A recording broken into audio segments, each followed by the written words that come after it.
Chapter 1. Lu Yin is coming back. Hello, comrade. Could you please help me get in touch with Comrade Lu Yin from the Research Engineering Department? I am his family member and have something urgent to discuss with him. Qingyi spoke politely, but with a hint of urgency. Please hold on. The voice on the other end was indifferent. About a minute later, Engineer Lu is currently busy and cannot respond. With that, the line went dead with a busy signal. Qingyi was taken aback and could only hang up the phone 4 years ago. After a brief romantic relationship with Lu Yin, he went to work at the Research Institute. 2 months later, she became pregnant with an in, but was not acknowledged due to her inability to reach Lu Yin. She was kicked out by her in-laws and returned to her father's old house. For the past 4 years, the rumors behind her back had never stopped. She could ignore those rumors after all. She had managed to raise a child alone through the toughest times. However, she could not delay Anne's enrollment in school. She had inquired before, and schools definitely would not accept children without household registration. After hesitating for a moment, she figured calling again would likely yield no answer, so she prepared to go home. Just as she took a couple of steps, she overheard 2 operators behind her whispering, "Every time she comes, her partner never answers the phone. That I heard it's because the child isn't his. TSK, such thick skin. Yeah, I heard she's the daughter of a professor. Dressed so provocatively every day, with men coming and going at home. She probably doesn't even know whose child it is." Qingyi paused, slowly turned around, and stared directly at the 2 women with sharp eyes. The operators were startled, fell silent, and shrank back. Qingyi shot them a fierce glare and left the post office, back in the dilapidated compound, and had just woken up from his nap and was obediently daydreaming under the grape trellis. He listened well to Qingyi and wouldn't run off when he saw his mother wasn't home. In the hot weather, his fair little face was covered in sweat. The mung bean soup she had left out to cool was now cold. She served herself a bowl and gently asked, "And then, would you like to have some mung bean soup to cool off?" And then, inheriting the best traits from both parents, was a beautiful child with long, thick eyelashes framing big, round eyes. He stared intently at the grape trellis, completely ignoring her. Qingyi didn't press further. If the child wanted a drink, he would express it himself. After finishing her bowl of mung bean soup, she took a towel from the kitchen to wipe the sweat from her son's face. Looking at her obedient son's little face, Qingyi's gaze was filled with affection and determination. No matter what, she had to contact Lu Yin as soon as possible to make tea that moment. Qingyi arrived. She knocked on the door and excitedly said, "Qingyi, I heard from the leaders at work that Lu Yin is coming back." Qingyi was momentarily stunned, then self-deprecatingly smiled. She couldn't even reach her own husband, and she learned about his job transfer through others. However, this was a relief. She had just planned to take it into the Research Institute to find him, saving her some trouble. Her expression remained calm. "I see. Thank you for coming to tell me." Seeing her attitude, Qingyi became anxious. This time he's back, he must explain clearly that An is his child. There's so many people talking behind your back, you can't let the 2 of you continue to suffer like this. Look at how introverted An is. He doesn't even have a playmate. Only when her son was mentioned did a smile appear on Qingyi's face. An isn't introverted, he just loves to think. She didn't actually blame Lu Yin for not coming back. His identity and work were quite special, and back when her father was reported and sent down, knowing he had a childhood sweetheart, he had coerced this most outstanding and promising student into marrying his daughter under the guise of a teacher-student relationship. She didn't blame her father either. He had always tried to give her the best. At that time, Lu Yin had entered her father's tutelage as the top student in the province. That he was tall and handsome, standing at 1.88 meters, with long legs and an exceptional demeanor despite coming from a rural background. Every girl who had met him had liked him. He often turned down all romantic advances from girls by saying he was already engaged and was deeply engrossed in academic research. But regarding An, Qingyi could swallow her own grievances, but she couldn't help her son's. He was still so small and so obedient, not understanding anything, and every time he went out, he was looked at with colored lenses by neighbors. It was true Lu Yin had been coerced into marrying her, but to establish a genuine marital relationship, he was also proactive. During her pregnancy with An, she had called him several times, just wanting him to prove to his parents that An was his child. Each time, the cold operator would respond that Comrade Lu Yin said he is currently unavailable, and then hang up. Qingyi didn't believe it. Didn't he have even a few minutes to return a call? Or couldn't he call back after he finished his tasks? He never did. Her gaze dimmed. Perhaps Lu Yin truly had no feelings for her. She had heard that his family and his original fiancée, Chan Haixia, had maintained close ties over the years, indicating he was in a state of acquiescence. Forget it. As long as Lu Yin helps him get his birth certificate and household registration this time, she would never cling to him again and would let him go free. Cheng Yuqing was anxious for her. Qingyi, I heard he's coming back to stay for a long time this time. You should cultivate your relationship while don't waste your beauty. She and Shen Qingyi had been friends since childhood. Shen Qingyi was well known for her beauty, and the number of boys pursuing her was countless, except for Lu Yin, who didn't appreciate it. Shen Qingyi knew her friend meant well and smiled lightly. Thank you for always considering me. I just need him to acknowledge and give us a proper name. Then I will let him go. Cheng Yuqing's eyes widened. You must be crazy. With Professor Shen in such a situation, how could Qingyi and her son remain unharmed in this place? Lu Yin, as her nominal husband, had played a role. No matter how much those people excluded and targeted her, they could only do so secretly because she was still Lu Yan's legal wife. Before Shen Qingyi could say anything, and then suddenly ran over, grabbing her hand with his bright black eyes, and seriously asked, Mom, I stared at those grapes for so long, why? Hasn't there been any change? Do they only grow secretly while we're asleep? Shen Qingyi patted his head, smiling gently. Yes, Sonnen should go play elsewhere. After a few more nights, the little grapes will grow slowly. Cheng Yuqing also liked this child, with his rosy lips, white teeth, thick eyebrows, and big eyes. He was so well-behaved and adorable. She took a bag of peach crisps from her bag and handed it to him. And here, have some. Be easily up. Thank you, Annie. He took the peach crisps, waddling with his short legs, and sat on the threshold of the house. He pulled out a piece from inside and took a gentle bite. The fragrant and crispy peach crisps made the little guy squint his eyes in delight. As he was enjoying his snack, the bag became empty, and then it stood up alertly. You.Lu, holding the bag of peach crisps, provocatively said to an Shun Ping, if you give me those peach crisps, I will play with you and won't call you a wild child. Anymore. An's face turned red with anger. I don't want to play with you.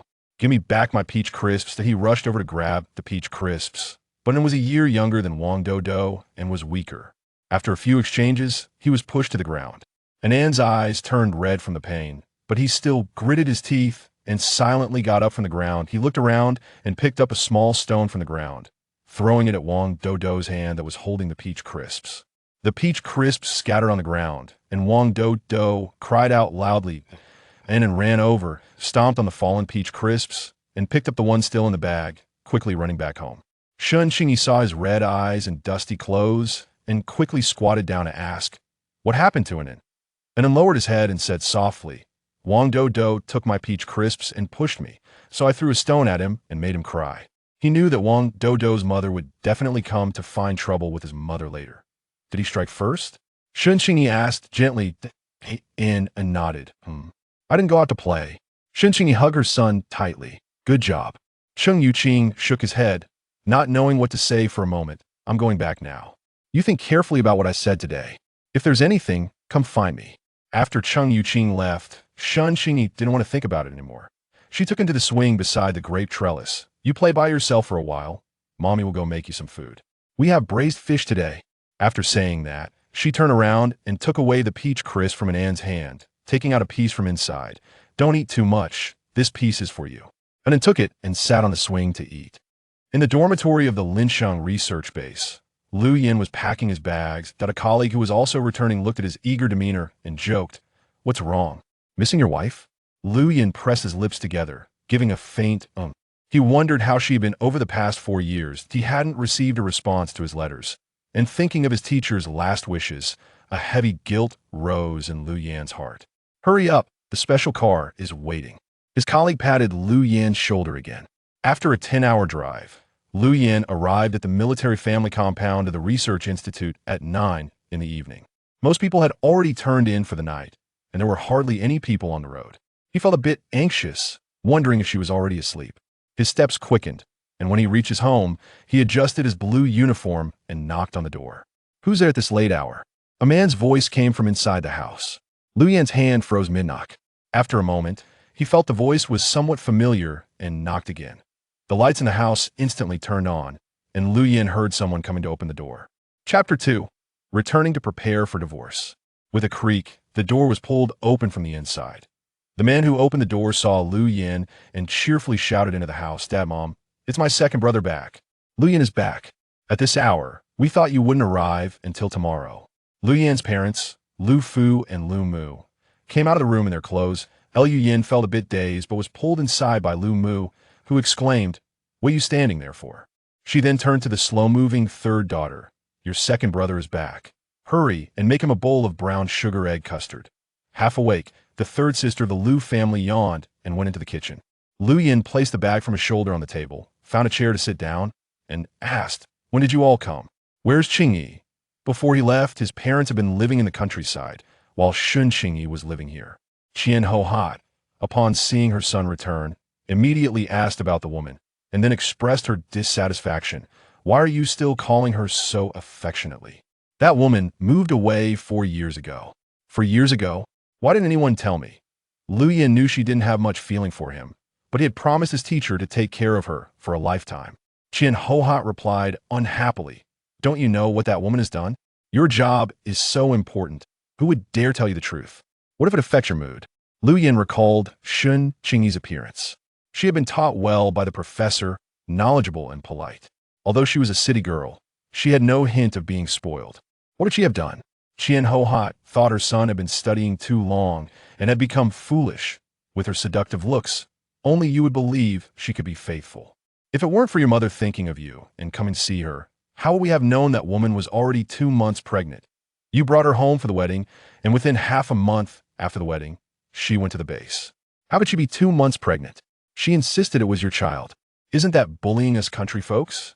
She knew very well what kind of son he was. Besides studying, he was all about research, completely ignorant about matters between men and women, and absolutely wouldn't do such things before marriage.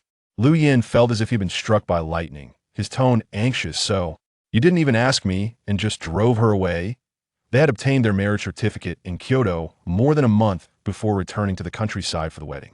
That night, he had been persuaded to drink a bit, and then Qian Ho-hat said righteously, "What's wrong with driving her away? Who can swallow this anger? This time you must divorce her no matter what." Lu Yin's chest heaved. Where is she?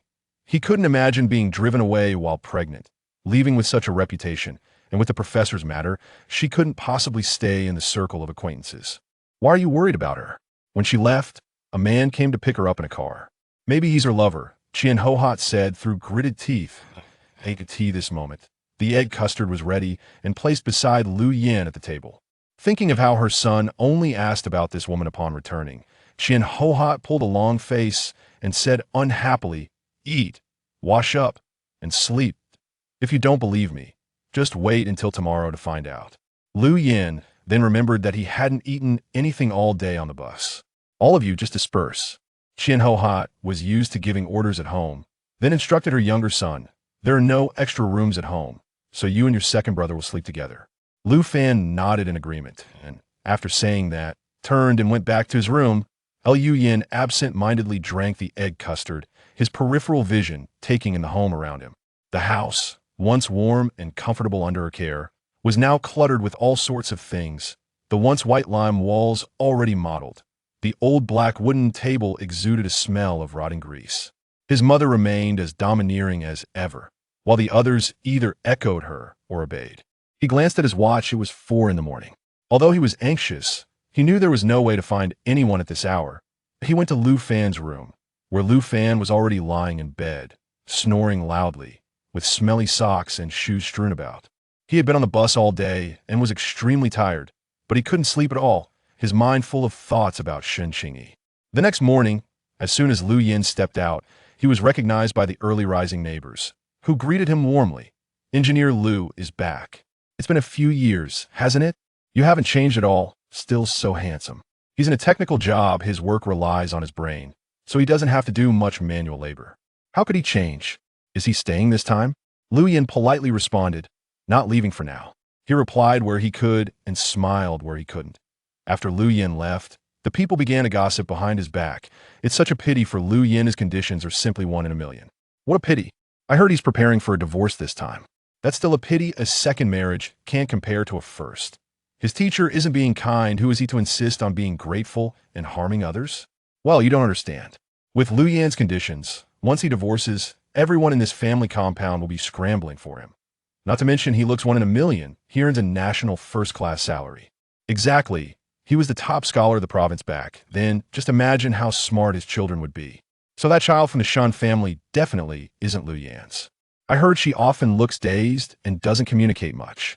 But she looks good, with red lips and white teeth, and her eyebrows do bear some resemblance to Lu Yan. Have you seen her? I saw her once a while ago. Don't talk nonsense. The Lu family has said that Qingyi was pregnant before marriage. I bet her father was in a hurry to find someone to take over, so.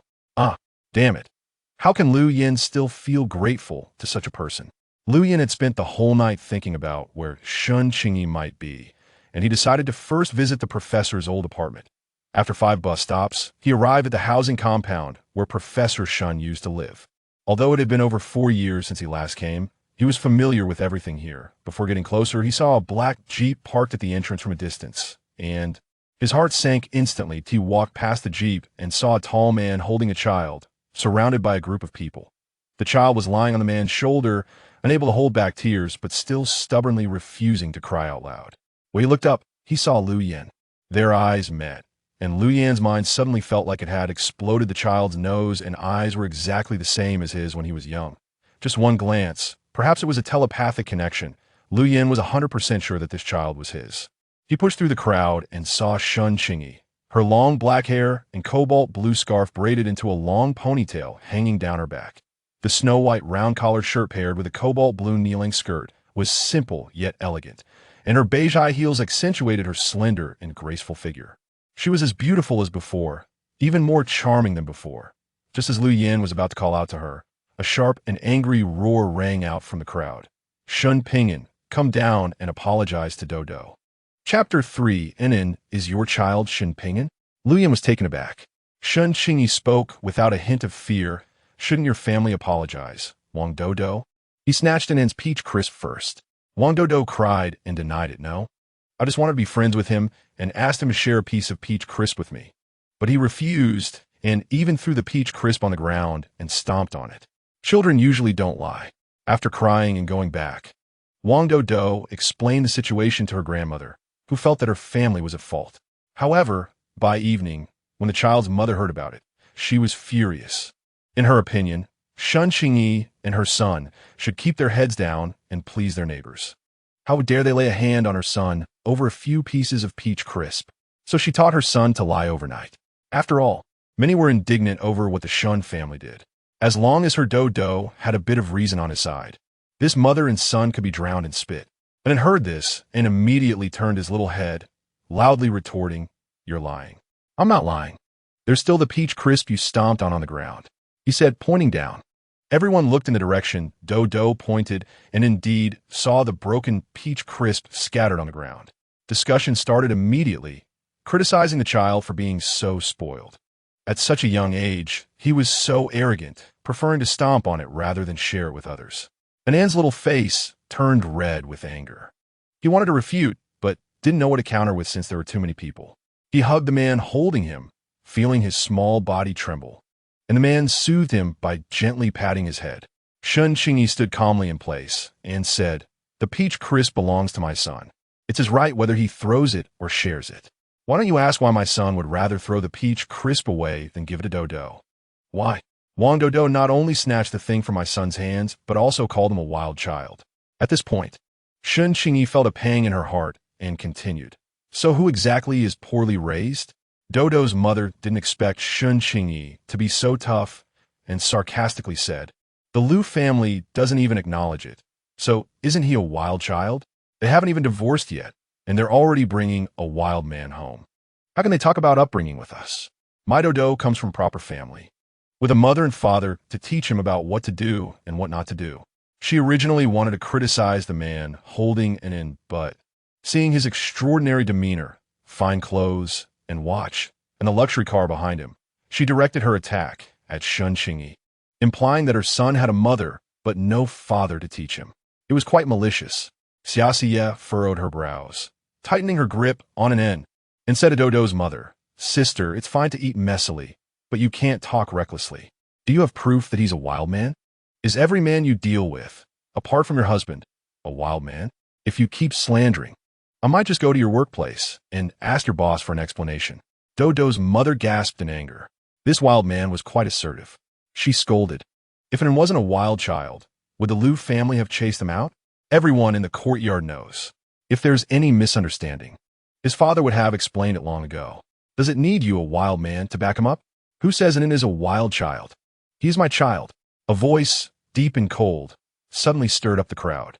Lu Yin glanced at Xia Xia, who was holding an N, and then coldly fixed his gaze on Dodo's mother. I am Lu Yin, and Anne's father. When Qingyi heard this familiar voice and statement, her body froze, and she looked up to see only his back. Those who hadn't seen Lu Yin in the courtyard had heard of his name, a provincial champion, a first-class engineer in a national key research project. With him personally certifying it, no one dared to doubt it anymore. Seeing the crowd quiet down a bit, Lu Yin took out a pack of white rabbit milk candies from his pocket and walked over to Dodo, squatting down and speaking gently. If Dodo tells the truth, I won't let Annie hold you responsible, and I'll give you these candies. A 4-year-old child couldn't resist such temptation. Wang Dodo looked at the handsome and gentle uncle in front of him and immediately said, I snatched an Ant's peach crisp, and I scolded him. With that one sentence, the crowd started discussing again. Lu Yin placed the candies in Dodo's hands. The milk candies were something he specifically bought at the department store before taking the bus, along with a small toy. Thinking of preparing a gift for meeting the child for the first time, Dodo quickly took them, feeling his mother's murderous glare, and turned to disappear into the crowd. Oh my God, how old is Dodo? He has already learned to lie. Such nasty words must have been taught by adults. It's simply too much. No one expected it to really be Lu Yan's child. The Lu family was too excessive, taking advantage of their son's absence to use such a malicious excuse to drive his wife away. It was outrageous. This is my first time seeing Lu Yan. To be honest, he really looks like him. Red lips and white teeth, very handsome. Everything happened too quickly. Dodo's mother didn't even have time to react before this little brat sold her out. Her face turned red and white, and she awkwardly smiled at Qingyi, saying, Sorry, I didn't expect this little brat would dare to lie to me. Just wait until I get home to teach him a lesson. With that, she ran off without looking back. Everyone's curious gazes fell on Lu Yin. Lu Yin turned around, and only then did Qingyi see him. The blue work uniform accentuated his tall stature and slim waist, his handsome brows and eyes just as striking as before. Qingyi had shed the youthful look from 4 years ago. The baby fat had gone, and her chin was even more delicate and beautiful.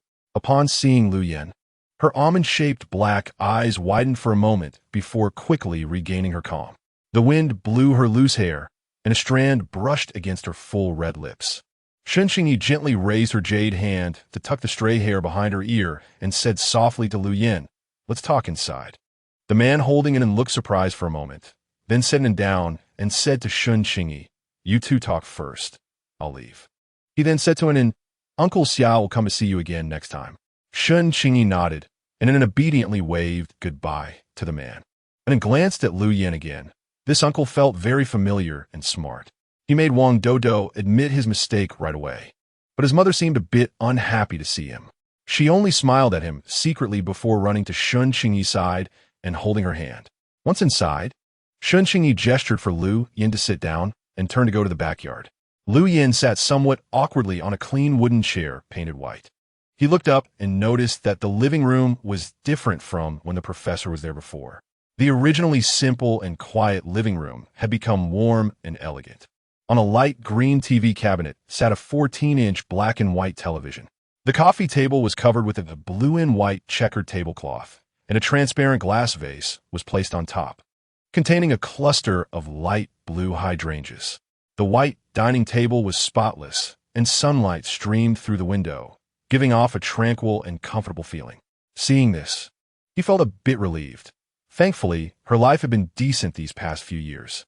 When Qingyi came out again, she held a cup of water and handed it to Lu Yin, saying, We don't have any tea left, so make do with this. Lu Yin reached out to take it. Thank you. Qingyi probably guessed his purpose and hesitated before saying, I want to apologize for my father's decision back then. We were selfish. Thank you for acknowledging Inen today. Her tone was light, even gentle, but it carried a sense of distance and indifference. Lu Yin remembered that she wasn't like this that night. He even had the illusion that she liked him. Qingyi, the one who should apologize is me. From the first moment I saw Inen, I knew he was my child. I have wronged you these years, Lu Yin said, his heart trembling as he spoke. Qingyi lowered her eyelashes and after a while finally spoke, "It's all in the past." She and Lu Yin really had nothing to say to each other. In the past, when he came to her house, it was either for dinner or for focused discussions on academics and research with her father. They hardly exchanged a few words. The atmosphere fell into an awkward silence until Lu Yin finally spoke, apologizing on behalf of his parents. He promised that once his work was settled, he would have them return, and that she and Inen could move back, assuring her that he would never let such things happen again. He completely understood Qingyi's attitude. He felt guilty towards her. Qingyi had gone through various humiliations, and all her pride and self-esteem had been shattered. Her emotions had long been dulled. Actually, it was fine this way. We both owe each other nothing now. Let's just let each other go from now on. Inen is about to start kindergarten, so once we settle the household registration, let's get a divorce. Her tone was calm, even carrying a hint of negotiation. After hearing this, Lu Yin felt as if a stone was pressing down on his chest, making it hard for him to breathe. He looked at Inen, who was hiding behind the door and peeking at him, and suddenly blurted out, "Put it on my household register. She can attend the Research Institute's kindergarten for free." Qingyi smiled gently, but her tone was firm. Inan's surname is Shen. Lu Yin fell silent. He indeed had no right to ask Inen to take his surname. He had never taken care of her for even a day, and he didn't even know about her birth. He simply nodded and said, "All right, but I don't agree to the divorce." Chapter 4 Childhood Sweethearts. Qingyi was taken aback for a moment. Then she heard him say, "I promised the professor to take good care of you." Qingyi smiled self-deprecatingly, knowing it would be like this.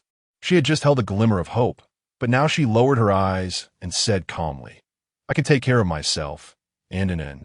There are no feelings between us, so you don't have to put yourself in a difficult position." Lu Yin's gaze dimmed, his hands rubbed his knees slightly. "It's not about being wronged. If you really don't want to be with me, let's talk about it when you find someone suitable." "All right." Qingyi didn't want to drag it out. Whether she found someone suitable was up to her, and she agreed, "If you have some free time one day, just come by with a proof so I can register in Anne's household." Lu Yin nodded, glanced at Inen, placed the teacup back on the table, and squatted down in front of Inen. Just as he was about to speak, Inen glared at him and hid behind Qingyi. He was actually her father, the bad man who had abandoned her and her mother for 4 years without a word, and he had just been liked by her for a moment.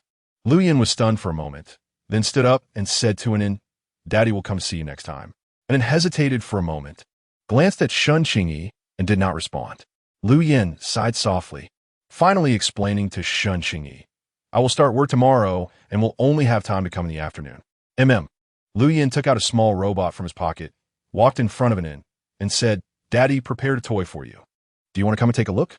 Inan's dark pupils flickered, gripping Qingyi's hand, not moving or speaking. Lu Yin was not annoyed, placing the toy on the table, and said to Inen, "Daddy will come to see you tomorrow." After Lu Yin left, Inen finally let go of Qingyi's hand and cautiously said to her, "I just want to take a look, not play." Qingyi patted her son's head. "If you want to play, just go ahead."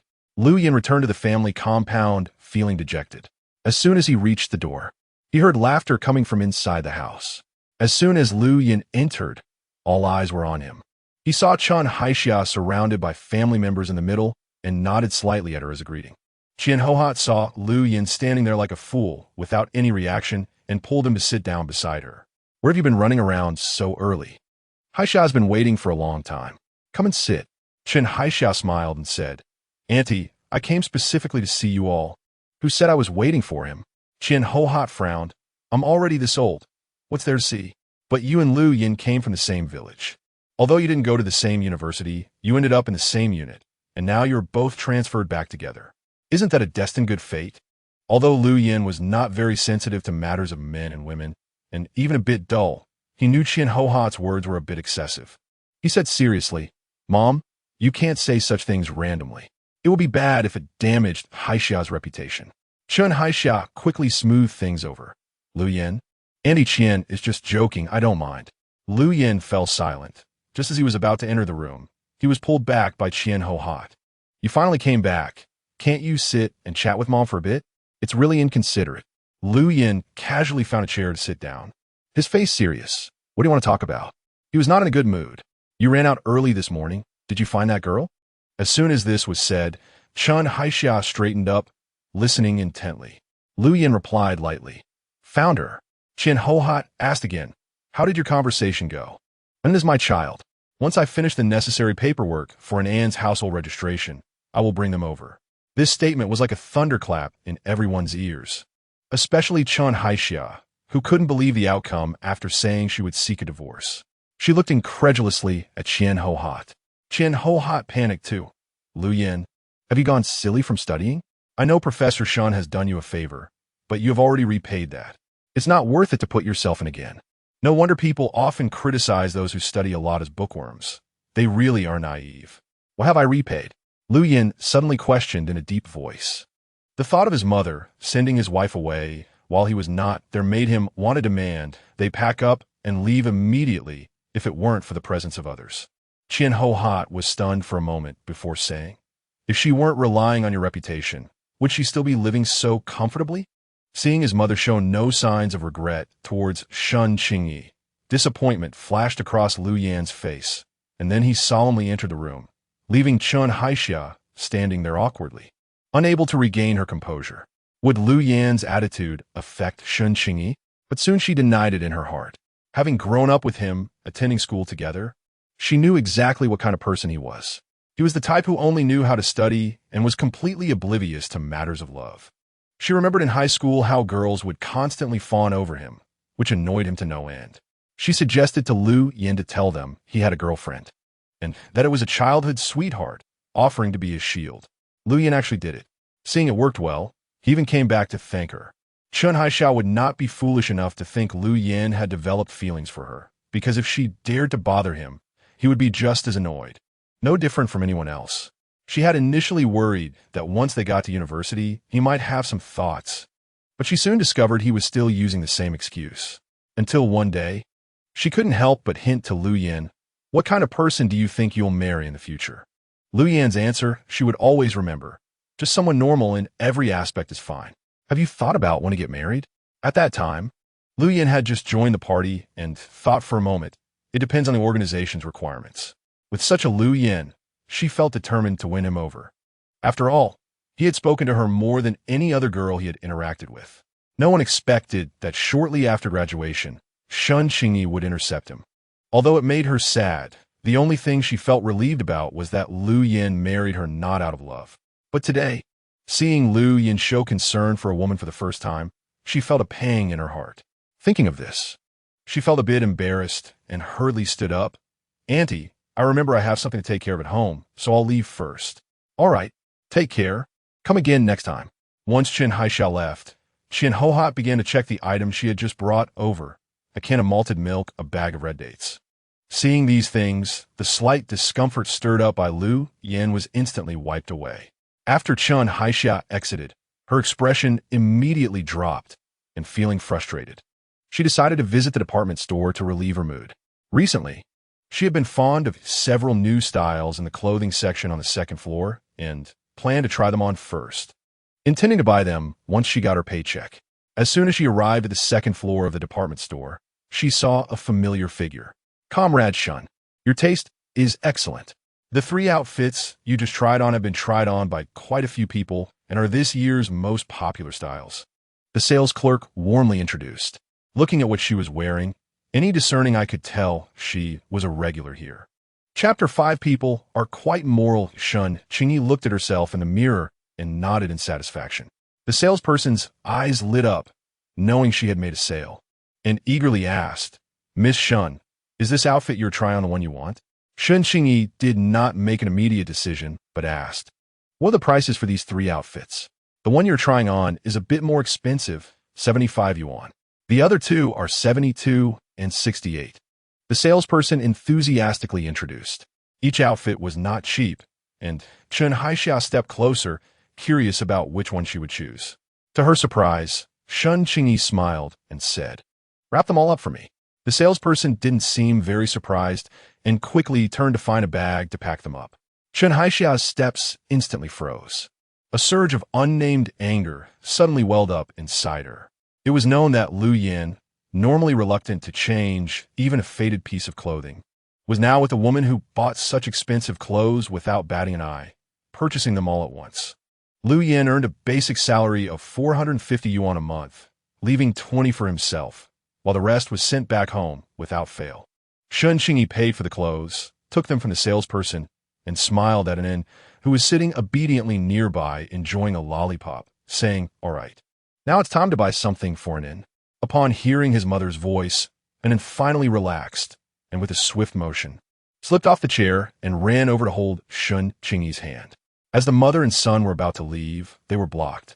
Qingyi glanced at Chen Haixia, slightly nodded, and intended to pass. She had seen Lu Yan's childhood friends several times, and they got along very well with Lu Yan's family. It was said that they were inseparable in high school, and in college, Lu Yan had early on announced their relationship to everyone. Yet, even when she and Lu Yan got their marriage certificate, he had never told anyone. Otherwise, the Lu family wouldn't have publicly claimed she was an unwed mother just because it was 2 months along. Comrade Qingyi, when Lu Yan was at the base, his monthly expenses never exceeded 20 yuan. Chen Haixia's voice was neither loud nor soft, subtly reprimanding, and it fell clearly on everyone's ears. Qingyi knew what she was implying. Her words clearly positioned herself as the mistress. Qingyi understood her resentment, but Lu Yan had not divorced her yet. So what position does she have to question her? What does this have to do with you? Upon hearing this, Chen Haixia was momentarily speechless, unsure how to respond. Then she heard Qingyi say, "If you really care about him, you could supplement his salary a bit. I have no objections." After saying this, Qingyi took Ann's hand and left without looking back. She found it amusing. Aside from the 300 yuan he left her 4 years ago when he first went to the base, she had never taken a penny of his salary again. So how did Lu Yan's monthly 20 yuan concern her? Anne glanced at Qingyi, sensing that Mommy was unhappy. "No, let's go pick your favorite Rubik's Cube," she said, taking her son straight to the toy area on the first floor of the mall. And then picked out the most advanced Rubik's Cube. And the salesperson smiled at him, unable to resist teasing him because he was so cute. "Little guy, this is meant for kids over 8. Can you do it?" And then grinned, revealing his 2 little tiger teeth. "Annie, let me try. If I can solve it in 2 minutes, can you give me a discount?" The salesperson, realizing this little clever boy was trying to bargain, shook her head. "Oh no, the price isn't up to me, but I can help you pick the prettiest one." And then fluttered his long eyelashes and said with a frown, "All right then." The salesperson was instantly charmed by his little expression and turned to Qingyi, saying, "He's only a few years old and already thinking of saving money for you?" Qingyi kept a smile on her face and quietly asked, "How much is it?" 1 yuan. After the mother and son finished shopping and picked out some fruits and cookies, Qingyi said, "Today, Mommy will take you to Aunt Qing's house for a visit." 2 days ago, Cheng Yuqing said she would take a day off today, and then nodded obediently. Thus, Qingyi led Nan all the way to Cheng Yuqing's door. Hearing someone knock, Cheng Yuqing quickly opened the door and warmly welcomed them. Come in. I knew you were coming today, so I had my mom make some pork rib soup." Qingyi handed the fruits and cookies she had just bought to Cheng Yuqing and entered with an N. Cheng Yuqing seated them on the sofa and turned to peel an apple for Nan before sitting beside Qingyi and asking, "Did Lu Yan come to see you yesterday?" "He did." "What was his attitude towards you?" Qingyi smiled. "He recognized An and was very polite to me." Hearing the word polite, Cheng Yuqing couldn't help but frown and said, "Then you should be more proactive. I believe if you show a little enthusiasm, no man can resist." After saying this, she noticed Qingyi's amused expression and curiously stared at her. "What do you mean? Did I say something wrong? Do you think Lu Yan is an ordinary man?" Qingyi lacked the confidence to please or change someone. Although they hadn't interacted much, she knew Lu Yan was genuinely hard to deal with. Apart from that one night, she hadn't seen him show any emotional fluctuations. Once he made up his mind about something, he was stubborn. This was true in academics and research, and it remained the same in emotions. He had long recognized Chen Haixia, And even though she had been so enthusiastic that night, after that, his attitude returned to what it was. Of course not. Professor Shen wouldn't entrust you to an ordinary man, but you are not an ordinary woman either. Qingyi nodded. I brought up divorce with him. Upon hearing this, Cheng Yuqing jumped up from the sofa in shock. You must be crazy. If you really get divorced, those people will not just gossip and ostracize you. Some might even come to cause trouble. What will you do then? Qingyi had thought about this issue, which was why she came to find her. What do you mean? Once an An's household registration is settled, I plan to take him to Pampering. It's a pioneer testing ground for reform and opening up, where talent from various fields are flocking in. Perhaps I can find a private lawyer to seek justice for my father. In Kyoto, no one is willing to help me, especially those relatives. It's better to spend money. Cheng Yuqing looked at her in surprise. You still want to overturn the case? Qingyi nodded, yes, but you'll be unfamiliar with the place, surrounded by strangers. What if something happens? Cheng Yuqing worried for her. Qingyi reached out to pull her down. It's better to be around strangers. Besides, I have planned this for a long time. This decision is not a spur of the moment. That's such a pity. Cheng Yuqing still couldn't believe it. Qingyi's clear eyebrows were filled with indifference. What is regrettable about it? So many people dream of marrying Lu Yan. Qingyi smiled. Yes, I used to think that way, but now I understand that everything about him has nothing to do with me. Even if I married him, I would still have to face everything alone, and often I wouldn't even see him. The only benefit was that his identity indeed provided protection for the two of us. So I no longer resent him for anything else. Cheng Yuqing took a deep breath. What did he say? Guess. Divorce? Qingyi shook her head. Not divorce. Qingyi shook her head again. You can't even imagine. Cheng Yuqing couldn't help it anymore and urged, come on, tell me. Qingyi said with a complicated mood. He said he would talk about the divorce after I find someone new. Should she say he's a good person or a scumbag? Cheng Yuqing couldn't hold back and sprayed the tea she just drank out her mouth, saying that this was supposed to be a serious matter, and she shouldn't be laughing, but in the end, she couldn't help it. After a while, she calmed down and objectively commented, he is quite principled and indeed lives up to Professor Shen's trust. Of course, saying this doesn't change the fact that he doesn't love her. Any normal man wouldn't say such things to his wife. Seeing Qingyi's complicated expression, Cheng Yuqing quickly changed the topic. What do you need my help with? Chapter 6. Child support. Qingyi touched her son's head and said, I want to get a border pass to Pampering. Can you ask your dad for help? The current policy in Pampering requires that obtaining a border pass goes through 3 procedures. Review by the neighborhood committee, verification by the police station, and approval from the Public Security Bureau. Cheng Yuqing's father happens to be the director of the neighborhood committee here. At that moment, Cheng's mother came out with a bunch of grapes and placed it on the small table in front of the sofa.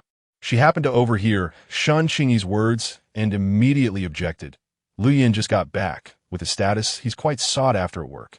After all the hardships, why would you want to go to Pampering now? What are you thinking, child?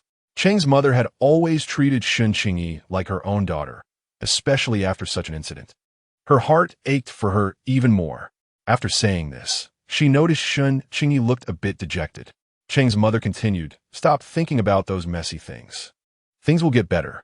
As long as Lu Yan acknowledges Inan, those rumors will soon dissipate. The most important thing for you right now is to keep Lu Yan close.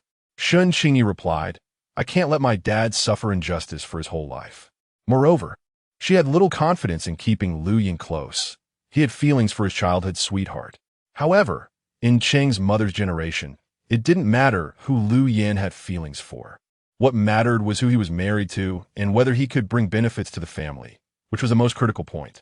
Cheng's mother felt heavy-hearted upon hearing this, and after a long pause said, this matter is in the past. We've dealt with your dad for a lifetime, and know he is not that kind of person. We believe he knows and won't blame you. Qingyi understood that continuing this conversation with Cheng's mother would lead nowhere, so she simply fell silent. Once she got an Anne's household registration, it shouldn't be too difficult to persuade Cheng Yuqing. Thinking about the soup in the kitchen, Cheng's mother didn't dare to chat too much and quickly said, dinner is almost ready. There's red braised fish that Nan loves. Time to eat. After Cheng's mother left, Cheng Yuqing continued to persuade her. Qingyi, what my mom said makes some sense. Think about it carefully. Qingyi smiled and nodded. After having dinner at the Cheng family, Qingyi took her clothes and in Anne's hand to go home. By this time, the sky was gradually darkening, and the cool evening breeze blew away the daytime heat, as if it also dispersed the little bit of gloom in Qingyi's heart. She looked up at the half-moon that was faintly visible in the sky. Her father had held her hand countless times walking down this path during her childhood, telling her different stories. And then felt Qingyi slowing down, lifted his small face, blinked his eyes at his mother, and shook her hand, asking if she wanted to tell him a story. Qingyi withdrew her thoughts and gently smiled. Yes. How about I tell you the story of Thumbelina? Okay. Once upon a time, as An listened, he occasionally asked about things he didn't understand. Lu Yin finished work and came over. When he arrived, the Shen family's door was closed. So he sat on a stone bench in front of the house and waited for a long time. When he looked again, he saw a tall, slender woman in a blue dress, gently telling a child beside her something, and the child occasionally looked up to respond and laughed heartily. The moonlight was faint, but he could clearly feel the cozy and warm scene between the mother and child.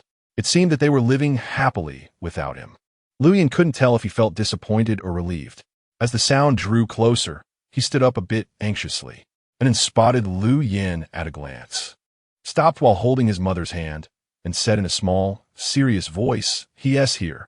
Qingyi soothingly patted Anne's head and walked toward Lu Yin, her expression indifferent. "You're here?" Lu Yin nodded. Qingyi took it in and opened the door. Once the door opened, Lu Yin followed her inside. He sat on the same white wooden chair he had sat on during his first visit and said, "I've written it. I heard that the words on the birth certificate need to be signed and stamped at the hospital with an ID. Yes, let us go this weekend." At that time, Lu Yin only needed to write a statement, have his leader sign it, and send it to the hospital to complete the procedure. However, the Lu family insisted that the baby in her womb was illegitimate, and when they called Lu Yin, he didn't respond, which led to him being unable to get a household registration. "All right," Lu Yin replied, his gaze falling on the clothes and toys scattered from the bag on the sofa. The clothes still had tags on them, clearly just bought today, and there was more than one set. Did she have money to buy so many? Thinking this, he rummaged in his pocket, took out an envelope, and handed it to Qingyi. "This is my salary for today. There are 350 yuan inside." He gave 80 yuan to the couple, Qingyi, for their retirement, leaving himself with 20 yuan. Qingyi was surprised for a moment, but quickly reached out to take it. Okay. Since he acknowledged that An was his child, supporting the child was only right. She glanced at the man in front of her, still in the same blue work uniform and wearing army green shoes, looking extremely simple. His childhood sweetheart really knew him well. Lu Yin looked at him again. The child was well taken care of, clearly well nurtured, wearing clothes he had never seen before. And even in this area, very few children dressed like that. A white t-shirt paired with loose black and white checkered three-quarter pants, just like the little actors on TV. He took out a bag of candy from his pocket and said to An, "Come here to Daddy." And then looked at the bag of milk candies, his beautiful eyes sparkling, but he didn't move. Qingyi thought about the salary Lu Yin had just given and didn't say anything more. After all, this was his son. She turned and left the living room, heading to the kitchen to make herself a cup of tea, and then hesitated for a moment. Took a couple of steps forward, puffed out his cheeks, and said, "I don't want your candy." Clearly, he was his father, yet he only came to acknowledge him now, causing his mother so much grievance. Lu Yin wasn't angry. He placed the candy on the sofa and picked up the Rubik's Cube that had fallen out of the bag. After playing with it in his hands for a while, Anand's eyes widened instantly. He had only been able to classify the various colors into one plane before considering it a success. But this man could actually unify the outer colors, enclosing the middle color, and completed it in 4 moves. The speed of his technique left him dumbfounded. The man looked up and saw Anand's expression, smiling.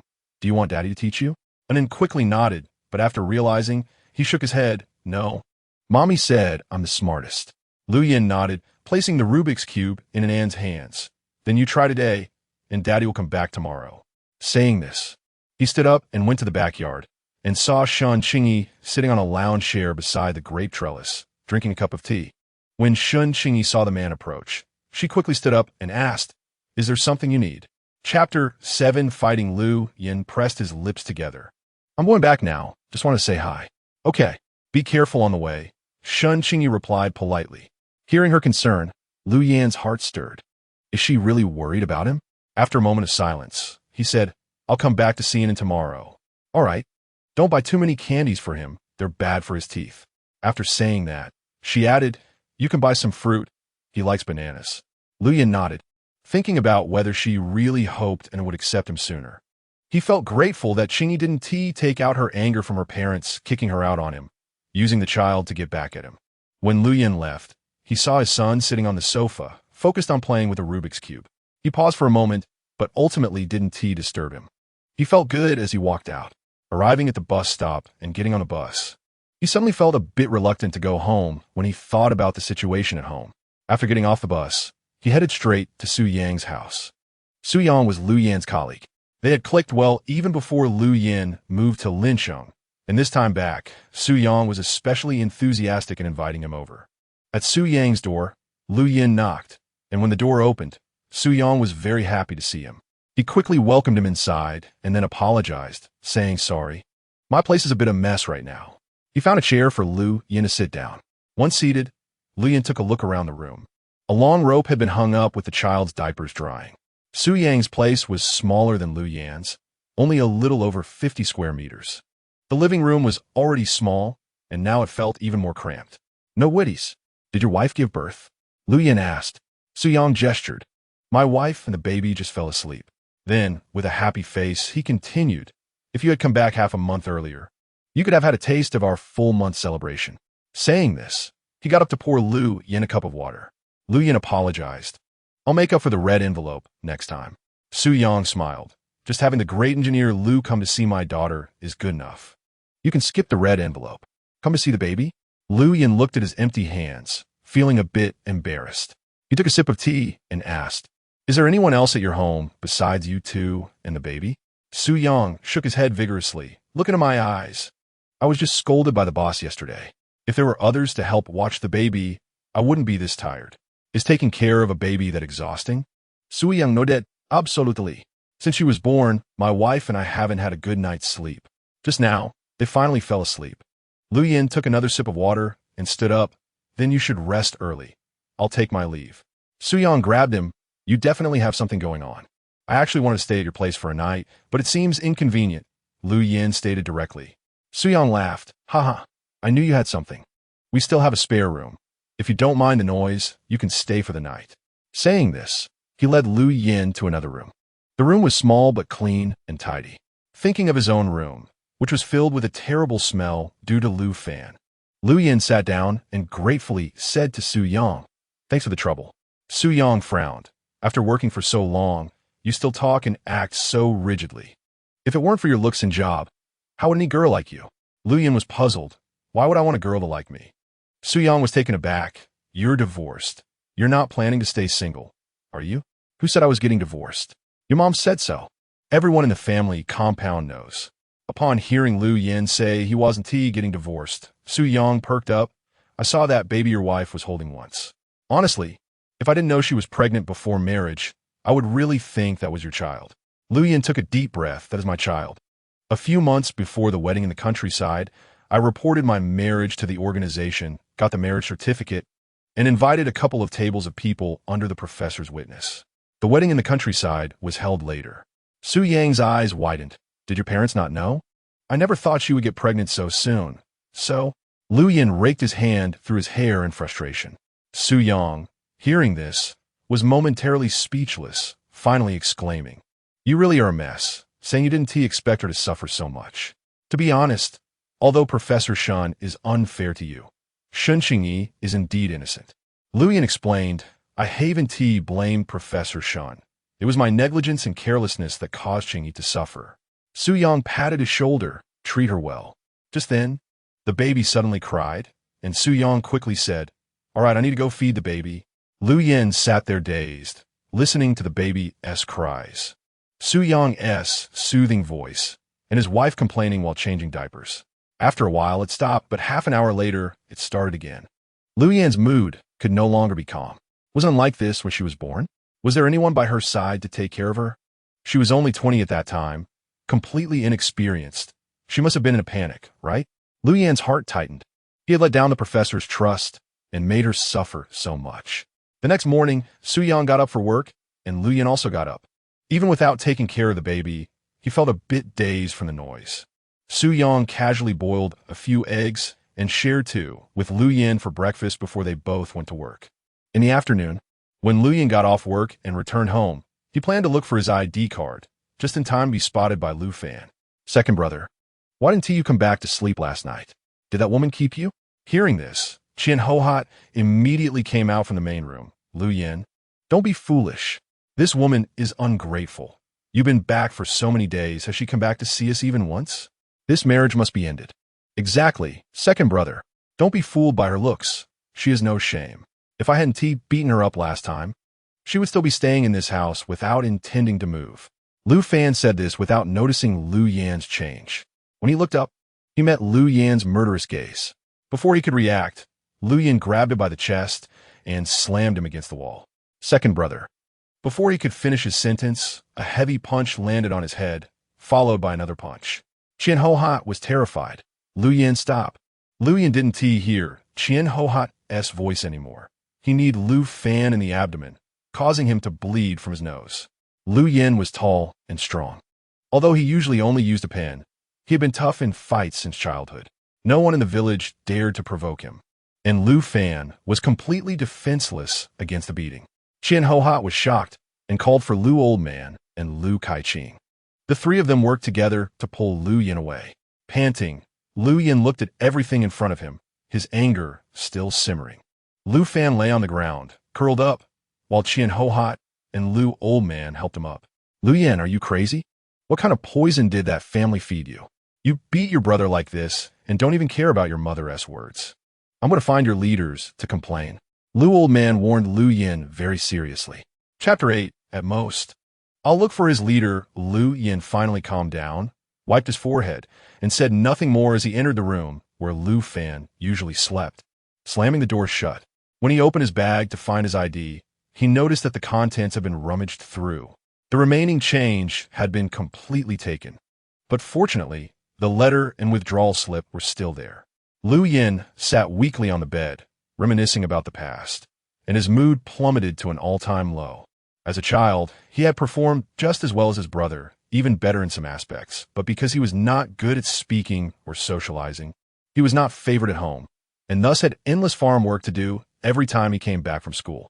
When he went to a boarding school in middle school, he no longer had to do chores, which gave him more time to study, and his grades skyrocketed, ranking first in every subject in the entire school. However, his parents insisted he return home, claiming they could not afford to send two children to school and that the farm work needed someone to do it. Clearly, his grades in middle school were better than his brother's. Why was he the one to come back? He was reluctant to ask his mother, knowing her answer would be unreasonable, because he was the eldest son, and in the future, she and his father would rely on him for their old age. He argued that he could also take care of them, but was ultimately harshly rejected. It wasn't until several days into the third year of middle school that the principal found him covered in mud in the rice field. He took him back home to persuade the Qian couple, saying that it was already the third year of middle school, and in another year, he would be able to take the high school entrance exam. The school would waive his tuition, and they only needed to contribute a portion of his living expenses and school fees. This was the first time the school had encountered such a gifted student. His brother was in the same middle school, had failed to get into high school last year, and was repeating the year. Qian Hohat flatly refused, stating that they could not even afford the school fees. This second son was quiet, but his work was done neatly. He often did better than the adults and was easy to manage. The principal valued talent, so he went to the county overnight to pull some strings and published a help letter in the local newspaper, seizing this rare opportunity and including the help information of 5 students. That year, he received a scholarship and a letter. A total of 500 yuan allowed him to complete his last year of middle school and all of high school. When he reached university, he met Professor Shen, who unconditionally appreciated and encouraged him, covering his tuition and living expenses, allowing him to focus entirely on his studies and research, leading to his later achievements and job opportunities. He knew full well that Professor Shen was being slandered, but felt powerless. Now, even his only daughter couldn't be taken care of properly, which made him feel guilty and remorseful. Lu Yin, come out and take your brother to the infirmary, Qian Ho-Hot shouted at the door. Lu Yin did not move. And after a while, he placed the letter and withdrawal slip back into his bag. Once the noise outside faded, he slung his bag over his shoulder and opened the door, finding Qian Ho-Hot and Lu Laoan waiting for him in the living room. Where do you think you're going? Your brother's medical expenses are 5 yuan. Hurry up and settle it, Qian Ho-Hot said with an unhappy expression. Lu Yin glanced at the elderly couple, his face revealing no emotion. You two should pack up and go back home tomorrow. Upon hearing this, Qian Ho-Hot exploded. What did you say? I will send your and your father's retirement money back on time every month, Lu Yin added. Lu Laoan thought he had misheard. His usually silent second son actually wanted to drive them back home? We raised you. Now that you've grown wings, you want to stop caring for us, right? Qian Ho-Hot questioned loudly. I'm not abandoning you. I will send your retirement money on time, Lu Yin repeated. Qian Ho-Hot immediately disagreed. Your brother isn't married, and the eldest brother's child is in elementary school. How can 80 yuan be enough? In this family, besides you and Dad, I have no obligation to support anyone else. We will not leave, Qian Ho-Hot insisted. Lu Yin nodded. Fine, then don't ask for the 80 yuan anymore. After saying that, he turned and left with his cloth bag. Qian Ho-Hot watched Lu Yan's disappearing figure and immediately panicked. Old man, is the second one serious? They knew Lu Yan's personality well. When he wasn't calculating, he was easy to handle, willing to do the dirtiest and hardest work, eating the least, without any resistance or dissatisfaction, and he did it excellently. But if he were serious, no one could stop him. Lu Laoan took a puff of his pipe. So what if he's serious? After all, we are his parents. He is now a person of status. At most, we can find his leader. Upon hearing this, Qian Ho-Hot felt relieved. Qingyi was in the kitchen cooking, while Nen sat on the living room sofa, intently fiddling with a Rubik's Cube. He had used many steps to barely solve 2 faces, and his little face was scrunched up in concentration, even though a fan was running beside him. Beads of sweat still dotted below his nose. Do you need me to teach you? Hearing a familiar voice, Nen quickly looked up, a glimmer of surprise flashing in his eyes, but it quickly dimmed as he secretly glanced in the direction of the kitchen and said nothing. Lu Yin sat down beside Nen and looked up to see a children's educational program on the TV. Just then, the electricity suddenly went out, plunging the room into darkness, and the fan stopped. Qingyi's voice came from the kitchen, and then go outside and check if it's just our house that's out, or if the whole yard is affected. The wiring in this house was old, and blown fuses were common. As Nen was about to get off the sofa, Lu Yin pressed him down. I'll go check, he said, pulling out a flashlight from his bag and began to inspect, checking the main power switch, the fuse, and the circuit breaker, as well as the outlets and appliances. And then, is it only our house that's out? After about 2 or 3 minutes, Qingyi's voice came again, and then looked at Lu Yin while answering. Yes. Then wait a moment. I'll go find the electrician uncle to fix it. Just as he finished speaking, the lights in the room turned back on. The fan started spinning again, and the sound from the TV returned. And then looked at Lu Yin in amazement, unable to hide the admiration in his eyes. You are amazing. Lu Yin had heard countless praises throughout his life, but his son's words touched him. After all, he was someone used to pride. He simply nodded slightly and sat back down beside Nen. I have a more advanced way to play with the Rubik's Cube. Do you want to see? In the kitchen, the lights came back on, and Qingyi felt a bit puzzled. Nen had just said that only their house was out. How could it be fixed so quickly? She rinsed the shredded potatoes in water, wiped her hands dry, and walked out of the kitchen toward the living room. As soon as she entered the living room, she saw a big and small figure leaning together, focused on fiddling with something. And then, hearing her voice, Nen quickly bounced away from Lu Yin, slipping off the sofa and running barefoot to Qingyi. Looking a bit guilty, Mom, he fixed the electricity. So, he didn't want to do anything that would upset his mother. At this moment, Lu Yin also put down the Rubik's Cube, turned around, and looked at Qingyi, saying, I just came to check on in Chapter 9 his dad. It is very smart. Qingyi smiled slightly at him. Have you eaten? No. Qingyi looked at her nervous son, patted his head, and said, Go on, go play with Dad. Nen was a sensitive child, and he immediately sensed her dissatisfaction with Lu Yin. If he didn't really like Lu Yin, he definitely wouldn't pay attention to him. Since he had acknowledged and also paid child support, she had no reason to let her minor emotions make things difficult for the child. Both father and son showed the same look of surprise at her words, especially Lu Yin, whose eyes even turned slightly red. After Qingyi finished speaking, she turned back to the kitchen to continue frying shredded potatoes and making stir-fried pork with green peppers. Usually, when it was just her and Nin, they only had 2 dishes, but since Lu Yin was here, she had to add another.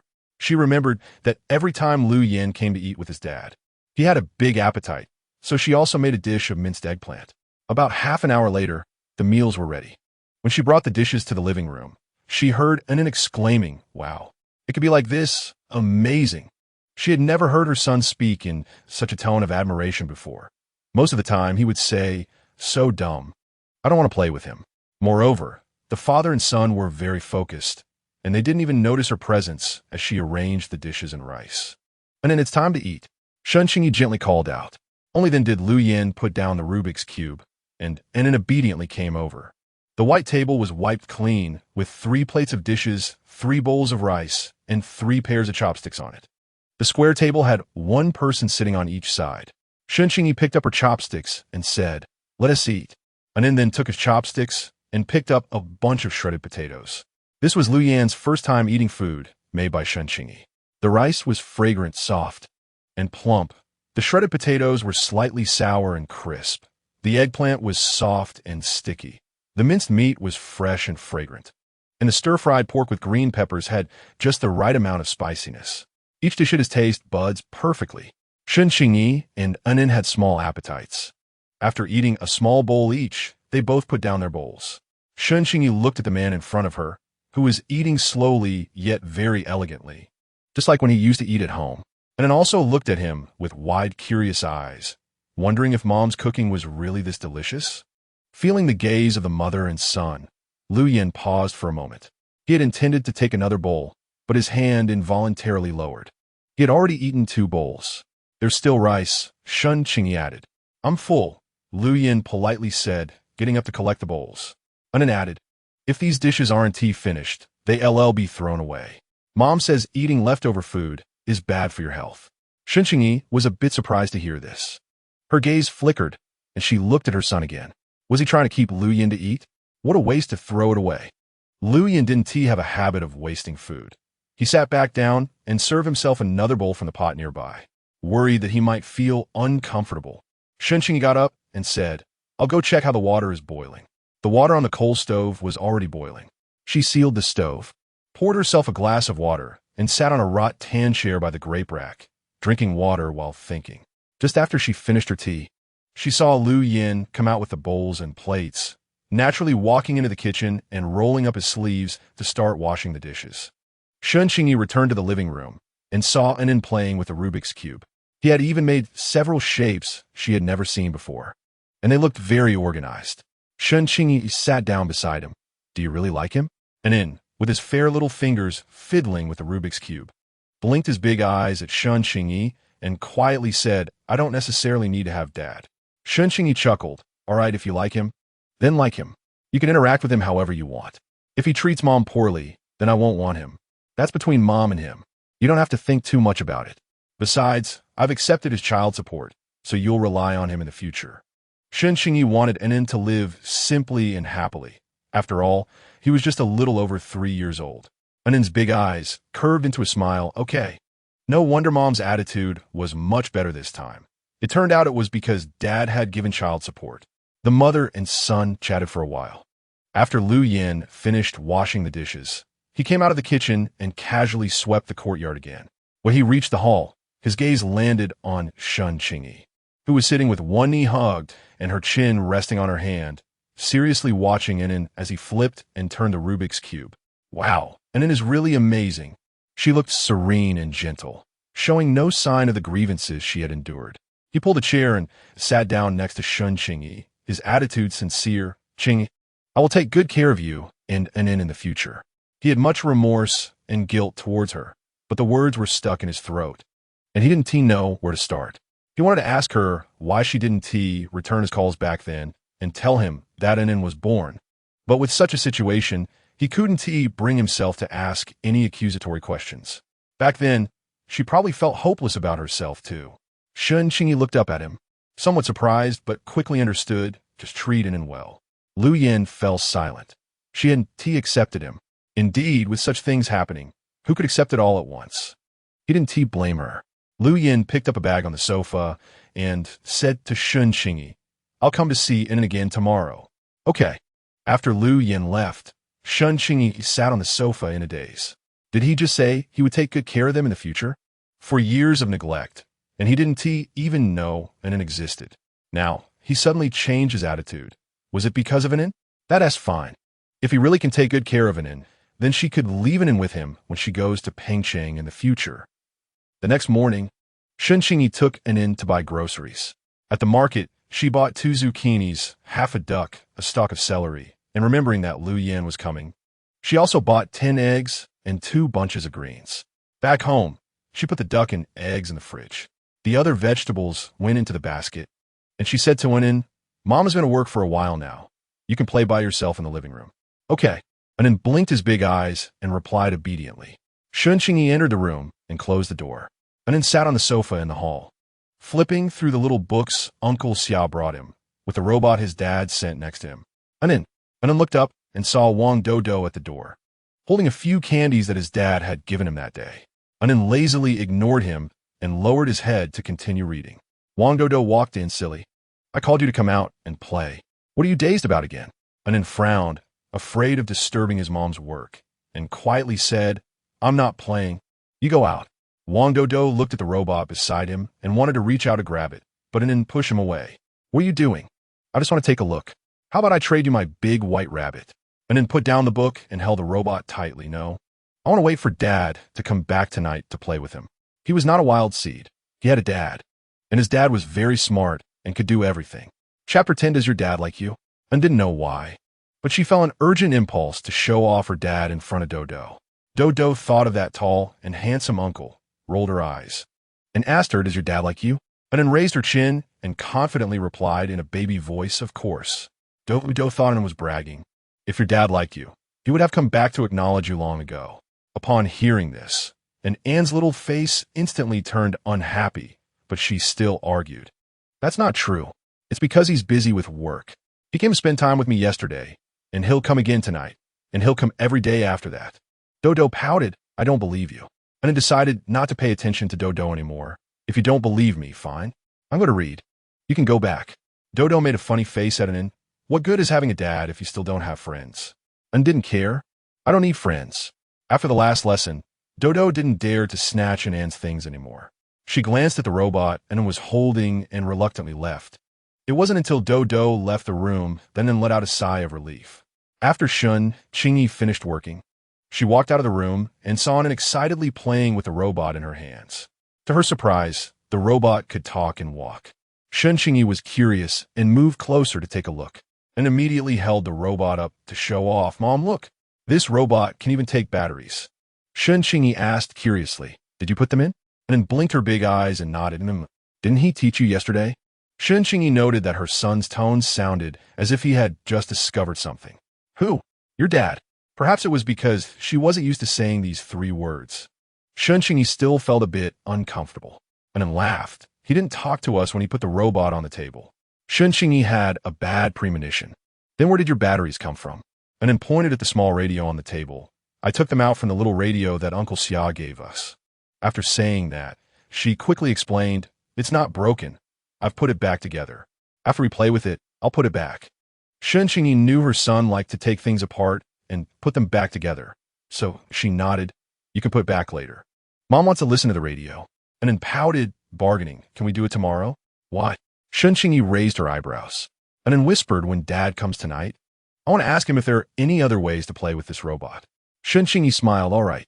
She really didn't expect that her son, who was so resistant yesterday, would not only fully accept it today, but also start to look forward to it. She didn't think much of it and went to the kitchen to cook. After lunch, An took a nap and then ran to the backyard to check on the grapevines. Qingyi took a book and sat on the bamboo chair in the backyard, reading while watching her son. At that moment, Dodo's mom, Wang Chunlian, came over with a small bamboo basket. She was smiling, completely devoid of her previous arrogance, with Much.To following behind her. Qingyi, there was a misunderstanding a few days ago. My mother-in-law brought some eggs from the countryside yesterday to give in some nourishment. Wang Chunlian spoke in a flattering tone, and after finishing, she placed the bamboo basket on the table. And it didn't move, and Qingyi put down her book, walked over, picked up the small bamboo basket that had just been put on the table, and handed it back to Wang Chunlian, Sister Wang. Since Do admitted it in front of everyone that day, I'll consider it an apology. You can take the eggs back. Wang Chunlian didn't accept it, smiling. Are you still angry? Kids fight and play. It's normal. We're old neighbors. No need to be so calculative. Qingyi also smiled, given our situation. We can't really help out. They have been neighbors for many years, and Qingyi knew very well what kind of person Wang Chunlian was. Realizing her intentions were guessed, Wang Chunlian felt a bit embarrassed and laughed. Oh, it's nothing serious, just something that engineer Lu said. Dodo's dad works in a subordinate unit under Lu Yan. Today, Dodo went back and said that Anne's dad treats him very well and has been coming to play with him lately. That's when Wang Chunlian started to have ideas. Qingyi knew that, so she shoved the basket into Wang Chunlian's hands. Sister Wang, I can't help you with this. Wang Chunlian frowned.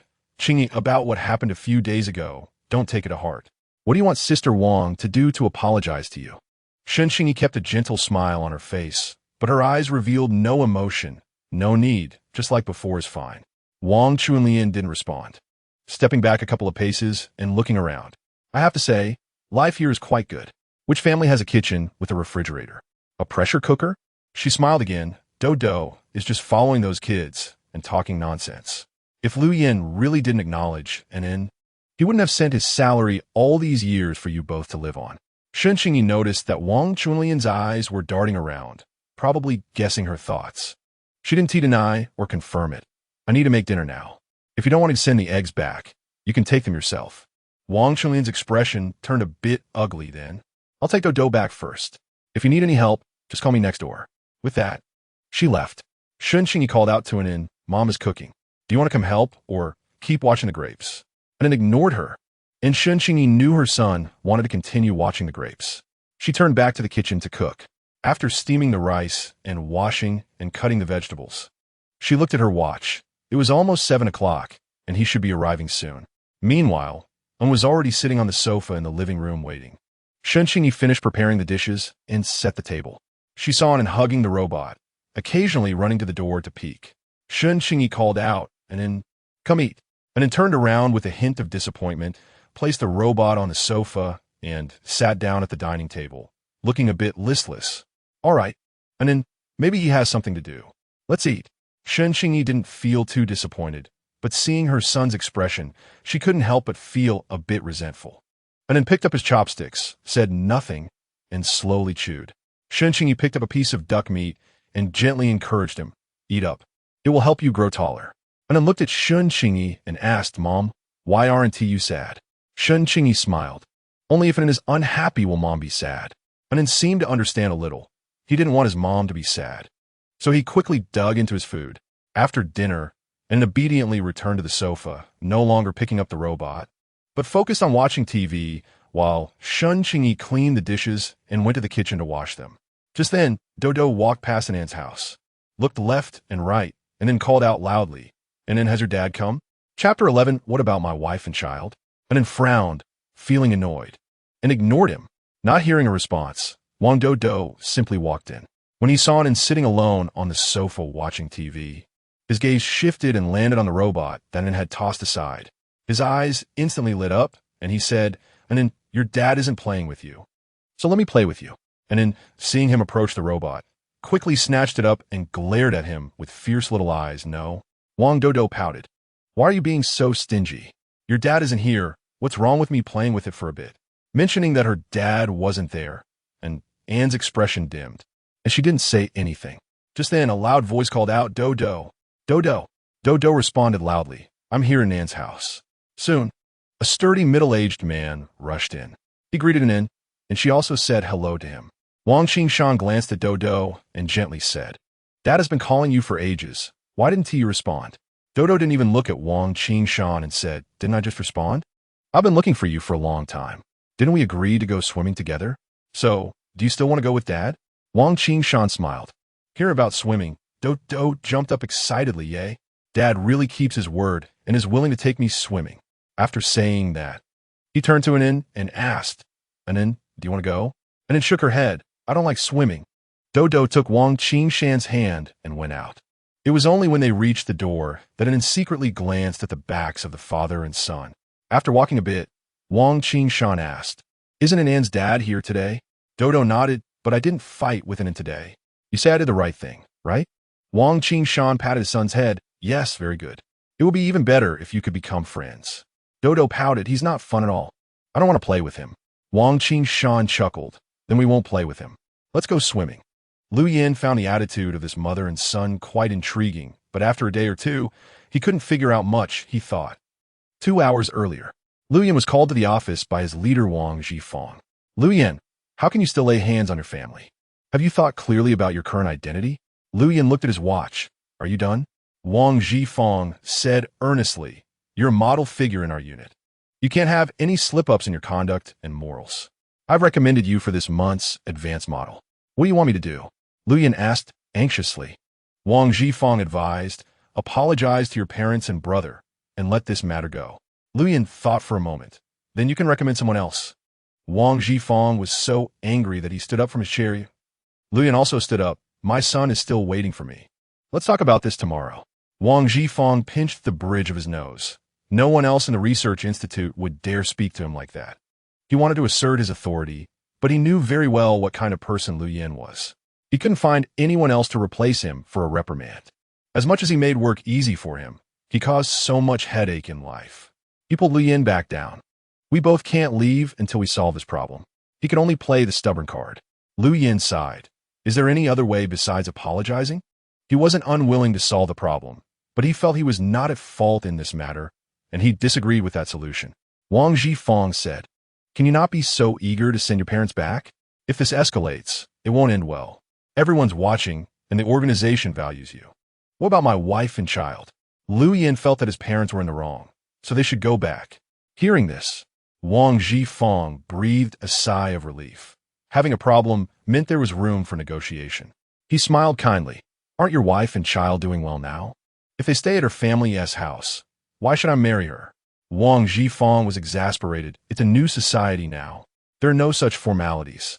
If you really want to improve your relationship with your wife and son, you might as well move over there.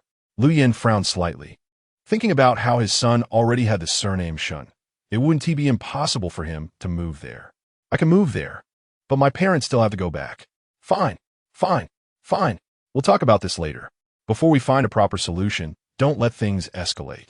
Wang Zhifeng also had opinions about Lu Yin's parents, who sends their daughter-in-law away without even asking their son, especially when she is pregnant. But the public didn't see it that way. After all, everyone already had preconceived notions about Shen Qingyi, and with filial piety being paramount. He didn't dare challenge public opinion lightly. It's all your fault. Wang Zhifeng turned his ire towards Lu Yin. If you had told your parents about the marriage certificate earlier, she wouldn't have been wronged, and you'd expect her to answer your calls and letters afterward. Lu Yin fell silent. After a moment of silence, he looked at his watch again. I really have to go, or I'll miss the bus. So, are you agreeing? Lu Yin packed his things and asked, agreeing to what? You can't just force your parents to go back. Got it. Lu Yin finished packing and left. Just as he reached the office building of the research institute, he saw Chen Haixia. Chen Haixia watched the man rush down from upstairs and knew he was in a hurry to get back. Lu Yin, she stepped forward, her face showing a gentle smile. Lu Yin nodded lightly in response, off work, but he showed no intention of stopping. The man was tall and quick, his clear face full of urgency. Chen Haixia hurriedly ran a few steps to catch up. Lu Yin, can you help me with something? No time. You haven't even heard what it is. Chen Haixia was already used to Lu Yin's attitude. He spoke to his leader with the same tone, so she didn't mind. I have no time for anything. I'm not interested in things I can't do. Lu Yin continued walking. Chen Haixia chased after him, panting. Lu Fan is in the hospital. He said there's a problem with his ribs. Aunt Qian is almost crying. She just fainted and was taken to the infirmary by Uncle. Now Lu Fan is being transferred to another hospital and needs someone to sign. Chen Haixia finished in one breath. Lu Yin finally stopped, quickly turned around, and headed towards his family's compound. Upon arriving, Lu Yin headed straight for the infirmary. As soon as he walked in, he saw Lu Fan lying on the bed getting in for, and Qian Gui Hua sat weakly beside him. Upon seeing Lu Yin, Qian Gui Hua immediately shouted and grabbed Lu Yan's arm. Chapter 12. Something feels off. Lu Yin glanced at Lu Fan, lying on the hospital bed. Pried open Qian Ho-Hat's hand and walked over to the nurse's desk. Does Lu Fan need to be transferred? The nurse looked up, and, upon seeing Lu Yin, a flash of surprise crossed her eyes. He requested the transfer himself, mentioning abdominal pain. We couldn't find anything here, so it's better to go to the People's Hospital for an x-ray. Lu Yin nodded.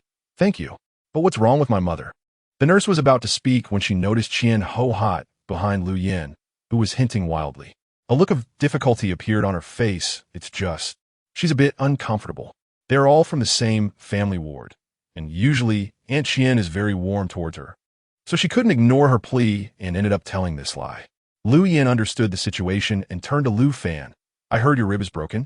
He reached out as if to touch him. Seeing this, Lu Fan quickly crossed his arms protectively. What are you going to do? Lu Yan's hand froze in midair, a smile tugging at his lips. I just want to see how serious it is. Although he was smiling, Lu Fan felt a chill run down his spine, thinking that even if it wasn't broken, Lu Yin might break it. When they were kids, whenever he went out to work, whether it was chopping wood or cutting pigweed, if he encountered a child from the same village alone, his things would likely be stolen. But if Lu Yin was there, those people would instinctively keep their distance. He often wondered if this brother, who only buried himself in work and studying, was really that intimidating. Now he deeply understood. Lu Fan shifted slightly. I just said it hurts like a broken rib. Not that it really is broken, but it feels better now.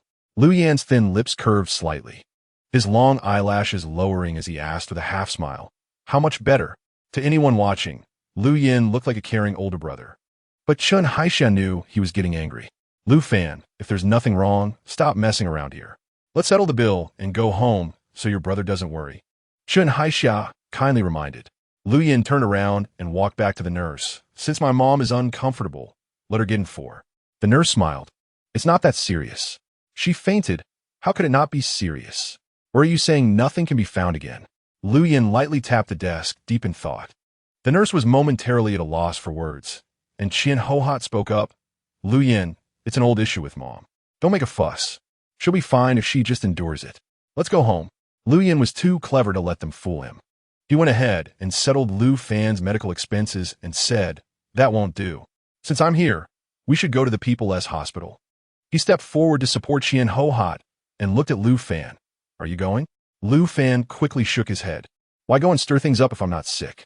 I'd rather sleep at home. I'm not going. Are you not going to accompany Mom to check? No. Let Haixia's sister go with her.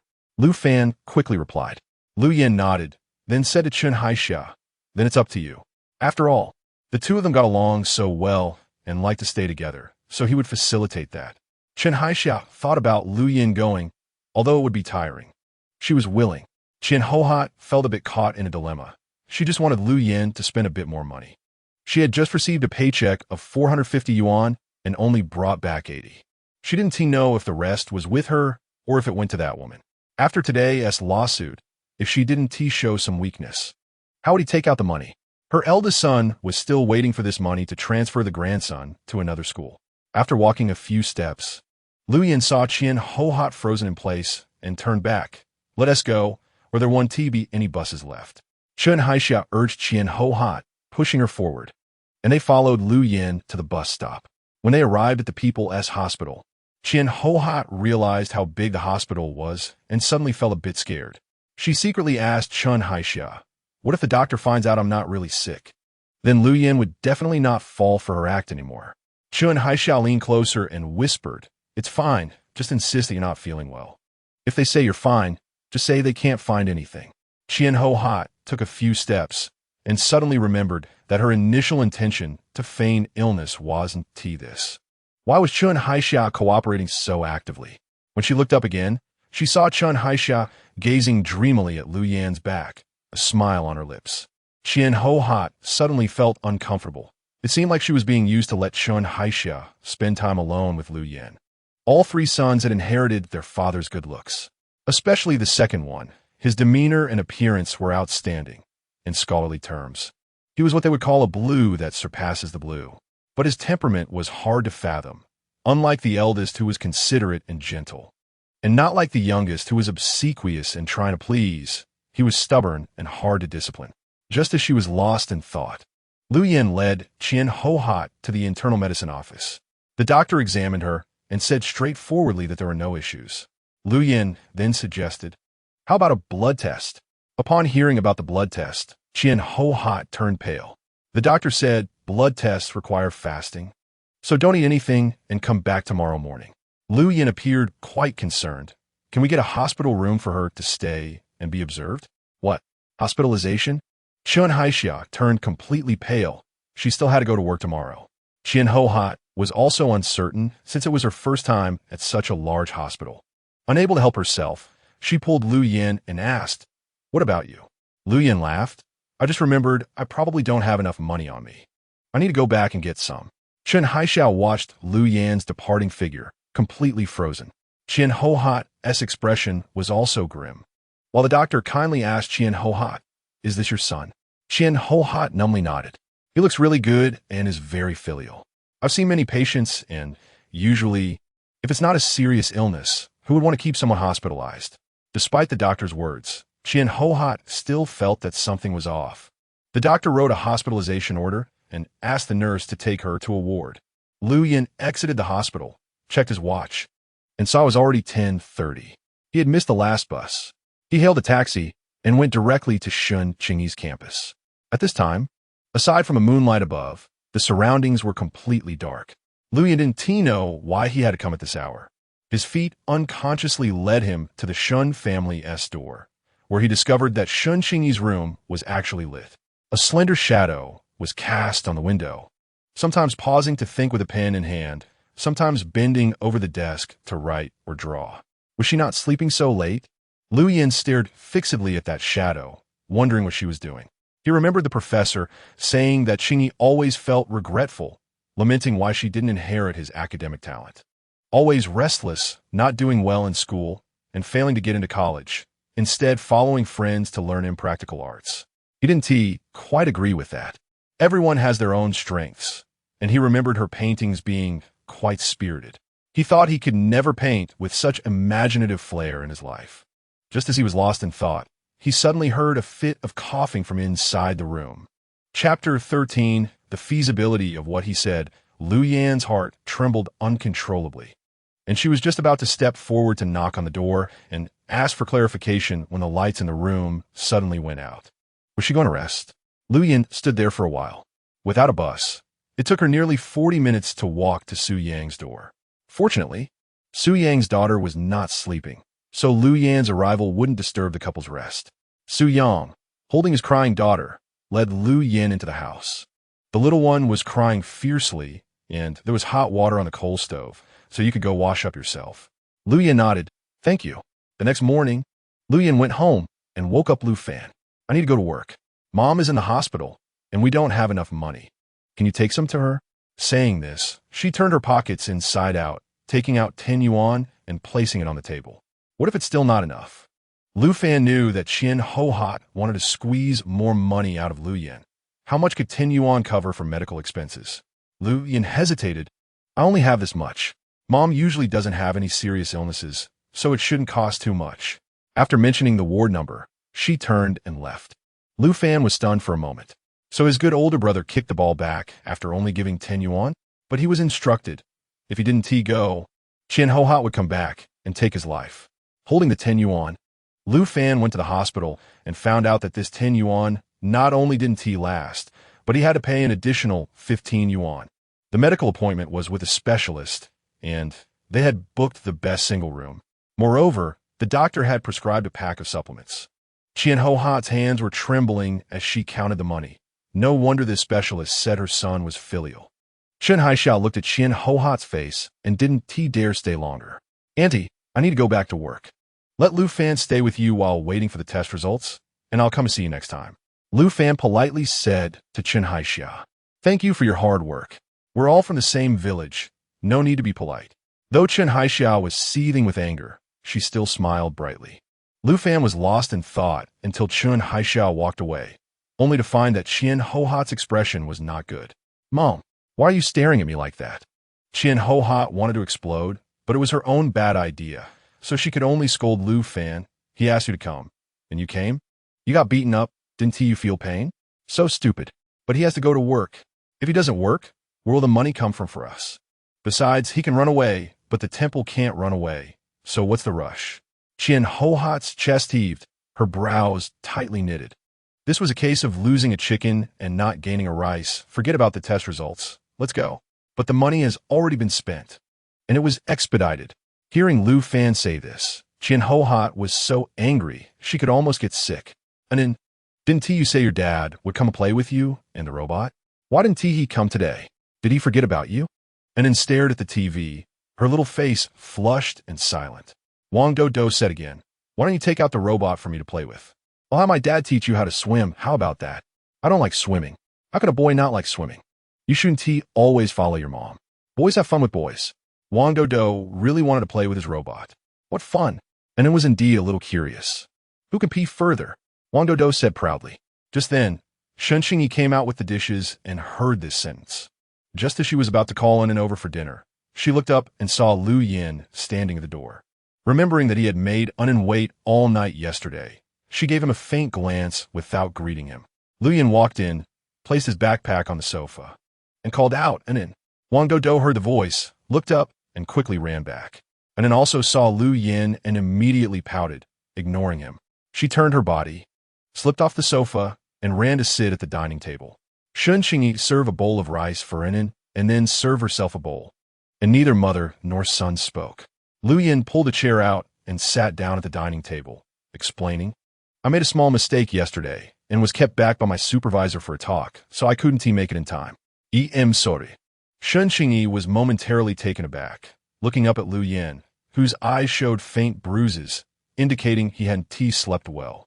Remembering how demanding his job was, requiring meticulous and rigorous attention, her previous dissatisfaction instantly vanished. She glanced at Unen. "Dad's work is very important, and he has already apologized, so don't be angry." Saying this, she got up to fetch a set of chopsticks, bringing Lu Yin another bowl of rice. Lu Yin felt as if something in his chest had been struck. He even hoped she would treat him unfairly just this once. But she was always so reasonable, needing only an explanation to immediately let go and forgive. After a while, she brought out a plate of food. "This duck was made yesterday. You didn't come, so I kept it in the fridge. My son and I don't like eating leftovers." Saying this, she placed the duck in front of Lu Yin. Seeing that Mom was no longer angry, Unen secretly glanced at Lu Yin, but coincidentally locked eyes with him. Lu Yin patted Unen's head. "After dinner, Dad will play with you." Unen nodded and quickly dug in her bowl of rice. After a while, he finished first, staring at Lu Yin without blinking. Lu Yin felt his son's gaze and paused his eating, looking at Unen and asking, "What's wrong?" Unen's black eyes flickered. "I just want to know who could pee further, you or Dodo's dad." Hearing this, Qingyi almost spat out the soup in her mouth.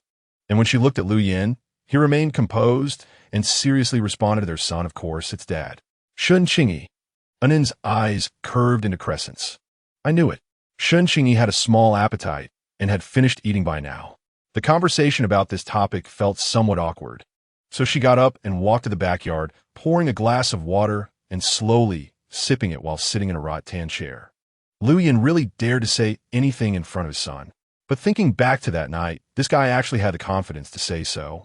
Qingyi couldn't help but blush at the thought. She patted her face, thinking, "What am I thinking? It's just a few childish words between kids. Yet I'm seriously considering the feasibility of what he said." After a while, Lu Yin took the plates and bowls to the kitchen. Qingyi thought about how Unen had waited for Lu Yin for a long time, so she got up and followed him into the kitchen, saying to Lu Yin, "You go play with Unen. I'll wash the dishes." Reaching out for the dishcloth in Lu Yin's hand, Lu Yin looked at her already rolled-up sleeves, revealing a delicate arm like white jade. He averted his gaze, paused, and said, "I'll do it. It won't take long. I'll be back later." Chapter 14. Borrow some money from me. Qingyi didn't bother to argue with him much and turned to leave the kitchen. Lu Yin wanted her to stay and talk to him for a few more moments, but he didn't expect her to turn around so decisively. Feeling a little disappointed in his heart, after washing the dishes, he neatly stacked them in the cupboard. When he closed the cupboard door, it shook slightly, and upon inspection, he realized the cupboard had aged and become a bit loose. However, since he was concerned about his son, he decided to wait until his vacation to deal with the cupboard issue. As Lu Yin left the kitchen and passed through the backyard, he saw Qingyi sitting in a rattan chair, holding a cup and drinking tea, with a small radio beside her. The radio was playing a pop song he had never heard before. He paused for a moment, but ultimately chose not to disturb her and returned to the living room. And was sitting on the sofa, working on the robot he had bought the other day. When he saw Lu Yin come in, he immediately stopped what he was doing, looking up at him with sparkling eyes. Did the robot not come with batteries? Lu Yin sat down next to him, took the robot from his hands, and realized it could indeed take batteries. He said, "I'll bring you some when I come over tomorrow." He was a bit surprised by his son's discovery, as it seemed he had tried to use it already. And then nodded and then pouted, saying unhappily, "Without batteries, the robot won't move. I could have used the batteries from the radio that Uncle Xia gave me, but now Mom won't let me use them because she wants to listen." Uncle Xia? When Lu Yin heard this name, he recalled the man who had held his son at the door that day, feeling an inexplicable discomfort in his heart.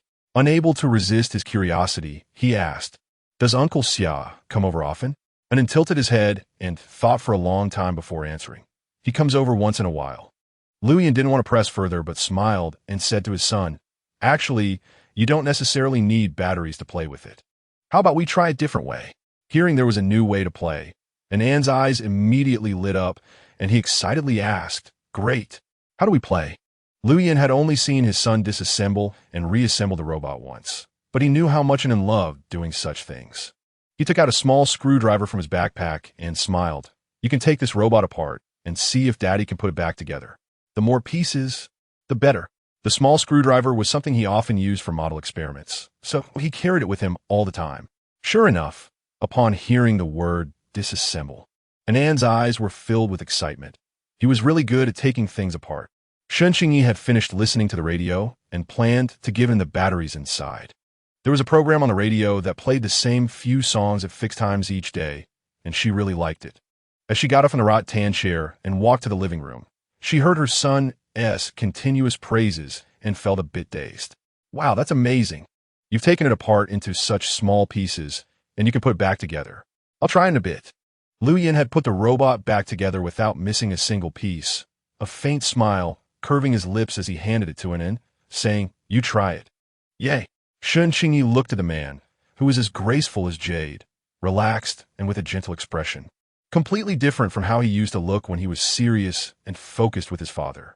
His eyes were soft as he looked at Anne. "Anne," Qingyi called softly. Both father and son turned to look at her. Qingyi approached and handed the radio to Anne, saying, "Mom is done listening. You can take it." And then grabbed the radio from Qingyi's hands, showing his little tiger teeth. "Thank you, Mom." Qingyi didn't linger and turned back to her room. As Anne fiddled with the batteries in the radio, he muttered, "Listening to the same few songs every night is so boring." "What songs?" And then paused his fingers, looking up with a thoughtful expression. "Pink Memories and Green Island Serenade.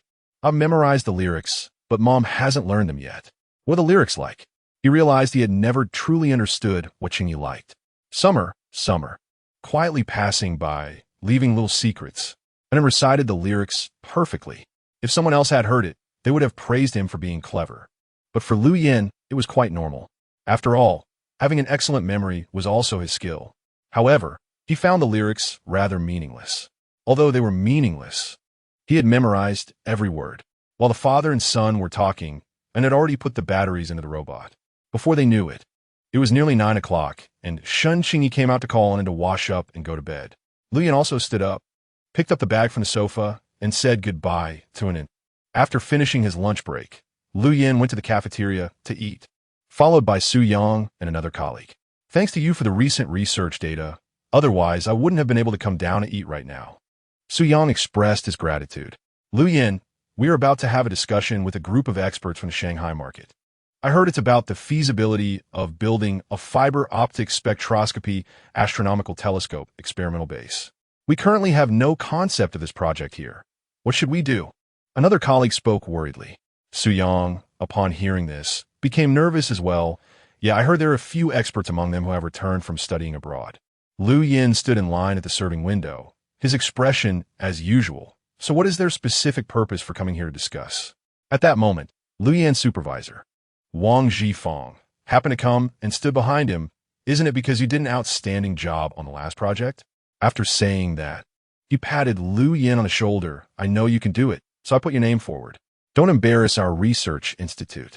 Lu Yin was silent for a moment, turned to look at Wang Zhifeng, and said, borrow some money from me. Chapter 15, she should like it too. Wang Zhifeng frowned. Hadn't he just received his salary? My mom is sick. You know about this. Wang Zhifeng stared at Lu Yin for a long time. They all said this kid was just a bookish engineering boy, not someone who would be as calculating as those liberal arts students, right? So filial? 100 yuan. Will you lend it? Lu Yin spoke again. Su Yang quietly stepped out from the front of the line and ran to the regular window. The cafeteria had special provisions for research technicians. Wang Zhifeng looked around. There wasn't a single familiar face in front of Lu Yin. As a leader, he gritted his teeth and nodded, saying, come my office later.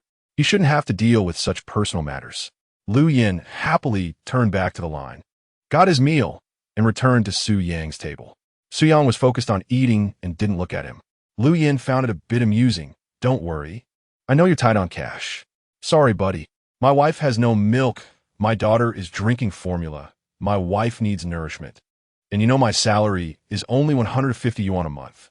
He really couldn't understand how Lu Yin, who clearly didn't spend money, managed to spend 450 yuan in just a few days. At this moment, Chun Haixia sat down across from Lu Yin with a lunchbox, looking concerned. Is your mother better? Lu Yin nodded. Yes, much better.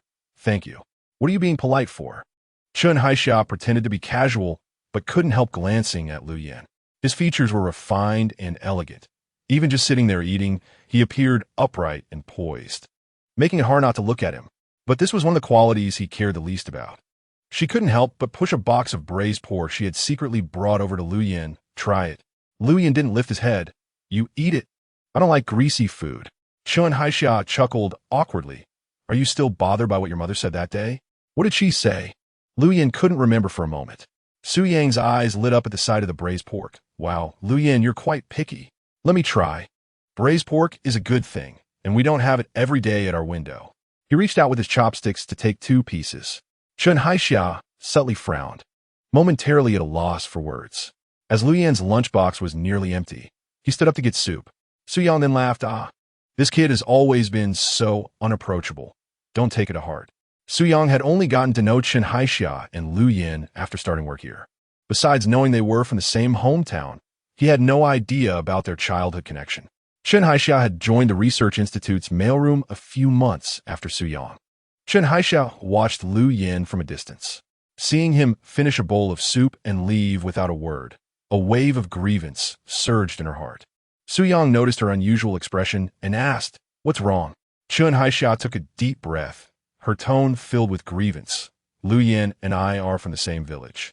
Went to the same elementary school, the same middle school, and even the same high school. Our relationship was always good until college. But now he seems to have an opinion about me. Su Yang listened to the underlying sorrow in Chun Haixia's tone with some sympathy and advised, no. You haven't seen how he treats other girls. When he first came in, he was really annoyed. Every unmarried young girl in our institute tried to strike up a conversation with him. But his response was always, I need to work. Even his wife hasn't contacted him once since she went to the Research Institute. I think he talks to you a lot. Chun Haixia paused for a moment and asked, really? Yes, otherwise, how could he not even notice when his wife was kicked out? Su Yang replied. Chun Haixia's eyes dimmed, and it was clear that the last sentence did not comfort her. Lu Yin had no feelings for his wife, Shun Qingyi, but he was responsible. Others might not know, but she did. She took a deep breath, suppressing her sadness and disappointment, and buried herself in her meal. After work, Lu Yin told Su Yang to leave the door open for him and asked where he could buy a recorder and tapes. Su Yang found this a bit strange. When did you get this interest? Lu Yin smiled. Just yesterday. Go to the department store? But their tapes aren't complete. If you want specific popular songs, you'll have to go to a private tape shop, but it's a bit more expensive, at least 5 yuan a box. He then recommended a private tape shop to Lu Yin. My wife used to go there every month to buy a new tape. She's such a spendthrift. Though he complained, his tone was full of affection. Lu Yin bought a recorder at the department store for 85 yuan and asked the salesperson if they had tapes for Pink Memories and Green Island Serenade. The salesperson smiled and said, "You're in luck.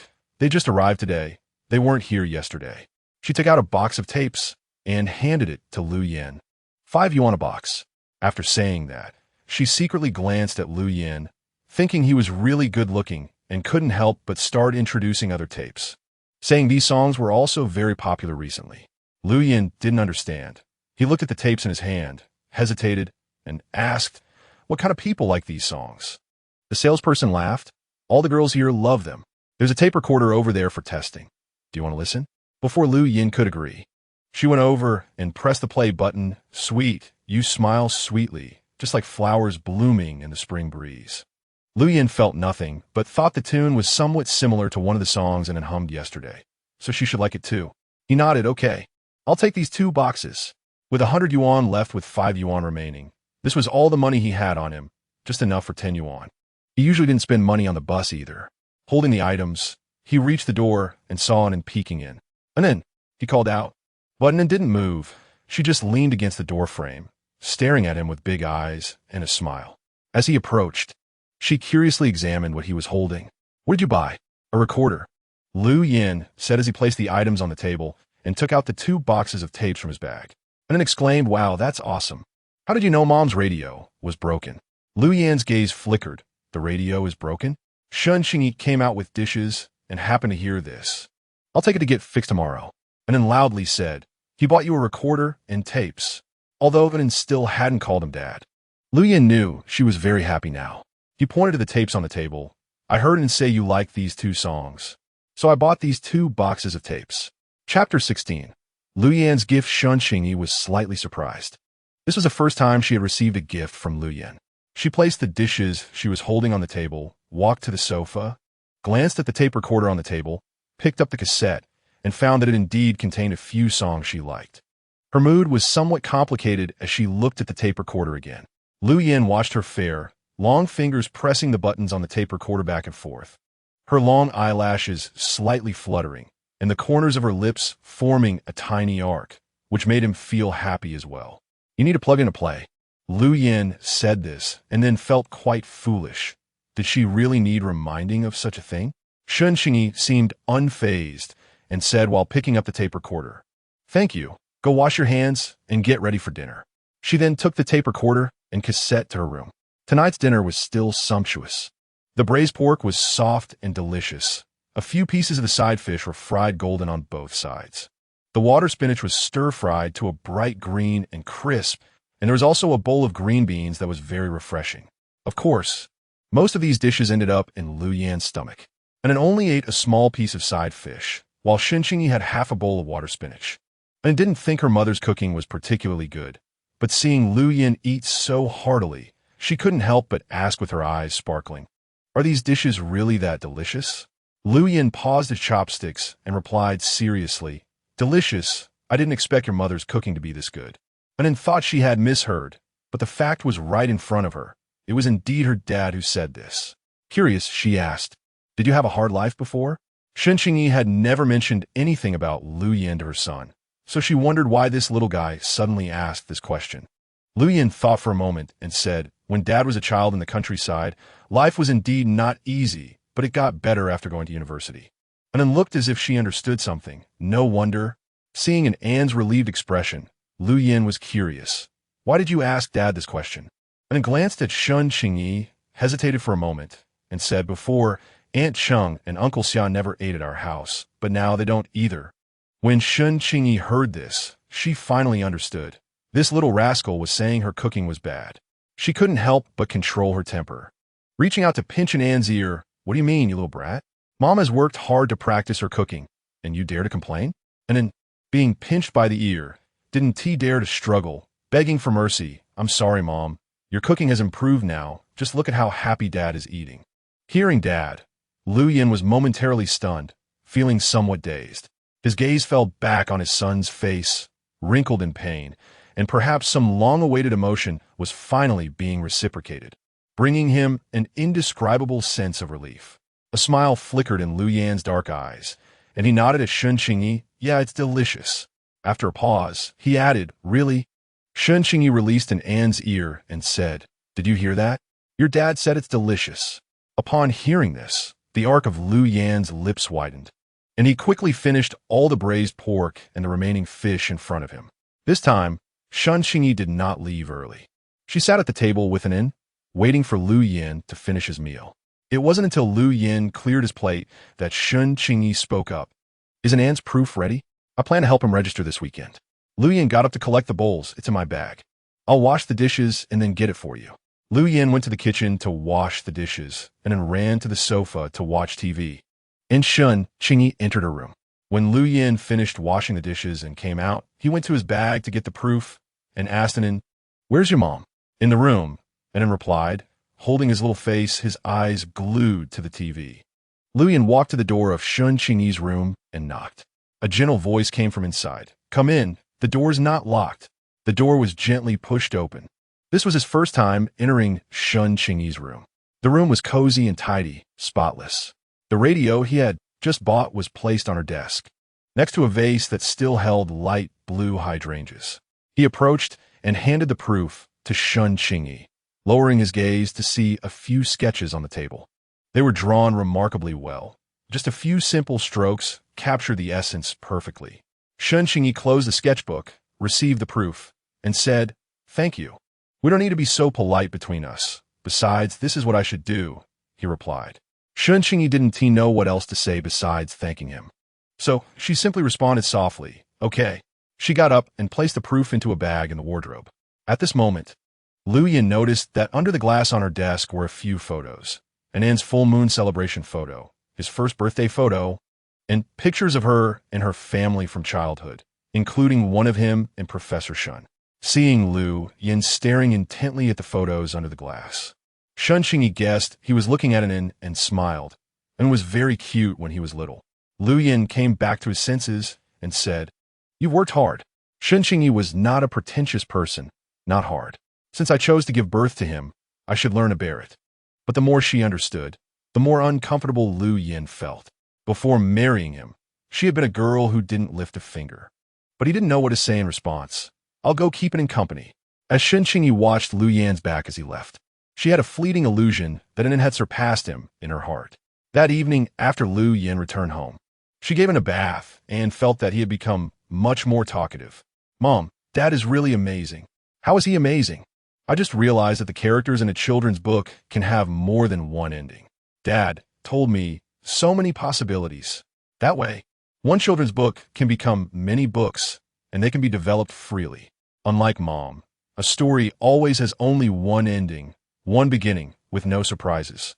The next morning, Qingyi took Anan to register for his household registration, holding Anan's hand, just as they were about to leave the family compound.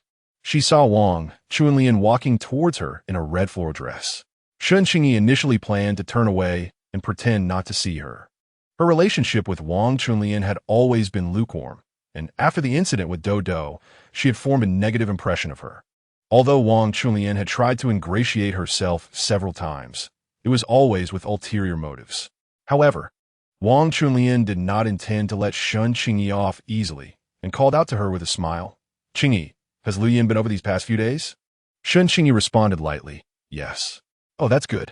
Yesterday, my husband said Lu Yan was reported to the leadership office by his family the day before, and they talked for a long time. It seems quite serious. Later, Do's dad found out, and it turned out to be this." Wang Chunlian deliberately trailed off. Sure enough, Qingyi, who had initially meant to keep walking, stopped in her tracks. Chapter 17. Not caring about my man's reputation before Qingyi could speak, and had already opened her mouth. "Aunt Wang, Uncle Wang, have you found out what my dad did?" Qingyi originally thought Wang Chunlian was someone who could lower her face, but unexpectedly, her son was no different, as if what happened a few days ago had never existed. After all this, it made her seem petty and vengeful in the way she called Aunt Wang. Wang Chunlian looked down at Anan, her eyes filled with a loving glow, and smiled. "Oh, this is what blood relations are like. There's not a bit of estrangement. Knowing how to care for others. Your dad, he beat his brother up and sent him to the hospital, and even wanted to send his parents back to their hometown. How can this be okay?" As she spoke, she glanced at Qingyi, not expecting Lu Yin to look gentle but have such a fiery temper. Now, there's gossip at the workplace, saying he has cut ties with his family. You need to advise him well. He originally had boundless prospects. Don't let it be ruined by family conduct. Hearing this news, Qingyi's heart stirred with waves. Was he protecting himself? Because he had told her to let his parents go back and bring her and over. Qingyi had long experienced the personalities of those from the Lu family. Reasoning with them would only make them demand more. So is that why Lu Yin had taken action against them? Qingyi smiled at Wang Chunlian. I understand. Thank you, Sister Wang. Wang Chunlian was still pointing at Lu Yin, solving problems for her husband, and now she didn't dare to act high and mighty in front of Qingyi. Her face full of smiles. Oh, there's no need for thanks. We're neighbors. There are noisy times, and there are times to help each other. That's normal. Especially between children. Qingyi neither agreed nor disagreed, only said, I have something to attend to. I'll leave first. Wang Chunlian looked at Qingyi's back and replied, All right, but you still need to pay attention to your man's matter. I still say, Lu Yan's achievements are hard to come by. Don't let it be ruined by family conduct. Okay, Qingyi responded, pulling it in away without looking back. With Lu Yan's handwritten proof, Anan's household registration was processed smoothly, just waiting for the procedures to be completed. When they returned, Qingyi was in a good mood, accompanying her mother to fix the radio, then went to buy some fruits and vegetables. Anan nodded in agreement. Qingyi arrived at a shop that specialized in repairing televisions and radios, took out the radio, and the young man repairing it fiddled with it for a while, but couldn't find the fault. Then he said, I can't fix this. Qingyi was somewhat puzzled. Take another look. I just bought this not long ago. There's really no way, he said, handing the radio back to Qingyi. Qingyi helplessly took back the radio, and as she stepped out of the shop, she said somewhat unhappily to Anan, Look what you've done. You must have broken it. Anan felt wrong, but Mom, it was Dad who took it apart after you brought it back yesterday. He usually handles things just fine. But she couldn't tell her mother this. Her attitude toward Dad had just changed, and what if she found out the truth and didn't let Dad come anymore? I'm sorry, Mom. I didn't mean to. Her little voice was cute and very aggrieved. Qingyi couldn't bear it at once. Forget it. Let's go buy vegetables. Fortunately, Lu Yin had given her living expenses. With his eating habits, Qingyi really didn't dare to spend too much. The mother and son entered the market, and Qingyi bought a chicken, half a pound of meatballs, 10 eggs, and 2 bunches of greens. Oh, is that Qingyi? A familiar voice came from behind Qingyi. When she turned around, she saw 2 familiar faces. Chen Haixia was with Qian Hohat, who was also carrying a basket of vegetables as they walked towards her. Qingyi somewhat regretted not having heard the voice clearly before turning around. She thought Qian Hohat must not be coming to catch up, but to check on Anan. This must be Anan, right? Qian Hohat's gaze fell on Anan, and she took a couple of steps forward. She really looks like you. Why doesn't she call me Grandma? Qingyi quickly pulled Anan behind her. Aunt Qian, the child hasn't met you before. She's scared. If there's nothing else, I'll be leaving now. When Chen Haixia saw Anan, her whole heart collapsed.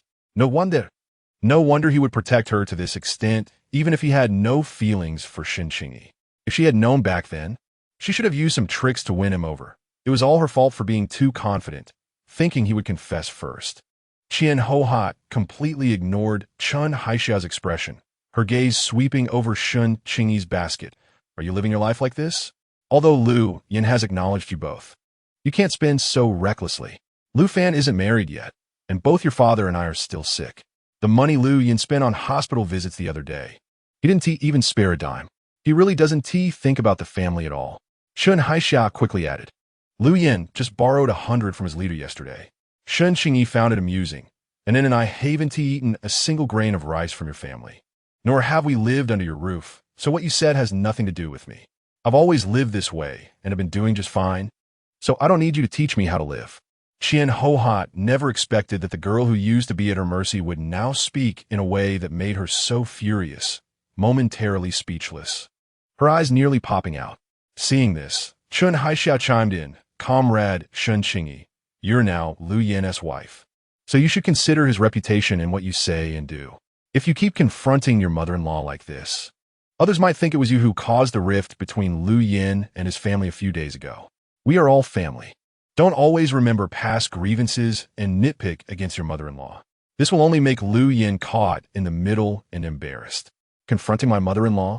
Qingyi's delicate brows furrowed. This is the first time I've realized I have such great power. If I could influence Lu Yin's decisions, I definitely wouldn't let you still be standing here.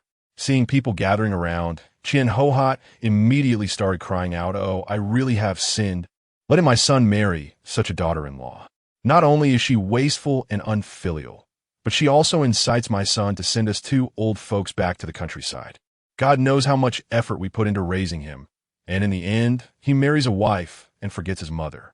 Anan tightly held her mother's hand and softly said, "Mom, let us go.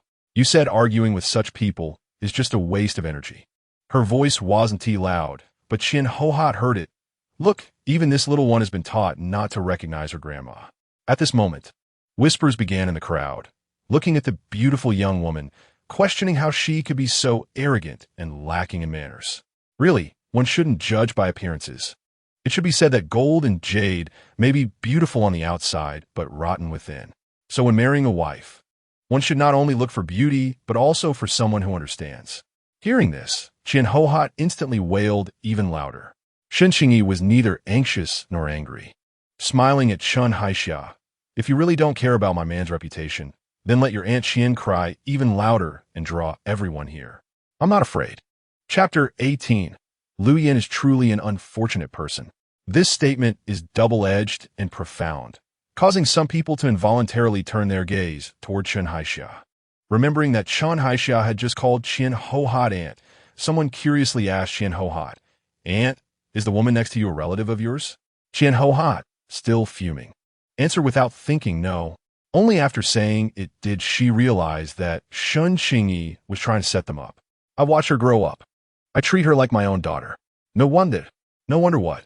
You weren't here just now." That woman acted like the lady of the house, lecturing her daughter-in-law about being disrespectful to her husband and ungrateful to her in-laws.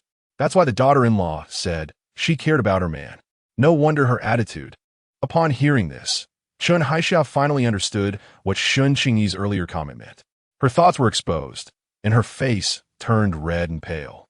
She tugged at Qian Hohat and whispered, "Let's go." Qian Hohat shot a fierce glare at Qingyi and followed Chen Haixia away. Qingyi raised an eyebrow at the sight of the two fleeing and then looked down to meet Anne's smiling eyes. The little one shook Qingyi's hand and said softly, "Mom is amazing." Meanwhile, Qian Hohat's eyes were filled with anger. "Haixia, is it true that Lu Yin borrowed 100 yuan from the leader?" Chen Haixia was still in shock from seeing Anan, and it was only when she heard Qian Hohat's question that she came to her senses and nodded. "Yes, he said it was to spend on your medical treatment." Hearing this, Qian Hohat's heart sank completely. She had only taken 80 yuan, thinking the rest was with Lu Yin, but it seemed it must have gone to that woman. Noticing Qian Hohat's change in expression, Chen Haixia asked, "What's wrong, Aunt?" Lu Yin just returned 80 yuan. He rarely spends money, so the rest must have gone to that shameless woman. Just look at how well she dresses and enjoys herself, Qian Hohat said through gritted teeth. Hearing this, Chen Haixia suddenly remembered something. A few days ago, when I went to the department store, I saw her buy 3 sets of clothes all at once. That must have cost at least 200 or 300. What? Qian Hohat's eyes nearly popped out. What a sin. How did Lu Yin marry such a thing? Qian Hohat had never bought anything like that in her life and felt the need to have a serious talk with Lu Yin. "Aunt, don't blame Lu Yin too much. He's being forced." Chen Haixia felt a pang in her heart at this thought. Qian Hohat patted Chen Haixia's hand reassuringly. "Lu Yin is truly unfortunate. If he had married you, he would have someone who thinks of him everywhere." "Aunt, please don't say that. If Lu Yin hears you, it will create misunderstandings." Qian Hohat dismissed her concerns. "He hasn't been home for days. He must be with that woman, who knows how much sweet talk he's been feeding her." Chen Haixia's heart sank to the bottom. The man who was originally hers was now sleeping next to another woman every day, and just thinking about it made her heart ache. Qian Hohat sensed Chen Haixia's emotions and comforted her. "All right, what is meant to be yours will ultimately be yours. After some time, when the novelty wears off, he'll wake up. Besides, how are you worse than that Qingyi?" Hearing this, Chen Haixia felt a little better. But she still said, "Aunt, I didn't mean it that way." Qian Ho laughed. "Fine, you didn't mean it, but it's what I mean. The money that woman has in her hands must be retrieved quickly. If this continues, there will be nothing left." Qingyi took it home, her mood unaffected. She placed the groceries on the table, sat on the sofa with the radio, and muttered, "Wasn't it said it was brought from the port city? Why is the quality so bad?" And then took the radio from Qingyi's hand and asked, "Should we wait for Dad to come back tonight to help you take a look?" Hearing her son call out for his dad, Qingyi rubbed her forehead. She had to admit that if Lu Yin wanted to win someone's affection, it would be an easy task. No need, just play with it yourself. Qingyi tossed this out and went back to her room. Sitting at the desk by the window, she couldn't help but touch the radio. Did he borrow 100 yuan from the leader to buy this radio? She plugged it in, turned it on, took out one of the cassette tapes, and inserted it. After securing the tape, she pressed play, and familiar melodies began to play. After listening for a while, she suddenly remembered that breakfast still hadn't been made. The mother and son enjoyed their meal while listening to the music coming from the room. Qingyi was in a good mood and serving a bowl of chicken soup. "Mom, is that fierce old lady we met at the market really Grandma?" Qingyi paused for a moment and replied, "Yes. She really doesn't seem like someone who could give birth to a son like Dad," and then pouted. Qingyi found it amusing to see her son's serious expression. "Do you know your dad very well?" In Qingyi's eyes, Lu Yin was no different from Qian Ho, resentful and indifferent. He could ignore her for 4 years to retaliate against his father's coercion. Now that he saw an he was willing to bend and knew exactly what he wanted. Thinking of this, she couldn't help but glance at her son again. This little one had a bit of that tendency too. He clearly despised Do's mom. Yet to learn about Lu Yin, he still managed to show a rare, flattering smile and called her aunt. She couldn't do that, and she had to admit that personality is largely innate. She didn't understand Lu Yin, but she knew this little one very well. Looking again at the face that resembled Lu Yan's by 70 or 80%, her mood suddenly soured. And in busy eating, sensed his mother's displeased gaze and looked up at her, confused. Mom still has a grudge against Dad. Next time, I won't praise him in front of you. Qingyi patted her son's head. "All right, I can see that your dad really loves you. I don't mean anything else." Anand's big eyes blinked. "Really? Really?" After lunch, Qingyi tidied up the dishes and had a lovely nap with Anan. By 6 in the evening, Lu Yin came home. As soon as he walked in, he caught a whiff of the delicious aroma coming from the kitchen. Anan looked around, and seeing that Qingyi hadn't come out, he grabbed Lu Yan's hand. Lu Yin immediately froze, then realized and picked his son up. The little one was soft and didn't move in his arms, making Lu Yan's hands tremble slightly. That feeling of excitement was even stronger than when he received an award. "Dad, I waited a long time for you." Anand's bright eyes sparkled, and his rosy little face was full of joy. Lu Yin carried him to the side of the sofa and set him down with a smile. "I didn't come late, did I?" "No." And then shook his head and then picked up the radio from the TV cabinet, holding it out to Lu Yin. "The radio is broken. Mom took it to the street today, but didn't get fixed. She seems a little unhappy. Can you help her take a look?" Chapter 19. Lu Yin had never coaxed anyone. Lu Yan's gaze flickered, and he asked him, "Is this radio very important?" "I don't know. Uncle Xiao brought it back from the port city. It should be quite expensive," and then said softly. Lu Yin picked up the radio, opened it to take a look, and said to Anan, "Dad couldn't tell either. How about I teach you how to make a radio to give to Mom tomorrow?" Anan thought she had misheard. Her dad could make a radio? Lu Yin nodded, "Of course.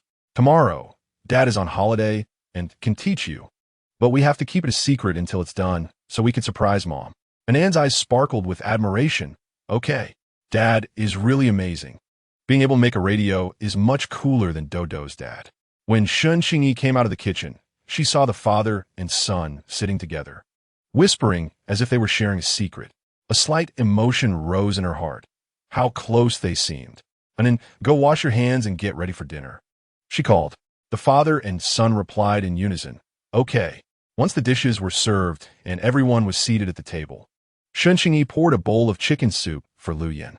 As he received it, an inexplicable feeling swept over him for a moment. His wife was cooking for him, serving him soup, and his son was smart and considerate, waiting for him to come home. He used to feel like he had nothing, but at this moment, he felt like he had everything. He held the soup, took a sip, and felt Qingyi's gaze on him. This experience of being watched by a woman happened every day, and he usually found it boring and didn't care, but at this moment, he felt a strange sense of tension. He put down the bowl of soup and looked up at her. "What's wrong, Qingyi?" Qingyi asked. "Did you hit Lu Fan?" Lu Yin pressed his lips together and nodded slightly. "Yeah." "Why?" Although she knew it was related to her, she still wanted confirmation from Lu Yin. "He deserved it. Who told him to lay his hands on you back then?" As he said this, Lu Yin felt embarrassed and guilty. Although he had known the outcome for a long time, hearing him say it made Qingyi's heart tremble, and after a while she asked, "Is it because of an in?" "Because you're my wife," Lu Yin replied without hesitation. Upon hearing this, Qingyi felt a wave of emotions surge within her, both excited and aggrieved. "Since you know I'm your wife, why have you been indifferent for the past 4 years? You didn't answer calls or ask about us.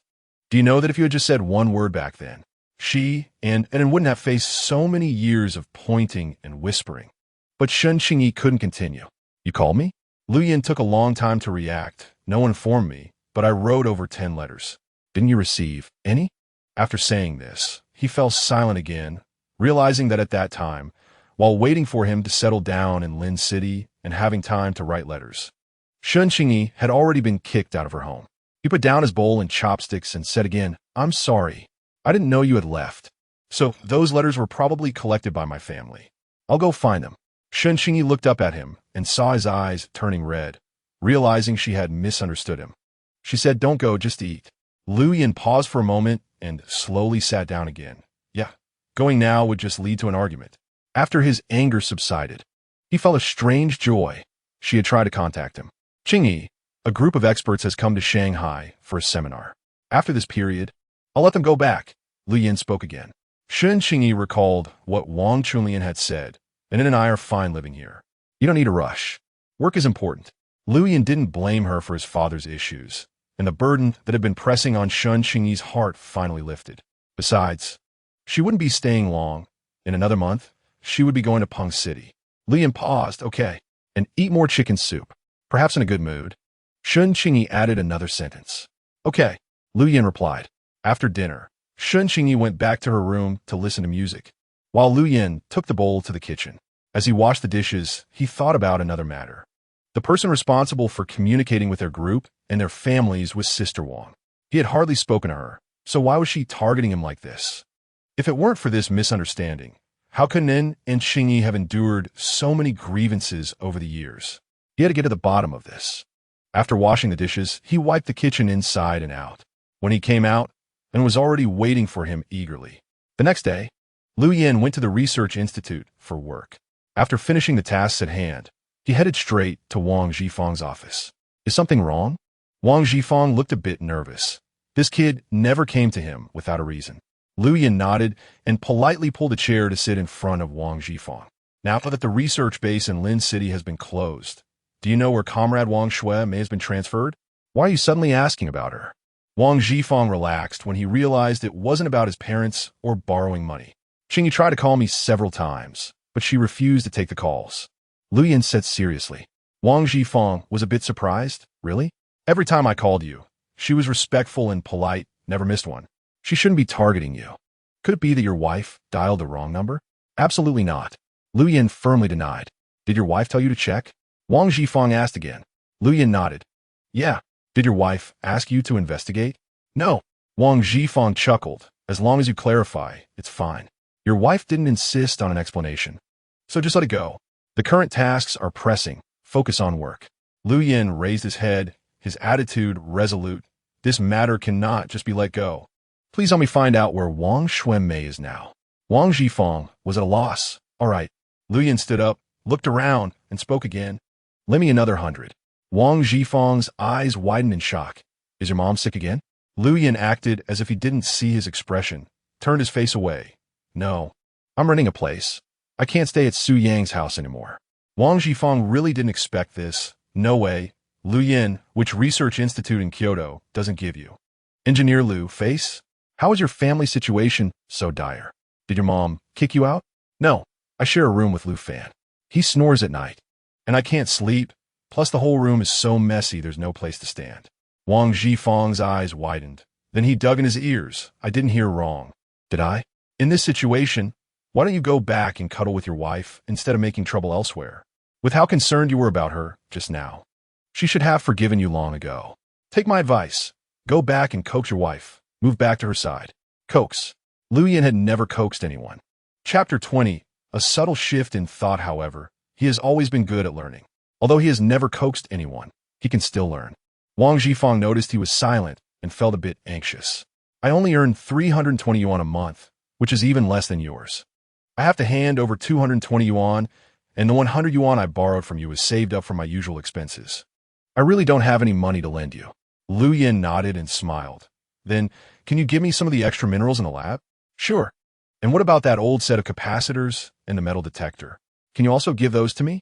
These two items were brought from Linsheng, and we don't need them for our experiments below. Lu Yin spoke again. Wang Zhifang smiled, of course.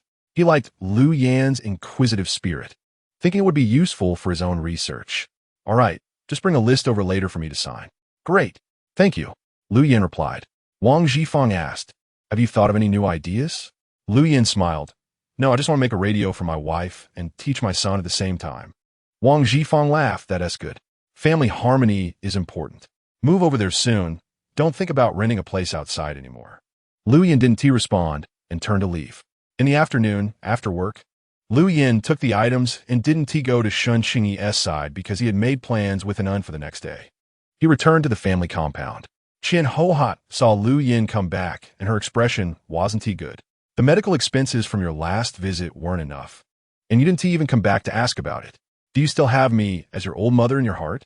Lu Yin frowned slightly and replied calmly.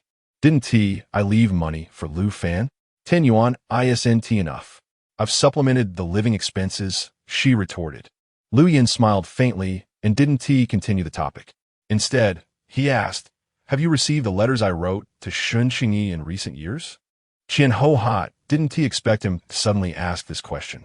She was taken aback. It's been so long, and there are so many people in the family. Who remembers who received what? Lu Yin nodded. Then let us wait until they all come back to ask together.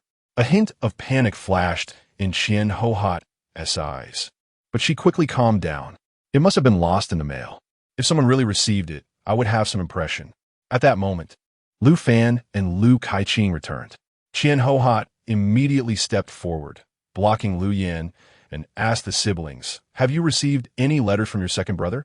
Lu Fan scratched his head, and when Qian Hohat tugged at him, he immediately realized, it's been so long, I don't have any impression. Lu Kaiqing shook her head as well. Lu Yin seemed to have anticipated this, smiled lightly. Fortunately, I sent it as a registered letter, so there's a receipt. Since you all say you haven't received it, I'll go check personally later. Lu Fan frowned, displeased. Second brother, you haven't been back for several days. And as soon as you return, you start questioning us. What do you mean? Lu Kaiqing didn't speak, turning away to avoid Qian Hohat and going back to her room. She had even been thinking of this good second brother to arrange a good marriage for her in Kyoto. She didn't want to create a rift with him. He was quite famous around here, and many people would come forward to get close to her when his name was mentioned. Only this old mother was still clueless, thinking she could command everyone in this family. That's meaningless. Lu Yin's voice suddenly turned cold.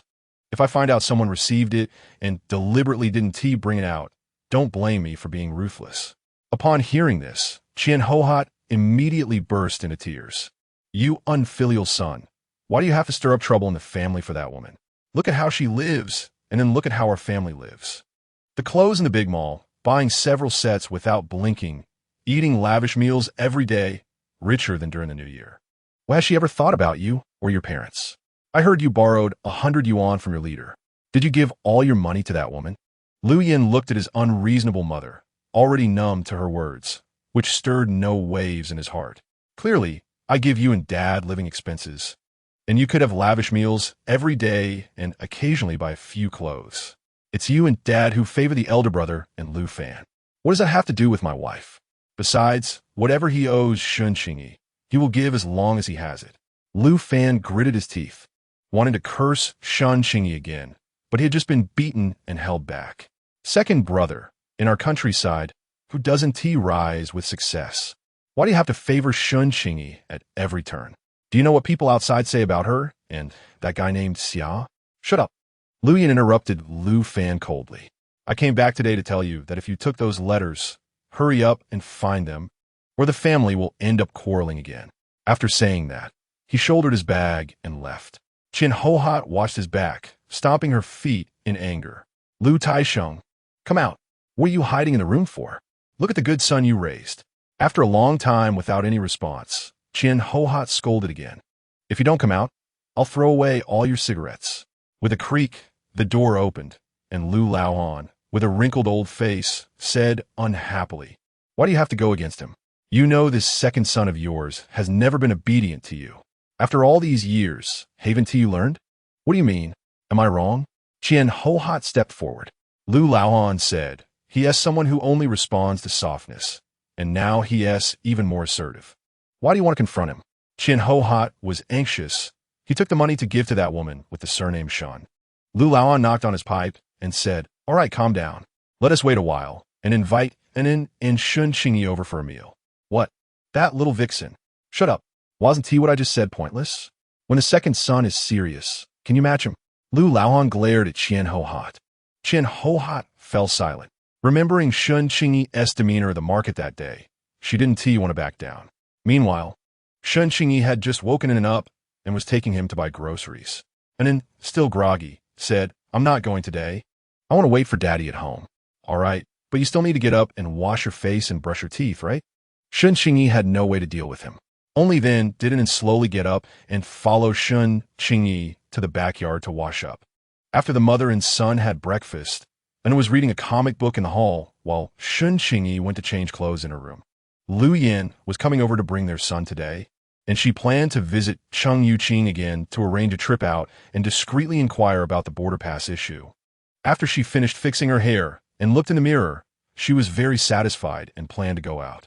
When Qingyi opened the door, she immediately saw the father and son sitting on the sofa, both with their heads down, speaking in low voices as if sharing some secret. And then, Mommy is going out. Lu Yin looked up in response to the voice and saw the delicate figure, wearing a white round-neck shirt paired with light yellow, three-quarter shorts. Her smooth black hair cascading naturally over her shoulders, clear bright eyes, long lashes slightly curled, and a faint smile on her beautiful face. The morning sunlight slanted through the door frame, casting half-light on her, and this scene stirred something in his heart that he couldn't suppress. Lu Yin awkwardly lowered his eyes and softly said to Anin, Mommy is calling you. Chapter 21 is Dad, really awesome? Anin quickly lifted her small face, showing her little tiger teeth, and happily said, got it. What dishes do you want to eat? Anin thought for a moment and said, let's buy a watermelon and then get a fish. Qingyi then turned her gaze to Lu Yin. What about you? Anything is fine. Lu Yin was not picky about food. Qingyi nodded and went to the kitchen to get a shopping basket. As she passed by the sofa with the basket, she secretly took a glance at the father and son. There were a few strange items on the sofa that looked like appliances but were not. The only recognizable thing inside was copper wire. She wanted to ask about it, but was too embarrassed, so she decided to wait until Lu Yin left to ask Anin. She took the basket and first went to Cheng Yuqing's house. Cheng Yuqing had just gotten up, and when she heard Qingyi inviting her to buy groceries, she quickly changed her clothes, took the basket, and told her mom before heading out with Qingyi. Why didn't you bring it in? Qingyi casually replied. Lu Yin is taking care of her. Lu Yin has moved in? Cheng Yuqing's eyes sparkled with suppressed gossip and excitement. No, he just comes over after work and on weekends to keep it in company. Cheng Yuqing excitedly patted Qingyi on the shoulder. This is a good thing. You should take the opportunity to keep him around. If you keep being apart like this, what if someone else takes advantage of it? Qingyi shook her head. Forget it. A man whose heart isn't with you can't be kept no matter what. What's wrong with you? Why so down? He has come over so many times and hasn't shown any feelings? Cheng Yuqing really couldn't believe it. The day before yesterday, he brought me a cassette player and 2 boxes of tapes. Does that count as a sign? Cheng Yuqing chuckled. Is Lu Yin still considered a man? With such a beautiful wife in front of him all day, he doesn't have any thoughts about it? So a forced fruit is not sweet. After her reflection, Qingyi added, but I misunderstood him a bit. When I called him back then, it wasn't that he deliberately didn't come. It was that the operator didn't relay the message to him. Plus, he has written to me many times. Qingyi was very angry. Who is that operator? That's outrageous.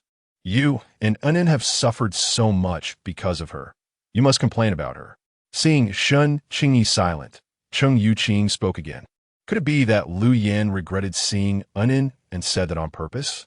After all, Anin is such a lovely child. Who wouldn't he like her? Especially since she is his biological son? Qingyi shook her head. It was Wang Xuemei. Her? Qingyi's heart sank. Then she understood. No wonder. You should have thought of that when you found out it was her. I never expected that even after my dad died, she wouldn't let it go. I heard she has transferred to a government position in the capital, and her husband has a pretty high position too. So even if I know about this, I have no ability to confront her. Qingyi was extremely furious. That's really too much. It's clearly her son who lacks capability. Professor Shen wouldn't take him in, so why should she blame you for her son's failure and dropout? Does Lu Yan know about this? I haven't told Lu Yan. He has a lot on his plate right now, and given the state of our relationship, it's not really the right time. After all, this matter was caused by my dad. Qingyi had her own concerns. Qingyi didn't know what to say. Are you really just going to endure this? What do you think we should do? Qingyi sighed and didn't answer. After a while, Qingyi finally spoke. I must clear my dad's name. Otherwise, if something like this happens again, I will really be left helpless. Even if I go to the unit's leaders, no one would stand by my dad.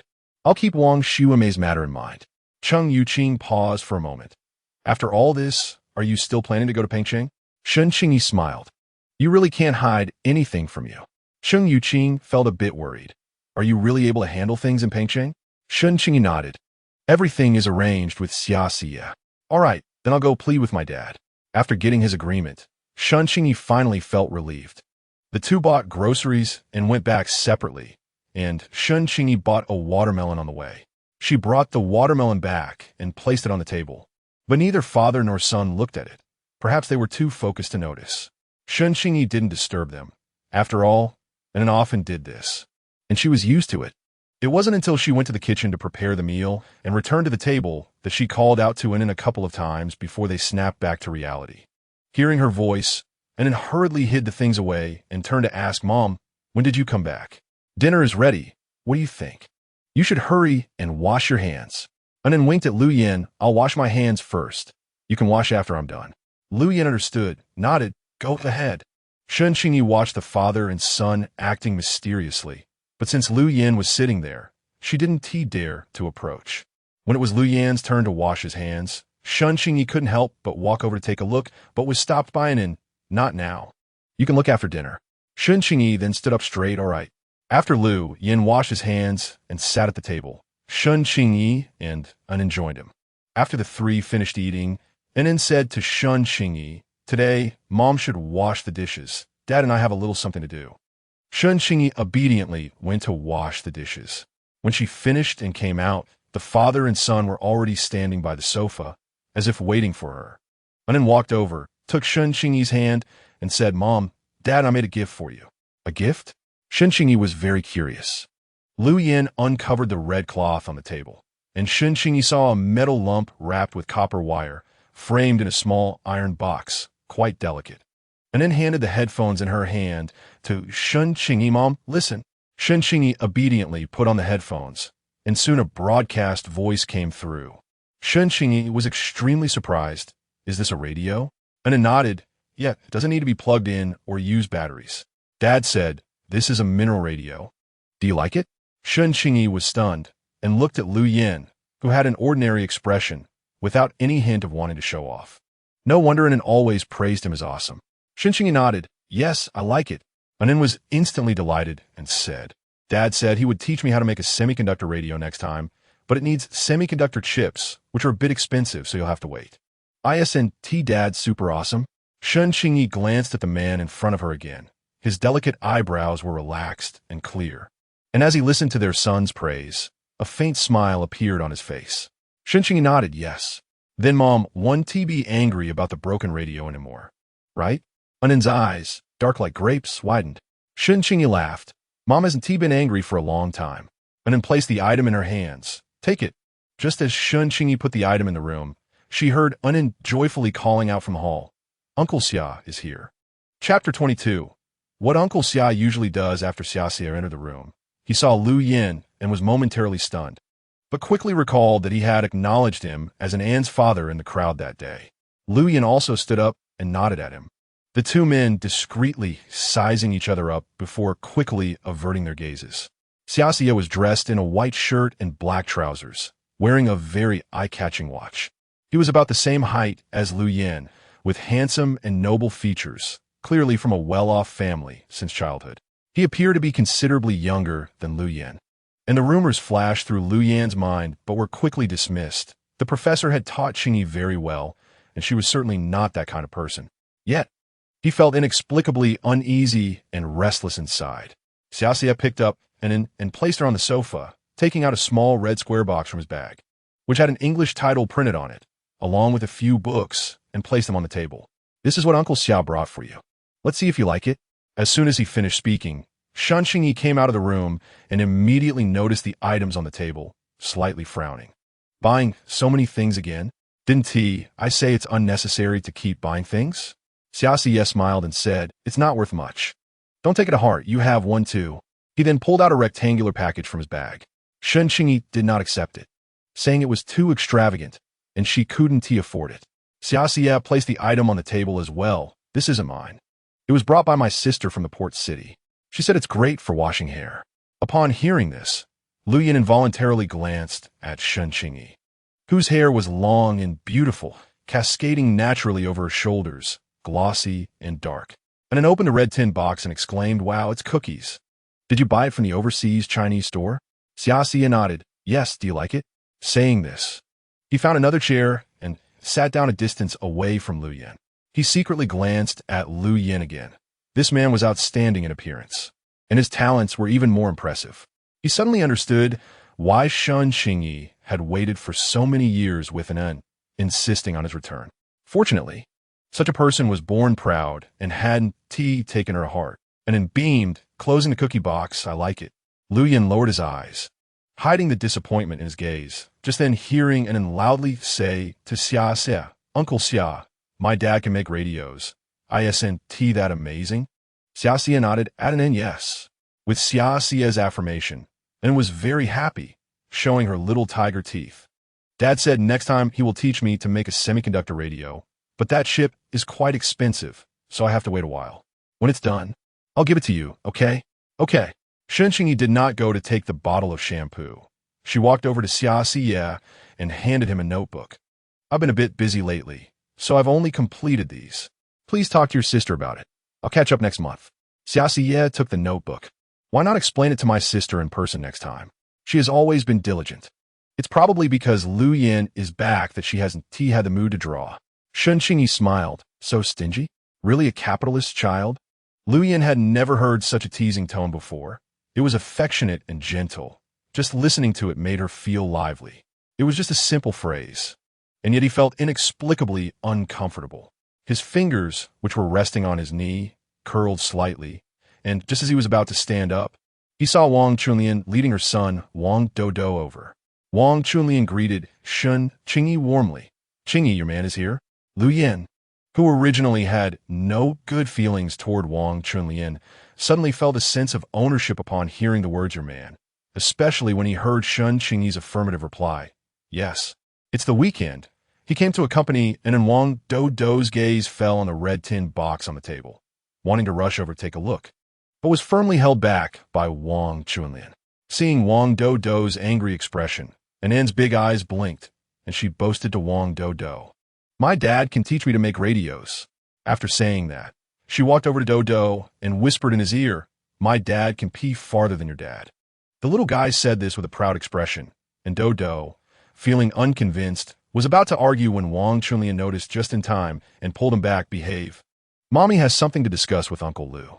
The son pouted, clearly about to cause trouble, and Wang Chunlian was afraid he would clash with him again. Wang Chunlian then placed the bamboo basket she was holding on the table, looked at Xia, frowned slightly, and said to Qingyi, these eggs are for your man to replenish his health. Don't refuse again. After finishing, she flatteringly walked over to Lu Yin. Comrade Lu Yin, here's the thing. My man is at your subordinates unit, needing to procure a batch of special materials. The application report was submitted a few days ago, but there has been no news. I heard it stuck with your leader. Can you help me say a word? Just let us know if it's possible or not. Her husband had run to the engineering department of the research institute several times without even seeing a shadow. She was afraid Lu Yin wouldn't agree and added, I already apologized for Do-Do's incident last time. From now on, I will let Do-Do play with it, and Qingyi brought the basket over, about to refuse. But Lu Yin readily accepted. Okay. Wang Chunlian didn't expect Lu Yin to agree so readily. Thank you so much. Then I won't disturb you. She hurriedly pulled Do-Do away, afraid Lu Yin would change his mind. Qingyi helplessly placed the basket back on the table, and Xiaoxin noticed Qingyi's difficulty. Taking a couple of steps forward, Brother Lu, this neighbor, used to scold sister Qingyi harshly, and now she only knows to come over to curry favor. Such a person isn't worth helping. Lu Yin turned around to look at Xiaoxia, his tone devoid of any emotion. After all, she was a neighbor. Whether her intentions were sincere or superficial, if she could maintain good relations, it would save Qingyi and a lot of trouble in the future.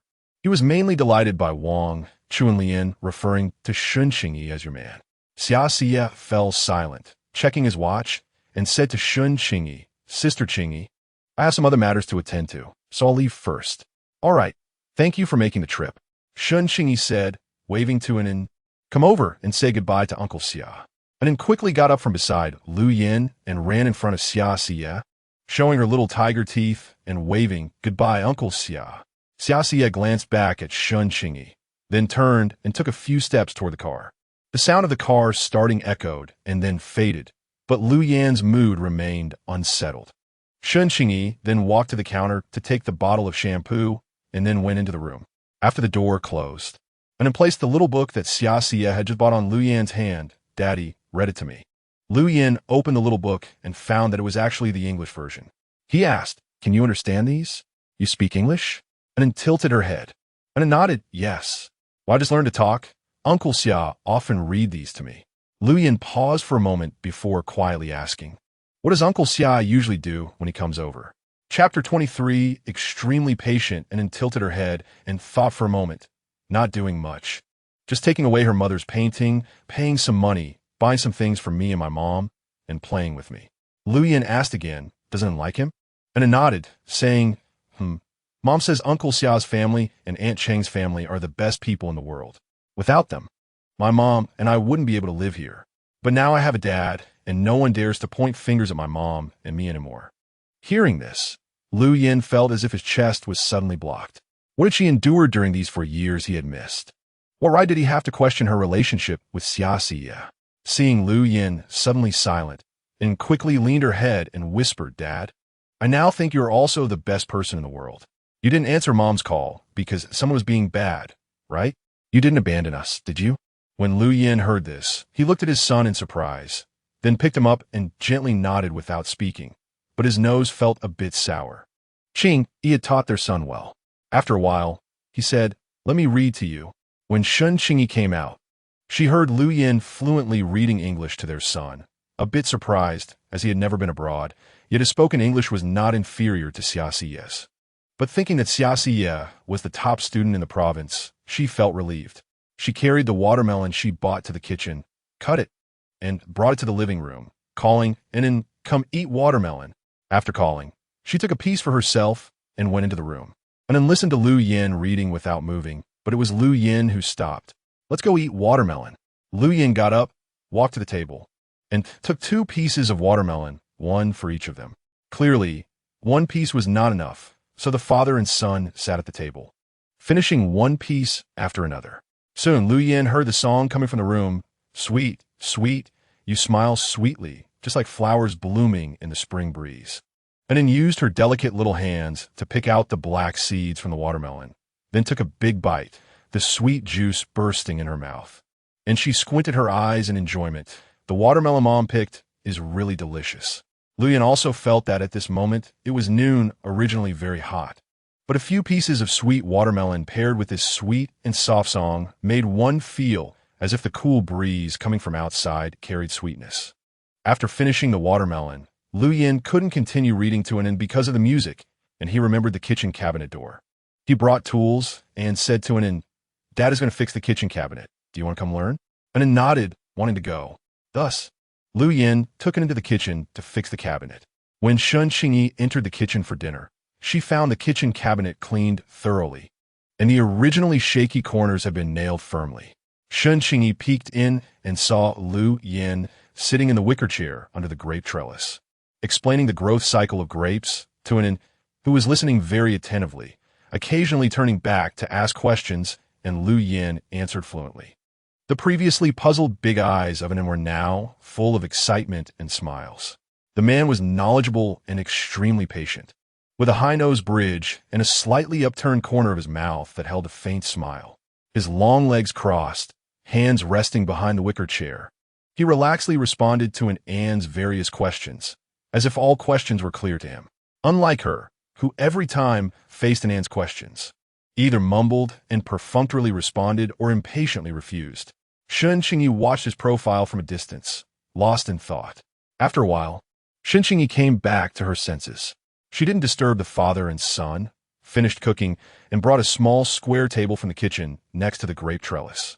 She prepared a dish of stir-fried green peppers with meat, a dish of dry-fried green beans, a dish of stir-fried shredded potatoes, and finally made a water-steamed egg. After setting the dishes and rice, Qingyi glanced at Anin, realizing that this kid was really endless. Standing to call him would definitely not work. So she simply walked closer. Just as she reached behind Lu Yin, she saw a green bug fall on his shoulder. It must have dropped from the grape trellis. Qingyi reached out to catch it, and Lu Yin noticed the movement, turning around to meet Qingyi's bright black eyes.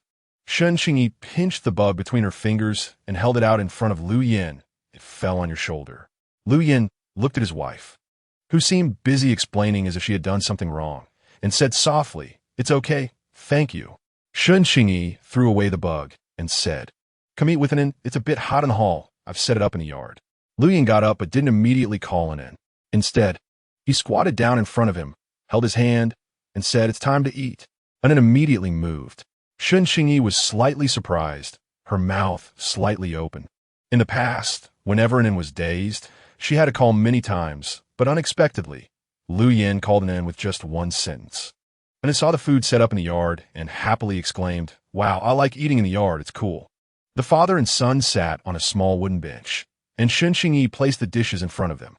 Qingyi pushed the water-steamed egg in front of Lu Yin. "I made 4 eggs for you that Wang Chunlian sent. Take the rest home." Lu Yin paused for a moment, then understood and smiled. "Are you angry?" "No." Anin blinked his big eyes, quickly leaned closer, and whispered in Lu Yan's ear, "She is angry." Qingyi watched in Anne's every move, wondering if this was really the child she had painstakingly raised. It had only been a few days, and it felt his mother's gaze and looked wronged. "I still like Mom the most, but when Dad isn't around, I want to play with my friends a bit." When Qingyi heard this, she indeed softened. "Didn't you hate Do very much?" "That's because he always breaks the rules, provokes me, and laughs at me. That's why I hate him." After saying this, his eyes curved again as he added, "But he won't dare anymore, because my dad is better than his dad at everything." Qingyi fell silent and scooped some egg into his bowl with a spoon, eating while saying, "It's really delicious, Mom. You should try it." Lu Yin pushed the egg custard in front of Qingyi, who reluctantly scooped 2 spoonfuls into her bowl and said lightly, "It's okay." And then blinked at Lu Yin, who smiled and patted his son's head, then lowered his head to eat. Just then, Cheng Yuqing rushed over, saying, "Qingyi, there's hope for the border pass." Before she even entered the backyard, her voice had already come through.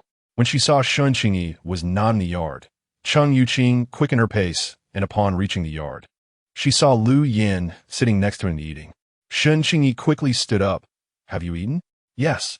Meanwhile, Lu Yin had just heard the words border pass, stopping his eating speed and perked up his ears to listen to Cheng Yuqing's next words. Chapter 24. I'll think about it.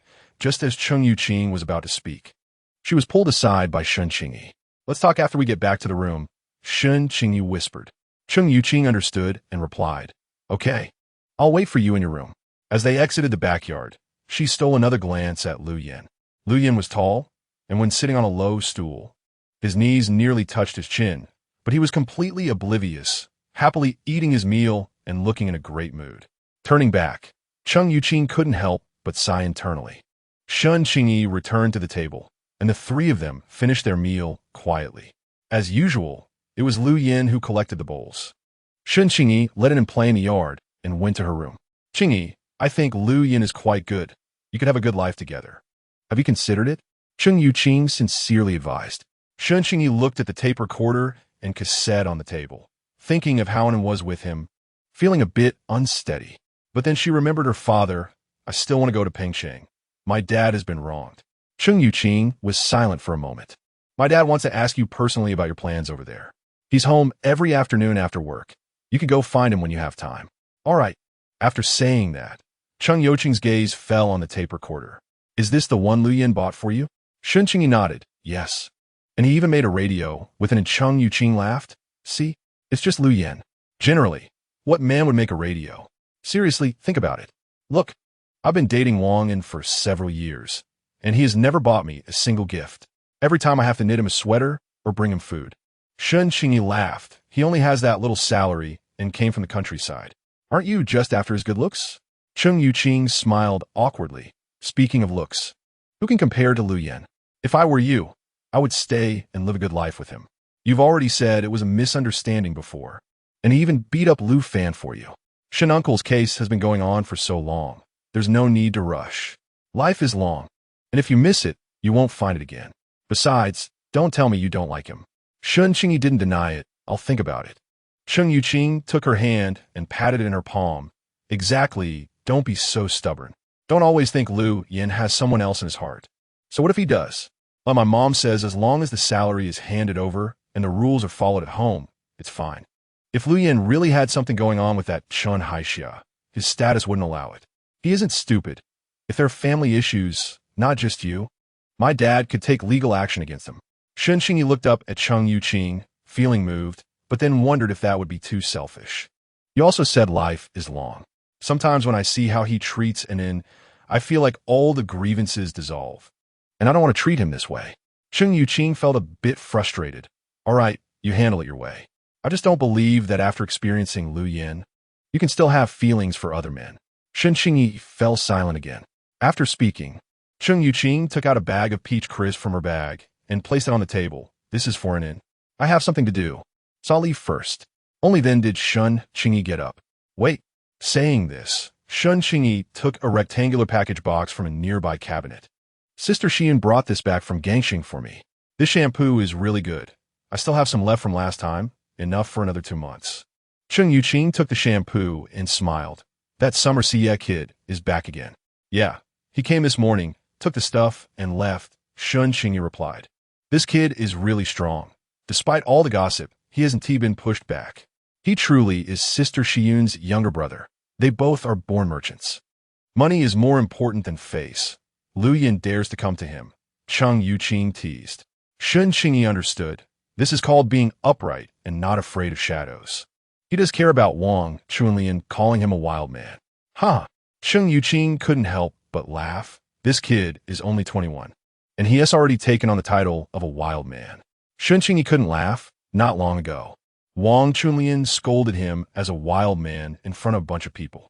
I thought he would send someone else to get the stuff this week, but he came himself again. Luckily, he studied abroad and has an open mind. Otherwise, he might really have become reclusive after being scolded. All right, I'll take the stuff. I won't disturb your family any longer. Think about what I said. Cheng Yuqing put the shampoo in her bag and left. When Shen Qingyi returned to the kitchen, Lu Yin was already washing the dishes and then was wiping the small table. Shen Qingyi was pleased and decided to sit in a rattan chair, lying back, feeling that life seemed pretty good. Before long, Lu Yin finished washing the dishes and came out. He walked over to Shen Qingyi and gently said, I think I just heard Cheng Yuqing mention something about a border pass. Who is applying for it? Shen Qingyi turned in surprise. This was the first time Lu Yin had asked about her personal matters. A friend wants to go to Pampering and asked me to help inquire with Cheng Yuqing's father. Lu Yin looked thoughtfully at the calm Shen Qingyi, didn't ask anything else, and said, if there are any issues, you can also talk to me. We can think a way together. We? Shen Qingyi was slightly moved by those two words, and Cheng Yuqing's words echoed in her mind. All right. Lu Yin smiled and took it into the hall, playing until dark before heading back. The next morning, after Lu Yin went to work, he went to Wang Zhifang's office. Wang Zhifang's heart sank again, but he pretended to be calm and asked, "Have you moved to your wife's place yet?" Lu Yin smiled. "Almost." Wang Zhifang finally felt relieved and asked, "Is there anything else?" A procurement officer named Wang Qingshan in the logistics department needs to purchase a batch of special materials, and the engineering department is required to verify it. The application form has been sitting with you for many days. Do you want to take a look? Yes or no? Just give me an answer. Wang Zhifang looked at Lu Yin in surprise. What is your relationship with him? This kid has never been one to meddle in others' business. He's my wife's neighbor. Wang Zhifang had a knowing expression. I'll take a look in a bit. After saying that, he added with a pleased look, as long as you're focused, there's really nothing you can't accomplish. I need to apply to send someone to investigate Wang Xiuemei's matter. Lu Yin said as he pulled out a form from his pocket and handed it to Wang Zhifang. This is my application form. Wang Zhifang frowned. All right. Hurry up and prepare for the reception of the experts from the Shanghai market for the seminar project. After showing an expression of being unable to do anything about him, he began looking for the application form that Wang Qingshan submitted. Lu Yin left satisfied. After work at noon, Lu Yin went to the cafeteria with Su Yang. The two of them got their meals and were sitting at the table eating when they heard a commotion in the cafeteria, with many people surrounding it with their bowls. Lu Yin had never liked to watch crowds and remained seated in his original spot without moving. Chapter 25, If You Mind. Su Yang suddenly looked up, as if she had seen Chen Haixia. Only then did Lu Yin react, stopping his actions with the bowl and chopsticks. And he heard someone in the crowd discussing that someone had fainted and was bleeding from the nose, asking which male comrade could take her to the infirmary. Su Yang nudged Lu Yin, saying that a life was at stake and he should go take a look. Lu Yin then got up and approached the crowd, where another male comrade was about to help Chen Haixia. Chen Haixia spotted Lu Yin at once, and, with the last bit of her strength, called out, "Lu Yin, I." The male comrade, seeing a familiar face, quickly stepped aside to let Lu Yin through. Lu Yin squatted down in front of her and asked, "What happened? Can you walk?" Chen Haixia weakly shook her head, indicating that she couldn't and had no strength left. Blood dripped from her nose to the corner of her mouth. Lu Yin didn't move, instead getting up to survey the people around him. He pointed to a burly cafeteria staff member and instructed, "Carry her to the infirmary." Chen Haixia looked at the overweight older man and wished she could immediately get up from the ground. But she had just sat in front of so many people that she had no strength, especially with Lu Yin watching. "Lu Yin," she called out weakly. Lu Yin frowned and told the staff member, "Hurry up." Chen Haixia's heart sank. Just as she was about to speak, the big man stepped forward, picked her up horizontally, and the greasy smell mixed with sweat made her feel even more dizzy. Soon, the staff member returned and said to Lu Yin, "Lu Gong, the nurse said your fellow villager's condition is a bit tricky, and she doesn't have any money on her. She asked you to take a look." Lu Yin hesitated for a moment, then called Su Yang, and the two of them went to the infirmary together. Upon arriving, they saw Shun Qingyi and Cheng Yuqing. Lu Yin was taken aback upon seeing his wife and asked, "Why didn't you tell me you were coming?" Shun Qingyi glanced at Chen Haixia, who had just said that she had no other relatives here and could only call Lu Yin to transfer her. Although the nurse didn't believe she could get Lu Gong to come, she tactfully asked, "Are you sure he'll come? I know he's busy and I don't usually disturb him, but this time I really have no choice." Leveraging her relationship with Lu Yin, no one dared to say anything directly. Chen Haixia held back her previous frustration and had a staff member relay the message. She didn't expect Lu Yin to really come. After her surprise, she felt a sense of pride. She secretly glanced at Shun Qingyi, although this woman was hiding it well. The fleeting look of disappointment in her eyes did not escape her notice. Lu Yin called for the nurse, who came out. He approached Shun Qingyi and explained, "She fainted and had a nosebleed. I happened to be eating in the cafeteria." He thought this was the kind of explanation a husband should give to his wife.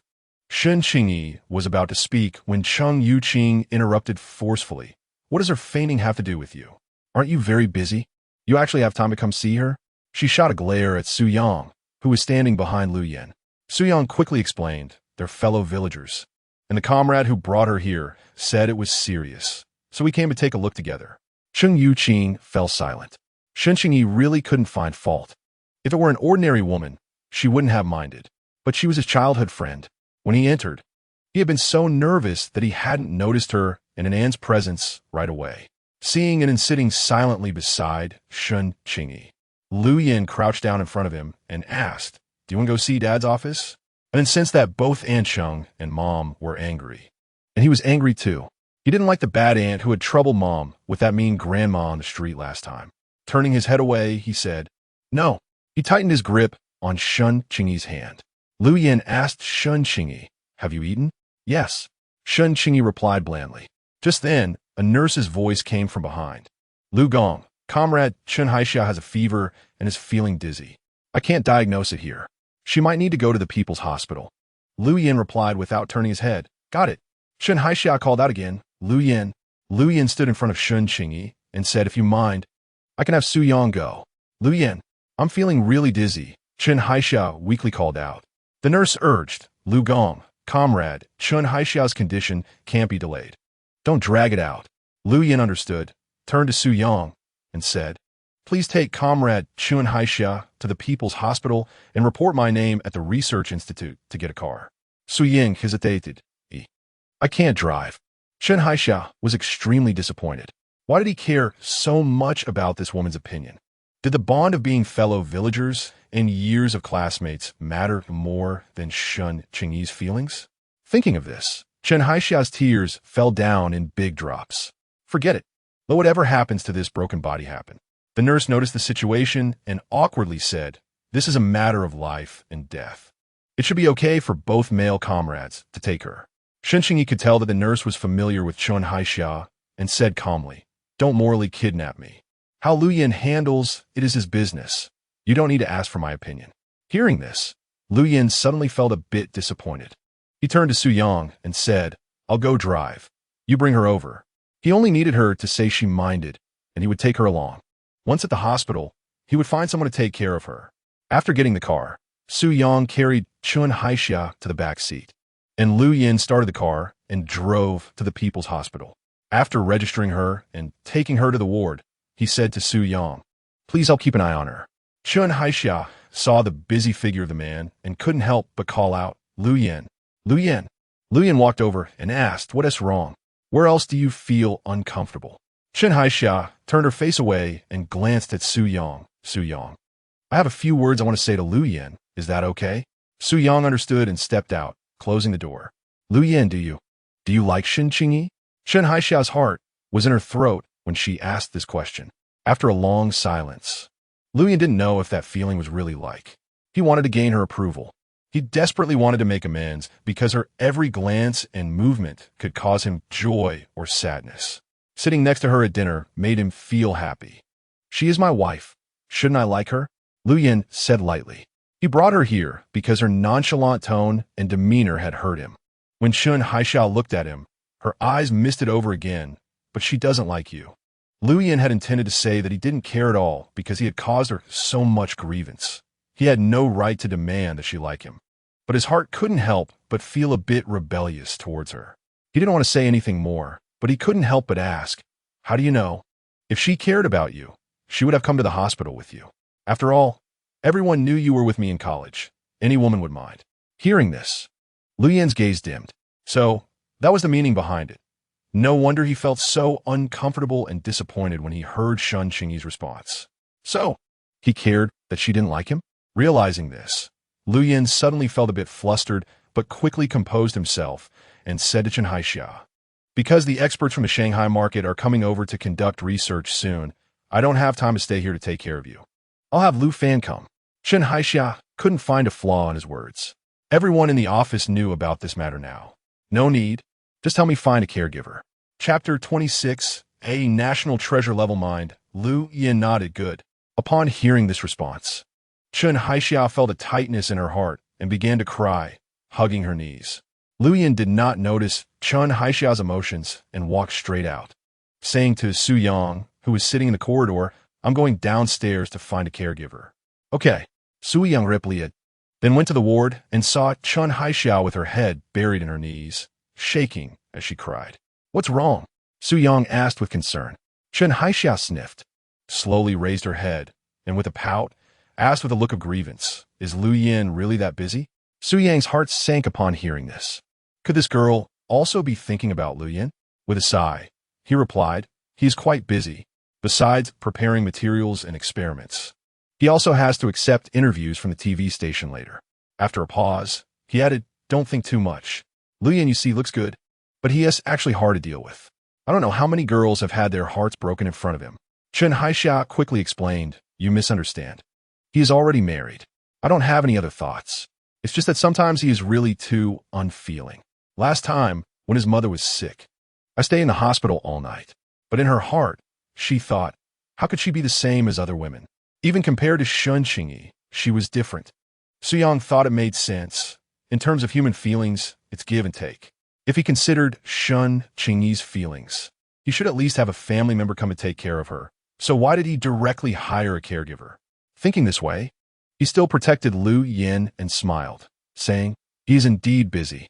I'll talk to him later and let his family come over. Chen Haixia shook her head. No need. The doctor just said it's nothing serious, just observation. If there's no issue tomorrow, she could be discharged the day after. Just as Su Yang was about to say something, Lu Yin came back with a caregiver and said to Chen Haixia, I just asked the doctor, and there's nothing major. I'll ask for leave from your supervisor when I go back. With this sentence, Chen Haixia felt Lu Yin's special consideration for her once again. She knew Lu Yin too well. He wouldn't do anything extra for someone he didn't care about. She immediately smiled. All right, thank you for your hard work. Lu Yin didn't say anything more and led Su Yang out of the hospital.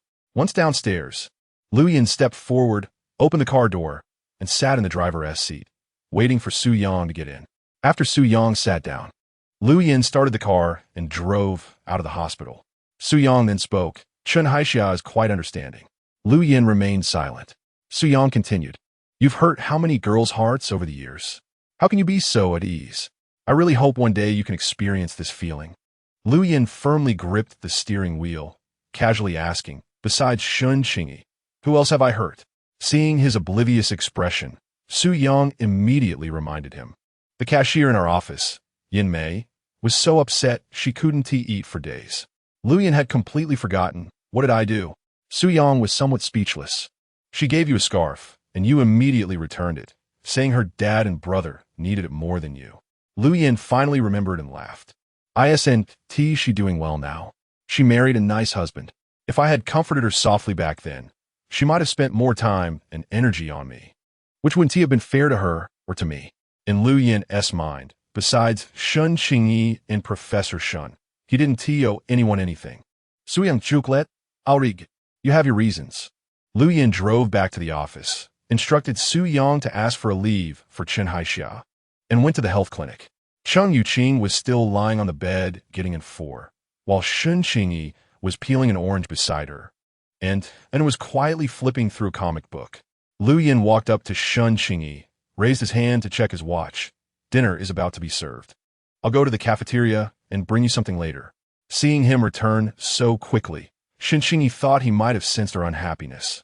After all, he was still considering her role as his wife. Not wanting to be angry with him anymore, she nodded. Okay. Lu Yin felt a slight disappointment. She really didn't care at all. She was even a bit upset that he took Chen Haixia to the hospital. Cheng Yuqing moved her mouth, but ultimately said nothing. Lu Yin turned around and squatted down in front of his son, his expression gentle, and then, what do you want to eat? And then glanced at Qingyi, saw that Mom was no longer angry, and with a big smile said, anything is fine. Lu Yin stood up, patted his son's head, all right. He turned and left. The nurse watched Lu Yin's figure, dumbfounded, and once he was gone, she sighed, Mr. Lu has such a gentle side. He is really patient with children. Qingyi was somewhat puzzled by the nurse's tone. Is he usually very fierce? Although Cheng Yuqing also worked at the research institute, she was in the logistics department as a warehouse manager and had hardly seen Lu Yin, so everything she knew about him was from others. The nurse was different. After all, anyone who had a headache or fever would be sent over. She had not only heard about him, but had also seen him a couple of times. The nurse shook her head, not fierce. Just always gives off a feeling of being above us, like we're not in the same world. Above us? This was the first time Qingyi had heard someone evaluate Lu Yin this way. To be honest, although she hadn't spent much time with Lu Yin, He had always been quite humble, aside from being quiet. However, just as this thought crossed her mind, she heard Qingyi say, "He is a national treasure-level mind. How can he be in the same world as us?" Thinking that a national treasure-level mind would personally serve them dinner later made Qingyi feel good. And she said to Qingyi, "Thanks to him, we don't have to worry about whether my mom can make it home in time to cook for us." Qingyi didn't pick up on that topic and instead asked the nurse, "When will her leg be better?" "It's not a big issue. After finishing today S4, she can lie down and rest at home tomorrow." Qingyi smiled. "I told you there's no problem. But my mom was so worried she insisted on bringing you here." Qingyi smiled. "Isn't it nice to have someone caring? Anyway, and I don't have much to do at home. What is there to be dissatisfied with such a good mom?"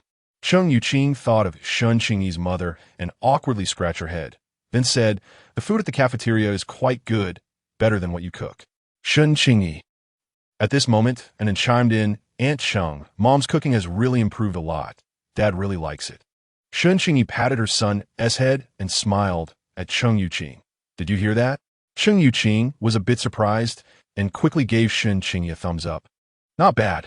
The two chatted about other things for a while until they saw Lu Yin coming back with a few aluminum food containers, 3 in total, 1 for Qingyi, 1 for Qingyi, and 1 for Qingyi looked at the ribs and stir-fried meat in the food container, somewhat suspiciously asking, "Mr. Lu, is this really from the cafeteria?" Chapter 27. Lu Yin obviously had this capability. While opening the lunchbox to feed Lu Yin replied, At this moment, the nurse had also finished her shift and left for a meal, leaving only a few people in the clinic with Qingyi. Qingyi was eating the ribs and found the flavor quite good. Was it really true that Lu Yin thought her cooking was delicious?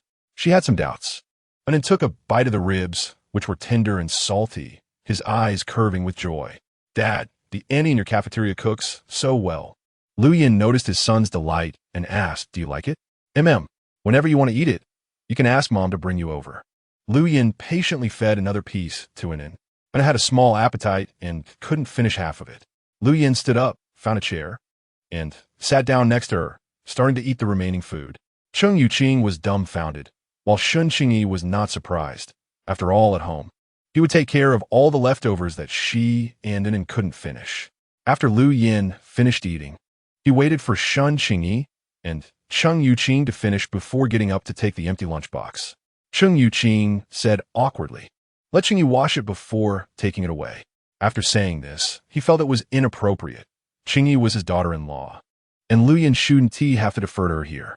Qingyi took the lunchbox from Qingyi's hand and was about to get up to wash it when Lu Yin took it with one hand. After the drip, "I'll drive you back." Qingyi did not refuse. "Okay, thank you." Hearing this distant, polite phrase, Lu Yin paused his steps as he was about to leave, but ultimately said nothing and went out. About half an hour later, Lu Yin drove to the entrance of the medical office. The nurse came over to remove the needle, and Qingyi helped Qingyi into the car, with an sitting beside them in the back. As the car started, An's eyes were filled with excitement. He thought only Uncle Xia could drive, but he didn't expect Dad could drive too. Sitting in the back, Qingyi could only see the man's profile and his large hands resting on the steering wheel. Knuckles distinctly visible.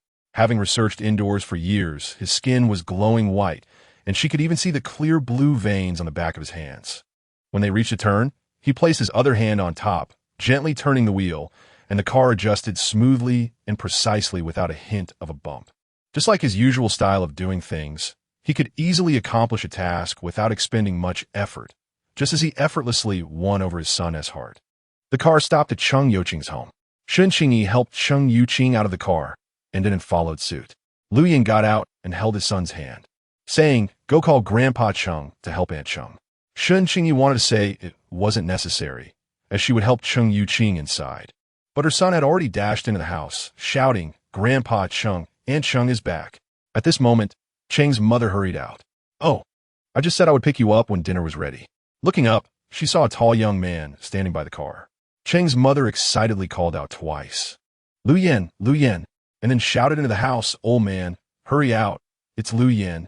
Cheng's father quickly put down what he was doing and ran out. "Oh my, it's really Lu Yin. Come in." Qingyi glanced at the man, a faint smile on her lips.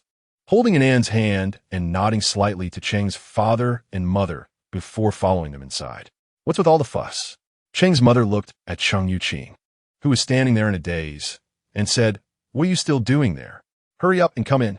Once inside, Cheng's mother, Xia Guifan, served tea and water to Lu Yin, politely saying, "Dinner is ready.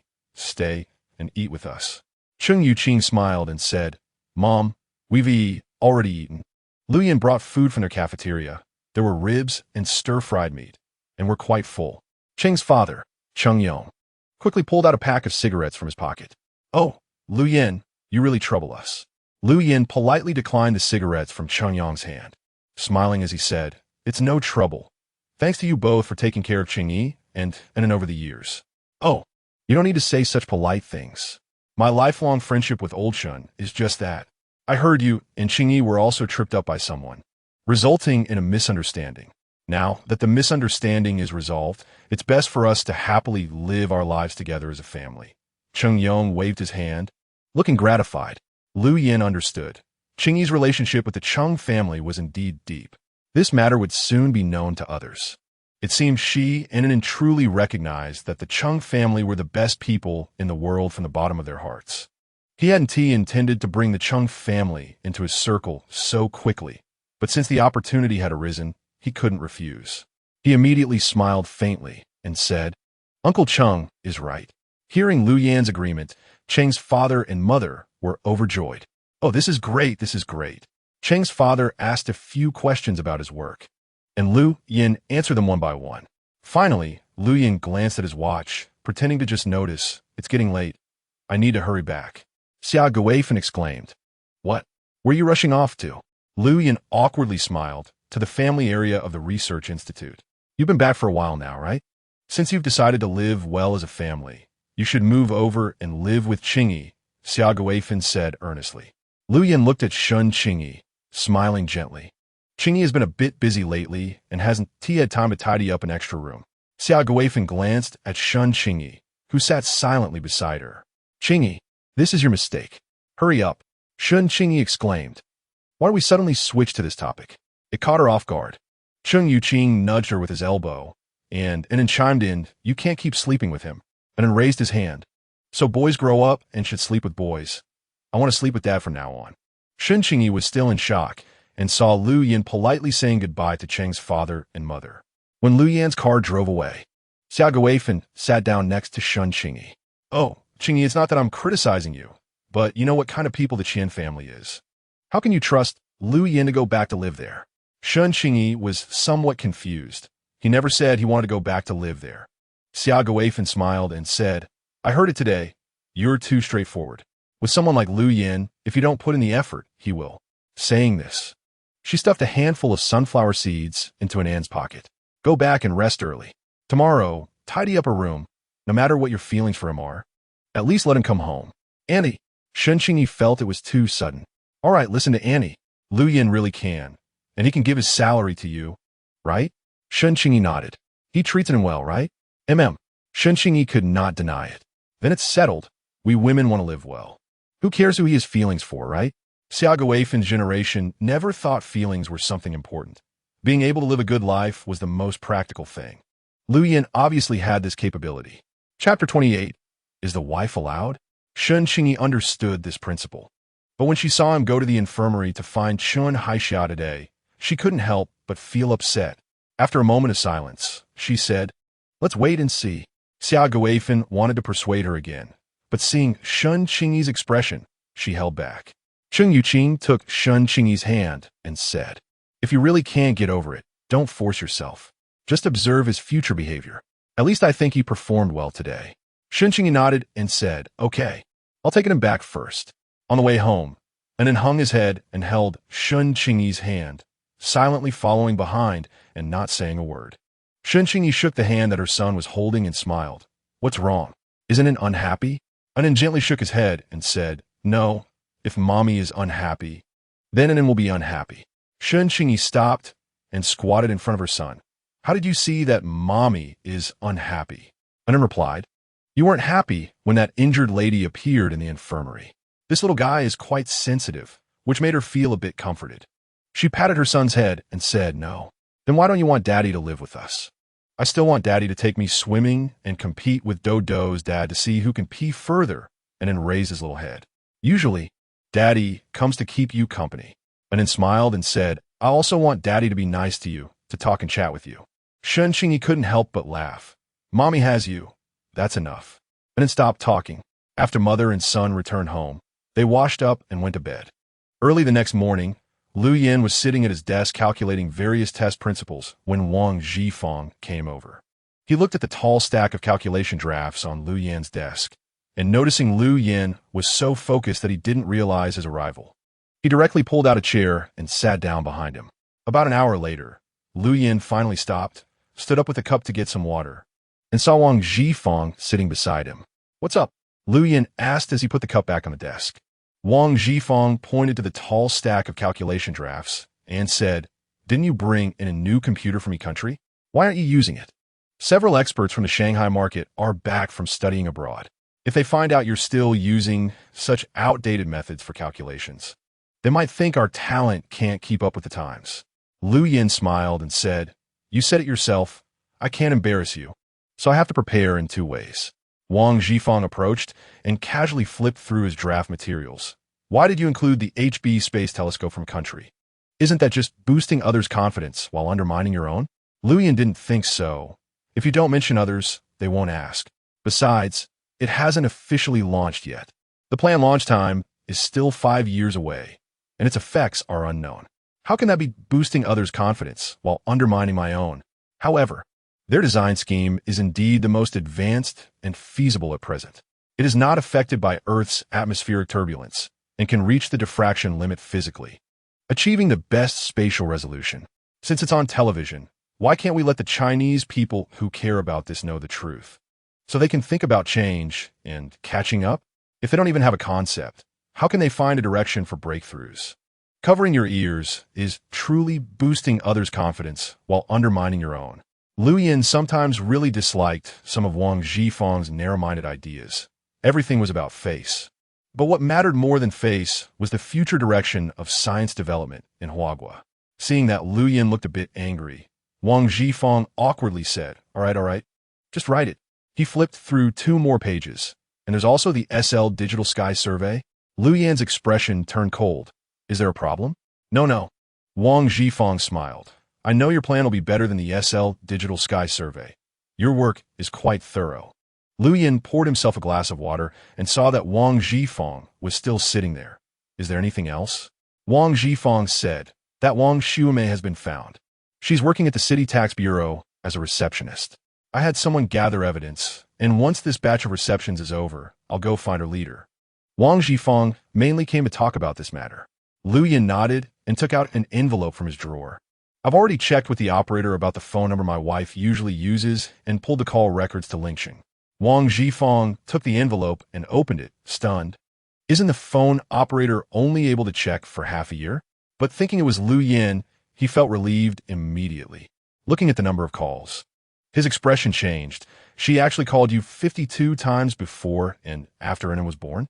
Lu Yin remained silent, his face darkening. What is this woman doing? What kind of grudge does she have against you? Wang Zhifeng suddenly began to sympathize with Qingyi. He collected the call records as evidence, stood up, and patted Lu Yin on the shoulder. "Don't worry, I won't let her off. My people are working day and night on research, and these small people actually dare to trip up the families behind their backs. I know you value results in everything you do, and if this matter is handled according to the process, it will take at least 10 days to half a month. So, how about we delay it a few days and wait until after the seminar to find her?" Lu Yin nodded, "Okay." After Wang Zhifeng left, Lu Yin continued to immerse himself in work. He had a separate office, and sometimes when he focused, he wouldn't even remember the time to get off work. Thanks to Su Yang. At the usual off-duty time in the afternoon, Su Yang came to call Lu Yin as usual. "Aren't you eating in the cafeteria?" Lu Yin nodded. Then he added, "I won't be coming over to your place today. I've disturbed you for a while." Su Yang laughed. "With our family situation? What kind of disturbance is that? Is the wife allowed?" Lu Yin remained silent for a moment. "I guess so." After saying that, He packed his bag and got off work. He originally planned to go directly to Qingyi's place, but thinking of those letters, he decided to return home first. After making so many calls without an answer, even if it was a misunderstanding, she would still be angry. He wanted Qingyi to know that he had also written her many letters and that he had not stopped thinking about her. Although it was late, seeing these letters should make her feel a bit better. With this thought in mind, he headed back to the family compound of the research institute. Qian Hohat saw her son suddenly return after being away for several days, and with at least a week left until the end of the month when salaries were paid. She figured he must have come back for something bad. She simply greeted him back. Lu Yin nodded and glanced at the others in the room. Great, everyone is here. He pulled a chair and sat down in a room. Looking up at Qian Hohat again. Mom, have you found the letters I asked you to look for last time? Lu Taixing knew that this second son would not give up easily.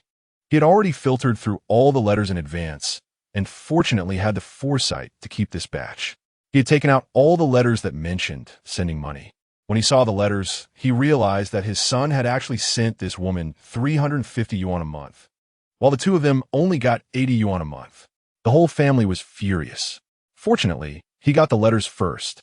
He thought that if his son sent letters again and they fell into this woman's hands, knowing that money was sent but not given to her, it would definitely cause a huge uproar. As his son's identity, the unit leader would definitely handle it according to his son's wishes. So he simply used this excuse to get rid of her. It's been so long. Some of them can't be found. Lu Taixing spoke up. Chapter 29, Forgiveness. Lu Yin thought for a moment.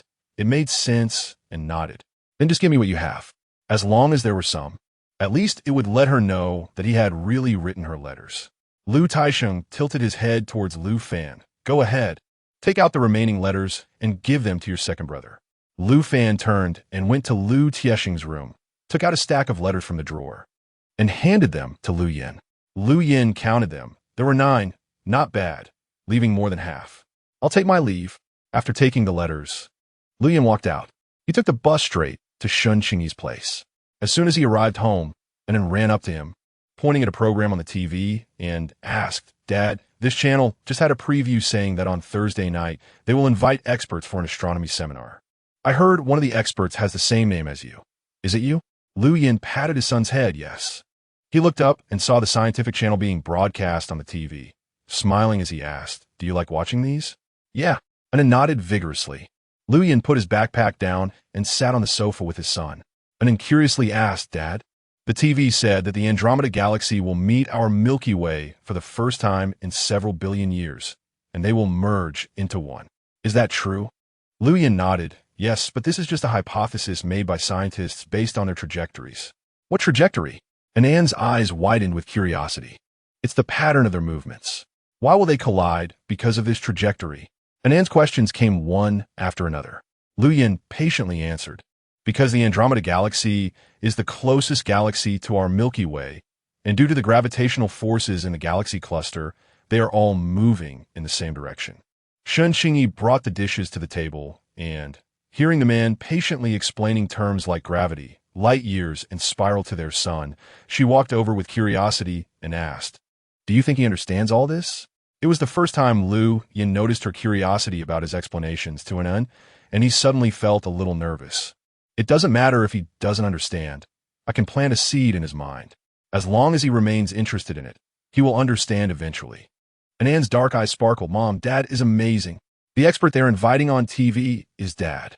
Qingyi lightly responded with an Wash your hands and let's eat. Seeing his wife's indifferent reaction, Lu Yin felt a slight disappointment in his heart.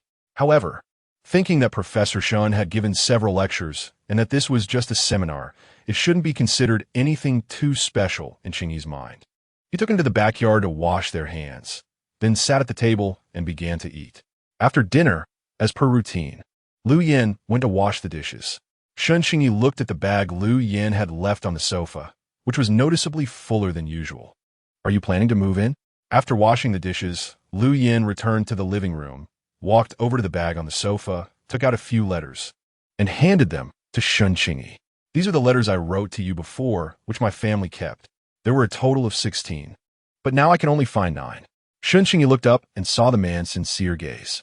Although she still didn't know what was written in the letters, His serious attitude in clearing up misunderstandings moved her a little.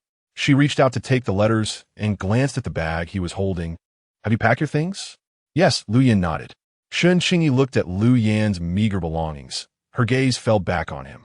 He only had 2 sets of work clothes that he would rotate, and his shoes were always the same style. She couldn't tell if he had ever changed them. It's rare for someone of his level to be so simple. Or maybe people like him just don't care about what they wear, just like her father. However, her father had her grandparents taking care of him when he was young, and after starting a family, her mother took care of him. It seemed that no one had ever considered this aspect for Lu Yin. Qingyi originally wanted to say that she hadn't packed, but with the letters in hand, she couldn't say it. Wait a moment. Then she went into the room and came out with 2 blankets. You can stay in the east room. Lu Yin took the blankets from her and walked to the room she designated. That room had previously been occupied by Professor Shen, and the desk and bookshelf inside were spotless. Even the bare bed frame and shelves were polished to a shine, indicating that someone had been cleaning it regularly. He placed the mattress properly, laid the sheets, and folded the blankets neatly at the head of the bed. There was a knock on the door. It was an incoming in, Dad. Do you need help? Help Dad take the clothes out of the bag and put them in the wardrobe. I then obediently organized the clothes and curiously asked, Dad, is this all your clothes? Mom has so many clothes that the entire wardrobe can't hold them, and she often gives them to Aunt Cheng. Lu Yin smiled. What does a man need so many clothes for? It's a hassle to organize if there are too many. And then thought of his small a wardrobe and fell silent. Compared to his mother, he originally thought he had too few clothes. Qingyi had no idea about her son's thoughts and was sitting at the table reading the letters Lu Yin had written. Other than the opening words, my dear wife, Qingyi couldn't find any affectionate words that should exist between a couple. It read more like a work report, detailing what he was busy with every day and asking her what she was busy with. Then came the work progress, calculating how long it would take for him to finish his work, and so on. If you say he had no intention behind it. He did start with the somewhat old-fashioned, my dear wife. If you say he had any thoughts about her as his wife. The content inside made her completely dismiss that idea. But he did write, and he wrote several pages in a flowing manner. Qingyi felt a bit better in her heart. After finishing the letters and putting the others away, she got up and left the room, planning to call in for a bath. When she walked into the living room and didn't see him, she knew he must have gone to find Lu Yin again, and then come out for a bath. No, I want to bathe with Dad. Later, I want to sleep with Dad. Qingyi. Okay, enjoy your peace. The next morning, when Qingyi got up, she smelled something delicious coming from the kitchen. Walking into the kitchen, she saw the tall figure of the man with his back to her, steam rising from a pot. Is he making breakfast? Qingyi didn't expect Lu Yin to be so capable. He was much better than her father, who didn't lift a finger. Realizing this thought, Qingyi was startled. Why was she comparing Lu Yin with her father? Noticing the movement behind him, Lu Yin quickly turned around and smiled at Qingyi. I made noodles. And then is still sleeping. You can call him later. I need to go to work after I eat. Okay. After brushing her teeth, Qingyi returned to the living room and saw 2 bowls of noodles on the dining table, with one bowl untouched and topped with a poached egg. Chapter 30, Insomnia. She hesitated for a moment, but still went over. Ignoring the noodles that had already been prepared would seem deliberate, wouldn't it? She picked up the chopsticks on the table and took a small bite of the noodles, surprised at how good they were. Then she had another bite of the fried egg, and it was just too delicious. She had thought it was just cooked, but the noodles were perfectly boiled, with just the right amount of salt. She mixed the egg yolk into the noodles, and it was simply delightful. Initially, she thought it would be a bit awkward without him around, but now she found that after immersing herself in eating, she had completely forgotten about the awkwardness. Halfway through, she secretly glanced at the man. He had his head slightly lowered, and she could see his long, curled eyelashes half closed, focused on eating. Lu Yin felt his wife's gaze and stopped eating, his dark eyes carrying a slight smile. Is it good? Qingyi was taken aback and nodded. Very good. Damn. When he smiled, he looked just like which almost made her instinctively want to reach out and pat his head to praise him. Because in an S expression, when he looked at her that was clearly asking for praise. That's good. Lu Yin replied and continued eating. After finishing, he looked at his watch and said, I'm heading to work now. Could you please wash the pots and bowls? Qingyi nodded. Okay. It wasn't until Lu Yin left that Qingyi came back to her senses. Why was he smiling at her? Lu Yin left the house in a good mood. He had slept well last night, and now that everything had a fixed place for storage, he didn't have to carry things around all day. He felt light and relaxed. After Qingyi finished her noodles, and then sleepily came out and looked around the house, asking Mom, "Where's Dad?" He went to work, and then rubbed his eyes and went to the backyard to brush his teeth. When he came out again, Qingyi had already prepared a bowl of noodles for him. Smiling, Dad made it. Dad can cook noodles? And then happily took the chopsticks Qingyi handed him and took a few bites. Wow, Dad's noodles are delicious too? After finishing the noodles, Qingyi asked him, "Did you fold the blanket?" And shook his head, "No." "Then go fold the blanket." After giving her instructions, Qingyi went to the kitchen to wash the dishes and pots. When she returned to the living room, she still didn't see in and realized he was probably still nestled in Lu Yin's room.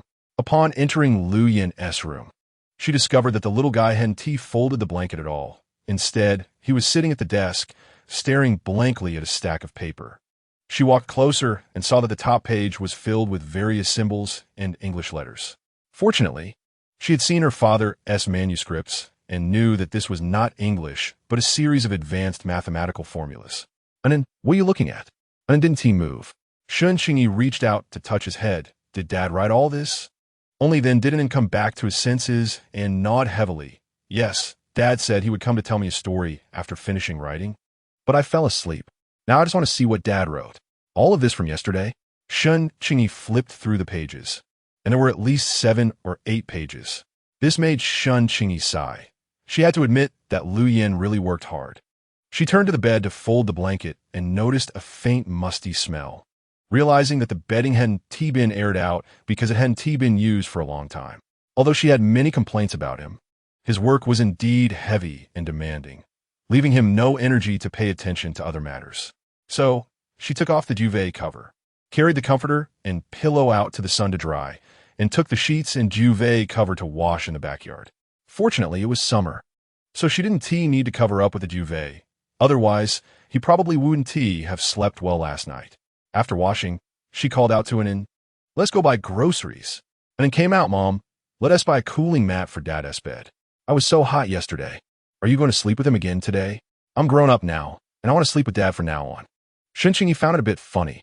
"You're grown up now?" And then blinked his big eyes and nodded. "Yes, I helped Dad with his work yesterday." "What can you help him with?" "I helped Dad put his clothes in the closet." Qingyi opened the closet and saw several of Lu Yin's outfits. She casually flipped through them and found a blue work uniform, a pair of socks worn thin at the heels, and even more ridiculous, his underwear was frayed. The best one seemed to be a black pair of pants and a white t-shirt. She remembered that her father had prepared his own clothes when he appeared on television. Did Lu Yin need to wear work clothes? Or just that white t-shirt and black pants? To her, neither seemed suitable. She closed the closet door and took it out. They first went to the overseas Chinese store, where she bought a white shirt, a pair of dark blue jeans, a pair of black leather shoes, a tie, and 4 pairs of cotton underwear. "Mom, do you know Dad's size?" And was very happy that his mom was buying clothes for Dad. Afraid she might buy the wrong size. Having worked in design for the Xia family for so long, Qingyi was already very sensitive to clothing matching and sizes, though she still had a bit of uncertainty about the shoes. When paying, she asked the salesperson, "If the shoes don't fit, can I exchange them?" The salesperson nodded. "Of course, just keep the receipt." After picking up these items, Qingyi went to the market to buy groceries. "Mom, we still haven't bought the mat?" "I know." Qingyi felt a bit jealous. How long had it been? After buying the mat, the mother and son returned home. After lunch, Wallen took a nap. Qingyi started wiping the mat and washing the new clothes. Fortunately, it was a hot summer day, and after about 3 hours, everything was dry. Worried that it would still be warm later in the evening, she put everything away early. This afternoon, Lu Yin seemed to finish work earlier than usual. As soon as he reached the door, he saw An squatting on the ground, watching Do spin a top, surrounded by 2 other kids. "And then," Lu Yin called out. And then quickly turned around and happily ran to Lu Yin, grabbing his hand. Lu Yin held An's hand and walked closer. "Dad will watch with you. He wasn't carrying a backpack today, so there was no need to go back to the house to put things away." The other kids looked at him with envy, saying, "And then your dad is really handsome. And An's big eyes curved in a smile as he proudly said, I look like my dad, but you're not as tall as your dad. And An's dad is really tall. Lu Yin didn't reply. He rarely saw his son playing with other kids and had always worried that he might be withdrawn because of previous issues, but unexpectedly, his son's social skills were quite good. And then, come back for dinner. Qingyi's voice came from the house, and the father and son quickly turned back. Before leaving, and then said to Dodo, I'm going to eat now. I'll play with you tomorrow. The father and son held hands as they entered the house, only parting when they reached the dining table. Qingyi tugged at the corners of her mouth, unsure of what to say for a moment. After dinner, and then jumped down for a chair and whispered in Lu Yin's ear, Dad, hurry up and eat. After you finish, come to the room. There's a surprise.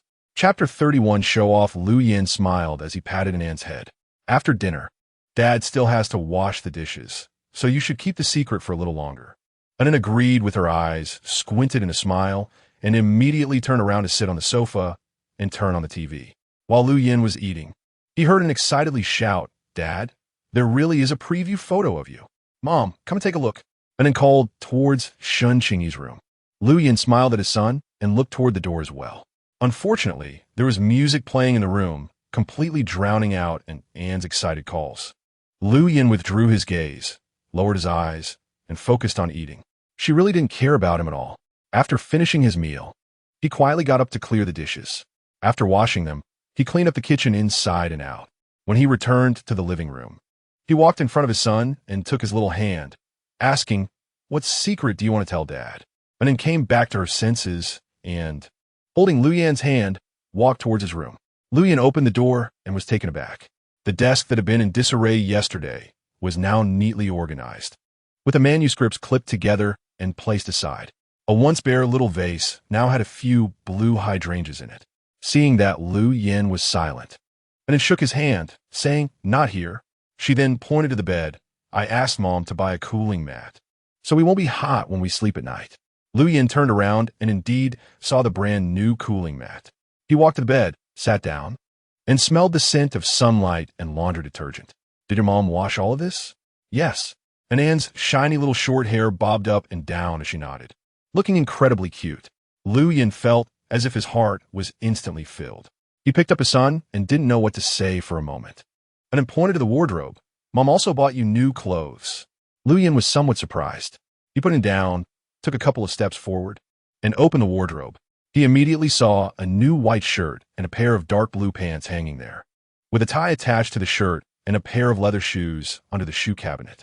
He usually had no particular requirements for clothing and was too lazy to put effort into these things. But when someone else prepared everything for him and laid it out in front of him, it felt completely different. Dad, try on the shoes. Mom said she was confident about the clothes, but the shoes were just estimated. She even discussed it with the salesperson, and if they don't fit, you can return them. Saying this, she placed the leather shoes at Lu Yin's feet. Lu Yin's nose couldn't help but feel a bit sour. He sat on the bed and tried on the shoes, and to his surprise, they fit perfectly. He couldn't resist trying on the clothes as well, and again, they fit just right. He walked back to the wardrobe, and his gaze fell on the neatly stacked underwear. He glanced at them and quickly withdrew his gaze. They should fit well. Her eye for sizing was even more accurate than a ruler. How did she do that? Wow, Dad looks even better than the hosts on TV. And clapped her hands happily. The clothes also had the smell of sunlight and laundry detergent, so they had likely been washed as well. Lu Yin remembered he hadn't taken a shower yet, so he quickly took off the clothes one by one and carefully placed them back in the wardrobe. After taking in a bathe, he couldn't help but put on a new pair of underwear. The size was simply custom-made for him, fitting and comfortable. After he fell asleep at night, he couldn't calm down to sit at the desk and calculate. It felt as if every corner of the room was filled with her presence. Lying in bed, tossing and turning, he reached out and touched the underwear he was wearing, thinking that it had been washed by her own hands, causing his ears to feel a bit hot. He sat up irritably, looked at the clock, and saw it was 12 o'clock. I've really gone mad, Lu Yin. He scolded himself quietly, got up, walked to the windowsill, turned on the light, opened his manuscript, and forced himself to focus. About half an hour later, he finally entered a state of complete immersion. By the time his mood had completely calmed down, it was already 2 in the morning. The next morning, Lu Yin got up on time, went to the kitchen to make porridge and stir-fried a dish. He still hadn't seen Qingyi get up by the time he was having breakfast. After finishing the porridge, he couldn't help but wander around for a bit, but finally checked the time and realized he couldn't delay any longer, so he turned around and went out. When he arrived at the research institute, Lu Yin passed by Su Yang's desk and saw him looking at him with a strange expression. Unable to help himself, he asked, "What's wrong? How come you look even more tired than when you slept at my place?" Su Yang looked at him meaningfully. "This is only the second night, right?" Lu Yin didn't understand what he meant and nodded. "Yeah." Su Yang looked at him with sympathy. After all, this guy spent most of his time either in the lab or in the office, so it was no wonder he looked worn out. When Lu Yin returned to his office and sat down, he saw Su Yang push the door open and come in. "Lu Yin, you're going to the station tomorrow. If it really doesn't work out, you can sleep at my place for a night." "No need." Lu Yin refused without thinking. "It's fine if you don't go, but the quality of your sleep tonight is especially important. Have your sister-in-law pay attention to it." Su Yang tried to phrase it as gently as possible, hoping not to hurt his pride. Lu Yin's hand paused as he held the pen. "What are you thinking? She's not someone unreasonable. If I didn't sleep well, that's my own problem. I didn't fell asleep before 9, and Qingyi wouldn't disturb me." Su Yang was momentarily speechless. Lu Yin never subconsciously thought he was wrong when problems arose because he was inherently proud. Unless someone provided data to contradict him, he would never admit to a mistake. Strangely, he felt as if there was a sense of one thing overcoming another, and he shook his head helplessly as he left Lu Yin's office. Before long, Wang Zhifeng also came in to ask him, "Go to the station tomorrow. Do you want to borrow my clothes?" "No need. My wife has already prepared them." Lu Yin replied, appearing calm, but his tone contained an unnoticed hint of pride. Everyone in the institute was preparing for Lu Yin's trip to the station tomorrow. Chen Haixia was no exception. The day after her discharge from the hospital, a returning overseas Chinese businessman contacted her, asking her to introduce him to Lu Yin. Chen Haixia was cautious. "What do you need him for?" "We opened a communications factory in Pampering and want to find him for some technical breakthroughs. Once we succeed, I'll give you a commission of 20,000, and as for what Lu Gong earns, it will be even more." The overseas Chinese businessman added, "The advertisement for the show he is about to appear on is also a unique sponsorship from our company." After leaving a business card, he said, "Think about it. I only need an introduction. You don't need to take responsibility for anything else." Chen Haixia hadn't realized that Lu Yin was so valuable, and she was immediately tempted. After hesitating, she asked, "Why don't you just approach him directly? If I go to him, he'd just say he's busy without even meeting me, and I wouldn't have a chance to negotiate. With a familiar introduction, I should be able to talk to him. As long as he hears the conditions I'm offering, he'll definitely agree." After deliberating, Chen Haixia thought to herself, "Let me think about it. I will give you a response before he attends the seminar." Chapter 32 helped me with my tie. By the time evening came and work ended, she could no longer sit still and intercepted Lu Yin on his way home. "Lu Yin, I have something I want to discuss with you. Do you have time?" Chen Haixia stopped him just as he was about to get on the bus. Lu Yin glanced at Chen Haixia and replied, "What is it?" Chen Haixia pointed to a nearby pavilion, suggesting they sit and talk there since it was too hot standing outside. Lu Yin checked his watch, feeling he might miss the bus, and said, "How about the day after tomorrow? I'm quite busy these days." "The day after tomorrow? By then, what hope is there?" She quickly stood and stated her case. Lu Yin frowned slightly. "I'm afraid that's not possible. I don't have the energy." Chen Haixia had expected this result, but she knew Lu Yin well enough. "How about tomorrow after the meeting? We can see each other and we can discuss it then." Once a person like him is met once, it becomes hard to shake them off. "Since I have decided to refuse, there's no need to meet." "Do you look down on businessmen?" "No." "Do you know how difficult it is for our national enterprises to start, especially in the tech and communications sector? Now, even the state is vigorously supporting the development of private enterprises. Otherwise, why establish a special zone as a demonstration base?" Chen Haixia spoke with great righteousness. Lu Yin smiled slightly. "The technical content of ordinary communications isn't at a level that requires me. Su Yang can handle it. You can recommend him. I'm just afraid these people will use his name for publicity and funding. He can't afford any damage to his reputation now. Otherwise, no one will have the ability to clear the professor's name." As he spoke, he was about to board the bus when Shun Haisha grabbed him. Lu Yin, do me a favor and meet him. From middle school to university, how much have I helped you? Have I ever asked you for anything in return? In that moment, the bus rushed past Lu Yin. He felt a bit annoyed, but couldn't argue. She indeed had spared him a lot of trouble. Finally, he said, I'll take Su Yang to meet him. Good. When the second bus arrived, Lu Yin got on. Chun Haisha watched the bus leave, her lips curling into a satisfied smile. In the entire office, no one else could persuade Lu Yin like she could. Soon everyone would know this fact, including Shun Qingyi. When Lu Yin returned home, he finished dinner, and Shun Qingyi cleared the dishes, and then blinked at Lu Yin and said, Mom said I could play with her today. You should rest early. Lu Yin was surprised that his wife was considering him so carefully.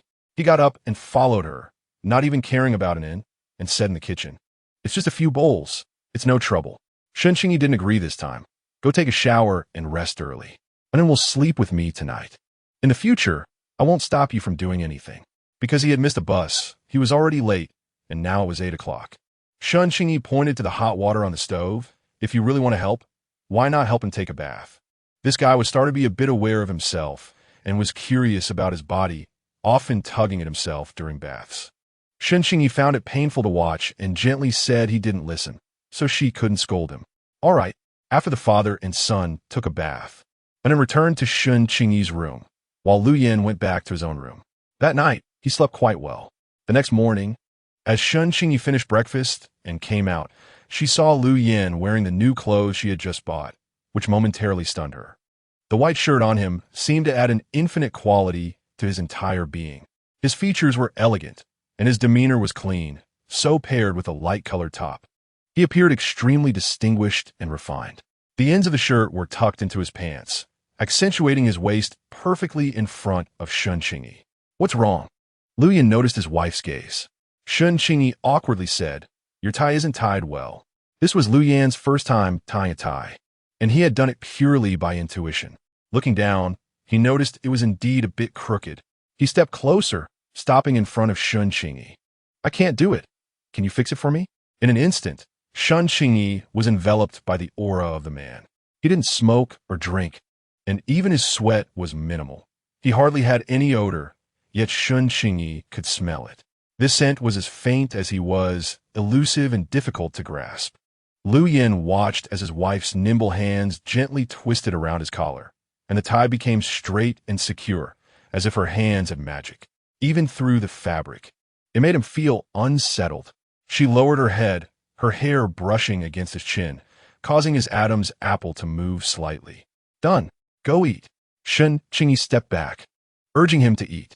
During the meal, Shun Qingyi didn't spare him another glance. Lu Yan's long lashes secretly swept across her delicate face, and he couldn't help but say, Don't worry, I am well prepared. Shun Qingyi certainly knew that, in her view, those calculations were mentally exhausting. Every time her father made these preparations, he hardly slept. Although she didn't know her weight in Lu Yan's heart, she couldn't remain indifferent to his dedication to the research project. Such things were like faith in her father's heart. As his most outstanding student, it was only right for him to do these things. Shun Qingyi responded lightly. After finishing breakfast, Lu Yin left without lingering. By 2 o'clock in the afternoon, he was sitting properly next to the TV. Nowadays, most programs produced by the TV station were live broadcasts since recording equipment and tapes were precious. At 3 o'clock, the program began on time. As soon as he saw the show start, he excitedly rushed into Shun Qingyi's room, tugging at her clothes, and shouted, Mom, hurry, Dad is coming out. Shun Qingyi set down her work and sat on the sofa with an On the TV, Lu Yan's team was split into 2 groups opposite the team from Shanghai, with the host standing in the middle and a computer beside him. As the host, they gave priority to the Shanghai team. No wonder they have experts who have studied abroad. They have a full understanding of the world's most advanced telescopes and also provided domestic solutions. After a round of presentations, applause erupted from the audience. Most of the audience consisted of students and mentors from the Academy of Sciences who rarely had such opportunities to broaden their horizons. When it was Kyoto's expert's turn, as soon as Lu Yin appeared, he attracted everyone's attention. So young? He can't be in a research institute just because of his looks, right? Don't talk nonsense. Not just anyone could be the representative of the researchers from Kyoto. Lu Yin didn't use notes or a computer, naturally explaining everything. After his presentation, the experts from Shanghai immediately raised doubts. Engineer Lu, according to your presentation, our GSW telescope, we believe the site selection is wrong. Places like Long City have few clear nights, and they are relatively close to residential areas. Will noise and light affect its accuracy? Chapter 33. Arrogance at its core. Lu Yin nodded, not surprised by the man's skepticism. However, it would perform very stably in the observation of stellar light across the Milky Way for decades to come, because its fiber optic positioning system would have 4,000 fibers. In other words, it could simultaneously observe the spectra of 4,000 celestial bodies. Therefore, the adverse factors mentioned by that expert earlier would seem less significant in this regard. So how does our SL digital survey in M country differ? Each has its strengths, no doubt. Their observational conditions are better than ours, with higher sensitivity. But ours is more stable. Sometimes, when we design, we also need to consider construction costs. Our country is still in a developmental stage, and achieving stable performance is also our pursuit. Everyone knows that scientific research is a costly endeavor. It's surprising that this young researcher has even considered cost control in this design. You just mentioned the HB Space Telescope. Is it currently the most advanced telescope in the world? A member of the audience asked. No one in the Shanghai expert's proposal mentioned it, probably sharing the same sentiment as Wang Zhifeng initially. Lu Yin nodded. Since it will be observing in space, it is not affected by Earth's atmospheric turbulence and can reach the diffraction limit of physics, achieving the best spatial resolution. When will we have such a telescope? It feels like we are so far behind. Lu Yin smiled, saying there's no need to underestimate ourselves. Our design concepts are not that far apart. However, we need to catch up in launch and manufacturing technologies. We're just starting, and everything is about catching up. Adding one more aspect to catch up on is not a big deal. He calmly responded to various questions from the audience and the experts present, without looking at notes or checking a computer. From skepticism to admiration, it took only a short hour. Qingyi saw Lu Yin in a new light for the first time. As he spoke, various data flowed from his mouth with extreme confidence, as if he were glowing. The confidence seemed to radiate from his core. All eyes were on him. Even the host forgot to ask further questions after he started speaking. It was dazzling enough to make one unable to open their eyes, and it was glued to the television, not blinking. Qingyi could tell that there was nothing in there that anyone could understand. Even she only grasped it partially. If it were any other time, Anna would have been chattering away with questions. But now he was very quiet. When Lu Yin left the stage, the applause thundered from the audience. Wang Zhifeng, sitting in the audience, couldn't help but feel teary-eyed. This kid never disappointed him, not once. It wasn't until the entire program ended that Anna came back to his senses. After a while, he looked at Qingyi and said, "Mom, how did you find such an excellent dad for me?" Hearing her son's words, Qingyi almost laughed. "Your grandpa found him for me. Is grandpa also very impressive?" Qingyi nodded. "Of course, he's impressive. Then who is more impressive, grandpa or dad?" The little guy tilted his head and asked. Qingyi seriously thought about this question. Her father needed a manuscript and would be extremely nervous while preparing. He wouldn't sleep well that night, and everything at home had to be quiet. She wouldn't let her mother disturb him half a month in advance. But Lu Yin was different. Everything seemed like just another part of his work. He only needed a quiet night's sleep the day before. Her father didn't have the kind of confidence that radiated from his core. Even when comparing their shortcomings with others' strengths, he showed no embarrassment, as if surpassing others was a matter of time. This kind of arrogance, tempered with restraint, was something her father didn't possess. But she certainly couldn't say that Lu Yin was better in front of An. She simply replied, "They're about the same," and disdainfully shook his head. "Mom is lying." Qingyi was surprised. How did this kid, who had never even met his grandpa, know she was lying? "How do you know?" And An's big black eyes squinted. "Mom is the best proof. Because you're grandpa's daughter." Qingyi. She stood up and went to her room. Wallen sat on the sofa and started playing with his Rubik's Cube. He had learned several patterns from his dad and even created a new one, though he wasn't very skilled at it yet. He thought he would practice more and show it to his dad when he came home. After Lu Yin finished his broadcast, The experts all came out of the studio. At that moment, a Shanghai expert approached Lu Yin with a joke. Engineer Lu, I didn't expect you to value cost control so much at such a young age. Not just this matter, but all matters. All right. But you don't seem to have such a simple character. That outfit you're wearing isn't cheap, is it? Lu Yin paused and looked at his clothes. My wife prepared this. Is it very expensive? The expert, who had studied abroad and was a frequent visitor to overseas Chinese shops, said, with those shoes you're wearing, it must be at least 400.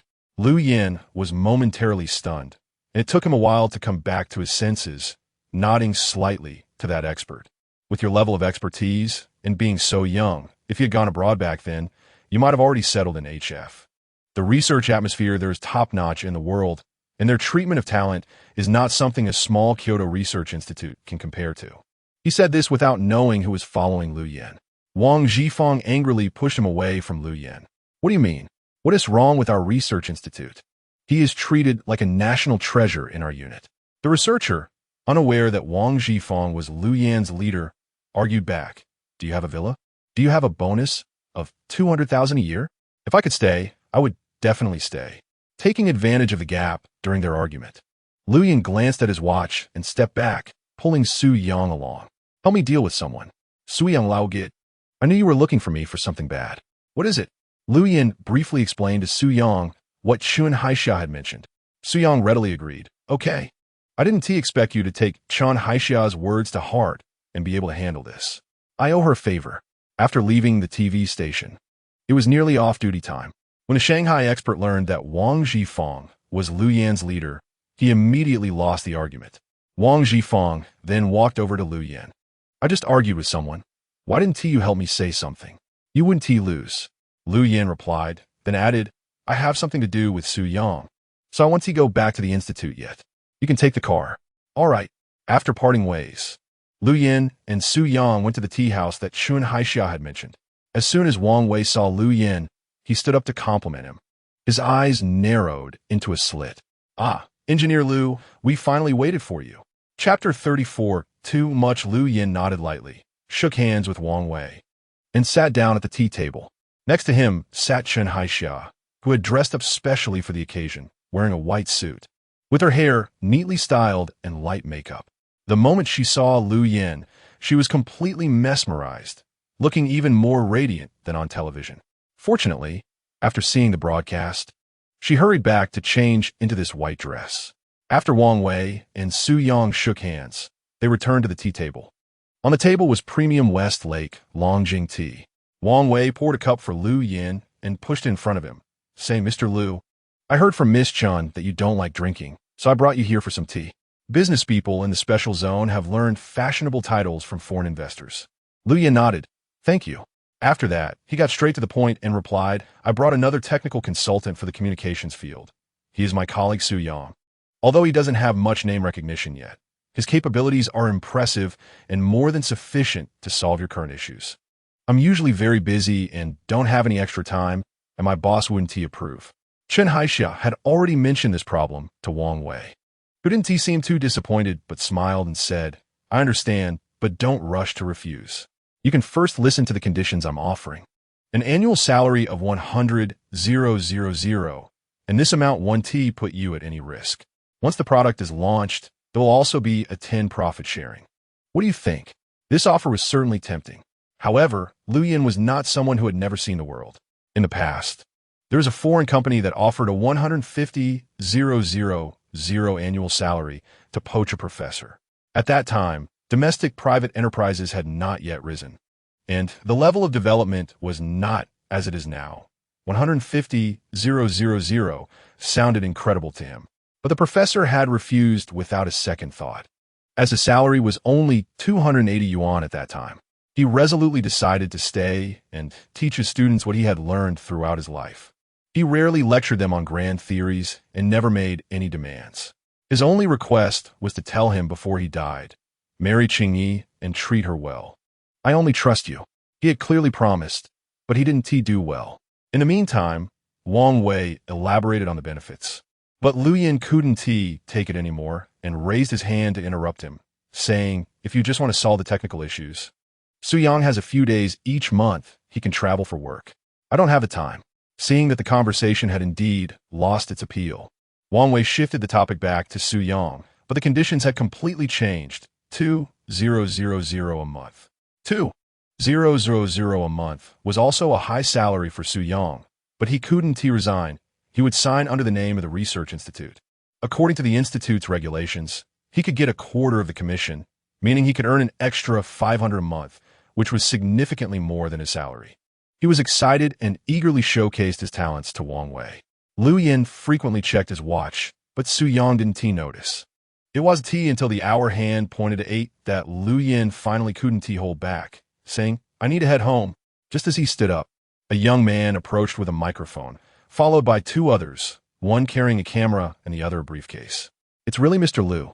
I'm a reporter from H newspaper. I saw your brilliant performance on television today. It was truly impressive.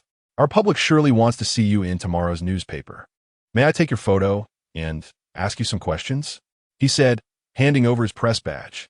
Lu Yin knew how difficult it was to arrange interviews with their entire newspaper. It required a 15-day notice and was strictly professional. He never expected that a stranger's enthusiastic phone call would lead to this moment.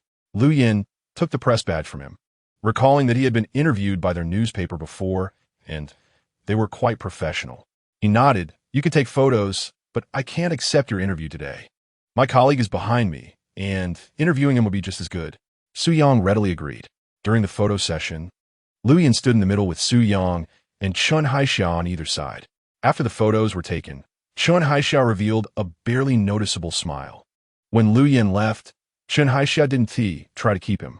She didn't mind that the man who would eventually belong to her spent a few more days with that woman. After all, when he left, she would suffer double the pain, which was the result of her infatuation. Qingyi watched and then peek out the door countless times without seeing Lu Yin's shadow and returned to the back sofa, sighing repeatedly. Qingyi felt a pang of heartache and walked over to take an S hand, saying, "Let us go to sleep. Trust me, Daddy will come back." And then weakly hugged Qingyi. "Really? Really?" Qingyi said, her heart trembling as she spoke. It hadn't been long, yet her son had already become so dependent on him. She had never seen him look so lost before. Even when he was scolded by other kids, he would get over it quickly. But now Qingyi felt a bit sour in her heart. Upon hearing Qingyi's reassuring reply, and then finally drooped his head and followed her into the room to sleep. He had been too excited all day, with emotions swinging up and down. Qingyi sat beside him and sang for a while before finally lulling him to sleep. She returned to the window, opened her notebook, and began to draw. Half an hour later, the door finally rang. Qingyi glanced at her watch. It was 10 o'clock. She got up to open the door and saw Lu Yin. As she welcomed him in, she heard Lu Yin say, Sorry, I got held up at a social event, so I'm late." "Isn't it asleep? A social event?" Qingyi asked curiously. Her father never attended any social gatherings. With their status, they rarely participated in any events outside of professional media interviews. "Is this social event very important?" "It's not very important, but it's not something I could easily decline. I owe someone a favor." Lu Yin tried to explain clearly. "Next time, if you have a social event, please let us know in advance." And then waited for you. Went to the door to look for you at least 8 or 10 times. "I just got into sleep." Lu Yin responded guiltily. "Okay, this time I didn't consider it well. Next time I will inform you in advance." Seeing that his attitude was quite sincere, Qingyi didn't say anything else. "I left hot water for you to bathe on the stove." After speaking, she turned and went into her room. When Lu Yin finished his bath and came out, he saw the lights still on in Qingyi's room. He hesitated for a moment, wanted to know what she was doing. Was she drawing her pictures? He couldn't help but walk to the door of Qingyi's room, but in the end, he held back and returned to his own room. The next morning, the first thing he asked when he woke up was, "Did Daddy come back?" He did, but he was delayed by a social event. He even apologized to you, and then immediately beamed with joy, feeling very happy all morning. Until noon, Cheng Yuqing rushed over with a newspaper in hand, saying, "Chen Haixia has gone too far. Look at what she said in the newspaper. This is outrageous." Chapter 35 newspaper and is taking a nap now. Afraid of waking her up, Qingyi pulled Cheng Yuqing to the backyard. She moved a chair for her and sat down in a wrought-tan chair, carefully opening the newspaper. The newspaper published a photo of Chun Haixia standing next to Lu Yin, her head slightly tilted towards him, with a gentle and appropriate smile on her delicate oval face. Lu Yin's expression was characteristically indifferent, showing no emotion, while his other arm was linked with Su Yang's.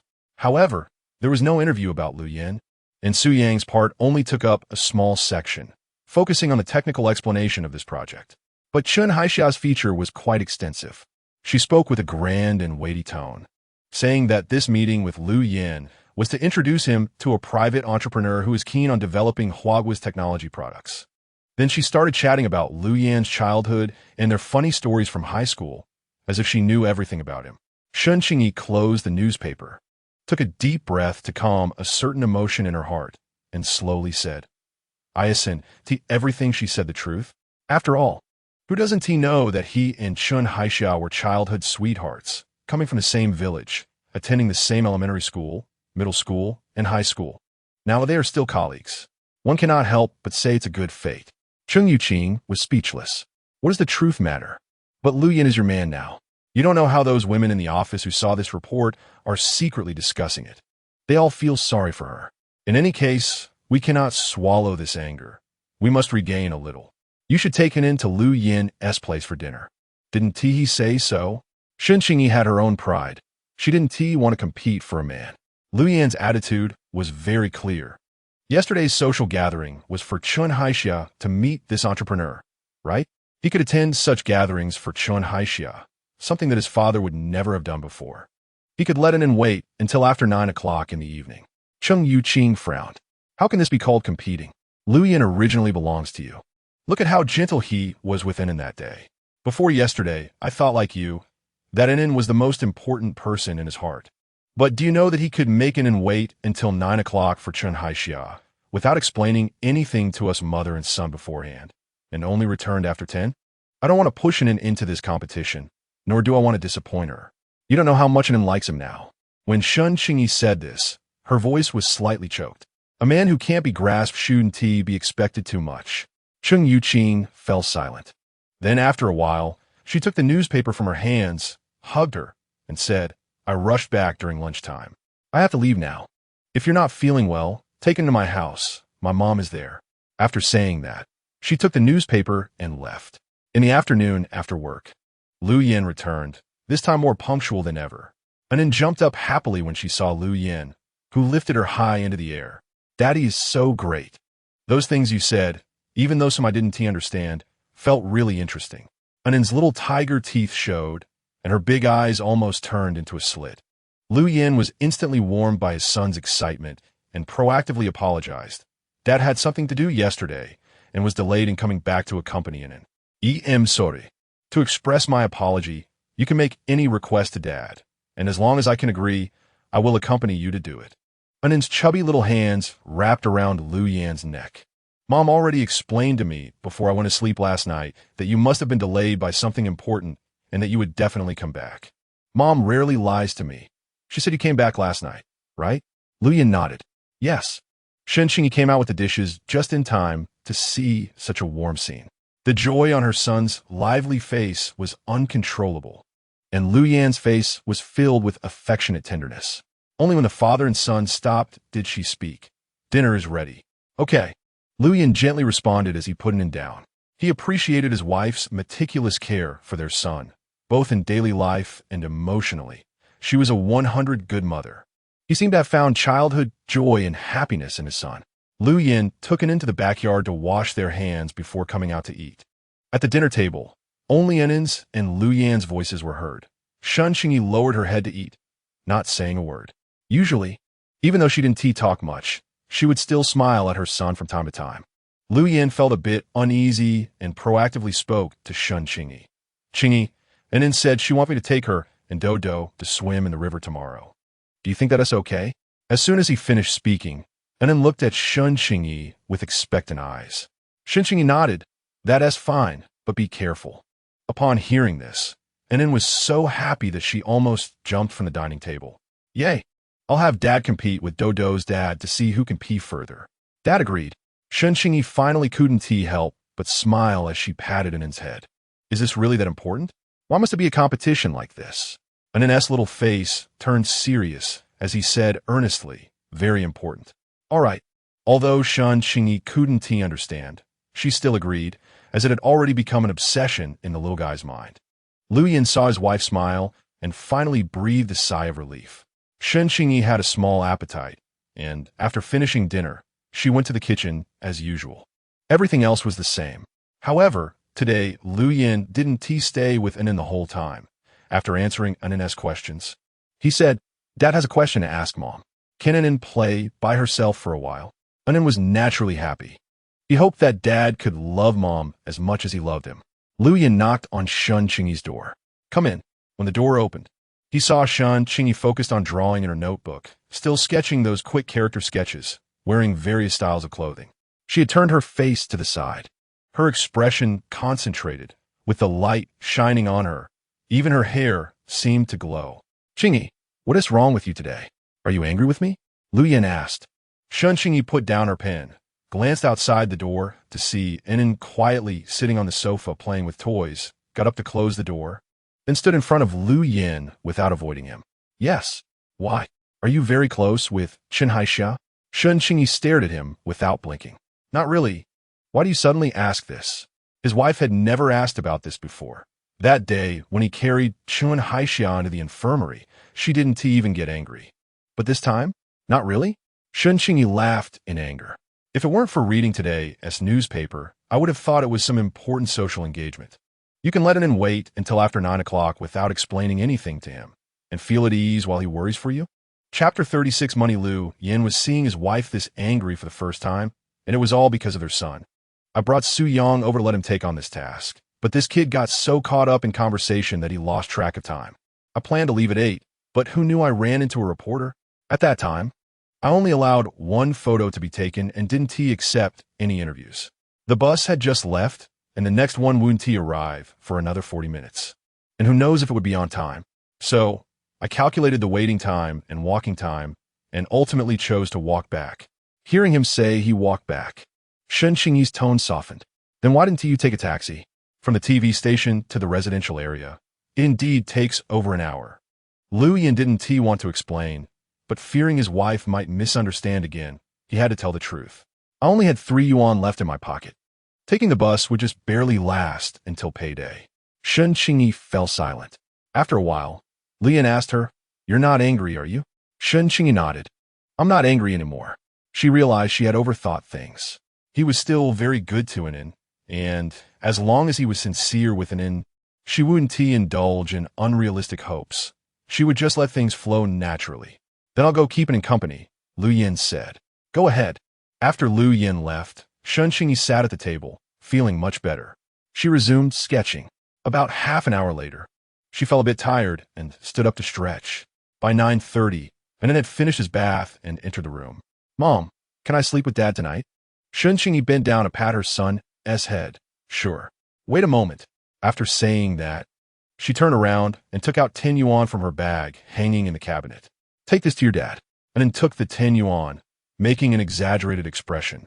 Wow, Mom has more money than Dad. Qingyi smiled and didn't deny it. With Lu Yin's family, it would be strange if he had money. Annen ran with his short legs to Lu Yin's room, excitedly handing the 10 yuan to Lu Yin. Dad, this is for Mom. Lu Yin stared at the 10 yuan, momentarily stunned. She just bought herself such an expensive outfit and now gave him money. The family's daily expenses weren't small either, and he felt a bit worried. Is your mom really that rich? Annen nodded heavily, of course. No one in the whole employee family area lives better than Mom and me. Lu Yin patted his son's head, feeling relieved. He accepted the 10 yuan and lay on the bed, teaching his son about astronomy. That night, he slept quite well. The next day, he woke up on time to make breakfast, still cooking noodles. However, Qingyi didn't wake up that early, so he had to eat breakfast alone before heading to work. Wang Zhifeng was already waiting in his office early. Why so early? Wang Zhifeng smiled. What result do you plan to get from Wang Xuanmei? I've already sent the complaint letter and evidence to her superior. Lu Yin nodded. I want to know the reason. She needs to apologize to me and my wife in person. She can't continue this job. She seems to be nearing retirement age. Isn't that a bit harsh? Wang Zhifeng thought the result was a bit severe. Do you sympathize with her? Who will sympathize with my wife? She's carrying so much gossip alone while taking care of an inn. I was stuck in a lab all day, thinking only about work, never considering she would be like this. If I had returned that call, everything wouldn't have turned out like this. Once Lu Yin got serious, Wang Zhifeng had no choice but to concede. All right. I signed off on Su Yang's project, right? Wang Zhifeng added. Lu Yin nodded. That's fine. I've already discussed the risks with him. I'm just worried that if the project has issues, it will damage his reputation. Wang Zhifeng laughed. I've already made multiple assessments. The shareholders of that factory have done advertisements for why, so there shouldn't be any problems. Besides, this kid has no fame. They can't do anything with Su Yang, so there's really no loss. It's just that he appeared on television yesterday, helping private enterprises develop technology products. That has been approved. This kid is very proactive. All right then, Lu Yin replied. After Wang Zhifeng left, Lu Yin stepped out of his office and approached Su Yang, tapping on his desk. Your project has been signed. Bring me a copy of the newspaper from the interview you did the other day. Su Yang was so excited upon hearing the news that he nearly jumped up. Great. Lu Yin, I'll go get it right now. Lu Yin returned to his office and read through the interviews of both individuals from start to finish. Su Yang's interview had no issues. But Chen Haixia said a lot of nonsense. That was just her level. At that moment, although Chen Haixia didn't receive the 20,000 yuan introduction fee, the owner of that private company gave her 2,000. 2,000 was equivalent to her salary for over a year. One must say Lu Yin was quite valuable. Furthermore, since her friends found out about her relationship with Lu Yin, they became even more enthusiastic towards her and occasionally defended her, saying things she liked to hear. At noon, several of her friends invited Chen Haixia out for lunch. Since there were people around, she no longer deliberately went to the ordinary window of Lu Yin's cafeteria, instead following them to another cafeteria. After getting their meals and sitting down, one of her friends began to compliment her. Haixia, you and engineer Lu have such a good relationship. If it weren't for the newspaper, we wouldn't know. You're so low-key. It's really rare. Exactly. No wonder you used to go to his cafeteria every day. The cafeteria manager there didn't say anything about you. Let us just rush to the entrance. How can you compare with Sister Haixia? She has a relationship with engineer Lu, right? In the end, engineer Lu still has Sister Haixia on his heart. It's a pity he married such a wife, ruining their childhood bond. Who knows what kind of seduction tactics she used to blind our engineer Lu and even have a child with him. What tactics? Isn't it just her father's connections? Shameless.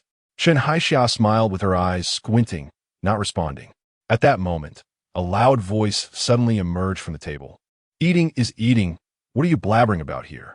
What do you know about engineer Lu's family? Everyone looked up to see Cheng Yuqing standing next to them, looking fierce. Oh, it's Yuqing. What are you doing? We didn't say anything about you, someone responded. Cheng Yuqing ignored the previous voice and focused on Chen Haixia. You say these things in the newspaper. What is your intention? He is already married. If you really care about engineer Lu, you shouldn't entertain these little thoughts. It's not good for everyone. Chen Haixia wasn't angered by Cheng Yuqing. Instead, she looked at her like a pitiful creature, sneering. You stop following Shun Qingyi around all day. Take care of your own matters. Has Wang come to see you with your foot injury? You're still trying to curry favor, sending sweaters and watches. Chapter 37 Retribution. Cheng Yuqing was momentarily stunned by Chen Haixia's sharp words. What do you mean by that? What's wrong with my Wangin? Chen Haixia glanced at her with disdain and said, with your lack of awareness about men, how dare you care about others? I advise you to think a bit more before trying to stand up for others. Hearing this, Cheng Yuqing angrily pushed Chen Haixia, saying, keep your mouth clean. You really have a problem with everything you see. Chen Haixia took a few steps back and sat down on the ground, unable to get up. Cheng Yuqing, this is a research institute. If you can't argue, you can't just resort to violence. I'll report you to your leaders. Someone stepped forward aggressively to defend Chen Haixia. Cheng Yuqing glanced at the Chen Haixia who was being helped up. She clearly hadn't used much force, so why did she look like she couldn't stand? Haixia, are you okay? Do you need to go to the infirmary? Chen Haixia weakly waved her hand, saying she wanted to find their leaders to discuss it. Cheng Yuqing glared at her. You're just pretending. I didn't even push hard. Chun Haixiao looked too angry to respond, and another person started to speak up, saying that just a few days ago, Sister Haixiao fainted for no reason and was sent to the People's Hospital by Engineer Lu. Her health was already poor. How could she compare to someone as strong as you? Not mentioning this was better. As soon as it was brought up, Cheng Yuqing was furious, truly retribution. Cheng Yuqing, don't think just because you're from Kyoto and your father is the street office director, you can bully people at will. A high school student with connections dares to compare with a serious college student like Sister Haixia? What if you have some connections at home? This is a new society. It's not fashionable to oppress others based on status. At that moment, Cheng Yuqing's friend rushed over, grabbing her. What happened while I was just in the restroom? The cafeteria manager also heard the commotion and came over, pushing through the crowd, saying, "Why isn't everyone eating properly?" Following that, he immediately saw Chun Haixia, who looked pale and was bent over in pain. Because of Chun Haixia's relationship with Lu Yin, the manager approached her with concern, asking what happened. Chun Haixia pointed at Cheng Yuqing, saying she pushed me. The manager looked at Cheng Yuqing, who had a stubborn expression and showed no sign of remorse. And his face immediately darkened as he approached her, asking what was going on. Cheng Yuqing retorted, "She and a group of women were there slandering my friend and insulting me verbally. Did you push her?" "I just lost my temper for a moment." Cheng Yuqing pouted. The manager frowned. "Fine, go find your leaders to check on this." "What?" "I wrote a self-reflection. Can I still keep my performance this month?" Cheng Yuqing felt it was Chun Haixia's fault. The manager's face turned stern. "Fine, I can't handle this. I'll call your leaders over." Cheng Yuqing's friend grabbed the manager, saying, "Don't, Uncle Fu. Our Yuqing just acted impulsively. She definitely didn't mean any harm." Lu Fu turned back to glance at Cheng Yuqing, raising his chin, then said, "Go apologize to comrade Chun Haixia and see if she can forgive you." Chun Haixia looked up and shot a fierce glare at Cheng Yuqing. She was fed up with this woman. Last time in the infirmary, she was the most capable, as if Shun Qingyi had no voice at all. If Shun Qingyi had said a couple more words, she would have definitely exposed Shun Qingyi in front of Lu Yan. She wasn't some gentle and virtuous person. When she got tough, she was shameless. That day in a market, both she and Aunt Qian couldn't handle her. Cheng Yuqing, looking at Chun Haixia, didn't want to back down in front of her, so let her report it to our leaders. Saying this, she turned and left without finishing her meal. Instead, Chun Haixia was helped to a table and had another half bowl of rice. By the afternoon, when work started, Chun Haixia indeed didn't let Cheng Yuqing off, directly reporting her to Cheng Yuqing's leader. Cheng Yuqing was punished to stay after work to write a self-reflection. Cheng Yuqing had a stubborn temper. She felt she hadn't done anything wrong. How could she write a self-reflection? She directly requested her leader to deduct her performance points instead. This attitude of not admitting fault made her leader very angry. So she was told to stay and write slowly. Anyway, she had so much energy, missing a meal wouldn't starve her. After the mealtime, Xia Guifan didn't see her daughter return and went straight to Shun Qingyi's house. "What? Yuqing has come back?" Shun Qingyi was also surprised. This girl was usually very eager to leave work. After thinking for a moment, she asked, could she have gone to Wang An's place? Xia Guifan thought it was possible, so she decided to go to Wang An's. Wang An worked as an accountant in a shop owned by a private boss. Xia Guifan often made soup for her daughter according to her request, so she knew the place. She rode her bicycle and just arrived at the hardware store's entrance when she saw Wang An pulling and tugging with a young woman, looking quite intimate. Xia Guifan's face immediately darkened. Fearing a misunderstanding, she stood there for a moment, thinking he had always seemed steady and honest, but unexpectedly, he was quite good at charming women. In a short time, that young woman was all smiles from just a few of his words. This was still at the store entrance. Seeing this scene, Xia Guifan felt dizzy and turned to leave. Back in Shun Qingyi's yard, she almost cried, but ultimately held it in. Her daughter was too much. "Qingyi, if there's nothing with Wang An, think again. Do you have any other friends?" At that moment, Lu Yin returned, waiting for news from Cheng Yuqing. Shun Qingyi hadn't cooked since she was waiting. "Aunt, please don't worry. I'll explain to Lu Yin first, then accompany you to look for her." Fine. Xia Guifan, feeling downcast, was somewhat lost. Shun Qingyi walked up to Lu Yin, saying, "There has been a bit of situation today. The dishes aren't finished cooking." The rice is ready. You make the remaining 2 dishes. And I'll take Anne out for a bit. We'll be back soon. Okay. Lu Yin readily agreed, then added, be careful on the way. Qingyi followed Xia Guifan out. Xia Guifan worriedly said, if this girl had just half your steadiness, I wouldn't be so anxious. She is always so reckless. It's either she falls or gets into a fight. Cheng Yuqing has always been obedient. Qingyi started to say, then felt something was off. Could Yuqing still be at the office? But Yuqing finished work, right? Qingyi nodded. Perhaps she was held back by her leader. Let us go take a look. It's not far. I'll ride you there. The two arrived at the office and indeed found Cheng Yuqing. The leader explained the whole situation to Xia Guifan. Cheng Yuqing glanced at her mother and Qingyi, unsure of what to say. Qingyi also didn't know what to say. She had caused this mess for her sake. Xia Guifan spoke first, immediately right. Cheng Yuqing didn't move. Qingyi thought for a moment. Quietly walked over to Cheng Yuqing, whispered a few words in her ear, and Cheng Yuqing smiled and picked up the pen to write. Chapter 38, swimming the leader beside them, was dumbfounded as Cheng Yuqing quickly finished writing the self-criticism letter and returned with Xia Guifan and Qingyi. On the way home, the 3 rode bicycles, with Qingyi carrying Cheng Yuqing and Xia Guifan riding her own. Cheng Yuqing, sitting on the back seat, noticed her mother's bad mood and asked, what's wrong, Mom? Our family isn't relying on my performance to make a living, so why the long face? Xia Guifan sighed, you're getting older. When will you be as steady as Qingyi?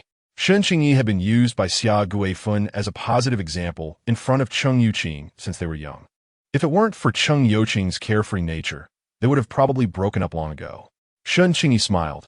Aunt Xia, Yuqing has her own strengths. She's only 24. How could she be stable? Even if she is, it's probably just an act. When my parents were around, I was much more outrageous than Yuqing. Xia Guifan fell silent, leaving Cheng Yuqing looking quite pleased. She patted Qingyi's back. You said you'd help me regain some face. This woman is really too arrogant. Upon hearing this, Xia Guifan became nervous. What? Are you two going to confront that woman tomorrow? Mom, no, don't worry unnecessarily, Cheng Yuqing quickly denied. The 3 of them rode their bicycles and soon arrived at the family compound. Xia Guifan led Cheng Yuqing back while Qingyi returned home. The food on the table had been touched, and under an empty bowl was a note. I ate with an. We went swimming with Wang.To's family. Qingyi took some bowls and chopsticks to eat, and after finishing, she washed the dishes and checked the time. 8 o'clock. They should be back soon. It was getting late, and it would be hard to see in the river. As Qingyi walked to the sofa, she realized that the father and son had forgotten to take the slippers and towels. How careless. If they didn't wear slippers, they'd come back with muddy feet. Unable to tolerate this, Qingyi decided to go out and deliver the slippers. When she reached the riverbank, she found it quite crowded. Men and children were splashing around in the water, while women by the riverbank were scrubbing clothes and washing shoes. A bamboo pole had been set up nearby, with a warm yellow light bulb hanging from it. Qingyi had never been here before, but the people in the yard recognized her, and someone greeted her. Qing, are you here to wash shoes too? Qingyi smiled at the 30-something woman in front of her. Yes, they forgot to bring slippers. So I brought them, and will wash them while I'm at it. She looked around and saw her son splashing water with several boys. A few younger ones were without underwear, bare-bottomed, and had also taken off his shorts, not knowing who he learned that from. Qingyi frowned and shouted at an, come over and put your shirt back on. Boys need to be civilized. Wear your pants. I'll go wash them. Hearing Qingyi's voice, an shouted, Mom, what are you doing here? Qingyi raised the freshly washed slippers in her hand. You all forgot to bring slippers. Just then, Lu Yin emerged from the water, wiped his face, and called out to Qingyi, it's okay. Don't be too strict with an. Following the voice, Qingyi immediately spotted him. His tall, fair figure had no excess fat and no exaggerated muscle lines. Just a thin layer of muscle that looked fit and strong, almost unrealistically perfect. Water dripped from his hair onto his body, and the shape of his waist was striking. The dim yellow light cast on him added a unique beauty. The young women nearby couldn't help but sneak glances, and Qingyi quickly looked away, pointing at the slippers on the ground. Then I'll leave first. I've washed the slippers for you. Okay, we'll be back soon. The man called back loudly. His pale skin stood out among the tan bodies, and Qingyi felt her cheeks warm up for some reason. She left without looking back. She shouldn't have come. What a bunch of unrefined people. Seeing Qingyi leave, some began to whisper. She had always been a topic of gossip for them, and now it was no different. But the content had changed. Qingyi is always particular about things. Exactly, look at Howen is being raised like a young master. He has nothing like our little monkey. Boys should be raised roughly. They're all so delicate. I heard that Lu Yin is just a poor boy from the countryside. But he really is more refined than the actors on calendars. The few of them chatted casually, but Lu Yin heard it all. His son was indeed spoiled by Qingyi. If he got even a little dust on him, he had to wash it off and even change clothes. He said to Wang Qingshan, "I'll take him back." He has been in the water for an hour. He thought Qingyi must be worried. She was very attentive to the child. In his view, going back barefoot was a big deal. They could just rinse off. And it was clearly still in high spirits. "Dad, let us play a little longer. I haven't swum enough." But Lu Yin was resolute, beckoning his son with a finger. "We'll continue tomorrow." Upon hearing tomorrow, An's eyes lit up, and he splashed his legs, trying to swim to Lu Yin, who picked him up. And it was very clever, and Lu Yin knew how to teach. Within half an hour, he had grasped the basic swimming posture. After they got out of the water, Lu Yin dried himself off with a towel and tossed it to An, who quickly followed suit and wiped himself clean. As they reached the door, they heard singing from the room. "This green island rocks like a boat in the night." Lu Yin put a finger to his lips in front of An. "Let's not disturb Mommy, all right? You can dress yourself and don't trouble her." An nodded vigorously and followed Lu Yin into the room, finding the clothes that had been put away. After getting dressed, An's eyes twinkled. "I have something to tell Mommy." Lu Yin nodded. "Go ahead." And then ran into Qingyi's room, beaming, "Mom, I beat Do. Qingyi held her son's little head and praised. "Great job."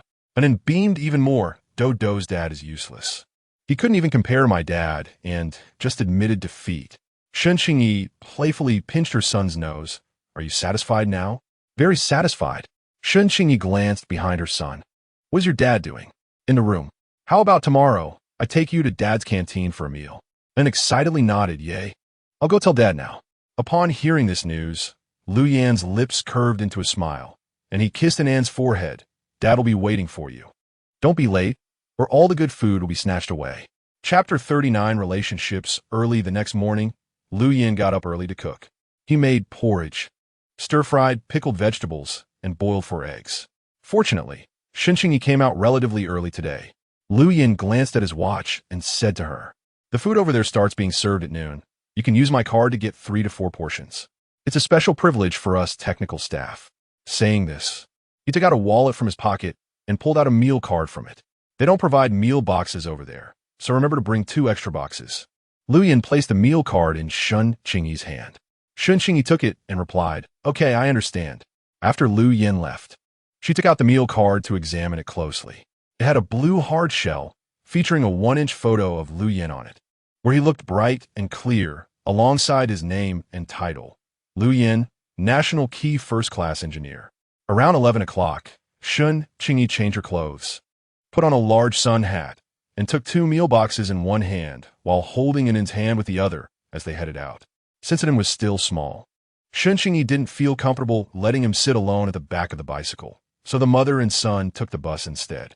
By the time they arrived, some people had already started queuing. Standing in the crowd with An, she stood out, and occasionally someone would glance her way. Someone asked her, "Comrade, how come I haven't seen you before?" Before Qingyi could respond, An proudly exclaimed, "We are here to have lunch with Dad." "Your dad?" "Yes. My dad is Lu Yin." Upon hearing this, the crowd immediately began to murmur, realizing that it was Engineer Lu's wife bringing their child to have lunch with him. The child looked exceptionally adorable, resembling Lu Yin to a large extent. As the murmur spread, some people turned around to sneak a look at Qingyi, who was dressed fashionably, as if she had stepped out of a television screen, and she was indeed very beautiful. Some recalled past rumors, but no one dared to say anything, as she was not only still married, but also brought her child to accompany her husband for lunch. At that moment, some couldn't help but whisper to each other, wondering if she had seen the news in the newspapers and rushed to assert her claim. After all, they were childhood sweethearts, and with her arranged marriage, no one knew what Lu Yan's attitude would be. She's really dressed flamboyantly, unlike comrade Chen Haixia, who doesn't seem to be someone who knows how to live. Though the voices were very quiet, Shun Qingyi still heard them. Fortunately, she had become immune to such comments over time. Just then, she suddenly heard Anin cheerfully shout, "Daddy." He then let go of Shun Qingyi's hand and dashed toward Lu Yin like an arrow. Lu Yin picked him up, his face filled with warmth and a smile. Lu Yan's gaze fell on Shun Qingyi, and he saw her wearing a doll collar, crescent white floral top, and a light yellow long skirt. Her hair was braided into a long twist that rested on her chest. With a slender and tall figure, she stood quietly, holding the meal boxes and focusing her gaze on the front window, making her quite eye-catching. Lu Yin set him down, took his hand, and walked to where Shun Qingyi was queuing. He gently told her, "Take him to find a seat. I'll get the food." Shun Qingyi didn't refuse. She handed him a meal card and boxes, then led Anin to an empty table to sit down. At this moment, Chen Haixia arrived.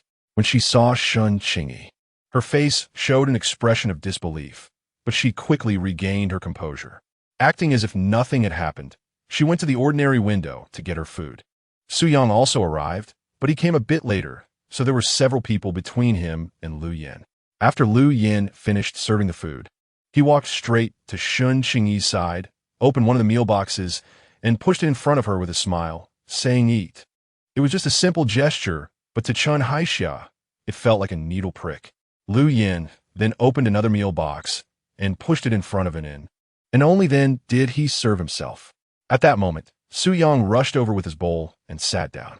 Seeing Anin and Shun Qingyi, he couldn't help but chuckle. "I said, why are you so eager to eat today? You didn't even need me to call you. Turns out it's because your wife and child are here." His voice was neither too loud nor too soft, but it was enough for those around to hear. Lu Yin smiled and didn't refute it. Anin was picking at the green peas in his bowl. After finishing, he looked up at Shun Qingyi with long "Imam, can I have the green peas in your bowl?"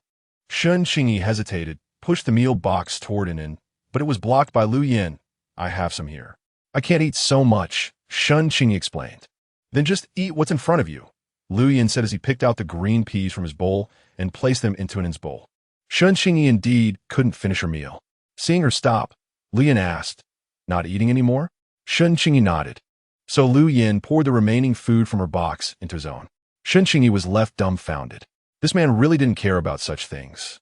Su Yang watched the harmonious family of three and found it hard to imagine how those rumors had spread in the past.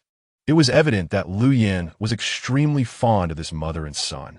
He had never seen Lu Yin be this considerate and caring towards anyone else. Meanwhile, people around them occasionally glanced over while eating, also looking at Chen Haixia. Their feelings were complex. It was hard to reconcile the reality of Lu Yan's family dynamics with the rumors. The affection Anin showed towards him was undeniable. Lu Yin spoke softly to his wife, and though he didn't say much, it was clear he respected and cared for her. When Shun Qingyi stood up to wash the meal boxes, she returned and handed the clean boxes to Lu Yin, planning to take Anin to find Chang Yuqing. Today, Chen Haixia's expression was quite something, but unfortunately, she didn't get to see it. "Be careful on your way back," Lu Yin reminded as they were leaving. "Okay." The couple said their goodbyes, and Shun Qingyi inquired around until she found Chang Yuqing, who looked lethargic, slumped over the warehouse table. It seemed she hadn't even eaten, her hair damp with either sweat or tears sticking to her forehead. "Yuqing, what's wrong?" And then also called out to Aunt Cheng.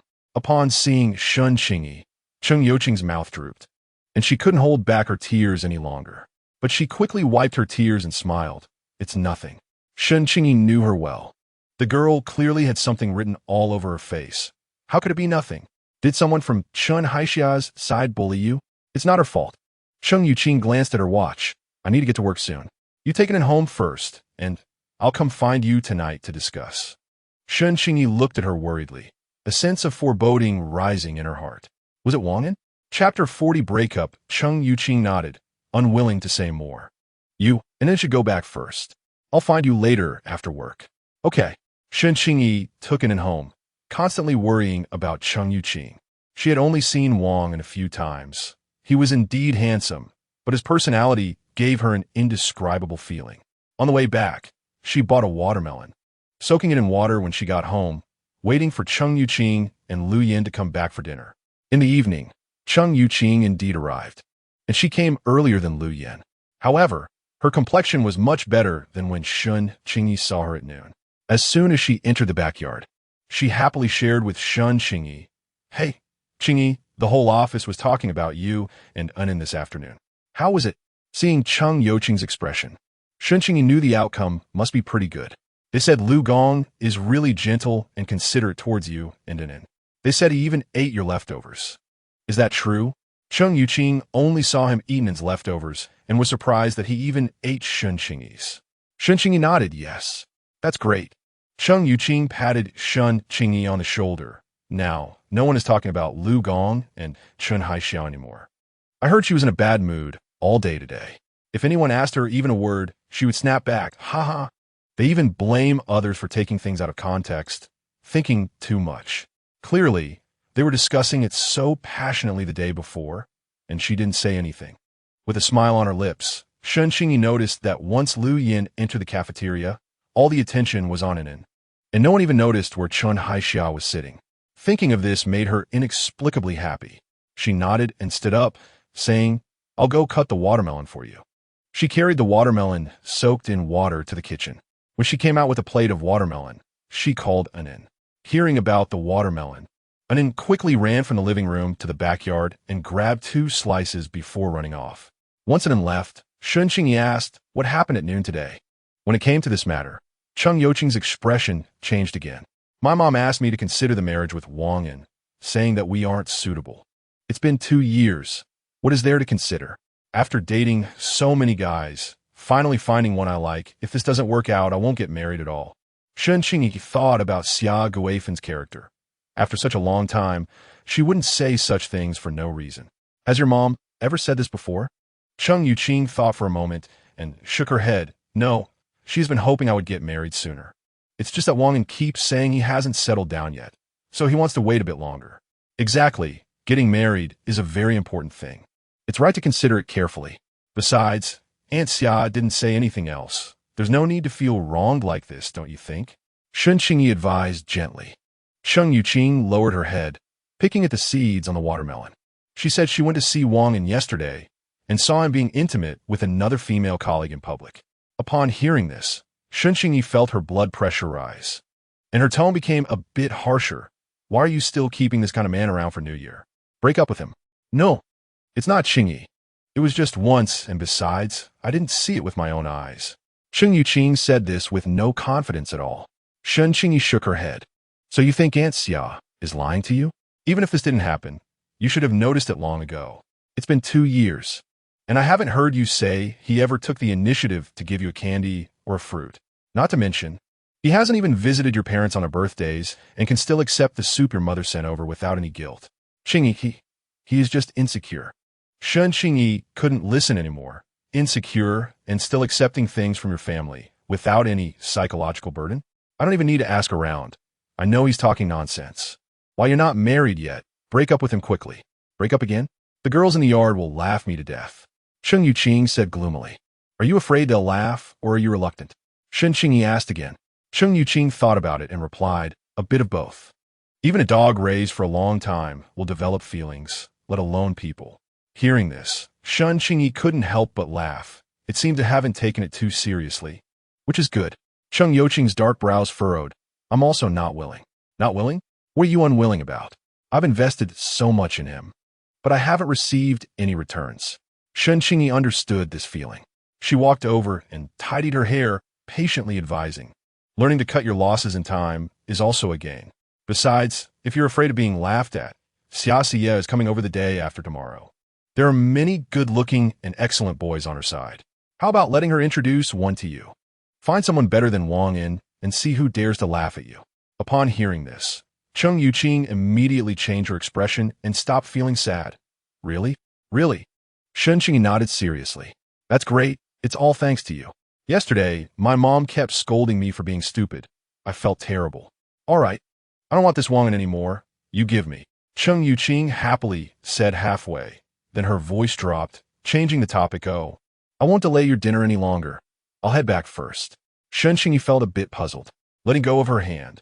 She turned around and saw Lu Yin standing at the backyard door, unsure of how much of their conversation he had overheard. The meal is ready. You and Inen should take it out to eat first, Qingyi told Lu Yin, then took out the other half of the watermelon she had cut in the kitchen and handed it to Cheng Yuqing. Go ahead. See you this weekend. Okay. Cheng Yuqing greeted Lu Yin and left with half a watermelon. Lu Yin went to the kitchen to serve the dishes. After setting the table, the three of them sat down properly to eat. Inen, did you have fun eating at Daddy's cafeteria today? Lu Yin looked increasingly happy watching his son eat. Very happy. Many people were secretly looking at us. Lu Yin paused with his chopsticks, an idea forming in his mind. So, do you want to go again tomorrow? Sure. Inen replied without a second thought. Qingyi glanced at Lu Yin, cautiously asking, will it be very troublesome? Lu Yin's starry eyes held a faint smile. Not troublesome. It's a privilege for our department, used to entertain family and friends. I haven't used it much. After saying this, he saw his wife nodding silently, and his mood became cheerful again. After dinner, Lu Yin washed the dishes and returned to the room, where he saw the blue hydrangea that had been refreshed with water on the desk and a neatly organized stack of manuscripts. Turning around, he spotted the new pair of leather shoes she bought, quietly placed under the bed, and the clothes she had just collected on the bed, which were for him and Inen to change into today.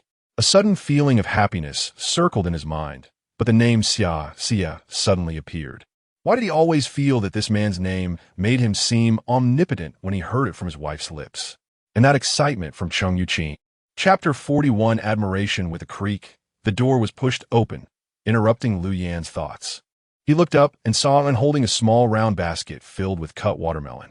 Daddy, Mom said we can't keep cut watermelon overnight.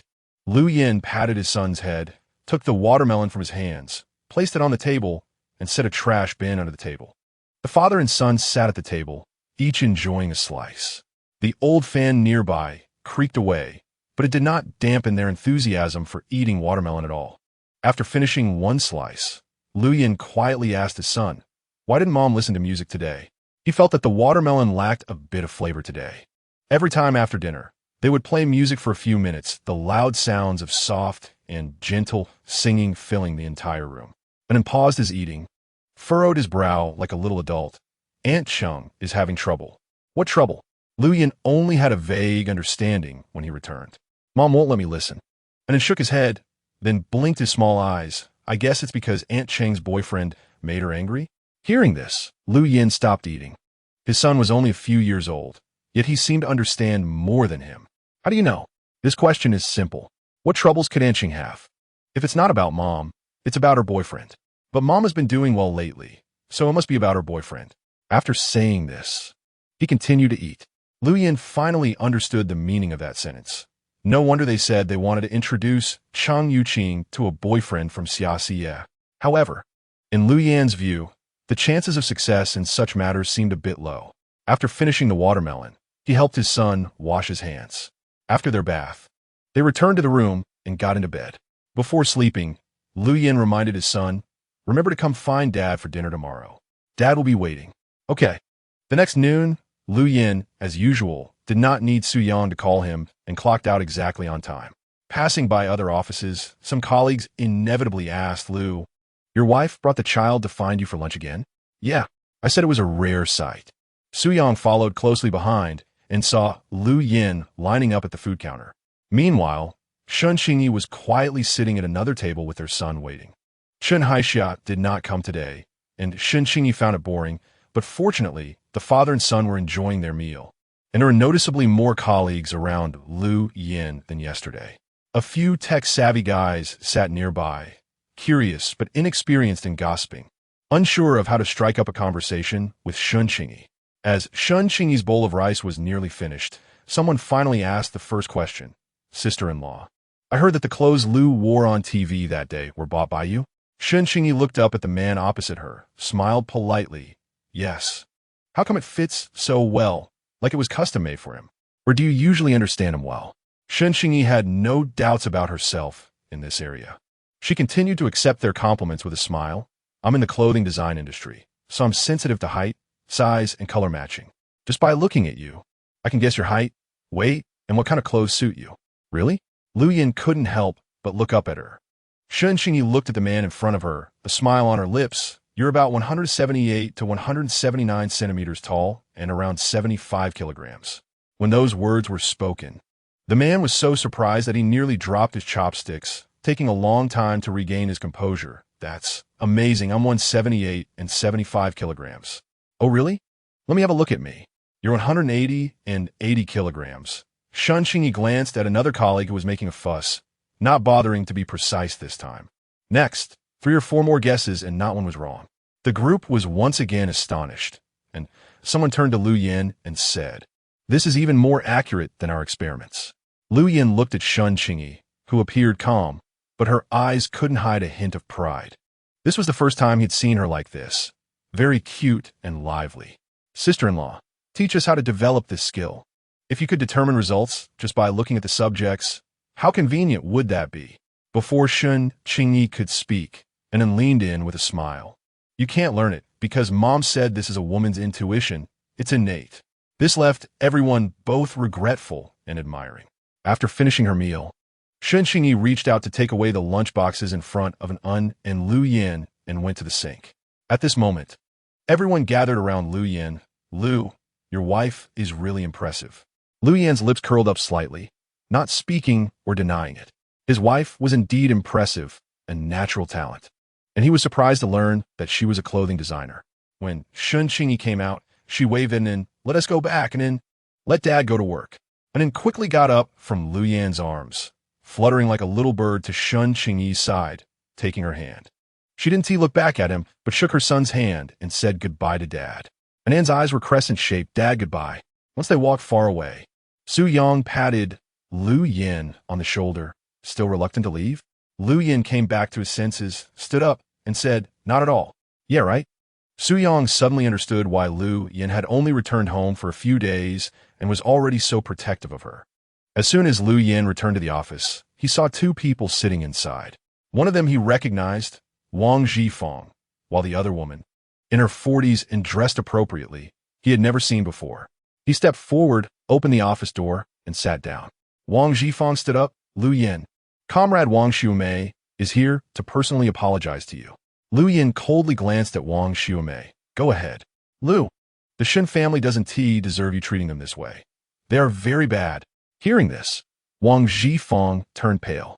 "Didn't you say you were here to apologize?" "I'm only apologizing to Lu for not delivering messages to you on time. It was my responsibility's oversight, and I am willing to accept punishment." Wang Xiumei still wanted to seek a glimmer of hope for herself. Lu Yin's expression darkened. "So your actions are targeting my wife?" Wang Xiumei nodded. "Yes, she is not a good woman, just like her father."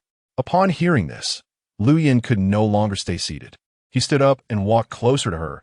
"You have harmed both me and her so badly, not only showing no remorse but also continuing to bite back. Is this your attitude of admitting fault? It's simply shameless and ridiculous." His tone was icy, making Wang Xiumei involuntarily shrink back. "Lu, it's not like that. Don't be fooled by this woman's appearance. During your time in Lincheng, she frequently had deep interactions with another man. I'm not like others who just see their superficial interactions and talk nonsense. I have evidence." Chapter 42. Feeling helpless hearing this, Wang Zhifeng's pupils almost widened in shock. Lu Yin's attitude had softened considerably in recent days due to his improved relationship with his wife. This woman was stirring up trouble. One can eat whatever they want, but they can't say whatever comes to mind. You're here to apologize, so just apologize honestly without all these tricks, or it might even affect your husband's job. Wang Xiumei glared at him, saying, "Don't you know how to protect your people? Your subordinate is suffering, and you're still trying to smooth things over?" Saying this, she slammed a document on the table. "Look at this." Wang Zhifeng was afraid it was a bombshell, snatching it up, only to find it was a postal withdrawal record. Every month, there were amounts of 300, 500, and 800, with the highest being 1,002. In just 3.5 years, a total of 8,600 yuan had been received. The most recent amount was over 900. Good heavens! Wang Zhifeng was stunned. So much money? In the entire research institute, Lu Yin's salary was the highest, but even if he didn't eat or drink for 3.5 years, he wouldn't have this much money. Seeing Wang Zhifeng in shock, Lu Yin snatched the document from his hand and was equally astonished. The remitter was none other than Qingyi, and the recipient was undoubtedly his wife, Qingyi. His hand holding the bill trembled slightly, but he quickly calmed down and turned his icy gaze toward Wang Xiumei, saying chillingly, "So you not only cut off her phone calls, but also sent someone to investigate her? Do you have the authority to obtain this remittance record? If not, this staff member has leaked the personal information of a public servant's family member without permission." After saying this, he looked at Wang Zhifeng. "I demand an investigation into this person." While he was absent, these people really thought Qingyi was a fish on a chopping board, to be manipulated at will. Until this matter was clarified, he didn't want Qingyi to suffer any more injustice. As long as she could provide a reasonable explanation when they returned, he would forgive her. That was what he owed her. Wang Xiumei didn't expect this outcome. Usually, when men received such evidence, wouldn't they be furious? "Lu Gong, you can't do this. I'm taking risks to convey this information because of your contributions to the country. I don't want you to become a laughingstock. And I haven't disclosed this to anyone. From start to finish, I have had no ill intentions towards you." Upon hearing this, Lu Yan's expression did not change at all. "What did she do to offend you?" "It's Professor Shen. He's biased. My son worked extremely hard to get into your school just to study under Professor Shen in this field. But he was rejected without any room for negotiation and was forced to choose another mentor. Do you know how much effort and energy my son put into this? Why did he refuse him? He has always been in the top 5 since childhood. What gave him the right to refuse? Just because he said it was inappropriate. My son is now taking a break from school, and his entire future is ruined. That Professor Shen acts all righteous, thinking he is so fair, but behind the scenes he does such despicable things. He deserves it. Even his daughter is a piece of work. What rules can you talk about with such a person? What apologies can you give?" Hearing this, Lu Yan finally couldn't hold back his anger. "Excellent. Can't even accept a normal rejection. And you call that excellence? This mentality and family upbringing show that the professor's rejection was correct. You should know that if he ever embarks on this path of research, failures will be part of the daily routine. Will he just give up and abandon the whole project then? He will take responsibility for such losses." Lu Yan felt that academic rankings didn't mean much. Throughout his studies, he had never experienced anything outside of the top position, yet he had faced countless failures in the laboratory. So what did being in the top 5 even mean? Besides, if he couldn't even make it into the top 10 in college, how could that be considered excellent? Seeing that Wang Xiumei had fallen silent, Lu Yan warned, "If I hear you insult my wife again, I will personally find your husband. Do you understand?" Wang Zhifeng found this reasoning absurd. He didn't know how many people and projects he had to refuse in a day. If they all acted like Wang Xiumei, how could he maintain his position? He glared at Wang Xiumei and said seriously, "It seems you have no awareness of your mistake and didn't even think of apologizing. I will have the street office talk to you again.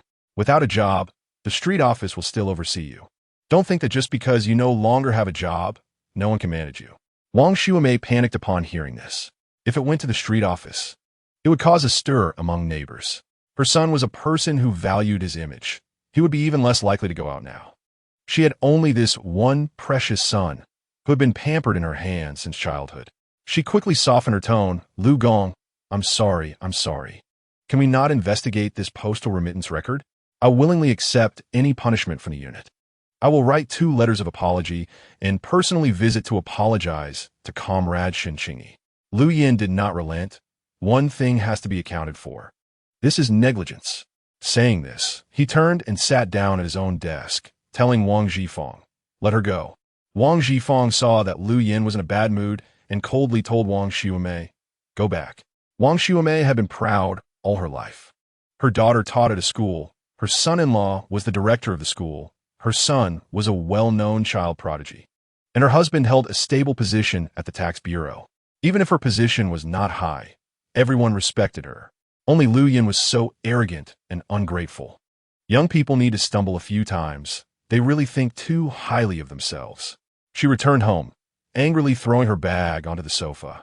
Her husband had just come home, leisurely sitting on the sofa drinking tea and reading the newspaper. Sensing Wang Xiumei's attitude, he frowned. "What's going on?" Was the apology not smooth?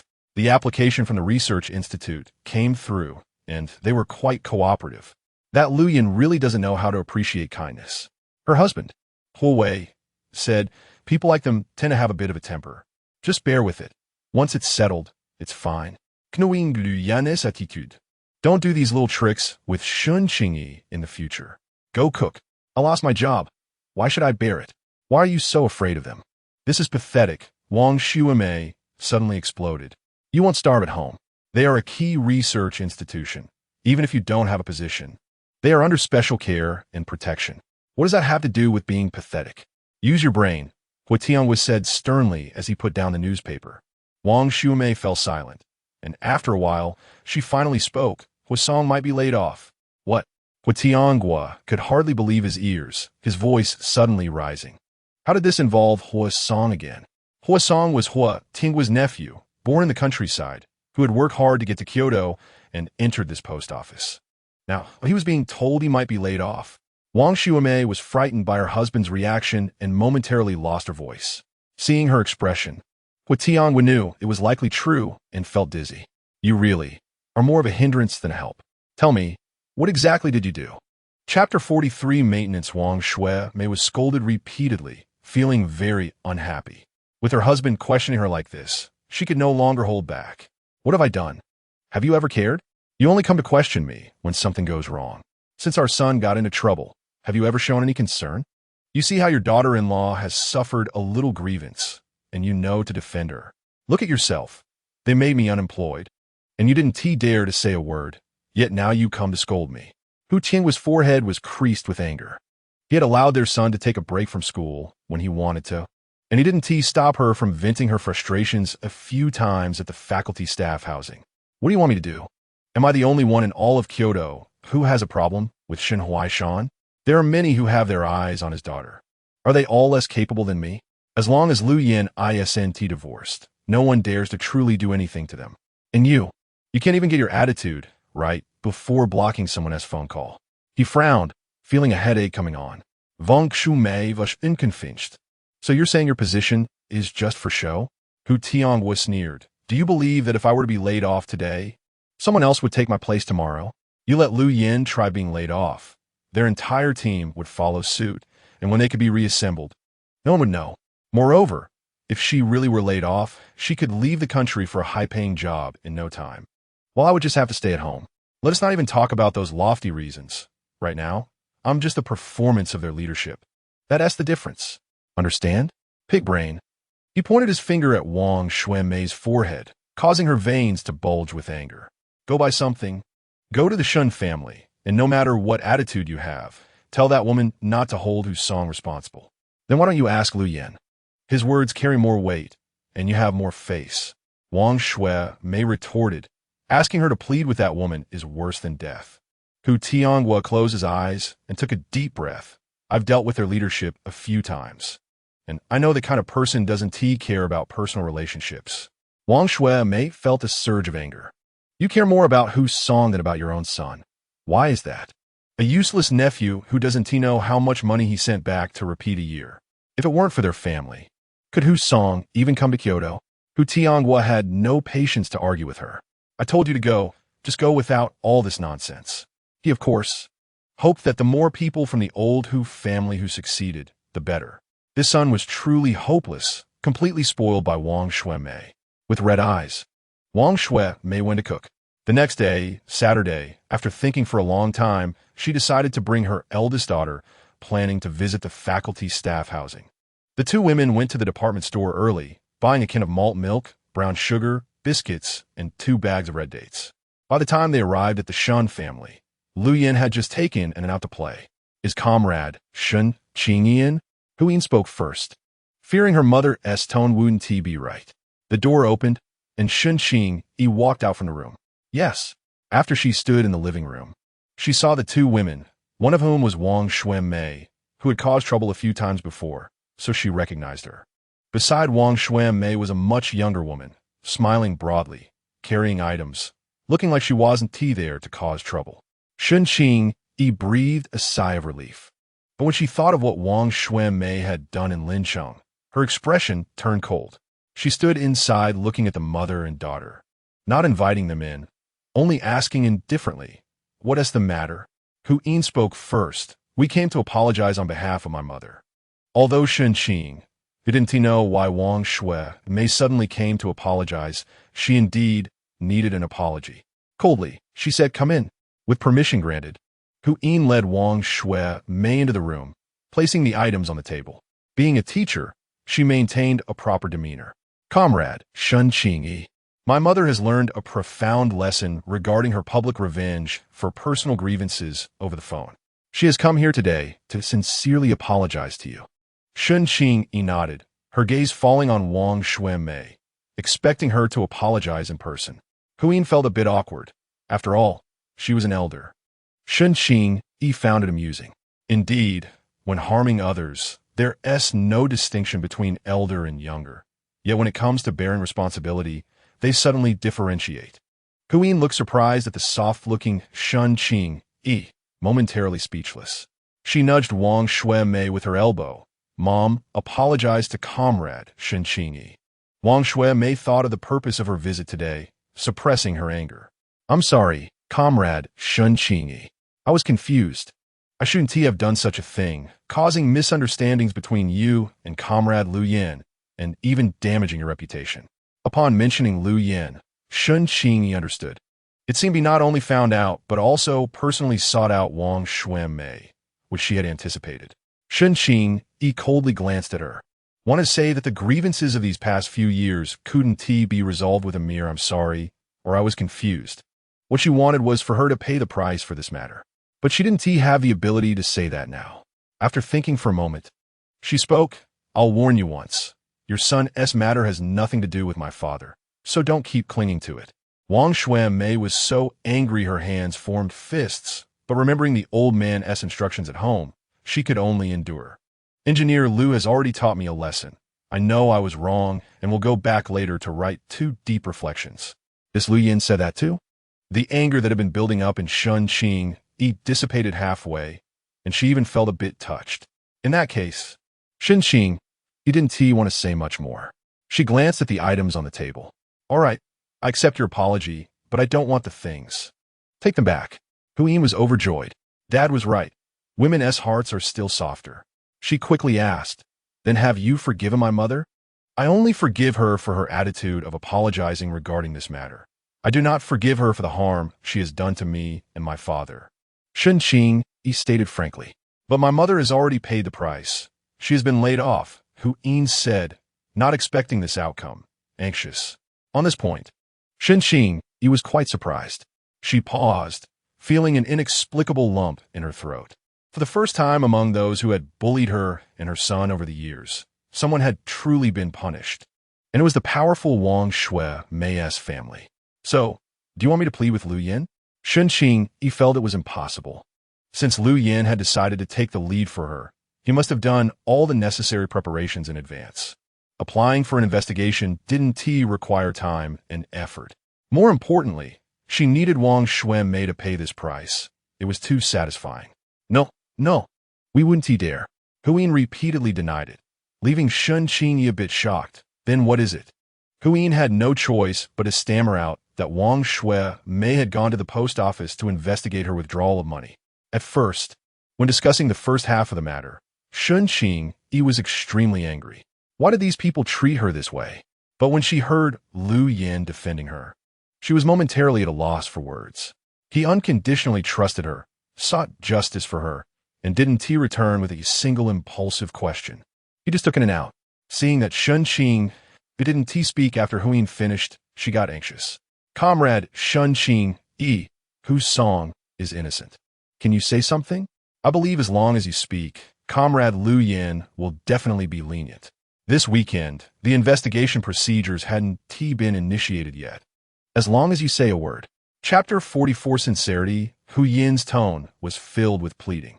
However, Shen Qingyi showed no signs of being moved. Her expression turned serious as she countered. "If someone secretly investigates you without reason, fabricating a non-existent crime with facts they don't even understand, presenting it to your husband to punish you, aiming to ruin your reputation and make you the target of public scorn, would you still choose to forgive them?" After hearing this, Yin fell silent and took a couple of steps back. But Mr. Lu did not believe my mother's evidence. Qingyi raised an eyebrow slightly. But that doesn't mean he doesn't intend to seriously investigate this matter with me. If you're upright, you need not fear shadows. Hu-yin had indeed been a teacher. Qingyi smirked and nodded. Well said. I also send this phrase to your mother and Hu-song. Wang Xiumei and Hu-yin froze in place. After a while, they saw Qingyi personally carry their things to the door and place them on the ground. Leave. Qingyi, you can't do this. We came with sincerity. Just then, Cheng Yuqing and Xia Xie arrived.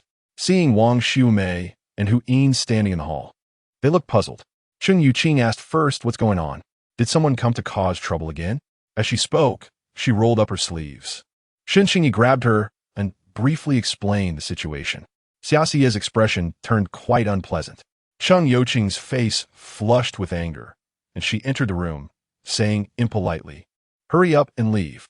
Do you want me to take action? If you really have sincerity, you shouldn't be thinking about pleading."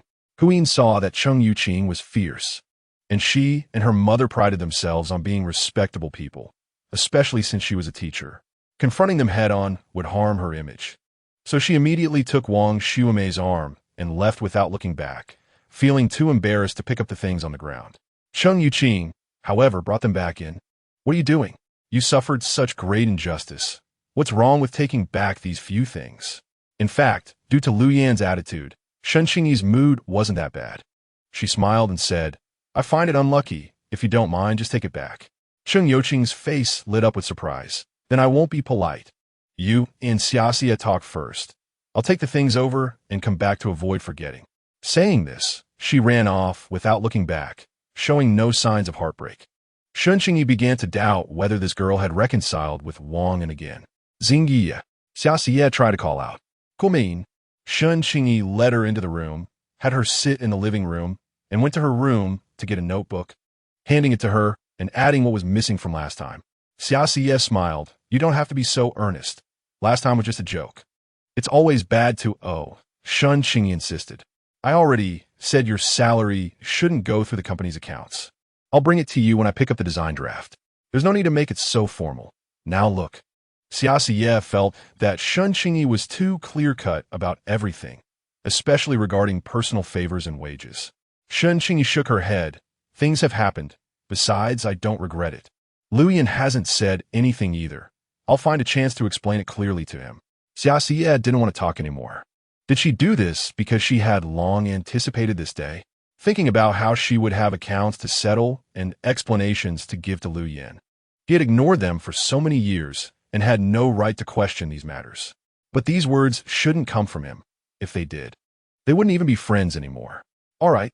Xia Xie's mood was low, and she then said, "Tomorrow is our teacher's birthday, and we decided to hold a birthday party for him. My sister will be bringing a group of friends from the port city. Do you want to prepare something?"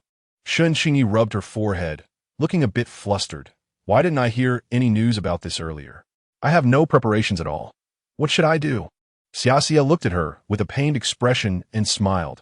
In previous years, he never agreed. Perhaps this year happens to be his 60th, and he couldn't resist our requests, so he made an exception. But don't worry too much. He's seen all kinds of gifts. Remember how you managed to get under his wing as a student? You can use the same method this time. Qingyi thought for a moment and then asked, "Is there a limit on the number of people?" Xia Xie looked at her with a smile. "You can bring anyone you know." "Great. I'll take Cheng Yuqing with me. You can introduce some good boys from your side." Qingyi got straight to the point. Xia Xie seemed surprised but agreed, saying all right. As she spoke, she took out a small, exquisite package from her bag and placed it in front of Qingyi. "This is for an in. I know he likes to play with these things. It's a pity I didn't see him today. Let's take it over together tomorrow. The teacher asked about him yesterday." "Okay." Qingyi readily agreed again. Xia Xie didn't dare to stay longer and took the things and left. When Cheng Yuqing returned, Qingyi told her about the party they were going to tomorrow and casually asked, "Did you reconcile with Wang again?" "I just told Xia Xie, and she agreed to introduce you to some boys." Cheng Yuqing was both angry and happy. She was angry that Qingyi didn't believe her, but was happy to attend the party. "I want to clarify things with him right after work yesterday." "What was his attitude?" Cheng Yuqing smiled and said, "Luckily I went. It's true. I saw my mom talking about that girl. If I hadn't seen her, I wouldn't have known Wang and could be so charming." "You didn't argue, right?" Cheng Youqing's mouth twitched. Why would I argue? He said that girl is the daughter of their store owner and can help him get a city hukou. I just felt a bit unwilling. Even if you're unwilling, you have to stop the loss in time. Let's go buy clothes for tomorrow, Shun Qingyi suggested. As they went out, Shun Qingyi left a note for the father and son, saying that if she didn't return in time, they should take care of lunch on their own. The two went out together, headed to the department store, and went straight to the women's boutique on the second floor. Miss Shun is here again. We have a few new styles that we specially kept for you. The salesperson was already familiar with Shun Qingyi, knowing she would come every time new styles came in. Bring them all out for us to try. Also, prepare a couple of sizes for this lady. Shun Qingyi pointed at Cheng Youqing. The clothes were brought out, and the two tried on a set each. When they came out, Shun Qingyi looked at Cheng Youqing and smiled. Look how well this outfit suits you. You don't need to support a man anymore. You can buy it yourself. Just as they were joking, a sharp voice came from the opposite women's clothing area. I told you to go buy from the counter over there. The clothes here are not the latest styles. Shun Qingyi looked up and saw Wang and following a woman with a fawning smile, explaining, it's not much different. With your figure, anything looks good on you. Chapter 45. Complexity. This was the first time Shun Qingyi had seen such a side of Wang and she had to admit that it was indeed a case of one thing conquering another. She was worried about Cheng Youqing feeling uncomfortable, so she immediately stepped forward to pull her, saying, you look good in this outfit. Why not just buy it and leave? To her surprise, Cheng Youqing glanced at Wang and as if watching a show, and after a while, she withdrew her gaze and said, what looks good? I'm not satisfied. I want to go to the overseas Chinese store. Shun Qingyi immediately understood her little thoughts and quickly agreed, addressing the salesperson, sorry, my friend doesn't like it. Maybe next time. It's fine, we'll come again next time, they said as they changed back into their clothes and left without looking back. The woman who had seen Cheng Youqing yesterday thought she was there to cause trouble, but after saying a few words, she turned and left, making her feel that what she had picked up was not a great bargain after all. Frowning, she said, I want to go to the overseas Chinese store too. Wang stood still, saying, Qiuxia, you know how much your dad pays me each month. He didn't want to spend a single cent on this woman. But he had gone through high school and had finally escaped from the countryside. He couldn't go back. Cheng Youqing was originally the best choice. She was the only daughter in her family, so there was no need to coax her. But she was not enlightened and even said she wanted to move out to rent a house and get married. Then she would slowly save money to buy a commercial house. He didn't even have a city household registration, and the housing policy was unclear. In the future, whose name would the house be registered under? At least Zhao Qiuxia had said she would help him get a city household registration. But how long had he been coaxing her for that? He was starting to feel a bit annoyed. Seeing his expression suddenly turn ugly, Zhao Qiuxia said unhappily, what do you mean? It's just a piece of clothing.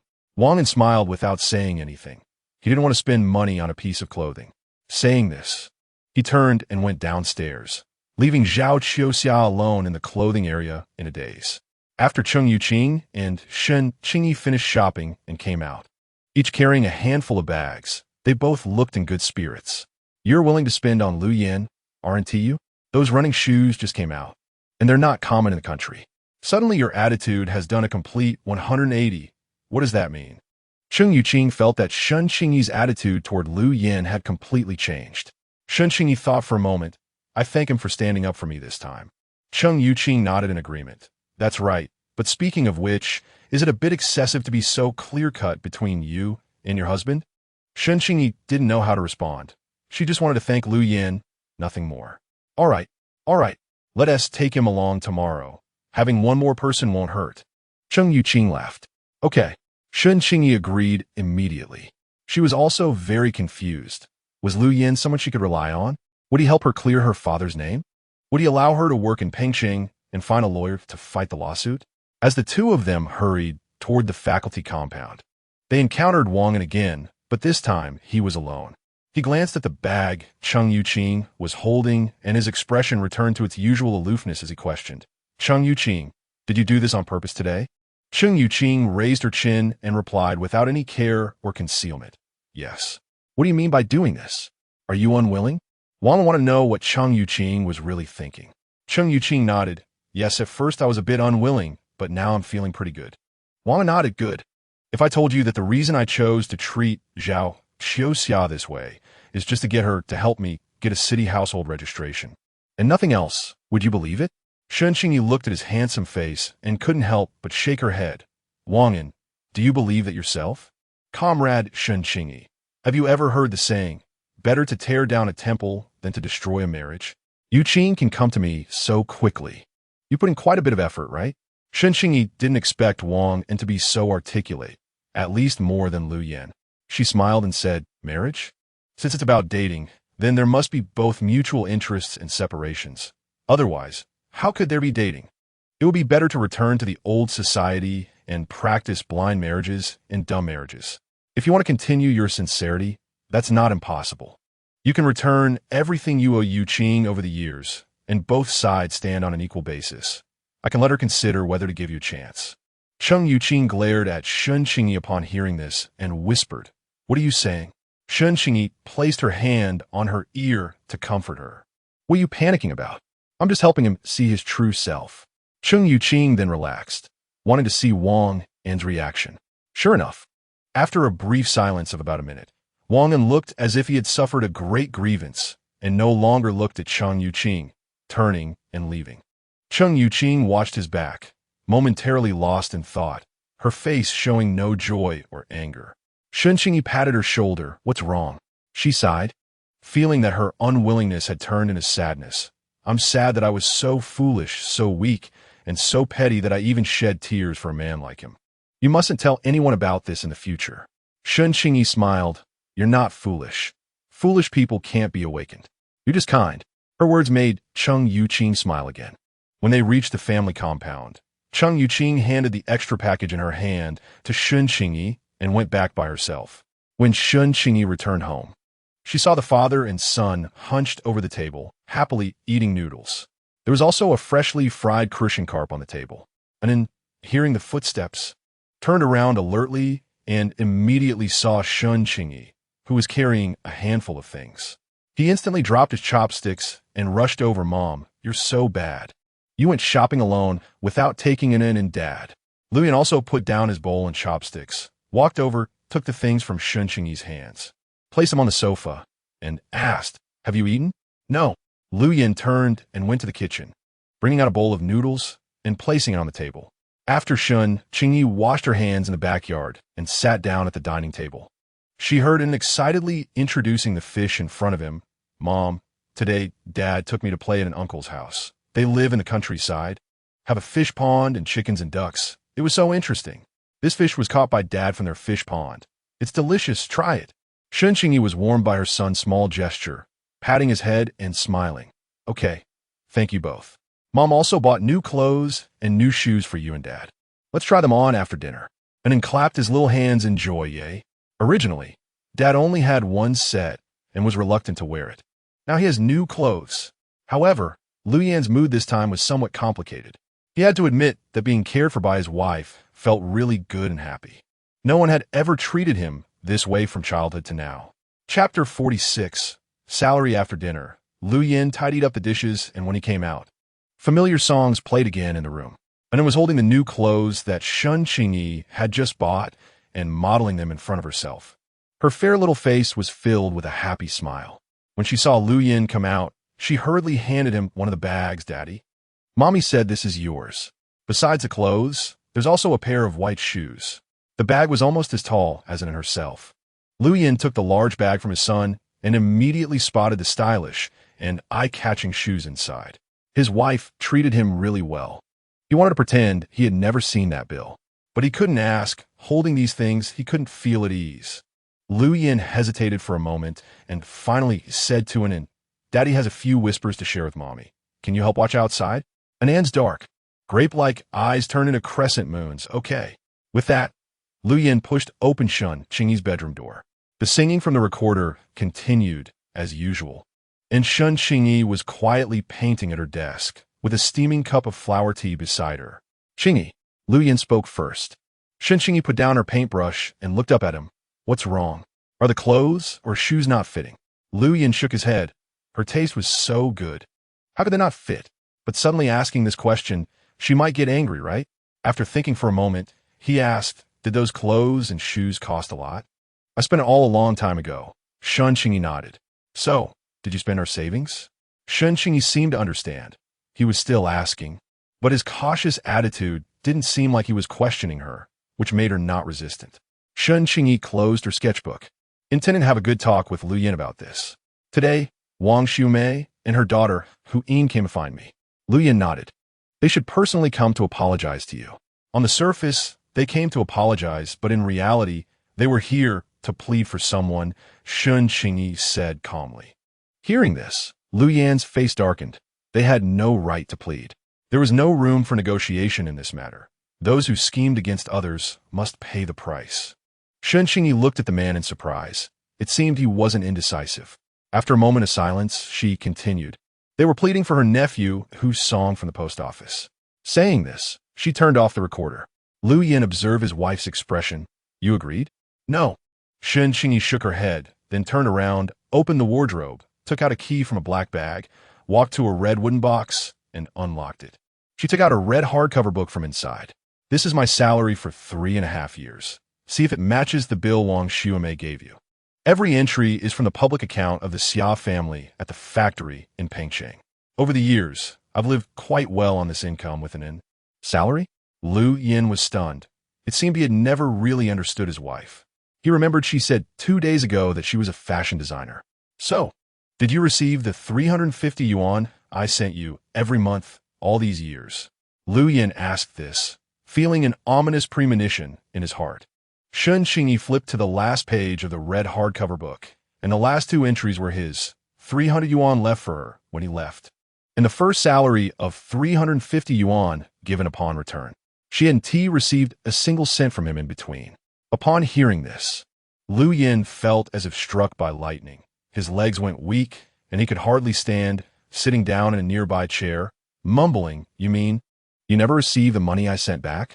Qingyi also realized, shaking her head and saying, No, I had no idea when you sent the money back. If I could receive your money, it would mean that an N and I were acknowledged. How could that be? She was somewhat stubborn, not wanting to play the victim, and change the subject. She continued, I didn't take the college entrance exam after graduating from high school. Instead, I went under Master Qian Fanxi to study art design. Both Xia Xie and I are his disciples. Qingyi's words pulled Lu Yin back from his shock and guilt. There was no specialized art design major in the country, and it wasn't easy to go under Mr. Qian, right? Lu Yin had heard of his name. Of course, this was later. When he went to college in Kyoto, domestic universities still hadn't officially opened such majors. At that time, the country focused on practical talent cultivation, while this kind of expensive and impractical path was only accessible to the children of a few wealthy and idle families. And since Qian Fanxi had been abroad and studied, he was very well known, so students wanting to self-learn this kind of study would naturally seek him out. Qingyi nodded. It indeed took a lot of effort. I'm sorry. Qingyi, aside from this, Lu Yin didn't know what else to say. Since those letters were intercepted by family, then this money must have been taken by family as well. I'll go back later to get that salary. Lu Yin lowered his head. He hadn't done anything for her and had harmed her greatly. Qingyi couldn't really tell how she felt right now. Was she happy or wronged? Regardless of what it was, she felt this man was actually quite nice. At least responsible. I never blamed you. Qingyi spoke softly. After all, marrying her was not his wish. Upon hearing this, Lu Yan's heart trembled slightly. He would rather she blamed him. Seeing him guilty and speechless, Qingyi continued, The money might have been spent by your elder brother's family. It's unlikely you could get it back. But that was your and an S living expenses. Lu Yin didn't know what else he could do for his wife. Seeing the man insist, Qingyi nodded. Okay, when we have time, we'll go collect it together. Tomorrow is teacher Qian's birthday banquet. He wants to see an in. Do you want to go too? Cheng Yuqing will also be going. Lu Yin suddenly understood the meaning behind her buying those clothes. He wasn't someone who enjoyed lively gatherings. But now he realized he didn't understand his wife at all, so he wanted to go. I'll go with you. After finishing the conversation, the two fell silent again. Lu Yin stood up and said, Then I'll go accompany him first. After he came out, he sat on the sofa, and his gaze fell back on that bag of clothes. He waited for a long time, but the familiar song she listened to every night did not play again. It seemed her mood wasn't very good. Indeed, who could be in a good mood? Fortunately, it was her. If it were any other woman, they could never so generously bring their child before him without any reservations. He took the clothes and shoes to the room. Without trying them on, he knew they would fit perfectly. They were all made of excellent material. The next morning, he got up early and put them on, and did the same. The father and son, dressed in new clothes, came out and were completely stunned when they saw Qingyi. Chapter 47 Banquet. She wore a vintage Chinese long dress in deep blue, with a hint of cheap house style, perfectly outlining her graceful figure. In her hand, she held a small folding fan with a pendant, looking like a vintage beauty stepped out of a classical painting. Lu Yin was momentarily captivated until his son's little hand shook his, bringing him back to reality, and then immediately understood what her mother was up to. Was she going to sing for Grandpa Chen again? Qingyi walked over to an and lightly tapped her fan on An's head, saying, "What else could your mother do with her limited skills?" And nodded like a little adult, knowing that whenever other uncles and aunts brought gifts, her mother would either sing or let Grandpa Chen hold her. Lu Yin glanced at his wife in surprise. He had only known that she loved to listen to music, but it seemed he had never heard her sing before. The three of them got ready, and as soon as they stepped out, they drew countless amazed glances. This family was truly remarkable, even more dazzling than actors on a calendar. They stopped at Cheng Youqing's door, and Qingyi called out a couple of times before hearing the sound of high heels clicking. Cheng Youqing had two trendy braids, wearing a white floral top and a black pleated skirt, looking quite nice. When she saw Lu Yin, she was a bit stunned and took 2 steps back. Whispering to Qingyi, "I think Lu Yin shouldn't go." Qingyi frowned. "Why not? He'll attract attention," Cheng Youqing murmured. Qingyi smiled. "It doesn't matter." Lu Yin watched the two whispering to each other. Although he didn't know what they were saying, it was clear they were in a good mood, especially Qingyi. He had a rough night yesterday due to issues with his salary, but his wife seemed perfectly fine, as if nothing was bothering her. Thus, Lu Yin held in while Cheng Youqing took Qingyi with her to hail a taxi, heading to the Qian family's old residence. The old residence of the Qian family was an old but very grand Sihuan courtyard house, clearly a family with some heritage. Even though it had suffered damage in certain years, it had been restored quite exquisitely. Inside the courtyard, there weren't many people, and it was elegantly arranged. Even though most of the people inside had distinguished identities, they couldn't help but steal glances at Lu Yin and his family. Xiaoxiyun saw Qingyi and immediately welcomed them warmly. "Qingyi, you came empty-handed again?" As she spoke, her gaze fell on the man holding the child behind Qingyi, his features clean and refined, looking almost out of place in this setting. With a tall and upright figure, Lu Yin felt Xiaoxiyun's scrutinizing gaze and nodded slightly. Introducing himself, "I am An's father." Xiaoxiyun quickly shifted her gaze away from Lu Yin and back to Qingyi. "This design is really good, but it can only appear at high-end banquets, so it's not selling well." Qingyi smiled. "I bought this at Huajiao store yesterday. It was quite expensive, over 300. Even if it doesn't sell well, you won't lose out." Lu Yin was surprised, marveling at his wife's design skills and at the Xia family's business tactics. Although he didn't understand business, he could tell that this was leveraging an information gap for domestic sales, domestic design and production with an unknown foreign brand label, entering high-end venues in the country under the guise of a foreign brand. Little did anyone know, from just a few words exchanged between the two women, Lu Yin had already turned this in his mind several times. He finally understood why his wife could earn so much money and why instead her mother loved buying clothes so much. While the two were chatting, Old Master Qian came out, followed by 7 or 8 people, both men and women, all showing great respect. Qingyi, seeing him, hurriedly stepped forward to greet him. "Teacher." Old Master Qian cheerfully nodded, took it in from Lu Yin's arms, and scrutinized Lu Yin carefully. After a moment of silence, he quickly said to Lu Yin, "Good. Very good. It must be someone chosen by Shan Huaishan." Lu Yin politely replied, "Teacher Qian." Qian Fanqi smiled and nodded. Just then, another man saw Lu Yin and rushed over excitedly.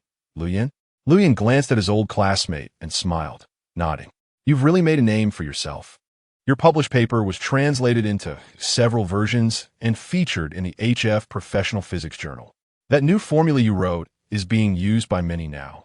What a pity back then, The man speaking was Fan Lei, just back from a prestigious school in Country A with a very good family background, and had a long-standing friendship with the Qian family. Someone recalled what he said and remembered the engineer who was on TV a few days ago. Fan Lei nodded repeatedly.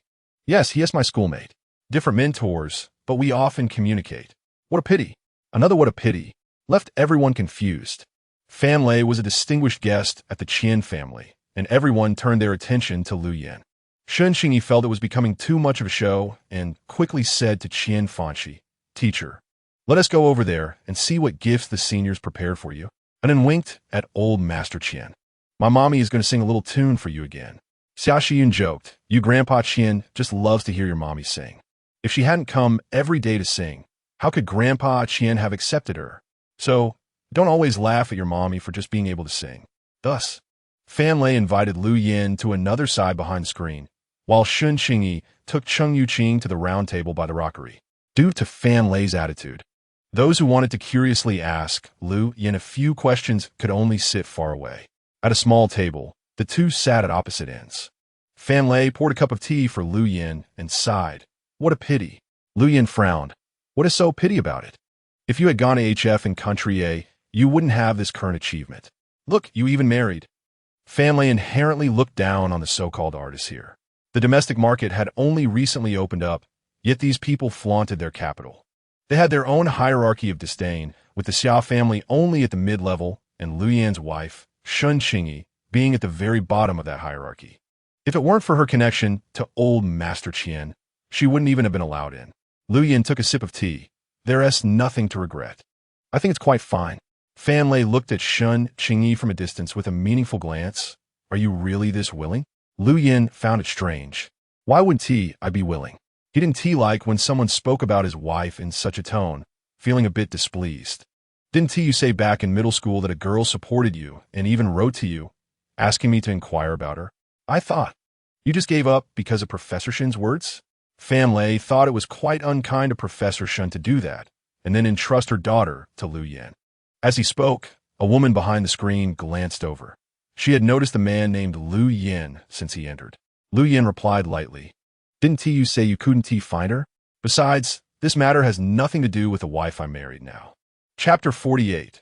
Progress. Fan Lei saw that he still spoke so unfeelingly and smiled bitterly, shaking his head.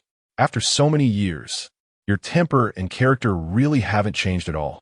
It seems you've been doing well at the Research Institute." Lu Yin smiled faintly. "Are you saying that I haven't made any progress in dealing with people over the years?" He understood in his heart, just didn't want to accommodate or change. Fan Lei nodded. "All right, the talented scholar doesn't like to hear such truths, so I won't say more. But could you help me check a few formulas later?" Lu Yin lowered his gaze, then glanced at his wife, who was maintaining her decorum not far away. After a long while, he slowly said, "Later." "Okay." Fan Lei immediately replied. After Lu Yin finished speaking, he didn't respond further but propped his chin with his hand, tilting his body to look at Qingyi. It was evident that her status among this group of people was indeed as Fan Lei had described. However, she didn't deliberately seek to please or act inferior. She was calm yet polite and warm.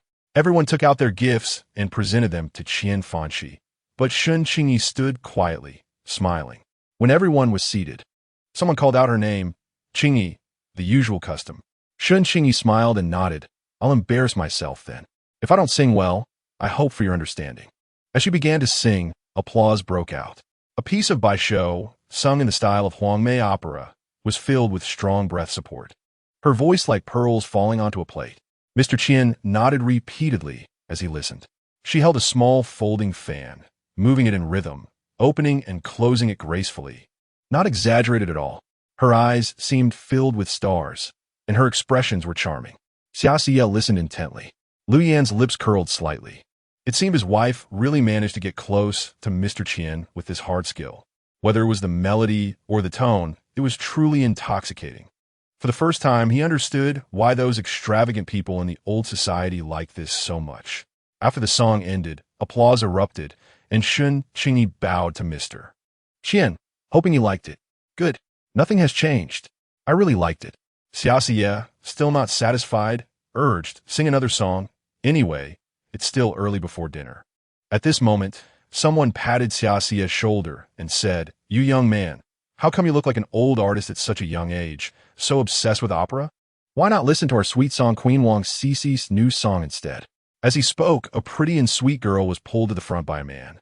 Since Wang Cici stepped into the Qian residence, she was surrounded like a star by a few people. Although there weren't many, they were all quite discerning. Someone immediately nodded in agreement. At this moment, Mr. Qian stood up and said, "Ah, you young people just love to have fun. I won't join this excitement and will step away for a bit." Saying this, he took it in and left the crowd. The remaining young people began to cheer for Wang Cici to sing. Her voice was sweet, singing the most popular songs of the moment. Xiaxia had little interest and said to Qingyi, "I introduced a friend to Qingyi. Should we go have a talk?" Qingyi nodded and smiled. "Thank you for keeping this in mind." As the three stepped out of the crowd, whispers began among the others. What do they think they are? The Xia family only entered this circle because of our connections. That's how their goods could get into this overseas Chinese store and department store. They smell of copper. What do they know about art? Xiaxia has been studying under Mr. Qian for so long, yet hasn't achieved anything. Who said he hasn't achieved anything? That girl surnamed Shen has been coaxed into working at the Xia family. Huh.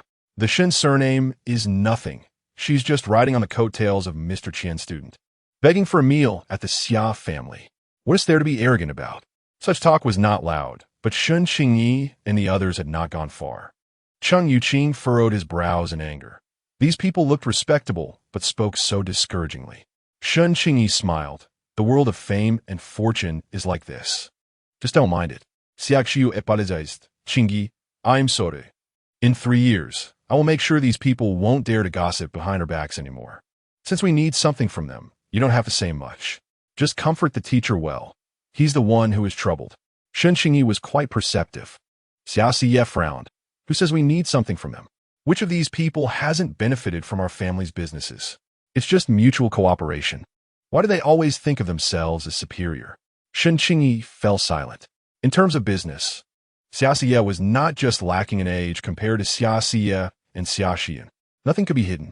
The three arrived at another small room behind screen, where a well-dressed young man was waiting by a small wooden table. Xiaxian quickly introduced him to Qingyi. The man was quite tall and had decent features. Qingyi glanced at him and nodded towards Qingyi. Qingyi waved to Xiaxian, and the three stepped out, leaving space for the two to be alone. After coming out, Xiaxian looked at her brother's puffed-up expression and asked, "What's wrong?" Xiaxia recounted the words of those people. Xiaxian laughed, "Still so impatient, huh? Look at Qingyi. She's only 2 years older than you. Learn from her." Those people clearly came to cooperate. Why do they want to take advantage and look down on us at the same time? Xiaxian chuckled. That's business. As long as they can get the job done. Who cares what they say? If they really want to act high and mighty, learn from Lu Yan. Lu Yan? Qingyi suddenly thought of her husband. Is he doing well? Xiaxian smiled. Very well. He doesn't seek anything from anyone, ignores others, and doesn't care what others say. Those who understand his value will naturally follow him around, even though he does nothing. Do you know why? Xiaxia looked at Xiaxian speechlessly. Isn't it just because he looks good? Xiaxian shot Xiaxia a glare, superficial. It's because he has absolute strength. Our Xia family will also become a Lu Yan in the business world. Just look at Fan Lei. In the future, we want those who just said those words to see us like Fan Lei sees Lu Yan. After saying this, she glanced meaningfully at Qingyi. It's valuable, not bad. Qingyi lowered her gaze and said, I'll go see Lu Yan. Xiaxia grabbed her. Aren't you all going back together later? I have something for you. Xiaxian glanced at Xiaxia, wanting to say something, but shook her head helplessly, patting Qingyi's shoulder. I've arranged everything for you in Pengsheng.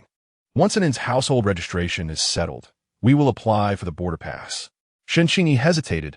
Isn't it too rushed? You decide for yourself. Xiaxian smiled. I still haven't heard anything about that woman who reported to my father. I want to wait. Qingyi seemed to be lost in thought, perhaps because of Lu Yan.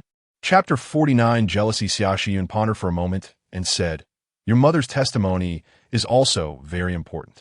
If there is a chance, you might consider pursuing it. Speaking of her mother, Qingyi's eyes dimmed instantly. Let's talk about it later. Seeing Qingyi's poor expression, Xiaxian quickly changed the subject. These things take time. When the time is right, everything will fall into place. Come and see what I brought you. Qingyi still wasn't in the mood. Didn't I say last time? You don't have to keep bringing me things. If you don't like it, you can give it to Cheng Yuqing. Xiaoxiyun shrugged it off, as she always did. After saying that, she added, just wait, I'll be right back. Xiaoxiyun left, and after she did, Qingyi sat down by a small square wooden table. In just a few minutes, Xiaoxiyun returned with a delicate box and handed it to Qingyi. Qingyi opened the box and saw a small, elegant black vintage handbag with a golden chain and a diamond-patterned exterior. It looked very high-end. Unable to resist, she reached out to take it, opened it up, and her eyes showed appreciation. This style is really nice. It's timeless and can match many outfits. Seeing that she liked it, Xiaoxiyun sighed in relief. That's good. Thank you. Qingyi took it and asked, where did you buy this? From the harbor city. Xiaoxiyun smiled. Just then, Lu Yin walked over and casually sat in the middle position between Qingyi and Xiaoxiyun. The two had originally been sitting face to face. But Lu Yan's presence immediately turned the situation into a triangular dynamic. Lu Yin glanced at Xiaoxiyun, feeling an ambiguous emotion in his heart. Although he knew about his relationship with his wife, he inexplicably disliked the way he looked at her and his tone when speaking. Seeing Lu Yin approach, Qingyi smiled and introduced, Lu Yin, this is my boss, Xiaoxiyun. I've benefited from his keen eye for talent over the years. With his wife's confident attitude, Lu Yin felt somewhat more at ease. He turned to Xiaoxiyun and politely smiled. Thank you for your care over the years. Xiaoxiyun felt a bit awkward. There's no need for thanks. It's mutual. The care you mentioned becomes natural over time. Lu Yin nodded. Not entirely. Since there's a personal connection, I'll remember it. If you need anything, feel free to ask. Xiaoxiyun looked at the man in front of her. He was indeed, as her sister said, with a noble demeanor. Even polite words from his mouth carried a sense of arrogance. Just as he was about to speak, Fan Lei came over with a cup of tea and sat down opposite Lu Yin. He patted Xiaoxiyun on the shoulder and said, what are you being modest about? With a promise from my senior Lu Yin, why are you holding back? Since when did these businessmen learn to be so pretentious and care about face? Xiaoxiyun didn't like Fan Lei, but his family's influence in Kyoto was significant. The Xiao family's clothes could enter the department stores in Kyoto thanks to his family's resources. However, in front of Qingyi, he didn't want to lower his head. He had his own pride. This Lu Yin had been absent for years, and now he returned, assuming the role of the male head of the household, as if he were to decide everything for Qingyi. Why should he? Qingyi was unaware of the men's subtle thoughts. She only felt that Lu Yan's gentle and polite demeanor carried a hint of something assertive. It was obvious, but Xiaoxiyun seemed to sense it. She began to doubt whether it was just her illusion. Finally, Xiaoxiyun spoke up. Okay, I'll remember it. After saying that, Lu Yin smiled. He casually picked up a cup from the table and poured tea for Qingyi, handing it to her. You've been singing for a while. You should soothe your throat. Qingyi was surprised by Lu Yan's attentiveness. She nodded and took the cup, sipping from it. When she put down, she felt the atmosphere had become a bit awkward. So, she stood up and said, I'll go check on Anan. He has been with the teacher for so long. I wonder if he has been good? Lu Yin stood up and followed her. I'll go too. Lu Yin followed behind Qingyi, leaving only Xiaoxiyun and Fan Lei at the table. Fan Lei smiled at Xiaoxiyun. What are you staring at? Xiaoxiyun withdrew her gaze. I wasn't staring at anything. Did these two act like a family? They seemed so distant. He shouldn't think he couldn't see through it. Lu Yin and Qingyi arrived at another courtyard of Mr. Qian's, where they saw Anan surrounded by Mr. Qian's family members, along with many other children. His eyes were covered with a piece of red cloth, sitting in the middle. In front of him were several cups of water, each with a card underneath it, either with words or pictures. Is the fourth cup under the cup a picture or words? Anan's clear voice rang out. It's a picture. A piece of land under a rainy sky, brown earth, and blue sky. Someone stepped forward to reveal the answer. Wow, that's right. Not a single mistake. And it is really amazing. He got it right again. As they spoke, someone stepped forward to remove the cloth covering his eyes, and it was another child's turn. As soon as Anan opened his eyes, he saw Qingyi and Lu Yin. He quickly ran over and grabbed both of their hands, then looked eagerly at the child who was playing the game, who had guessed wrong several times and was clearly anxious. Ah, I don't want to play anymore. This game is designed for an end. The child tugged at the red cloth in front of him, getting upset. Exactly. The other children echoed in discontent. The adults nearby laughed and soothed. Anin is our guest, and still young. You can just think of him as your little brother playing with you. Lu Yin picked up Anin and cheerfully said, since we're playing, there's no reason to always let him win. You can all discuss playing another game. At this moment, everyone's attention turned to Lu Yin. Are you Anin's dad? Lu Yin nodded. Then it's settled. Since Anin has a dad, when we play later, don't say we bullied him. Lu Yin looked at Anin and asked, do you want to play with them? Anin excitedly nodded. We want to play one-leg chicken fighting. A child raised their hand. Qingyi immediately frowned. Anin is still young. Why don't you all play first? The boys might bump into each other without being careful. What if someone falls and gets hurt? Lu Yin glanced at his wife. It'll be fine. I've fallen many times since I was little, and I'm fine. Yay, yay, that's great. Hearing Lu Yin's decision, the children jumped up in joy. Some people from the Qian family didn't know Lu Yin, but his demeanor and way of speaking inexplicably made them feel he was not an ordinary person. Lu Yin set him down and asked him, can you play? Chapter 50. Bare-shouldered and nodded, yes, but I can't beat them. Lu Yin squatted down and patted his son's head. Are you afraid? Anin nodded heavily, yes. Since you're afraid, you can admit defeat now. Daddy won't laugh at you. After all, you're still young. Lu Yin said this, but he didn't truly believe it in his heart. His son, Anin, could admit defeat, but not without trying first. Anin's dark eyes flashed with a smile. I want to try. Lu Yin breathed a sigh of relief and stood up. Go ahead. Soon, the children gathered in the center again, hugging their knees, hopping on one foot, and charging at each other. Anin tried several times before he managed to hug his knee. Anin, come over here. A child waved at Anin. At that moment, an adult stepped forward and said, be careful. Anin is still small. Don't be reckless. Got it. As long as he wants to admit defeat, that's fine. Otherwise, Grandpa will just praise him, saying he can do anything. A child laughed. Anin jumped a few times in place and finally adapted, hugging his knee and charging forward. Soon, Anin was knocked down, but with an adult controlling the game. As long as the knee he was hugging touched the ground, it counted as a loss, and no one would continue to challenge him. So, Anin just fell and quickly got back up. Qingyi couldn't bear to watch her son, but Lu Yin was very interested in watching him fail again and again, getting up and charging forward each time. Anin didn't feel pain. Instead, he was very excited. Soon, the once clean children rolled into muddy little rascals. Ha, Anin lost. He's not the strongest anymore, and he's not the prettiest either. The child laughed happily, Anin shouted, losing is still fun. Ha! Lu Yin looked at his son with satisfaction. And when it was time to eat, he picked Anin up and threw him over his shoulder to wash his hands at the sink. Qingyi had complicated feelings. After dinner, on the way back, Anin was still being carried by Lu Yin. Their clothes were completely stained with mud, but they didn't care at all. Qingyi, who came out, couldn't help but ask Anin, you're all muddy. Won't your mom scold you when you get home? Lu Yin laughed. I'll wash him. When they got home, Anin quickly rushed to the backyard, but was stopped by Lu Yin. Daddy will take you to the river to wash up. Yay! The father and son grabbed soap and towels and left. Qingyi watched in astonishment and said to Qingyi, your son is going to be raised wild like this. Lu Yin looks gentle, but there's a wild streak hidden deep inside him. Qingyi looked relaxed and said, that's fine, it's less trouble. How did your conversation go today? Qingyi then remembered his own matters. Oh, pretty good. I told him that in a relationship, both parties should invest. Let's try for 6 months. And if it works out, we'll get married. If not, then forget it. You're quite direct. Less trouble. But he has a job. Working with Xia Siye in the Kyoto business, earning over 100 a month. That's a solid high salary. Qingyi was quite satisfied with this point. Is it stable? Are you stable? Qingyi countered and then laughed. You're not stable either, but aren't you doing better and better? Thanks for this matter.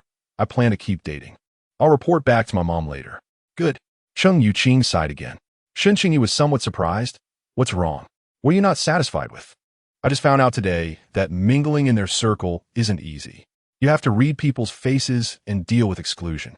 Qingyi only knew that the Xia family was wealthy and treated Qingyi well, but he didn't realize that the Xia family in Kyoto was also begging for food. Qingyi's struggle to make money wasn't easy. Qingyi smiled. I just do some work for the Xia family to earn a living. I don't really care how others see it. Don't go next time. It would be bad if Lu Yin found out. Sheng Yuqing reminded. He is Anin's father. Since we've decided to live together, there's no need to hide anything from him to avoid misunderstandings in the future, Shun Qingyi said. Sheng Yuqing understood and was surprised. Are you not planning to divorce him? If he doesn't feel wronged, I don't want to bring it up actively. If one day he has other ideas, I won't stop him. Lu Yin has always maintained his responsibilities as a husband. As for feelings, she wants to try hard. If they develop, great. If not, as Xia Guifan said, she can still live well. He truly has nothing to say about Anin. He will like you one day. Compared to Chen Haixia, you are not lacking in any way. In Sheng Youqing's eyes, Shun Qingyi had always been someone who attracted admiration. It was just that after going to the Qian family today, she felt the gap. Even she, an outsider, couldn't stand it. She didn't know how Qingyi managed to transition through this emotional gap. Shun Qingyi smiled and remained silent. After Sheng Yuqing left, Shun Qingyi returned to her room, grabbed some clothes, and went to the bathroom to take a shower, changing into loose, comfortable attire. When she returned to her room, she took out the bag that Xia had given her and sat down at the table to study its structure carefully. When the father and son returned from their shower, Lu Yin heard the familiar melody coming from Shun Qingyi's room. Sweet, sweet, you smile sweetly. Just like flowers blooming in the spring breeze. His previously restless heart instantly relaxed.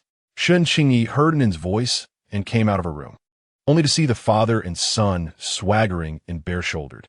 She quickly covered her eyes and said, Lu Yin, can you be a bit more careful with Anin? After saying this, she retreated back into her room. Lu Yin looked at his wife's reaction, somewhat puzzled. All the men returning from the river looked like this. But since she didn't like it, Lu Yin quickly hung the wet clothes he had washed on the clothesline in the backyard, then took Anin into the room to change clothes. Anin smiled at Lu Yin. Dodo's mom often scolds my mom for being too particular. Then let's be a bit particular. He knew he had broken too many of his wife's rules by bringing his son along, and he would accommodate where he could. Anin's little eyes turned, but they said my mom raised me to be a big girl. I don't want to be a big girl. I want to do things that boys like. Lu Yin suddenly felt he had missed out on so much with his son. What do you like to do? Compete with Dodo to see who can pee farther, swim in the river wearing only shorts, and also play chicken fights just like today. But I lost a lot of times, which is a bit of a regret. Anin's eyes sparkled as he said this. Hearing the word regret from his son's mouth surprised Lu Yin, and he asked, do you know why you lost? Because I'm young and weak, and I've never played before. Lu Yin smiled. So, it's not surprising that you lost. Knowing why you lost means it doesn't count as a loss, because this kind of game isn't just a one-time thing. For Anin, it's just the beginning. After hearing this, Anin's mood brightened. Yeah. So Dad, have you ever lost? Chapter 51. The Lu family. Lu Yin thought for a moment. His and An's upbringing was quite different. He had been raised in a free-range manner and had rarely lost in physical contests. However, he couldn't say that, so he just nodded, and felt relieved and suddenly remembered something. Dad, what time is it? 4:30. I'm going to watch TV. With that, she dashed out of Lu Yin's room. Lu Yin looked at the closed door, chuckled, and shook his head. He turned on the fan, leaned against the bed, and his mind was filled with Shun Qingyi's experiences at the Qian family today. His wife earned this money with great difficulty. Buying these clothes was not a luxury, but an opportunity to experience her design achievements. She was trying hard to maintain a proper demeanor, and thinking of this made him feel extremely uncomfortable. After sitting for a while, he decided to make dinner. Just as he entered the kitchen, he found Shun Qingyi was about to make noodles. Let me do it. Anin likes the noodles I make. He reached out to take the spatula from Shun Qingyi's hand. She handed it to him. All right, there are eggs in the fridge, 2 for each of us. Don't be stingy. Lu Yin smiled. Okay, I'll listen to you. Shun Qingyi left the kitchen and returned to her room to continue drawing the structure diagram for the bag. Once the noodles were cooked, the 3 of them sat down to eat. Qingyi, can you take it into my workplace tomorrow afternoon to wait for me? Lu Yin spoke up. Shun Qingyi paused her chopsticks. What's the matter? I need to go back to get my salary. Shun Qingyi nodded, but then added, however, it might not be possible to get it back. Lu Yin fell silent for a moment, then let them all go back. You and it should move over. This house is too old. I see the kitchen in the backyard is unstable. All right, Shun Qingyi replied, but she didn't have much hope. It was unlikely that they would stop draining Lu Yan's resources. However, Lu Yan's attitude reassured her. Qingyi glanced at Lu Yan and felt it was a good time to bring it up. Lu Yan, I want to go to Pampering to find a lawyer for my dad. What do you think? Lu Yan stopped eating and looked at Qingyi seriously. Not yet. Why? Everything needs to be timed and done in accordance with the situation, especially your dad's case. Public opinion plays a significant role. What we need to do now is not to find a lawyer, but to wait patiently. Even if the case could be won, given the current public opinion, it won't change the situation. They still want to believe their own desired outcome and won't care about the real truth. The people behind this case have already set up their strategy. Lu Yan patiently analyzed. Qingyi's mood sank. He had refused. He really didn't have the right or obligation to put himself at risk for her father's matter. Lu Yan looked at his wife's expression, momentarily unable to grasp her thoughts, and emphasized again, trust me, wait a few more years. In these years, I will ensure that you and Inen won't suffer any grievances because of this. His tone was not heavy, but the weight of his words was moving. Qingyi felt a renewed sense of hope in her heart and nodded. Okay. After finishing the noodles, Lu Yan got up to clear the bowls. That night, Inen said she missed her mom a bit, and Lu Yan slept alone. After the seminar, work was relatively relaxed. Lu Yan opened the wardrobe and reorganized the clothes and shoes Qingyi had bought for him recently. The new set of clothes he had bought was folded again, smooth and without a crease. Finally, he took out the bag again and organized it. The 10 yuan Qingyi had given him was still there, and the pen and notebook lay neatly inside the bag. Remembering Fan Lei's words, he glanced at the sponsorship letter, which was also still there. He tightened his grip on it before putting it back. The next day, when Lu Yan arrived at the Research Institute's entrance, he saw Qingyi holding it in, waiting for him downstairs. He quickened his pace and approached the mother and daughter, taking in Anne's other hand. As they exited the Research Institute, and occasionally looked up at her father. Seeing his serious expression, she couldn't help but speak, Dad. Mom said you're taking us home to see Grandma and Grandpa today, right? Lu Yan nodded. Grandma is so fierce, and then pouted in dissatisfaction. Lu Yan was surprised. You met Grandma? Yes, with another aunt. They stopped Mom at the market, and it was really scary. And then vividly remembered this incident. Lu Yan looked at his calm wife, wondering what had happened. Qingyi recounted her encounter with Qian Hohat and Chun Haixia that day, especially emphasizing the incident with Chun Haixia. After finishing, she suppressed her little schemes and secretly observed Lu Yan's reaction. Lu Yan's face darkened. You've been wronged. I will handle this. Qingyi's lips curved slightly. Not wronged. They were the ones who were angered by me and gained nothing. Lu Yan looked at Qingyi in surprise. You can argue with him? At this point, and had to say, Dad, you don't know this. But Mom didn't even get angry. Just a few words could make people so furious. After hearing this, Lu Yan looked at Qingyi, who was smiling with her eyes downcast, nodding, as long as I didn't lose out, that's good. After spending these days together, he felt like he was getting to know his wife anew, filled with surprises and unexpected moments. Increasingly different from the impression he had when he first visited the professor's house. Perhaps he had never truly understood her before. The three of them chatted and laughed until they reached the research family compound. Someone saw Lu Yan returning with Qingyi and Inen and thought they were seeing things. They rubbed their eyes several times to confirm, then quickly ran to the Lu family. Upon arriving at the Lu family's doorstep, they shouted breathlessly, Qian, your family has guests. Qian Hohat rushed from the kitchen to the living room. What guests? Do you know them? Your second son is back with his wife and child. The person clapped their thigh and said enviously, Didn't you say your son was led astray and forgot his mother after getting a wife? Look, he is back now. Lu Taixing also heard this, and his brow twitched as he came out from the room. Where are they? When I ran over, they had already reached the front of the supply and marketing cooperative. They'll probably arrive in a few minutes. Hurry and tell your daughter to prepare some dishes. After notifying, he walked away with a smile. Lu Fan also came out, looking sleepy. Isn't today the day he gets paid? Lu Taixing frowned. No. Exactly.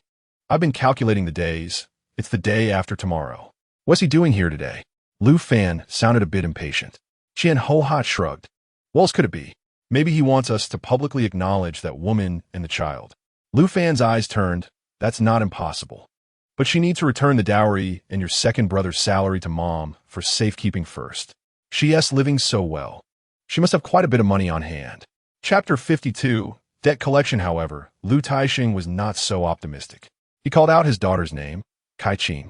Go to the supply and marketing cooperative and buy some braised meat back.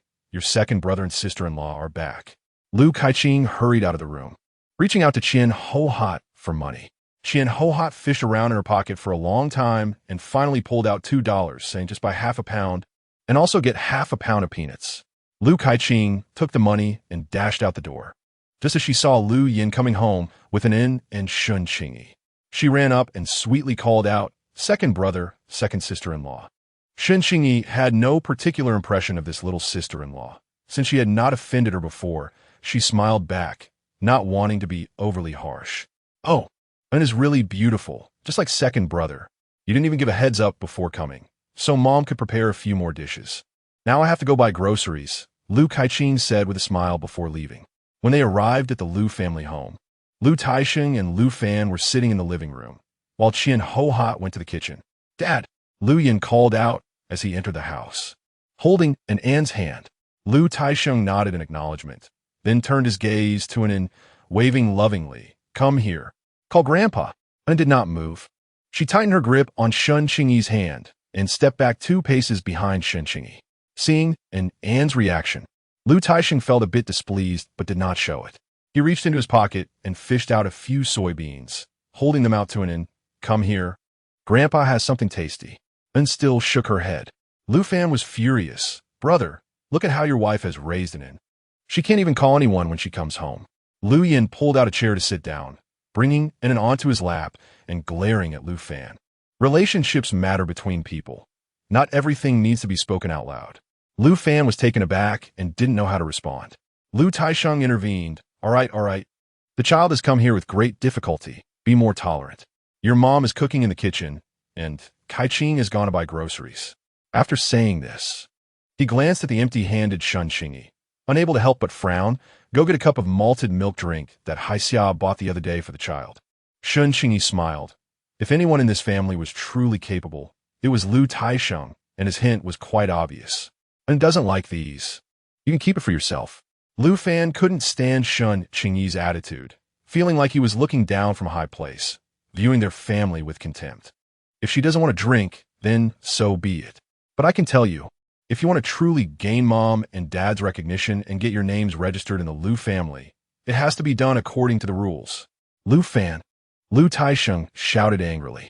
Lu Yin truly did not know when Lu Fan had learned to speak to people like this. He looked up at him. Then tell me. What rules? Lu Fan, go back to your room. Before Lu Fan could reply, Lu Taixing interrupted him. Dad, Lu Fan's authority was cut short, and he froze. Lu Taixing picked up a broom nearby to shoo him away. Get out of here. Lu Fan left the living room with a bitter expression. At this moment, Lu Yin finally spoke up. Dad, the salary I've been sending to Qingyi and the child all these years, you took it, right? When Lu Taixing heard this, his body seemed to freeze, and after a long pause, he said, What do you mean? Seeing that he still wanted to play dumb. Lu Yin shook his head in disappointment and emphasized, the salary I've sent to Qingyi over the past 4 years has all been taken out. Lu Taixing immediately denied it. When did I take your salary? You only send $80 a month for your mother and me to live on. With so many people in the family, life is tight. Lu Yin remained calm. If you deny it again, we can go to the post office together tomorrow to check. Lu Taixing fell silent. He did not expect his second son to be so ruthless, wanting to investigate personally. Just then, Qian Hohat rushed out, having overheard the conversation, and trembled with anger. Lu Yin, your father and I raised you to this point. It wasn't easy, right? Now that you have success and a good salary, you turn around and send money to others? Yes, your father took it, but I can tell you, that money is spent, it's gone. Hearing Qian Hohat's admission, Lu Yin put it down and handed her over to Shun Qingyi, then angrily said, What do you mean sending it to others? That is my wife and child. How could your and Dad's pension of $80 be less? Ask around the compound. Who gets more than I do? Lu Taixing didn't need to doubt this. After all, a decent person would not earn so little in a month. Qian Hohat pointed at Lu Yin and scolded. Have you lost your conscience? $80. How many people are living on that? Living in the city is expensive, Yet you're generous with this woman, sending $350 a month. If this spreads to the village, you'll be the laughingstock. Lu Yin coldly nodded. Except for you and Dad, I have no obligation to support anyone. I didn't eat more than them when I was young, nor did I work less. Since middle school, I haven't spent a penny from the family. Why should I support this whole family? Lu Fan, who had been eavesdropping behind the door, could no longer hold back and rushed out. Brother, we're a family. Lu Yin pointed at Lu Fan. You know we're a family, but when I'm not home, what did you do to your sister-in-law? What did you do to Anin? So this money has to be returned to me, no matter what. Qian Hohat turned her head. The money is gone. Do as you wish. Lu Yin truly did not expect that the hardest people to deal with in his life would be his own family. Fine, then all of you get out. Let's not have any contact from now on. When Lu Taixing heard this, he knew his second son was genuinely angry, and he immediately panicked and said, Lu Yin, how can you say that? We are your parents. How can we be worse than your wife? Lu Yin corrected him. She is different from you. When she receives this money, it becomes our joint property as a couple. Raising children, social expenses, and savings are all one entity. There is no her and me, only we. Besides, all my university expenses were covered by Professor Shen. You have no idea how much money that adds up to. So do you still want to compare with her? Lu Fan was stunned. Don't think just because you've studied a few more years, you can say these things to scare people. What joint property? You and our family are the joint property. Lu Yin found it amusing. If it's joint property, then let Mom give me $500 to pay off my debts. What? You still owe money? Qian Hohat's eyes widened in shock, while Lu Taixing understood and shouted, Everyone shut up. After sighing, he turned his gaze to Shun Qingyi. Chapter 53 Apology, taking a couple of steps forward with a tone suggesting negotiation. Qingyi, look, the misunderstanding between you and Lu Yin has been resolved. As a family, can't we just live well from now on? Your mother and I are getting old, and we've done some foolish things in the past. So I want to apologize to you here. Shun Qingyi wanted to say, the Lu family, the most formidable one, is this father-in-law. When elders apologize to juniors, if they don't agree, it will be a disgrace for them, no matter how justified the couple is. Forcing the father to apologize to his daughter-in-law, and the daughter-in-law not agreeing, this is really overcorrecting. If she accepts this apology, then Lu Yan's efforts will be in vain. She has seen how hard he has worked for the two of them. Shun Qingyi's voice was not loud, and her attitude was relatively gentle. They say there are no wrong parents in the world. You don't need to apologize for the past. What is done is done. I haven't taken it to heart. It's just that this money is Lu Yin's hard-earned money. He has been working day and night at the Research Institute in Linshang, earning this salary. I don't have the ability to keep it well for him. Now he is in debt and unable to repay it, and my living expenses over the years have also accumulated a lot of debt. I can't come up with money to pay it back, and Anin is about to go to kindergarten. The house on my side is in disrepair. If I can't move back in, I might even have to buy a house. All the pressure is on him. Let us not talk about me. If you treat him as your own son, you should understand and take out this money to help us get through the tough times. That is what a family is for. After this eloquent speech, not to mention Lu Taixing being confused, even Lu Yin was stunned. The entire room fell silent. After a long while, Qian Hohat finally reacted and said, Don't say such nice words. If the money is gone, it's gone. Lu Yin had also considered this outcome. He stood up and said, Fine, then let us convert it into the pension money I've sent you. After calculating, over the years, I've sent back a total of 2,400 yuan, which will be used as my monthly payments for your pension. I'll deduct 80 yuan each month. For the next 20 years, I won't pay a single extra cent. Lu Taixing felt his vision darken and asked with a trembling voice, Do you think your mother and I can still live for 20 more years? Lu Fan, looking equally pale, questioned, Then how do you expect us to live here in the future? Go back to the countryside, pack your things, and leave within 10 days. I'll give you some travel expenses, otherwise I will apply for enforcement at work. Lu Yin said firmly, feeling extremely disappointed. Then you don't want him to be on the Lu family genealogy, right? Lu Fan used this to scare Lu Yin, thinking he had come to register the child's household. Lu Yin smiled. Anin's surname is Shun. Hearing this, Qian Hohat completely broke down, letting out a wail. You really studied so hard that you forgot your ancestors. She then tried to rush forward to tear at Shun Qingyi, but was stopped by Lu Yin. If you still want me to call you Mom. then go back to the countryside immediately. Lu Fan wanted to step forward to take action, but having just experienced Lu Yan's skills, he was scared and took 2 steps back. Qian Hohat cried, "I'll go find your leader tomorrow to reason with him and see if all this studying has gone to a pig's stomach. Do as you like. If that money can't be taken out, then your living expenses from now on will be decided like this." After Lu Yin finished speaking, he turned around, picked up Anan, and said to Shun Qingyi, "Let us go." Shun Qingyi followed, and just as they reached the door, they saw Lu Kaiqing. She awkwardly called out to Lu Yin, second brother, without saying anything else. Shun Qingyi guessed she must have been listening outside for a long time. Lu Yin nodded in acknowledgement, took Shun Qingyi's hand, and left. It wasn't until they had walked far away that Lu Kaiqing dared to step into the house. Just when Qian Hohat, who was distressed and had nowhere to vent her anger, saw Lu Kaiqing, she grabbed her arm and scolded, "You useless girl. I told you to go buy some vegetables, and you took so long. I'll beat you to death."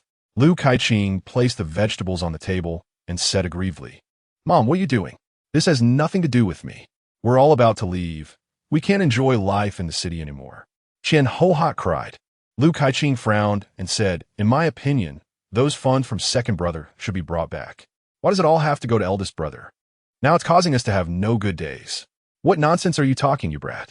Our Lu family should have been for your eldest brother to go to university. It's all because of this little brat stealing your eldest brother's fortune. The fortune teller said he is a heartless, ungrateful wolf, and it's not wrong at all. This money should be what he owes your eldest brother." Qian Hohat was biased to an extreme. Her eldest son was gentle and understanding since childhood, performed well academically, and was considerate towards her.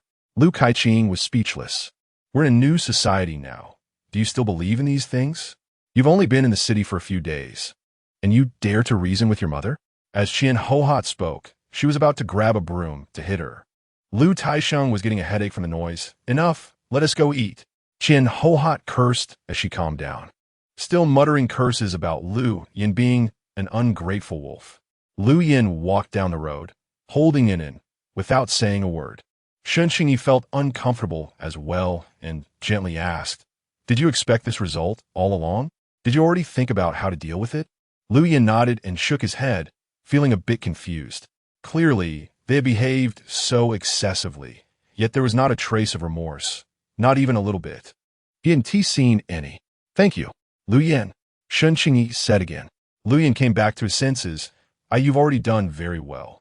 Most men in this situation would choose to swallow their anger, including my father." At this moment, Shun Qingyi felt Lu Yin's protection and sense of responsibility were truly commendable, even more sincere than the love she had always thought he had. Lu Yin slightly turned to the side, only to see that there was no anger on her face. The wind blew her hair at her temples, which she gently tucked behind her ear. It seemed that this little experience meant nothing to her. She cared more about his attitude. "Qingyi, from now on, I'll give you my salary." He didn't know what else to say. He always owed her, and it was only increasing. She seemed to possess a force that could move mountains with a feather. His father's insincere apology had made his heart cold, and he didn't want her to respond too well. "All right," Shun Qingyi replied softly. Anan was a sensitive child. As he got down from Lu Yin, he shook Lu Yan's hand again and said, "Daddy, don't be afraid. Mommy and I will always be with you." He felt that Daddy was sad about Grandpa and Grandma's attitude towards him. He felt very lonely.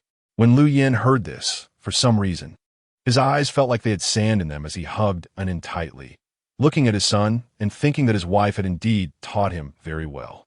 "Qingyi, after they move away, we'll move back to the staff quarters." Shun Qingyi smiled and asked, "How can you be so sure they will move away?" Lu Yin paused for a moment before speaking. "I've already talked to my leader." Shun Qingyi understood in her heart. No wonder he was so confident. Chapter 54. Men, the 3 of them took the bus back to the faculty housing. Thinking about what had happened today, they didn't have the energy or inclination to cook. Shun Qingyi suggested, "There's a restaurant up ahead. They make good wontons and dumplings. Let's eat there tonight." Lu Yin rarely ate out, but since his wife suggested it, he wouldn't refuse and nodded in agreement. Anan's eyes lit up with joy as she said to Lu Yin, "Dad, I promise you'll like it." Lu Yin smiled and nodded. The family of 3 walked at a leisurely pace. occasionally attracting the gaze of passersby. Lu Yin returned home on time every day, and the previous criticisms directed at Qingyi and her child had turned into friendly greetings. "Qingyi, are you taking your man out to eat?" The neighbors were both envious and a bit sour about Qingyi's frequent dining out. Ever since Lu Yin returned, she had hardly gone out. Qingyi smiled and nodded. "Yes, it's been a long time. I'm taking him to try it." Lu Yin liked the colloquial term "your man." The three of them arrived at the noodle shop, found an empty table, and the owner quickly came out to greet them. She was already familiar with Qingyi, but it was Lu Yin's first time here. "Your man is back." The owner was a middle-aged woman in her 40s. Hearing this phrase again, Lu Yin inexplicably felt happier. Qingyi nodded. "Yes, the usual." The owner smiled and nodded, then looked at Lu Yin, remarking, "You look really impressive. What would you like to eat?" She wasn't sure how to compliment this man, but she felt that just his presence made her little shop seem more upscale. Lu Yin smiled and said, "A bowl of dumplings." "Great." Finally, Qingyi raised her hand and add a portion of beef to his bowl. "Got it." The owner beamed at the pleasing scene before her. Lu Yin felt a bit guilty and asked, "Do you want to add some too?" Qingyi shook her head, "And then I can finish one bowl just fine." Lu Yin thought about the usual eating habits of the mother and daughter and kept quiet. In the evening, there weren't many customers in the shop. Those who came in to eat occasionally glanced at the family and impatiently waited for the wontons, and when she heard a vendor calling out, watermelon juice, 50 cents a cup," she exclaimed, "Mom, I want a cup of watermelon juice." Qingyi stood up to stop the watermelon juice vendor and ordered 2 cups, giving one to an in and the other to Lu Yin. "Why don't you get one for yourself?" Lu Yin asked her, before Qingyi could answer, and then chimed in with a smile, "Mom is particular. When she eats something salty, she won't drink something sweet." Lu Yin understood. His wife's preferences were indeed numerous. But that was fine. This noodle shop was quite established, and the food was genuinely good. Lu Yin finished a bowl and still felt unsatisfied. But seeing the mother and daughter had already finished and were waiting for him, he stood up to take money from his pocket. "How much is it, boss?" He had 10 yuan that Qingyi had given him earlier, which he hadn't spent yet. The bus fare he had just paid was from leftover change. 250. After paying, the three of them left. On the way back, and saw a stall selling pancakes and pointed, "Mom, the guacamole you love is being sold." Qingyi rubbed her stomach and smiled. "Next time, I'm full." Lu Yin jogged a couple of steps ahead, bought 2 fresh meat pancakes, and handed one to Qingyi, saying, "If you can't finish it, give it to me." He handed the other to an in, but she refused, saying, "Dad, I'm full." Qingyi took the guacamole from Lu Yin's hand, wrapped in oiled paper, still steaming and fragrant. Even though she was clearly full, she felt inexplicably reluctant to refuse and began to chew it carefully. Lu Yin broke off a small piece of the pancake and handed it to an in, saying, "You need to eat more to grow taller." The little one ate delicately, just like her mother. The family of 3 walked leisurely, munching on their pancakes. Although it looked somewhat strange, it was surprisingly harmonious. By this time, the sky had completely darkened, and the only light on the road came from the streetlights and the moonlight.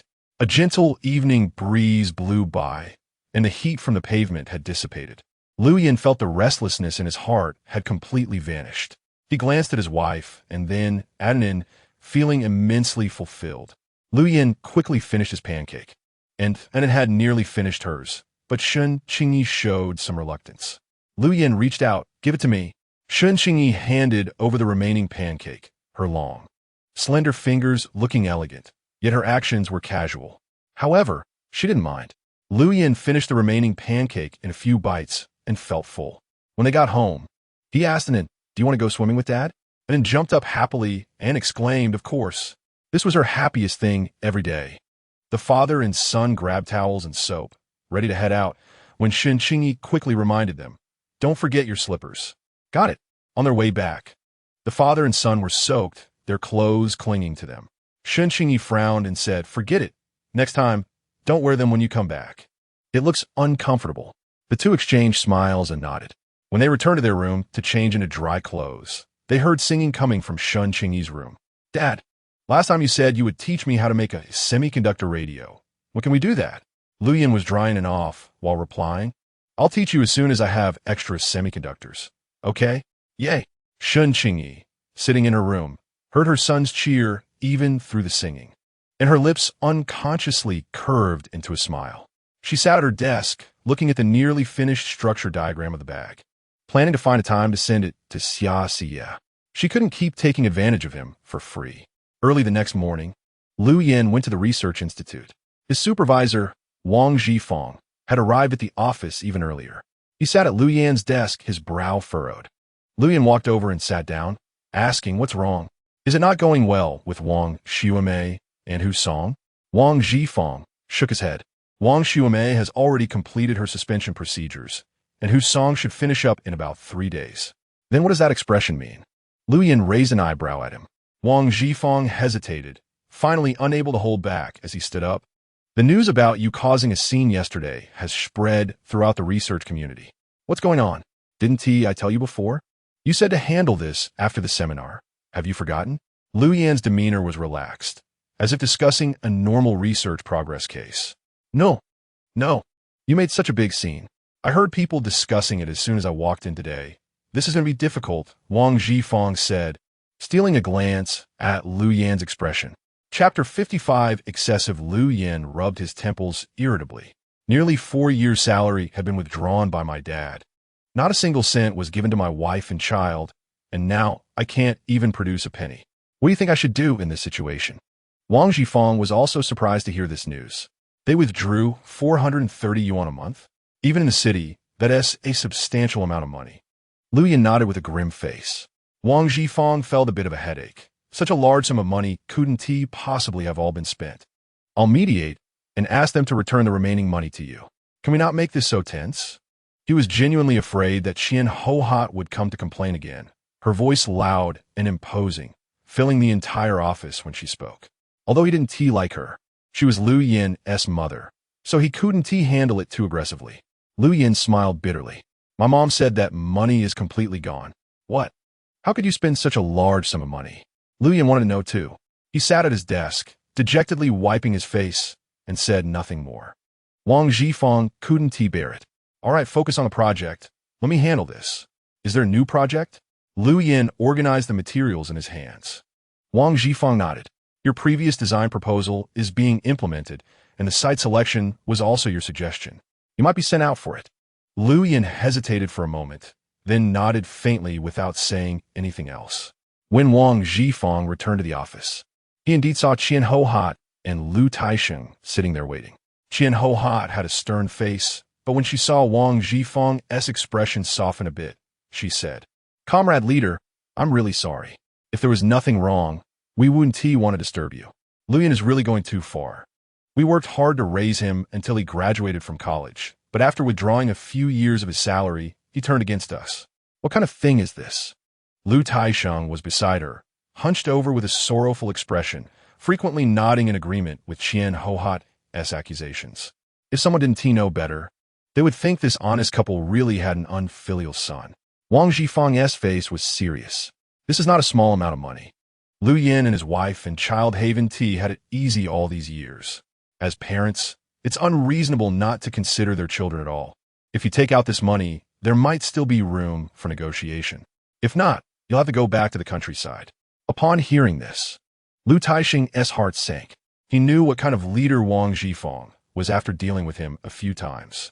As long as there was no major disturbance affecting Lu Yin's reputation, he was willing to smooth things over. It was the first time he'd been so direct in advising them to go back. No, that's not it, leader. In the future, all we need is for him to pay us 80 yuan a month for our pension, and we won't take any extra money. Lu Taisheng spoke up. Wang Zhifeng shook his head. I'm afraid that won't work. Comrade Lu Yin's legitimate rights and interests are also protected. If it were someone else, they wouldn't even have the opportunity to sit in front of me to discuss this matter. If you want to maintain your dignity, then do as he says. If you want to escalate the conflict further, he won't suffer any losses. After hearing this, even Qian Hohat, who usually couldn't grasp the situation, understood. What? Are you really going to force us to go back? After all, this is a state unit. How can you be so unreasonable? Wang Zhifeng's ears hurt from Qian Hohat's loud voice. If it weren't for being unreasonable, you should have gone back when Lu Yin returned. Go back now. If you don't finish moving within 10 days, I'll have the neighborhood committee help. Lu Taixing wanted to say something more, but saw Wang Zhifeng's posture indicating he was about to kick them out. He tugged at Qian Hohat's sleeve and turned to leave the office. As they exited, Qian Hohat was unwilling. I want to find Lu Yin. Lu Taixing frowned. That place is confidential. You can't go in without his permission. There are people guarding it. Qian Hohat left with a bitter face. Downstairs, Lu Taixing felt his legs go weak. This son, who is difficult to control, no matter how successful he becomes, is still not his own. It's still the eldest son. Before leaving the research institute, he saw Chen Haixia, who was carrying a bag. She politely greeted Qian Hohat and her husband. She had also heard about Lu Yin's situation today and was furious. From the looks of it, Lu Yin is definitely not going to divorce. Thinking about how she had waited so many years for nothing, she felt a surge of anger. Qian Hohat walked up to Chen Haixia as if she had seen a relative, took her hand, and sighed. Oh, Aunt Qian feels sorry for you. This stubborn boy has grown wings, and doesn't he listen to his parents at all? Your Uncle Lu and I will be going back to the countryside in a few days. Chen Haixia was taken aback. So soon? Qian Hohat nodded weakly. Chen Haixia looked at the old couple, feeling disdain for their ineffectiveness, realizing that all her efforts had been in vain. Lu Yin is really too unreasonable. I'll talk to him during lunch. Chen Haixia also wanted to see Lu Yin's true reaction. It's useless. This stubborn boy is set in his ways. He is really heartless. Chen Haixia smiled and said kindly, Aunt Qian, don't be so pessimistic, just wait a bit. As she spoke, she leaned in and whispered something in Qian Hohat's ear. A smile immediately appeared on Qian Hohat's face. Is this really possible? Chen Haixia nodded. Of course. I heard that his project has been approved, and he might even be invited for an interview. His fame is growing, and he will have some concerns. Lu Taixing probably understood, and his gaze towards Chen Haixia changed. If anyone understands his son, this woman in front of him really has a way. Then Uncle Lu thanks you here. Chen Haixia smiled slightly. What are you thanking me for? In such a big city, how hard is it to have a few acquaintances like family? He is confused right now, but we can't all be confused together. These words struck a chord with Qian Hohat. It's still you, Sai. Knowing the roots and background, you're a good match. Chen Haixia thought the same and smiled sweetly. Don't take this to heart. Don't get yourself upset. When they parted, Qian Hohat had already brushed off the previous bitterness from her face and smiled at Lu Taixing, saying, I'm still satisfied with Chen Haixia as our daughter-in-law. Lu Taixing didn't say anything. At lunchtime, Suyang went to find Lu Yin for a meal as usual. The two of them had just gotten their food and sat down at the table when they saw Chen Haixia coming over with a metal lunchbox and sitting down opposite them. Lu Yin ate his meal without looking at her, but he heard Su Yang say, Haixia, you seem to have gotten prettier recently. Did you put on makeup? Since she received that 2,000 yuan introduction fee last time, Chen Haixia had become more extravagant, buying a lot of clothes and cosmetics. Especially at the counter where Shun Qingyi often shopped. She bought 3 sets in a row. Chapter 56, Are you willing to? The whole person became confident. She smiled at Su Yang, said nothing more, and then turned her gaze to Lu Yin. Lu Yin was focused on picking at the food in his bowl. Lu Yin, it's not good to be at odds with Uncle Lu and the others like this, is it? Chen Haixia opened her tin lunchbox, looking casual as she chatted. Lu Yin paused with his chopsticks. Where's the problem? Everyone in the village knows you went to the Kyoto Research Institute and are living a good life. They envy Uncle Lu and the others for being able to enjoy life in the city. And now you're calling them back. Where do they put their old faces? And with Aunt Qian's straightforward personality, who knows how those people in the village will spread it around? Chen Haixia appeared to be thinking of Lu Yan's interests. Lu Yan showed no change in expression. It seems like you care a lot. His tone was neither warm nor cold, but anyone could hear the hint of meddling.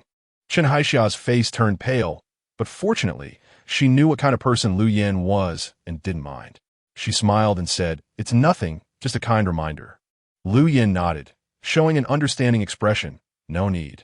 Chen Haixia took a deep breath. Lu Yan, when we talk, there's no need for this tone, right? Su Yang noticed the atmosphere was off and quickly tried to smooth things over. Hey, you and him are both in the same hometown. Don't you understand his personality? He talks like this. Lu Yan glanced at Su Yang and pointed to an empty table in front. You go sit there first. I have a few words to say to Comrade Chen Haixia. Upon hearing this, Chun Haixia felt her anger dissipate and a sense of anticipation arose. Hoping Suyang would take the hint and leave quickly, Suyang took his lunchbox and walked away. Only then did Lu Yin speak seriously. Chun Haixia, let's end this here. From the moment you accepted that 2,000 yuan introduction fee, I owe you nothing. From now on, when we meet, we are just ordinary colleagues. Hearing this, Chun Haixia was stunned. Her pride and self-esteem shattered in front of Lu Yin. Lu Yin, before she could speak, Lu Yin raised his hand to interrupt. All right, no one else knows about this. This is my final return. And when you see my wife in the future, don't say anything that might lead her to misunderstand. Otherwise, there won't be any more dignity like today. After saying that, Lu Yin stood up, took his lunchbox, and left. Only Chun Haixia remained seated, unable to move. Indeed, Lu Yin was very clever. As long as he wanted to know something, nothing could be hidden from him. When he was giving you face, you had to catch it well, otherwise the consequences. Chun Haixia understood this about Lu Yin. He had indeed fallen for that woman, but why? Tears welled up in her eyes, and Lu Yin's figure blurred and sharpened in her sight. This was the first time she experienced Lu Yin's blow, cold and precise, with not a single unnecessary word, every sentence hitting the mark. In the past, seeing other women suffer, she only felt delighted, but now, she was afraid of being seen through, quickly adjusting her expression and finishing the remaining food as usual. After all these years, she wouldn't give up her efforts in vain. When Lu Yin returned to the office, Suyang quickly followed him in. What did you just say to your hometown buddy? Your expression looks pretty bad. Lu Yin organized the documents on the desk, glanced at Suyang. If you're so free, prepare well for the upcoming project. Suyang's attention was instantly diverted. So, soon their essay new project? Is it going to be an external assignment? Lu Yin nodded yes. The design plan from last time has been approved. Suyang immediately made a bitter face. Another business trip? My daughter is only over 2 months old. How long will it take? Lu Yin paused in organizing the documents. Get a nanny. How long isn't something I can decide. It depends on the project's progress. Suyang looked at him with a calm expression. Are you willing? Willing to what? Lu Yin didn't catch on. Your wife and child? Suyang felt Lu Yin was heartless. Once he invested in a project, he had no other considerations. Otherwise, he wouldn't have been oblivious for 4 years since his wife gave birth to their son. Lu Yin fell silent. At the end of the workday, he had no desire to stay at his desk any longer, quickly leaving the research institute and taking the bus home. Anan was sitting on the sofa, playing with the Rubik's Cube, creating new patterns, and his wife, without a doubt, was in the kitchen. He glanced at his son, not wanting to disturb him, and quickly walked past, entering the kitchen to see Qingyi busy stir-frying. The oil in the pan suddenly splattered, and Qingyi quickly stepped back, pulling her hand away and pinching her earlobe.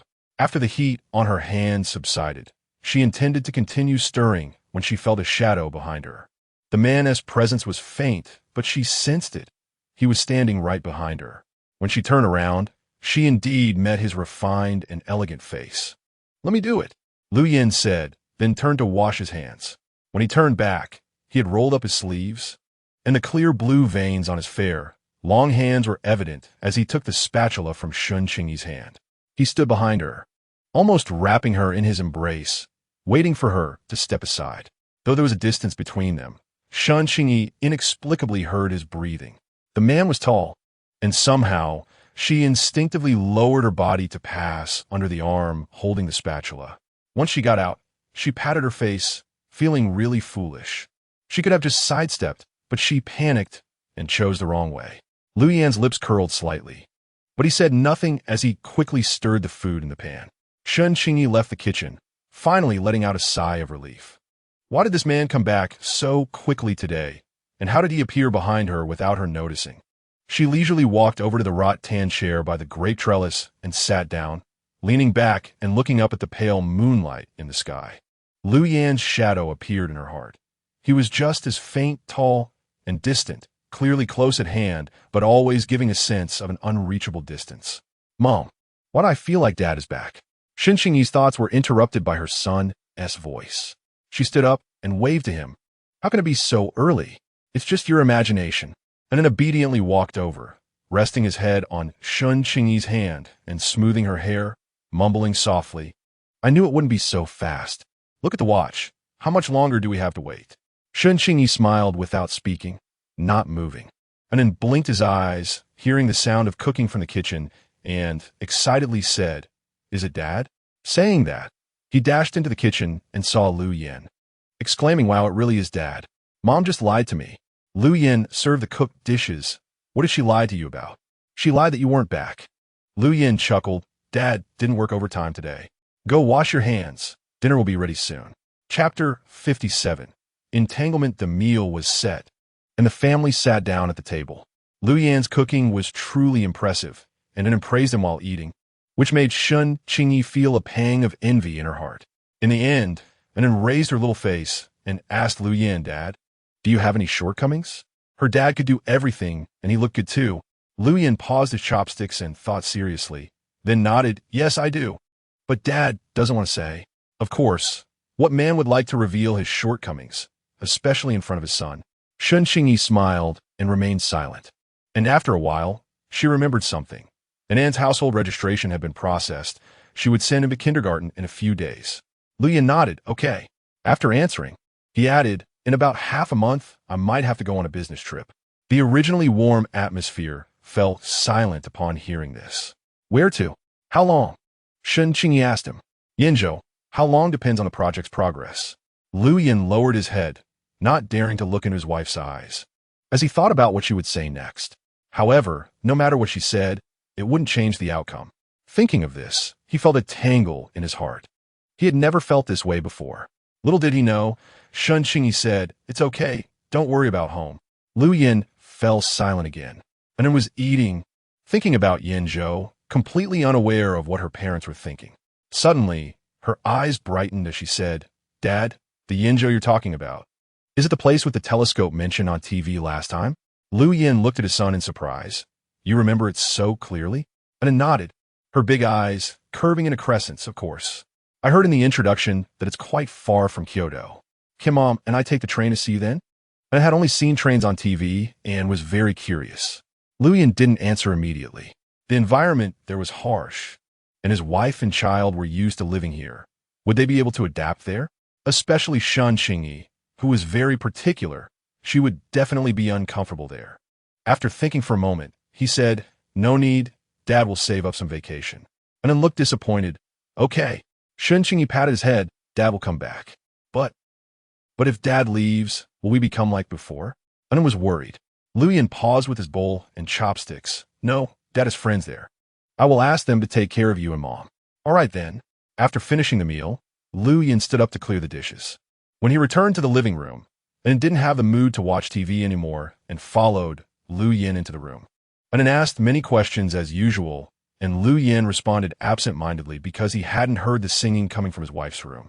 Qingyi sat in the room, feeling inexplicably empty. Lu Yin was leaving again. How long would it be this time? In just a month. It seemed that this man had unconsciously occupied a place in her heart. She opened and closed her sketchbook several times. In the end, she reassured herself. For so many years in that environment, didn't Tiwi do just fine? If he was going to be away for a year, like last time, would it be better for her to visit Pampering? She had heard that the woman who had sued her father went there later, along with her mother. That night, and then stayed with Lu Yin. The next morning, Lu Yin made breakfast and went to work. After having breakfast, Qingyi planned to retrieve Anne's household registration page. On the way back, she passed by a fabric stall and thought about browsing, only to run into someone familiar. Second sister-in-law, taking in shopping? Lu Kaiqing, with two braided pigtails and wearing a red floral dress, walked towards Qingyi.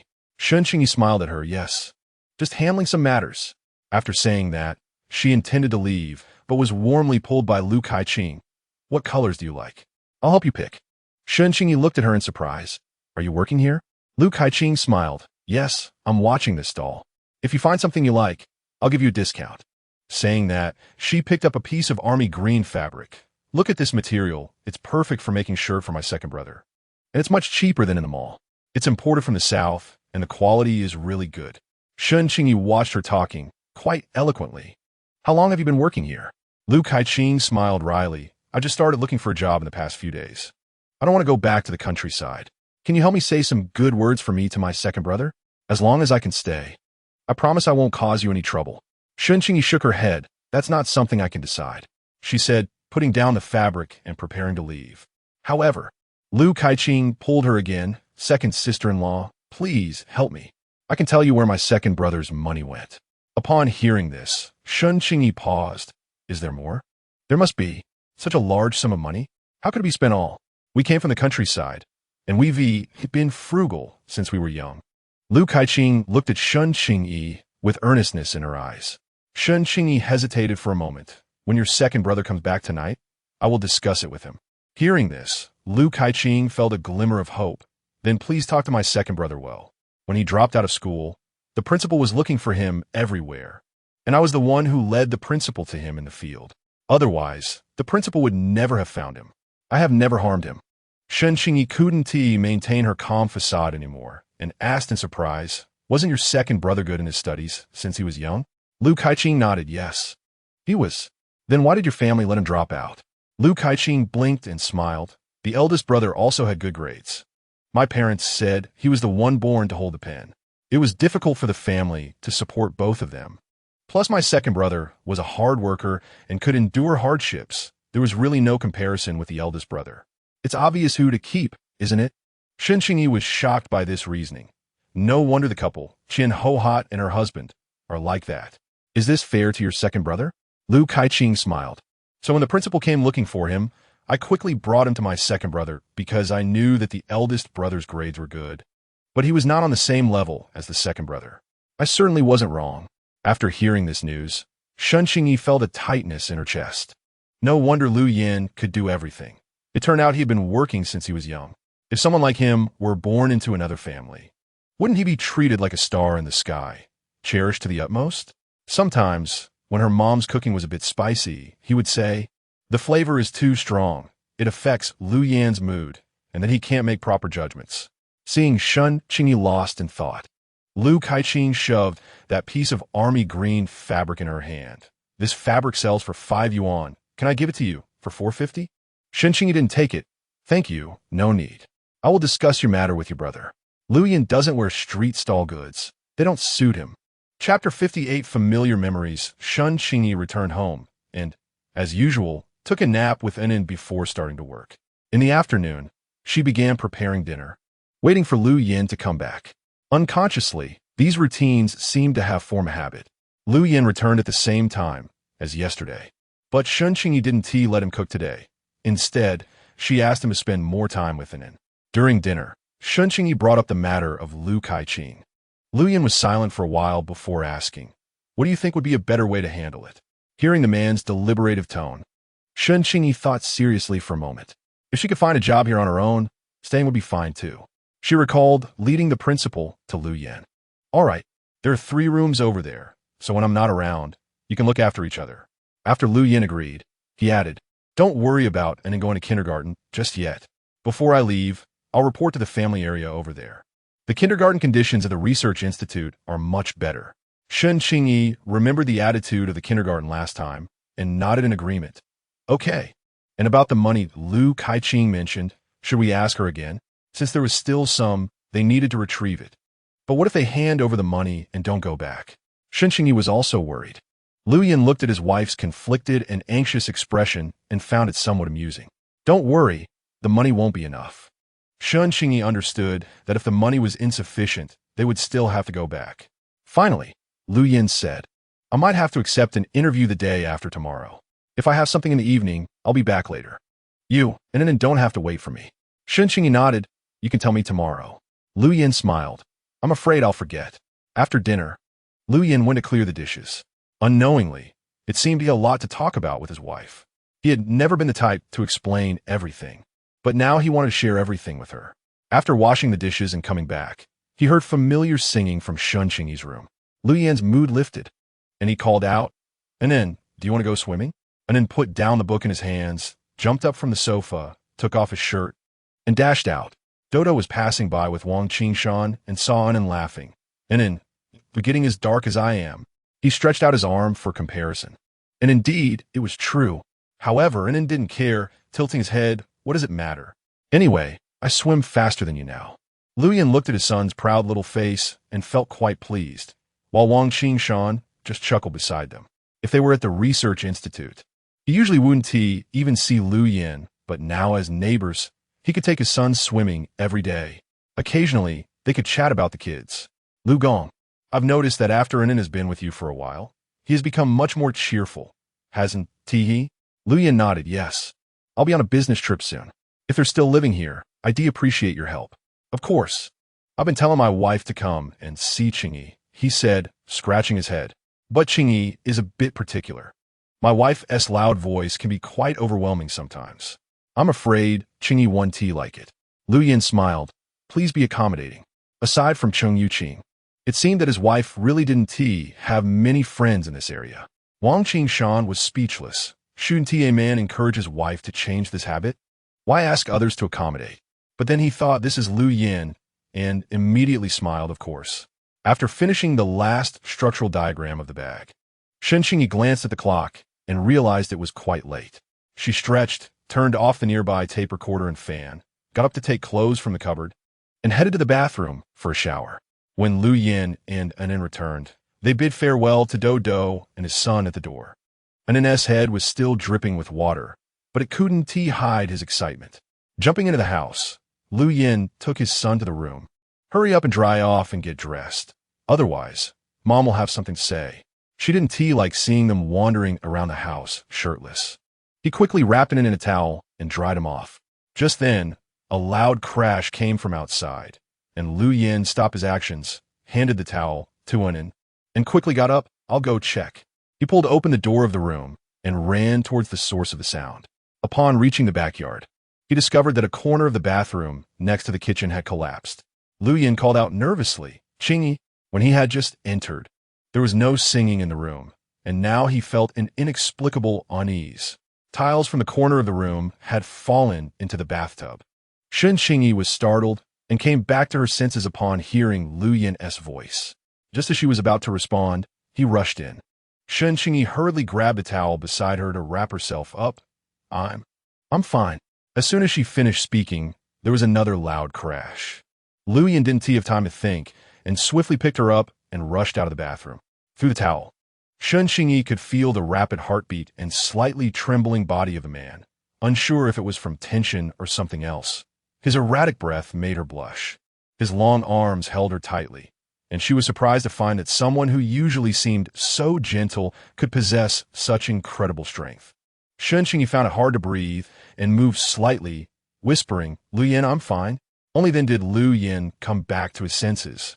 Realizing that the person in his arms was struggling, her body soft and familiar, as if awakening memories in that instant. His ears uncontrollably burned. He loosened his grip, not daring to look at her. Qingyi felt her breath become slightly easier. When she looked up, she saw the man's bare shoulders revealing a long neck, the clear line of his jaw on his pale throat. She couldn't see his expression clearly, but she sensed that he seemed very uncomfortable. Lu Yin carried Qingyi to the room and placed her on the bed before turning and leaving the room without looking back. As soon as he returned to his room, he saw Inen already dressed, sitting there flipping through a book on his desk. Seeing him come in, Inen hurriedly asked, Dad, what happened? Lu Yin picked up a towel beside him and dried himself off while responding, It's nothing. After getting dressed and sitting down to wipe his face, it took him a while to calm down. Her panicked face suddenly became vivid in his mind. Did she fear him? Lu Yin stood up somewhat at a loss and walked to the hall to pour himself a large glass of water, gulping it down. Then he turned around, staring at Qingyi's door for a long time, but there was still no sound. He looked down to check his outfit. He was dressed neatly, unable to resist. He walked to her door and knocked. Qingyi, it's me. Chapter 59. After a while, the door creaked open from the inside. Lu Yin's gaze fell on his wife, who had changed into a loose-fitting white cotton dress. Her long black hair was half-dried and naturally draped over her shoulders, making her palm-sized face appear even more fair and translucent. Come in, I'm fine. She gently parted her lips, her earlier panic completely gone, and her gaze towards him was bright and clear. Lu Yin's heart, which had just begun to settle, suddenly skipped a beat. That's good. He averted his gaze and forced himself to respond calmly, adding, Don't go to the kitchen either. I'll have someone come to fix it tomorrow. Let's have lunch at my place, and I'll bring dinner back tonight. Qingyi smiled and said, Aren't you preparing for an interview? Just focus on your work. I know how to handle this. In the past, when her father prepared for such things, he was always very focused, because even a small mistake in data could be blown out of proportion and made into a big deal, requiring absolute concentration and rigor. She supported his work. It's all right. There's still a day left, Lu Yin insisted. Qingyi hesitated for a moment and then nodded. When Lu Yin returned to the room, he found and had already fallen asleep with a book in his arms. He walked over and gently stroked his son's head, then lay down beside him. Was his wife's earlier attitude not against him? He rested his hands under his head, listening to the creaking sound of the fan, and his mood began to fluctuate again. The next morning, when Qingyi got up, there was soybean milk, steamed buns, and 2 eggs on the table. They were bought by Lu Yin during breakfast, and then learned that their kitchen, connected to the bathroom, had collapsed. However, the little guy had no concept of such matters and was very happy to hear that they would be having lunch at his father's canteen. Since they didn't need to cook, the mother and son didn't have to go grocery shopping either, and had sat quietly on the sofa reading, as usual. And Qingyi returned to her room to continue working. The structural drawing of the bag was done. She was just waiting for Xia to arrive. Second sister-in-law, are you there?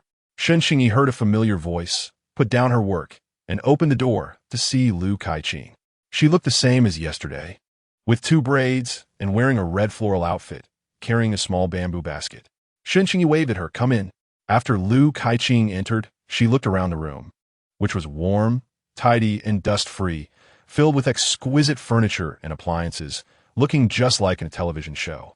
She smiled and waved at an and then, your little aunt is here. Saying this, she took out a bag of candy from her pocket, and then turned around to look at the candy in her hand. Then glanced at Qingyi. Qingyi kindly said, Aren't you going to thank your aunt? Only then did an reach out to take the small bag of candy that Lu Kaiqing handed over, politely saying, Thank you, little aunt. Lu Kaiqing exclaimed, Oh, such a good boy. Then she placed the basket on the table, second sister-in-law. This bag of red dates and brown sugar is a little something from me, for you, to nourish your body. Qingyi moved a chair in front of her, indicating for her to sit down. Thank you. She then poured her a cup of cool boiled water, explaining that there was no place to boil water for tea, so they would have to make do.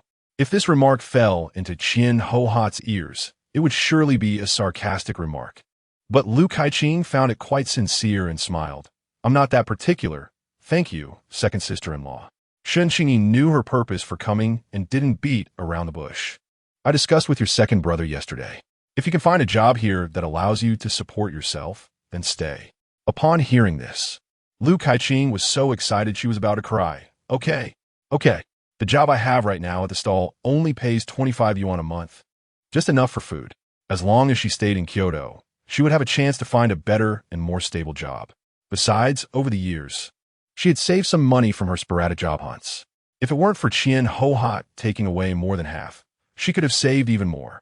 In the future, relying on her second brother's reputation, she could find a good husband and permanently stay in Kyoto. She didn't want to go back to the countryside, where she would only make money for her elder brother's family, and marrying would only mean farming, which she had no desire for. Qingyi wasn't particularly reluctant to part with that little bit of food money. She just didn't know enough about this sister-in-law yet. If she truly fell into the hands of a lazy person, she would have to make her position clear up front. When your parents go back, we will also have to move. This house is old, and the kitchen and bathroom in the back have collapsed.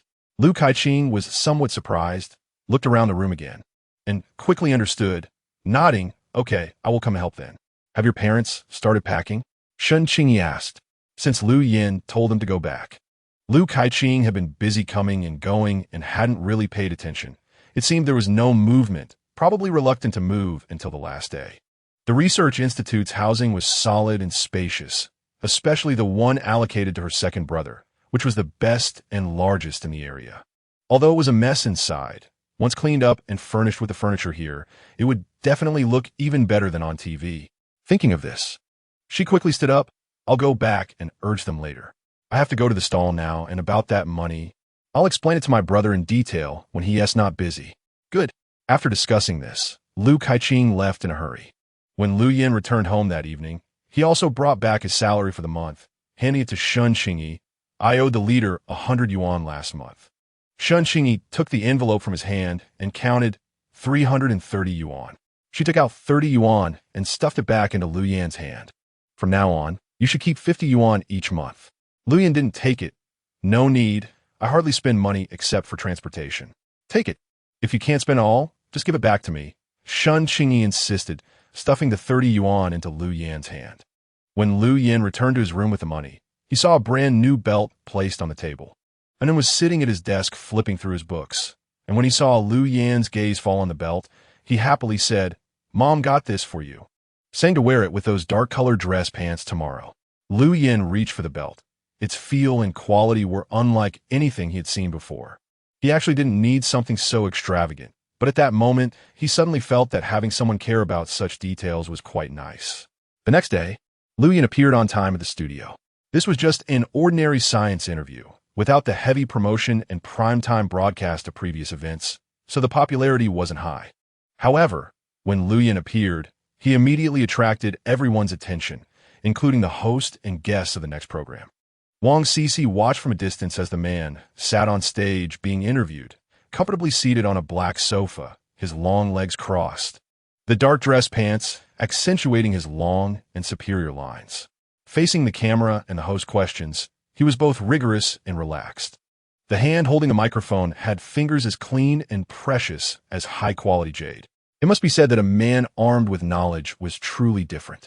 She had noticed this from the first moment she saw him at the Qian family banquet.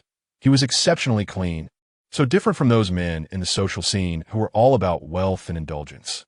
Chapter 60. No one believed the assistant next to her noticed that she was lost in thought and nudged her. "CC, stop staring. Once he finishes the interview, it will be your turn. Hurry up and get ready." Wang Cici quickly withdrew her gaze and glanced at her watch. It was just a song. Only 2 or 3 minutes long. What was there to prepare? "Go find out for me if all the guests will be taking off their makeup in a designated place after the show." The assistant nodded in agreement. After Lu Yan finished his interview, the audience erupted in warm applause. The host looked at the unexpectedly increased number of female colleagues in the audience and joked, "Perhaps when our show airs, we will see many women who love science." Lu Yan didn't understand his joke and added, "Loving science knows no gender." The host was momentarily taken aback, feeling that the conversation had broadened, and nodded, "What Comrade Lu Yan said is right. The station has prepared boxed meals. If you don't mind, you can have a meal before you leave." Lu Yan thought of his kitchen at home and politely agreed. As Lu Yan was preparing to leave the stage, the director and host of the next program began to prepare. Wang Cici walked over. She wasn't a very famous singer, so not many people noticed her. Lu Yan was caught off guard by the sudden bump from the girl in front of him, who repeatedly apologized. I'm sorry. A nearby staff member frowned, about to say something, but Lu Yan raised his hand and said, "It's fine. Just be careful next time," as he walked past her. Just after taking a few steps, he heard the girl's voice, Director Wang. "Did your daughter mention that the newspaper had a requirement for publishing funded students? Is it still undecided? If it hasn't been decided yet, don't waste resources. Just give it to me. I still have funding slots available this year." Wang Cici wasn't a big star. She just came from a wealthy family, had some talent in singing, and was friends with Director Wang's sister. Occasionally, she was invited to help out at the station for free. Whether she came or not depended on her mood, and this time she took the initiative. Director Wang had a good impression of her and smiled, nodding, "Sure. RCC really is beautiful and kind-hearted." Lu Yan hesitated for a moment, but ultimately did not stop. The staff led him to the lounge and respectfully brought him a boxed meal. Everyone thought he was just being polite, but to their surprise, he actually ate it and was not picky at all. Lu Yan noticed the staff member's gaze and paused his chopsticks. "What's wrong? Did I eat too much? I've only just started. And no, I just think someone like you actually eats the same meal as us." The staff member was instructed to be polite and courteous because he was considered a national treasure and time was precious. With his eloquence and temperament, he didn't seem like someone who would be so casual. Lu Yan smiled. "It tastes pretty good. If there's enough, can you bring me another box?"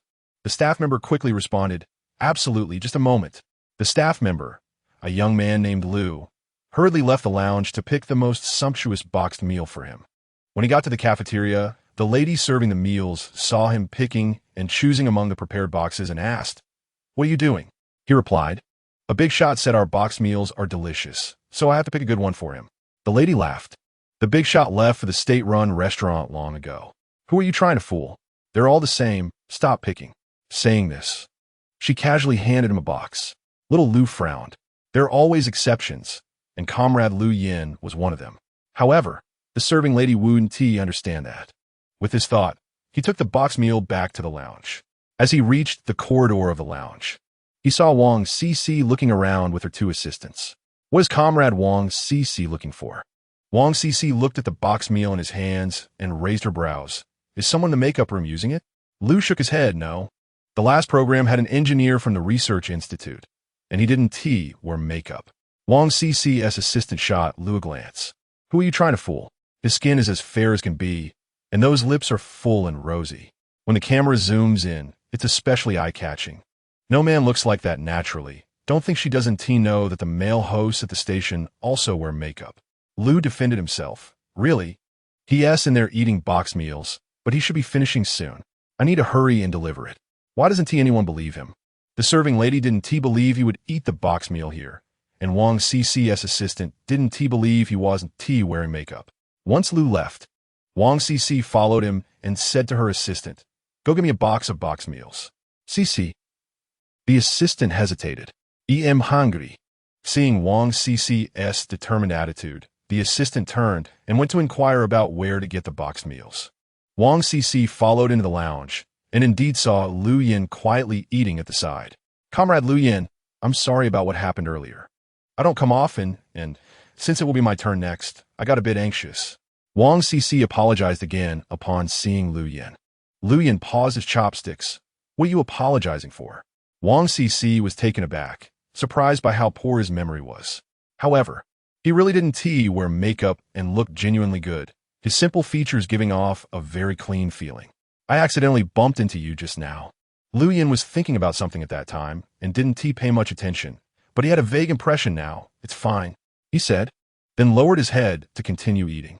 Wang Cc found herself at a loss for conversation, but she noticed that this man was extremely quiet. Although he ate at a decent pace, there was no sound. He probably didn't like noise. She thought that when the box meal arrived, she could discuss the taste with him, as it looked quite delicious. However, when the box meal arrived, Lu Yin had already finished. He thanked Lu and walked straight out the door. Wang Cc. But it was fine. She had already inquired enough about Lu Yin's funding from family, and whether it was his age or family background, everything matched perfectly. Lu Yin's interview indeed became a sensation. The next day it made the newspapers. Chun Haixia held the newspaper and called the press. However, within just one day, Lu Yin's reputation experienced a drastic reversal. The top scorer of the college entrance examination soared to become a national-level engineer, enjoying high state wages. Yet he did not give a single cent to his parents and even sent them back to the countryside. In an instant, various discussions arose. "Oh my God, I saw him on TV, a particularly gentle and refined person. Just look at those hands. They must have been pampered since childhood, raised with such effort to be able to hold a pen. How heartless." Someone pointed to the photo of Qian Hohat and his wife in the newspaper, indignantly saying, "Look at these two old folks so simply dressed. Now look at what he wore on TV. It's a shame, really talented in interviews, but what a pity. His character is flawed, and the root is crooked. If he doesn't even recognize his parents, what use is his talent?" Shun Qingyi's hand holding the newspaper turned white at the knuckles. Her heart hurt so much that she could hardly breathe. Her father had also been reported and criticized like this back then. From then on, no one believed in that talented and serious father anymore. Chapter 61 Public Opinion. When Lu Yin returned home, he was carrying 2 aluminum lunchboxes that he brought from work. After entering the house, he walked over to the sofa and gently patted his son's head, saying, "Dad brought you guys lunch. Go call your mom to come out and eat." And then turned around from the sofa in surprise and happily said, "Okay." Saying that, she slid off the sofa and ran to knock on Shun Qingyi's door. "Dad brought us lunch. Come eat." The door opened, and Shun Qingyi came out, immediately seeing Lu Yin standing by the dining table arranging the lunchboxes. She took it in his hand and walked to the dining table to sit down. Opening the lunchbox and glancing at Lu Yin, she noticed there was nothing unusual on his face and momentarily didn't know how to speak. So she picked up her chopsticks and quietly began to eat. Anin was just like usual, asking Lu Yin questions about various things, most of which were questions he had already answered during interviews. He didn't understand, so he asked them in a different way, and Lu Yin also answered his son in a different manner. Meanwhile, Qingyi hadn't said a word the entire time. Lu Yin sensed his wife's unusual behavior and couldn't help but ask, "What's wrong, Qingyi? Is the food not to your taste?" Qingyi looked at the concerned gaze of the man. Her hand holding the chopsticks paused, and after a moment of hesitation, she asked, "Did you see today's newspaper?" It turned out his wife was worried about this matter. Lu Yin nodded and softly replied, "Yes, I saw it." Qingyi could no longer eat. They had gone too far to report him like this in the newspaper. What should they do now? Lu Yin calmly said, "No need to rush." "How can we not rush? Back then, my dad." Qingyi blurted out in a moment of panic. Lu Yin smiled. "This matter is currently only at a moral level. I will handle it, so you don't need to worry too much." Qingyi looked up at him. The man's emotions were as steady as a mountain, and his perspective on the issue was sharp, as if everything was under control. She also calmed down. Indeed, this matter was fundamentally different from her father's situation, and her tense mood finally relaxed a bit. "So how do you plan to handle it?" Lu Yin took another couple of bites of his meal and, after a brief contemplation, said, "Although my parents want me to yield, reporting to the newspaper is beyond their capabilities, so let us wait a bit. Is someone targeting you?" Lu Yin nodded. Finally, he comforted his wife. "Nothing will happen." Qingyi nodded at his confident attitude. Lu Yin resumed eating, and after finishing, Qingyi went to wash the lunchboxes. In a good mood, Lu Yin asked Anin, "What do you want to play with Dad today?" Anin, not a child who didn't understand anything, didn't want to bother his dad anymore. "I want to watch TV." After saying that, he slid down from the chair, ran to the TV, turned it on, and then climbed back onto the sofa. Lu Yin returned to the room and sat down at his desk, casually picking up a book and flipping it open, resting his chin on his hand with a slight smile. Qingyi really cares about him. She was almost unable to eat because of this matter. The next day, back at the office, he saw Wang Zhifeng's worried face again. "I talked to your parents. They said you should give them 80 yuan every month according to the rules to let them continue staying here, and they're willing to publish a clarification." Lu Yin glanced at him. "By doing this, aren't you solidifying a fact that doesn't exist? The previous decision is non-negotiable. Now the whole office is buzzing about this. If you don't clarify it soon, next time there is a task assigned, someone might come down to investigate you." Wang Zhifeng thought gloomily. Lu Yin remained calm. "Then let them investigate. It will affect your image." Wang Zhifeng thought how proud Lu Yin was, and he was even lowering his head while speaking. If he really got investigated, would it affect his work motivation? Lu Yin walked to the office door and called out to Su Yang, "Bring me a copy of yesterday's newspaper." Su Yang hesitated for a long time, but after being glared at by Lu Yin, he quickly brought the newspaper back. Lu Yin took the newspaper back to his office, found the page that reported on him, looked at the reporter's byline, and said to Wang Zhifeng, "Find out who tipped this reporter off." Wang Zhifeng realized from looking at the reporter's byline that Qian Hohat and her husband were true farmers, who usually didn't read newspapers and can barely recognize a few characters. How could they think of using such a method to force him to compromise? That's despicable. Wang Zhifeng said angrily, "If I find out who it is, I will make them personally clarify and apologize and report it." Lu Yin shook his head. "No need for clarification. I'll go directly to the legal level. I want to sue them for colluding with my parents to maliciously defame and damage my reputation. Then I'll publicize the ruling. I'll go to the post office later to request a copy of my father's withdrawal records over the years as evidence of support." Wang Zhifeng looked up at him in surprise. That's clever. Running around to clarify would still lead to various opinions. Directly presenting the most credible official investigation results, plus a report, I believe no one would disagree. However, he was also worried, "But will this period be a bit hard for you?" Lu Yin was indifferent. "No, I don't live based on others' opinions." At noon, Wang Zhifeng sent someone to the newspaper. The reporter of that article insisted that it was Qian Hohat and her husband who personally leaked the information, and he was just reporting the truth. Lu Yin was not surprised by this news, lightly tapping his long fingers on the table, which made Wang Zhifeng anxious. How could Lu Yan's mind be occupied with such things? It was a waste of talent, but he was both urgent and couldn't think of another way. Actually, Lu Yan already had the answer in his heart. The only one who was close to his parents and could come up with such an idea was her. Before this, she had also specially come to persuade him. But why? He had already returned her favor and gave her face. Check out Chen Haixia and find out who she's called recently. Hearing this, Wang Zhifeng was startled. You mean your childhood friend? How is that possible? Lu Yin said seriously, my relationship with her is just an ordinary hometown relationship, not childhood friends. The initial agreement was just to reduce some unnecessary trouble before marriage. Looking back now, he regretted it a bit.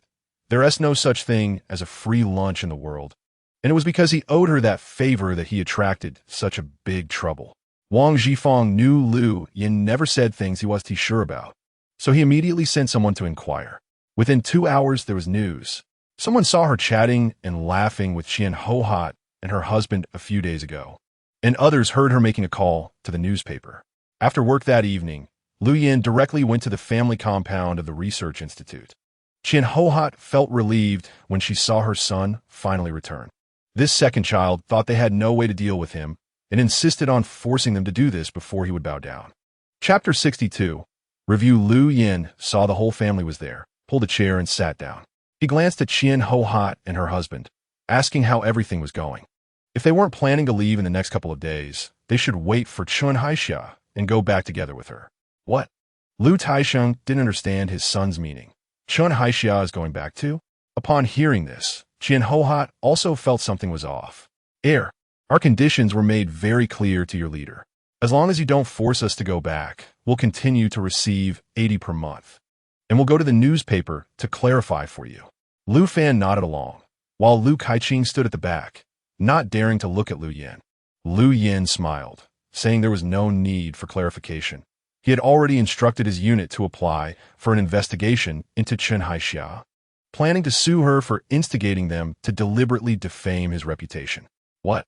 Hearing this, Lu Taisheng felt as if struck by lightning. Even if he was a clever farmer, he didn't understand anything about suing or investigations, and it all sounded very serious.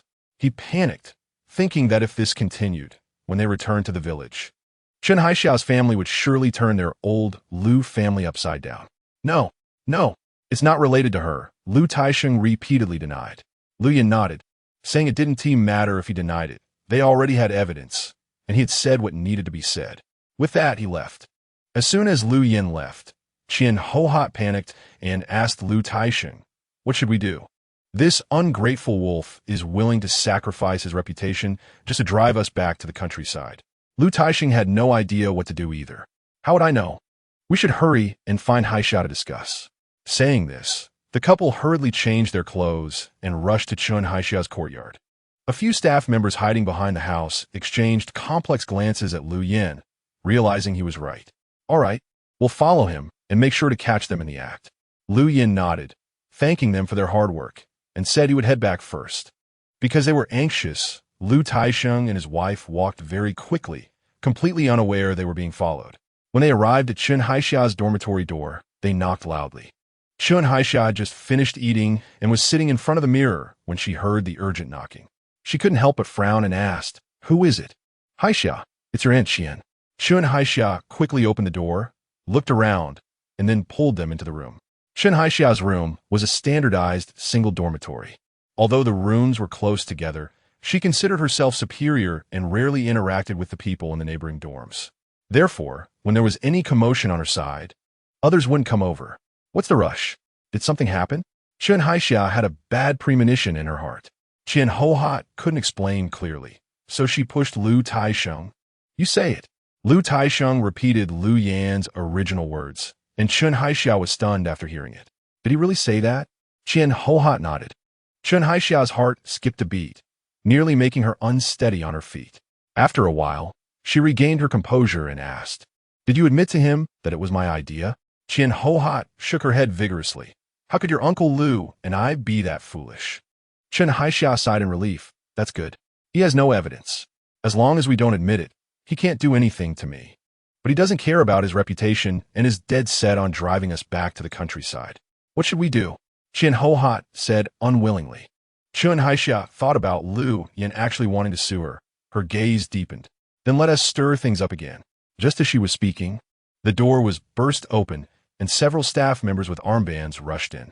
Comrade Chen Haixia, you have instigated and urged Lu Taixing and his wife to damage Comrade Lu Yan's reputation. We can testify to this on the spot. Please come with us to the Research Institute for an investigation. Chen Haixia felt unsteady and nearly fell, while Qian Hohat and her husband were completely stunned. It wasn't until they were taken out of the dormitory by the staff that Lu Taixing finally reacted, his heart trembling with anger. What a cunning little wolf. To scheme against us like this. We are not from your unit. You have no right to interrogate us, Lu Taixing struggled to say. The staff exchanged glances and released Lu Taixing and his wife, saying, then you can go back first. Chen Haixia felt her mind go blank, wondering how it could turn out like this.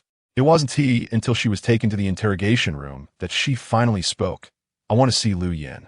The staff member looked at her sternly. You have seriously harmed Comrade Lu Yan's interests. Please cooperate with us to take down your statement. He'll be back to work tomorrow, and we will convey your wishes. I have nothing to explain. One of the staff members forced her to sit down, while another, responsible for the questioning, sat opposite her. If you won't speak, I'll write down what we heard and saw. This will serve as evidence for the public security authorities. Saying this, he began to write. Chen Haixia bit her lip, trembling. It must have been Lu Yan. She shouldn't have gone against him. She had overestimated her position in Lu Yan's heart.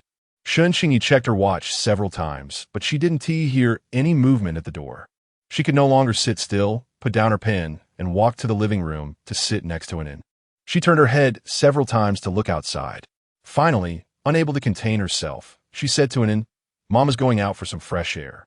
An inn, turning the Rubik's Cube in his hands, said softly, maybe Dad is working overtime. Qingyi felt her thoughts were seen through, glared at her son, and stubbornly said, Who said I'm going to see Dad? I'm just going out for a walk. And it showed his little tiger teeth. Dad is very smart. You don't need to worry. You little rascal. Qingyi sometimes felt her son was quite perceptive for his age, knowing everything. She stopped paying attention to him and walked out the door. Just as she stepped outside, she saw Lu Yan walking back at a leisurely pace, coincidentally meeting his gaze. Have you eaten? She noticed Lu Yan had empty hands. Lu Yan walked a few steps closer to her. No, I was held up by something today. Then let us go out to eat.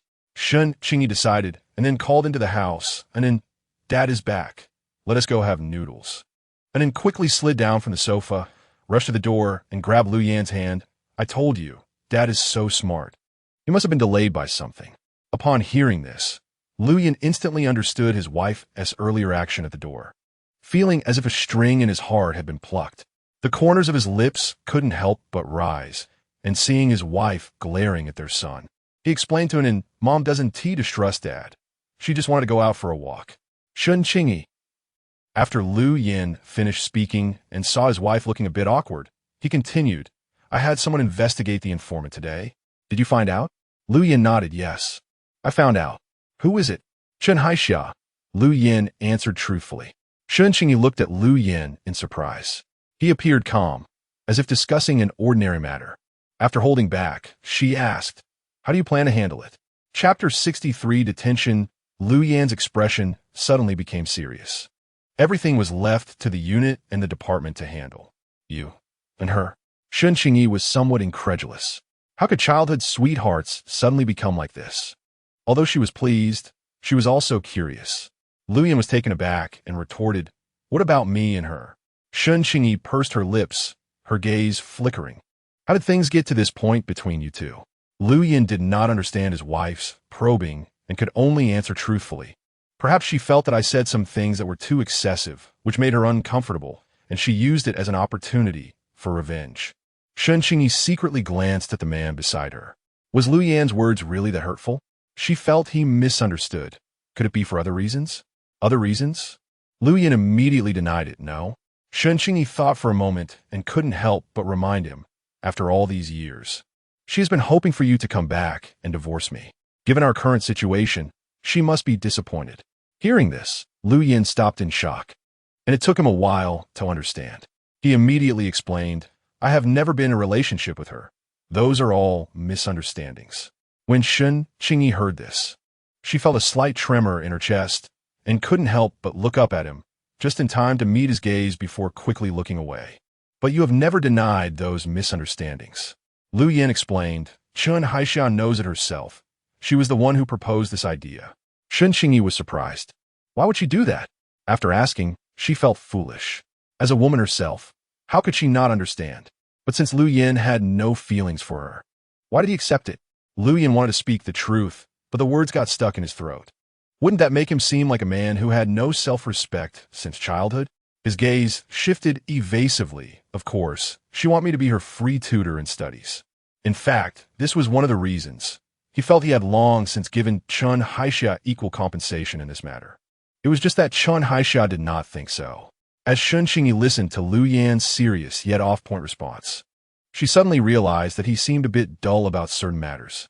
Just like her father, who never understood why her mother would blame him until the day he died. Forget it. As long as he and Qingyi had nothing, she felt good. Lu Yin looked at his wife, who had started to speak but abruptly stopped, looking somewhat speechless. When he raised his head, he saw her face carrying a faint smile, which left him a bit puzzled. His heart lifted and then dropped again, but after thinking, he ultimately didn't know what to say. At the noodle shop, Qingyi ordered a serving of dumplings, a serving of noodles, plus 2 servings of beef, and 2 eggs for Lu Yin. She and an still each had a small bowl of wontons. Before long, the boss's wife laid everything out, and Lu Yin had half a table in front of him. Qingyi, he could eat a lot, but this was a bit exaggerated. Anan's big eyes curved into a smile, revealing her little tiger teeth. Mommy is rewarding you. If you can't finish it, you'll waste it. Reward? What did he do right? However, he could tell his wife was in a good mood, so he ate everything. That night, after taking a shower and returning to the room, he heard singing coming from Qingyi's room. The next day, Lu Yin returned to the unit and saw Wang Zhifeng waiting for him in the office. The matter from yesterday was almost settled. Comrade Qingyi hasn't signed, and she wants to see you. He patted Lu Yin's shoulder with admiration. Lu Yin pondered for a moment and allowed her to come up. Wang Zhifeng opened Lu Yin's office door and called out to the staff outside, Let Comrade Qingyi come up. Soon, Qingyi came up. Sitting across from Lu Yin, she looked weary. Lu Yin, did you have to be so ruthless? Lu Yin looked at her, his eyes devoid of warmth. You were the one who made me lose my reputation first. I never intended for you to lose your reputation. I just wanted you to back down on this matter. We both came from the same village. I couldn't bear to see Uncle Lu and the others return in disgrace, so I thought of this method for them. Qingyi defended herself. Lu Yin was silent for a moment. Why should I back down for something I didn't do wrong? Qingyi fell silent. Yes. When has Lu Yin ever backed down or submitted? Even when he dropped out of middle school, he didn't plead with Qian and her husband. The next day, he went to the fields to work. People said he was foolish. If he had begged them a bit more, maybe they would have softened and changed their minds. But he didn't. I want to meddle in your family's affairs again. Qingyi's tone suddenly softened. Go sign the result. I can directly transfer it to the Public Security Bureau. At most, it will only be a detention notice and an educational penalty. Qingyi still couldn't accept this outcome. Lu Yin, you can't do this. This is the best outcome. Lu Yin was not a soft-hearted person. Wang Zhifeng, standing by, was also angry. Comrade Qingyi, if you sign now, I can process the resignation procedures as a departure. Qingyi cried, what's the difference? Of course, there's a difference. If it's a departure procedure, with your university student status and work experience in the research institute, you can find a good job back home. If it's a dismissal, the result will be different. This is the most lenient treatment I could give you out of consideration for Lu Yin. Hearing this, Qingyi felt as if all her strength had been drained. Slowly, she stood up from the chair and turned to leave Lu Yin's office. Back in the review room, she didn't want to stay for even a second longer. Signed her name and turned to leave. That afternoon, she was sent to the Public Security Bureau for detention notice and education. She was released on the 3rd day because the newspaper reported the result. She couldn't stay in Kyoto for even a day and took the train back home a day earlier than Qian and her husband. At this time, Qian and her husband had already packed up the things in the house and were sitting in the living room in a daze. Lu Fan was also dejectedly complaining. Why is that dog Lu Yin so ruthless? He shows no mercy at all. All right, hurry up and pack things up. Lu Taisheng scolded his younger son irritably. What are we going to do when we get back? I don't want to farm. Lu Fan had a bitter face. Lu Taisheng took a couple of deep puffs of his dry tobacco, and when the time comes, let your brother think of a way. He has taught in the town for so many years. He should have some connections. The town can't compare to Kyoto. Lu Fan continued to complain, but halfway through, as if he remembered something, whereas that dead girl Qingyi. At this, Qian Hohat also noticed, is she out looking for work again? Of course. We haven't seen her for days. Lu Fan said, All right, hurry up and move things. The community committee will come over to chase people away. And it'll be embarrassing if someone sees.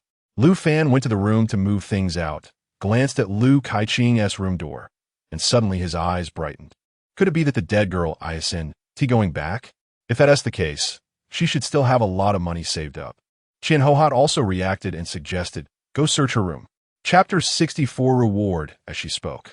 She entered Lu Caiqing's room with Lu Fan and indeed found 50 yuan hidden in her pillow. This dead girl really dared to save private money behind her back. Taking it all away, let us see how she survives alone here. Qian Hohat put the money into her pocket, left Lu Caiqing's room, and went out with Lu Taisheng, carrying a large and small bag. After feeling aggrieved for several days, Qian Hohat finally found a way to vent her frustration, cursing as she followed behind Lu Taisheng and his son. When Lu Qingyi returned, everything movable in the house had been taken. She hurried to her room and found that her things had been rummaged through. She turned over the pillow where she hid her money and reached in to touch it, only to be stunned on the spot. It was definitely done by her mother or brother. Suddenly, she was filled with anger. She had to get her money and her second brother's money back. Luckily, she hadn't put all her money in one place. She still had 20 yuan in her pocket. Thinking that she wouldn't have to see them every day anymore, she felt a sigh of relief in her heart. She quickly tidied up the house and went to Qingyi's place. Seeing today's newspaper, Qingyi felt much better. Many people were outraged by Lu Yan's situation. It was truly excessive. They had taken away her son's wages for so many years and still claimed there was no support. What did that woman who leaked the information mean by giving that old couple such an idea? Who knows? I heard she is also from the same hometown. Fortunately, the law is just, and the eyes of the public are sharp. Clearly, the handling announcement from the government agency had more credibility and public opinion suddenly reversed. Many people felt guilty for their previous misunderstandings of Lu Yin due to the earlier report. She put the newspaper away and was just about to work when Lu Qingyi came over. Second sister-in-law, Mom, and Dad have finally gone back. Qingyi invited her to sit down and poured her a glass of water. Chen Haixia has gone back too? Hearing that name, Lu Qingyi looked at Qingyi cautiously and replied carefully, yes, she has gone back. She knew what her mother and Chen Haixia had been thinking before, and hearing this question made her somewhat guilty. She had previously thought that Chen Haixia was cultured, sensible, and steadfast towards her second brother, with a good impression of her. But to actually pull such a stunt against her second brother was truly unbelievable. I'll talk to your second brother tonight. Tomorrow we can tidy up together. Once we finish, we'll find a suitable day to move. You don't need to change the room you were originally living in. Lu Qingyi smiled and said, thank you, second sister-in-law. No need. We'll be living under the same roof in the future, and there will be many things to bother each other about. Qingyi's words made Lu Qingyi feel that her second sister-in-law was not as proud and condescending as she had initially thought. She looked around and said, but you have a lot of things. Moving might require hiring someone. When your second brother comes back, I'll discuss it with him and see how to manage it. Otherwise, you can just stay here and wait for your second brother. Lu Qingyi repeatedly waved her hands. It's not a big deal. You can talk to my second brother. I'll go back and tidy up a bit first. All right, then I'll come find you tomorrow. After Lu Qingyi left, Qingyi let out a sigh of relief. With his family, including Chen Haixia, all dealt with by Lu Yin, she felt a wave of lightness in her heart. She looked at her son, sitting on the sofa flipping through a book, and why are you looking at something you can't read? Previously, he loved the little books that Xia bought, which had illustrations and often told stories. Now he was holding a book about astronomy that Lu Yin had brought back, and then smiled and said, I can't understand it. but Dad explained some pictures. Qingyi reached out to him. Come on, let's go buy a watermelon. Hearing the word watermelon, Anan immediately slid down from the sofa and grabbed Qingyi's hand. Just as they reached the door, he felt a wave of heat, frowned, and said, "It's so hot. Can we go later?" "Where's it hot? Just take an umbrella," she said, turning around to grab an umbrella, locked the door, and took in and out. After leaving the family compound, Qingyi headed straight for the department store. Anan looked in the wrong direction and had a bad premonition. "Mom, aren't we going to buy a watermelon?" Qingyi smiled. "Yes, but before buying a watermelon, we need to buy something else first." "Then I want ice cream." Anan raised his head. "All right." Qingyi took Anan to a small shop by the roadside and bought him an ice cream before heading straight for the department store. At the department store, they wandered around the men's boutique area on the second floor. Anan licked his ice cream with wide eyes and asked, "Mom, what are you buying for Dad?" Qingyi smiled. "Your dad is going on a business trip, so I'm buying him a bag. The one he usually uses is worn out badly, and the strap is almost broken." Upon hearing this, the sales clerk immediately presented a super large backpack to Qingyi. "Would you like to take a look at this one? It's a new model from the Shanghai market, large capacity and lightweight." Qingyi took it. The army green canvas felt very sturdy and durable, and the design was good with plenty of space. Lu Yin was quite tall, so this should fit him well. "How much is it?" 25 yuan. Qingyi hesitated for a moment, but didn't speak. The sales clerk smiled. "Don't worry, our prices here are transparent. There's no overpriced selling." Qingyi put the bag down. "Is there a better one?" Seeing that she found it cheap, the sales clerk took the bag back and introduced another one, which was similar in style, but made of slightly thicker material for 30 yuan. 30 yuan was indeed not cheap. It was almost equivalent to her monthly salary. Generally, people wouldn't buy such an expensive bag, so there was less stock at this price point, and the styles were limited. Qingyi was somewhat satisfied, took the bag from her hand, looked around, paid, and then put on her back. On the way back, she bought a watermelon. By the time they got home, although the sun was already setting, Anan was still sweating profusely. She soaked the watermelon in cold water in a bucket and waited for Lu Yin to return. In the evening, Lu Yin came back on time after work. As he entered the house, carrying a takeout box, he saw Anan jumping down from the sofa to grab his hand. "Dad, Mama's given you a new reward." Lu Yin glanced at his wife's room door, a smile spreading in his eyes. "What reward?" Anan made a clever face. "You'll know soon. If I tell you now, there won't be any surprise." Lu Yin patted his son's head and called out, "Qingyi, come out for dinner." The door creaked open, and Qingyi came out to see Lu Yin holding the takeout box. After the three of them finished dinner, Qingyi went to wash the takeout box. "I soaked a watermelon in the backyard. You can cut it when you finish your bath." Lu Yin nodded with a smile. Eating watermelon and listening to music on a summer night was indeed a nice surprise. Thinking of this, a shallow curve formed at the corners of his mouth. Chapter 65. Surprise. After dinner, Lu Yin took it in to swim in the river as usual. When they returned and changed clothes in their room, Lu Yin noticed a large canvas bag on the table. He stared at it for a while and suddenly realized it was the surprise his son had mentioned. He picked it up and examined it, unzipping the metal zipper on the outside. The inside was spacious, with 2 hidden compartments. Even with Qingyi adding new items for him, it could easily accommodate everything. He zipped it back up. The shoulder straps were sturdy and much better than his previous bag. He didn't understand much about aesthetics, but he was absolutely satisfied with the space and durability. It would be perfect for his business trip, and after trying it on, it fit him perfectly. Thinking about her thoughtfulness, Lu Yin's heart softened, and he carefully put the backpack away in the cabinet and said to Anan, "I'm going to cut some watermelon." He went to the backyard, brought a watermelon into the living room, cut it into pieces, and called out, "Anan, come out for some watermelon." Anan quickly ran out from his room. Lu Yin handed him a piece and said he would take it to his mother's room. "Okay." Anan held a large, thick piece of watermelon and knocked on Qingyi's door. When the door opened, Qingyi was a bit surprised to see the large piece of watermelon in her son's hands. "So big, we just had dinner." Anan stuffed the watermelon into her hands, saying, "It's about the same amount as the 2 pieces you cut before. You can finish it if you think of it that way." After saying that, he ran off eagerly.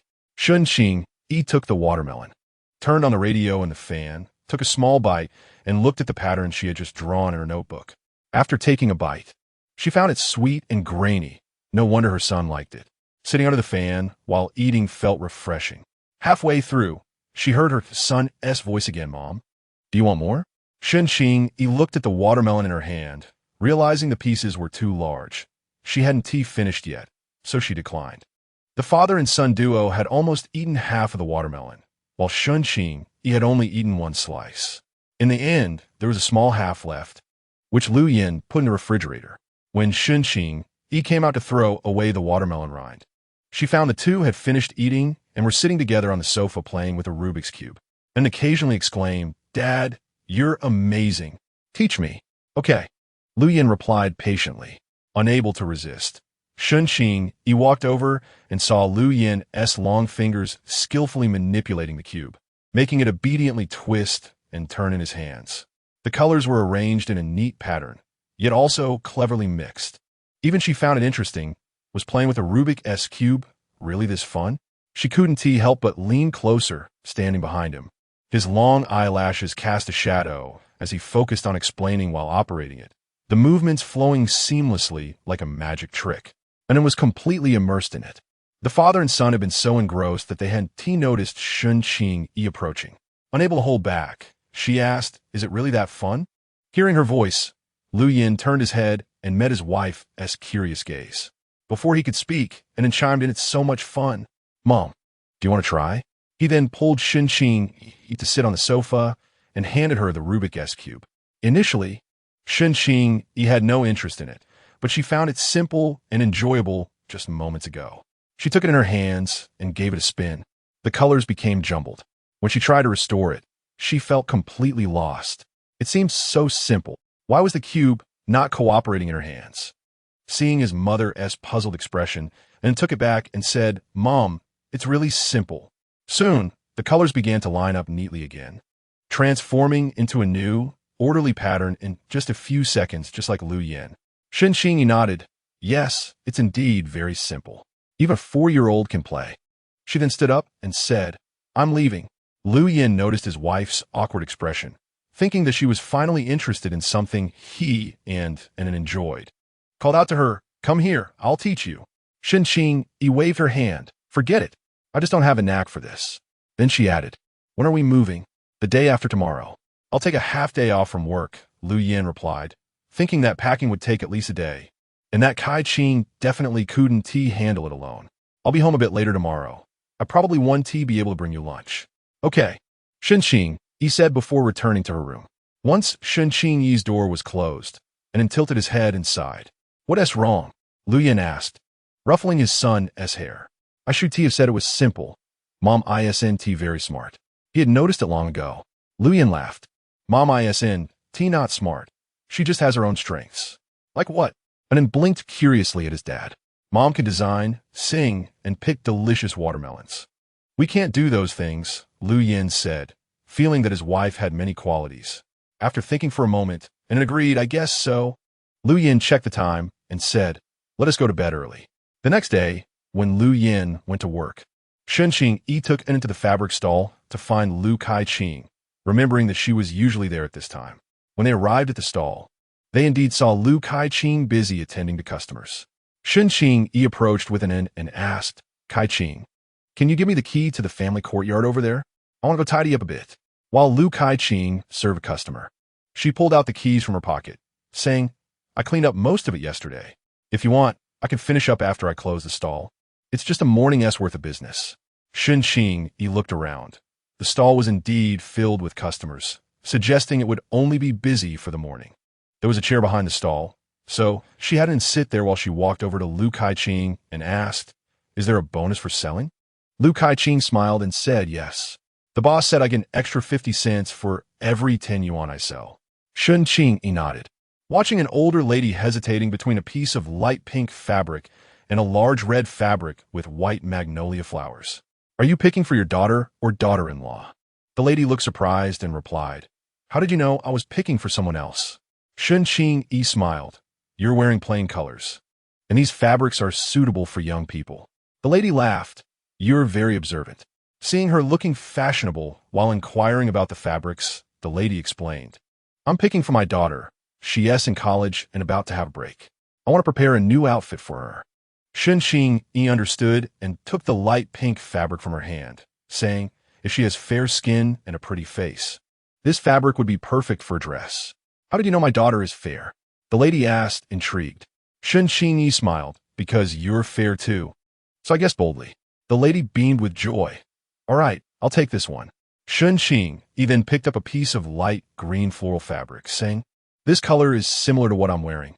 You could cut a bit to make a top. Both colors are what young girls like. Chapter 66. Mom is here. When the aunt saw Qingyi, she immediately thought the color looked great on her and bought it without hesitation. Then came the second, third, and every customer was perfectly closed, with recommendations that were extremely suitable and accurate. Lu Kaiqing watched in astonishment. It was her first time realizing that business wasn't just about shouting aimlessly, but rather it was methodical. This quiet second sister-in-law actually had such skills, making her view Qingyi in a new light. By the time they closed up in the morning, the stall owner came to count the goods and collect money, and the total sales had surprisingly doubled compared to usual. Kaiqing, why is today's business so good? The stall owner smiled so widely that her eyes were almost closed. Lu Kaiqing was in a good mood too and pointed to Qingyi next to her. It's my second sister-in-law who helped. The stall owner was a young woman in her 30s, dressed very fashionably, with the trendiest small curls and wearing exaggerated red earrings. Her outfit was very eye-catching, and she exuded confidence. Seeing Qingyi, she remarked, what a beautiful woman.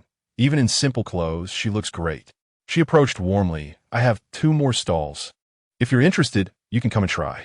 Qingyi politely declined. I'm just passing by, helping my sister-in-law. I usually have to take care of the kids at home and don't have time to watch the stall. Thank you for your kindness. As the stall owner expressed her regret, someone came forward to greet Qingyi. Qingyi turned around to see Wang Dongdong's mother, Wang Chunlian. Qingyi smiled and nodded. Buying vegetables? There aren't any fresh vegetables at this time. Just coming to buy some seasonings. As she spoke, she glanced at what Qingyi was holding. Did you not buy any vegetables? The kitchen is broken. We're planning to move and can't cook. Wang Chunlian was surprised. Then who is taking care of your mom? I saw her sitting in the living room when I came, thinking you specially came out to buy vegetables for her. Qingyi thought she misheard. You saw my mom come back? Yes. After seeing the shocked expression on Qingyi's face, she emphasized, we've been neighbors for over a decade. How could I mistake her? Qingyi hurriedly said to Lu Kaiqing, I need to go back first. I'll clean up later. After saying this, she took an in and hurried home. Upon returning home, she saw Han Lanji sitting on the sofa in the living room. It had been 4 years since the mother and daughter last met, and at that moment, Qingyi almost didn't recognize her mother. Dressed elegantly, wearing a white pearl necklace, and with exquisite makeup, she looked even younger and more graceful than 4 years ago. At 45, she appeared to be only 38 or 39. She elegantly folded her hands in front of her abdomen, sizing up Qingyi, who looked just like her. Mom, you finally came forward to testify for Dad. Qingyi exclaimed excitedly. When it came to Shan Huaishan, there was no change in Han Lanji's expression, no. Your dad should bear the consequences of his actions. Upon hearing this, Qingyi's expression immediately fell. Then what does your visit mean? After a moment of silence, Han Lanji spoke. Your dad had a very important handwritten notebook, blue hardcover. Where is it? Qingyi became alert. Why are you asking about that? Han Lanji averted her gaze. Uncle Zhao wants to see it. My Uncle Zhao? Upon hearing this title, Qingyi felt offended. Is he your current man? All right, Qingyi, don't say that. If you know where it is, just take it out and come with me to Yansheng. Mom won't treat you unfairly, Han Lanji said seriously. Qingyi shook her head. You can go. I don't want to see you again. She was extremely disappointed. Han Lanji glanced at Anin. Look at what kind of husband he found for you. He abandoned you for 4 years without a care. You're bound to have a hard life with someone like him. Mom advises you not to be so stubborn. I've lived most of my life and only now know what the right choice for a woman is. Don't waste the face I gave you. Han Lanji felt a sense of regret. Qingyi bit her lip in grievance. Haven't you also ignored me for 4 years? Han Lanji retorted angrily. Who told you to listen to him? But what did Dad do wrong? He was clearly wronged. Qingyi couldn't believe her mother, who had spent nearly 20 years with her father, had changed so much. Han Lanji suppressed her anger and calmly said one last time, "Where did you hide your dad's notebook?" "Nowhere. Dad's things were taken away during the investigation." She would never hand over her father's belongings to anyone, except for Lu Yin. Even for Lu Yin, it would only be after 6 years, as it was her father's instruction. Han Lanji took a deep breath and glanced at him again. He looked exactly like that man. She suddenly felt a surge of annoyance. Take care of yourself. If you change your mind one day, you can come find me. Clearly, she had raised her daughter herself. Why did it come to this, where she only listened to him in the end? Saying this, she turned and walked away without looking back. Qingyi watched Han Lanji's back, the last shred of hope shattered, making her breath feel heavy. The tears she had been holding back could no longer be suppressed at that moment. And then looked at Qingyi with concern and weakly said, "Mom, don't be sad. And has grown up and will protect you, so no one can bully you." Hearing her son's voice, she slightly came to her senses, picked up Nin, and buried her head his shoulder so he wouldn't see her tears, and then tightly hugged Qingyi's neck, trying to offer her a bit of comfort with his small strength. After a while, Qingyi finally calmed down and remembered that they hadn't had lunch. She took it into their usual noodle shop, ordered 2 bowls of noodles to fill their stomachs, but she no longer had the mood to clean up afterward. It wasn't until the evening, when Lu Yin returned, that he found Nin sitting on the sofa, looking gloomy. He sat down next to his son. "What's wrong?" "Nin, Dad came back late today because of work." "Not because of Dad." Lu Yin glanced at Qingyi's door. "What happened?" And then whispered, "Grandma came." Upon hearing this, Han Lanji's image immediately popped into Lu Yin's mind.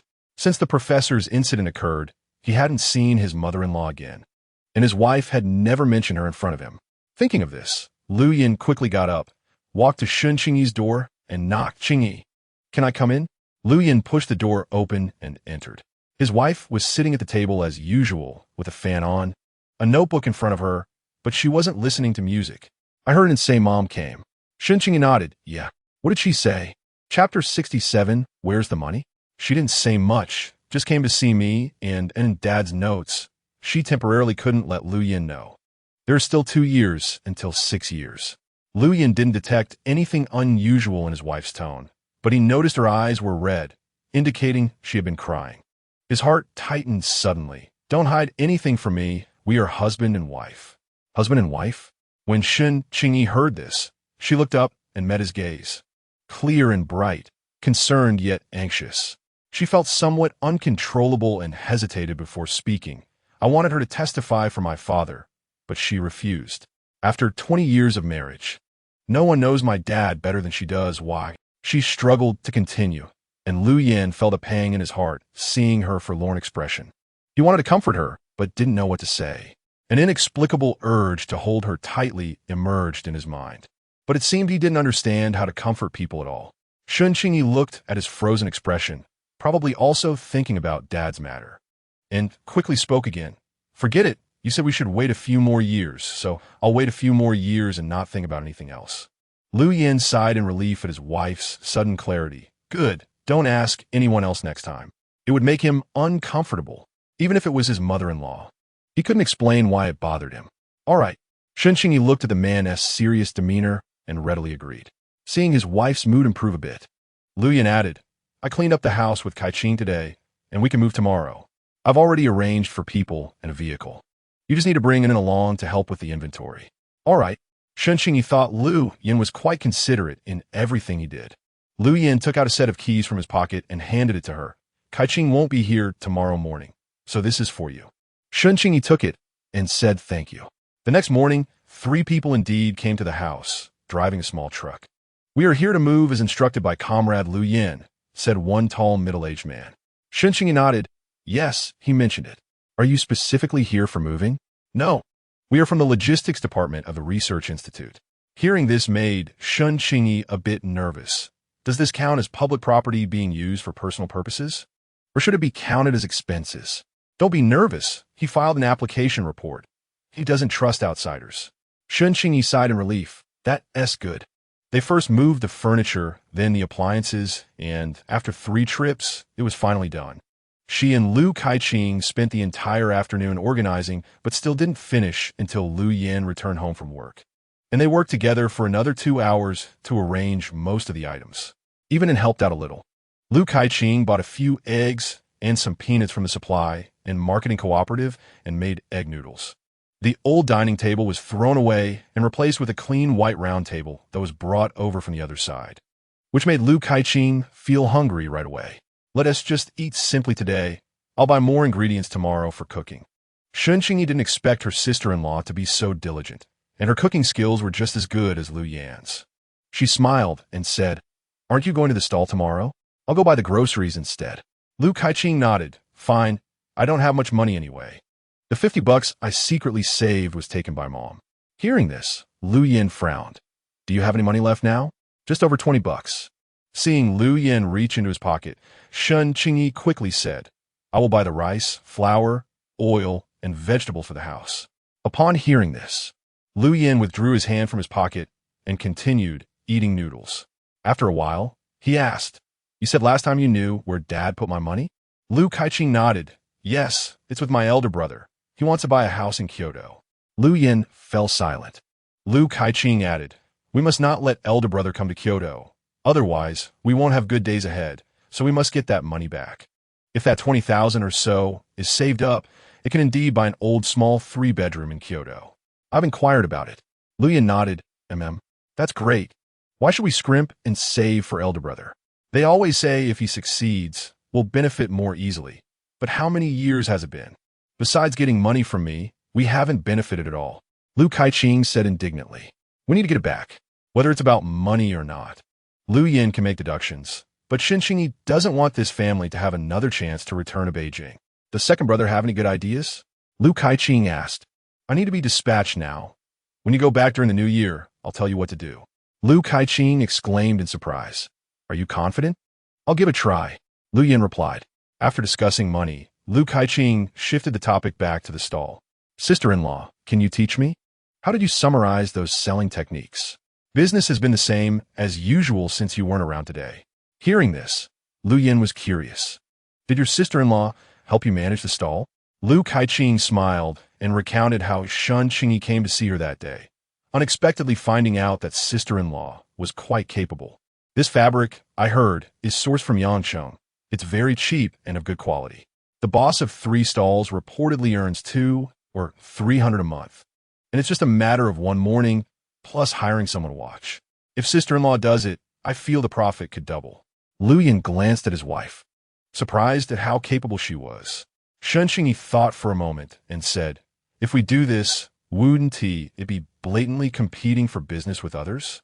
Lu Kai-ching dismissed it, saying the country has started encouraging individual entrepreneurship, right? Or we're doing isn't illegal. It's called fair competition. Qingyi didn't expect Lu Kai-ching to be so bold and full of energy. "Do you want to do business?" Lu Kai-ching laughed. "I don't have the ability or the capital for that.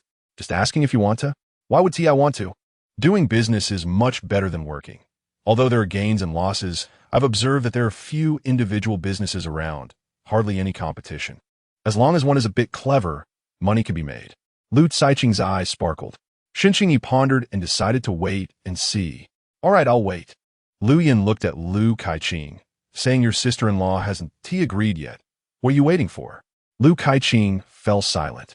The day after moving, as soon as it was time to get off work, Chung Yu-ching came over. "Qingyi, why did you move without saying a word? You didn't even notify me, making me come here for nothing." Qingyi smiled and said, "We just got everything sorted today. I was planning to invite you over once it was all tidied up. Tomorrow is Saturday. Why did you come today?" Someone saw a man sitting next to Lu Yan having a meal with a woman, laughing and chatting. Qingyi found it amusing. Wasn't there another man? What is the problem with that? Chapter 68 Initiative. Chung Yu-ching felt a bit frustrated. Had she not expressed herself clearly? She heard that the man had brought this woman to meet Lu Yan. Qingyi understood now. Wasn't it in front of everyone in the cafeteria? Ever since the incident with Chun Haixia, she felt like something was missing in Lu Yan's mind. Chung Yu-ching felt a sense of disappointment, having heard that his attitude towards that woman was rather unusual. Qingyi thought for a moment and decided to ask him when she got back. Yes, it was hard to get rid of Chun Haixia. She couldn't let another woman take advantage of the situation. Qingyi found it amusing. He He wasn't that easy to take advantage of. Wow, it hasn't been long. And I told you, Lu Yan's charm is great. Shen Qingyi smiled, but didn't respond. Sheng Yuqing asked again, has your mom come by? Shen Qingyi paused for a moment and replied, yes. I heard she was brought here by someone in a car, dressed much more impressively than before. It seems she's been doing well these years. Why did she only think of you now? Sheng Yuqing felt a sense of injustice for Shen Qingyi when she thought of Aunt Han. Shen Qingyi took a deep breath to calm her emotions and said, it's nothing. She just came to see me and Anin. Don't easily reconcile with her. When you were in confinement, my mom had someone convey messages to her several times, but she didn't even respond. Sheng Yuqing said angrily, adding that she didn't have to come and take care of Shen Qingyi, but she wouldn't even come to see her. During that time, Shen Qingyi was feeling very low and wanted to find Han Lanji for some comfort, no matter how caring the two of them were. It couldn't compare to a biological mother. Shen Qingyi believed this. During the 2 months, she gave birth to Anin. It was Aunt Xia and Cheng Yuqing who were busy helping her, and Cheng Bobo would occasionally come by to lend a hand. Shen Qingyi said, it's all in the past, let it go. Cheng Yuqing was afraid she would feel bad and didn't dare to say more, quickly changing the topic to her new boyfriend, whom she was getting along with quite well. While they were chatting, Lu Yin came back. Cheng Yuqing had just reported to him, and now seeing him, she felt a bit guilty and found an excuse to leave. When Lu Yin left home early today, the house was only temporarily tidied up. But now that he was back, the whole layout had been rearranged by Shen Qingyi. A tablecloth was laid on the dining table, and a glass vase was filled with new flowers of the same light blue color. The originally stained walls were adorned with a few paintings he didn't recognize but found beautiful.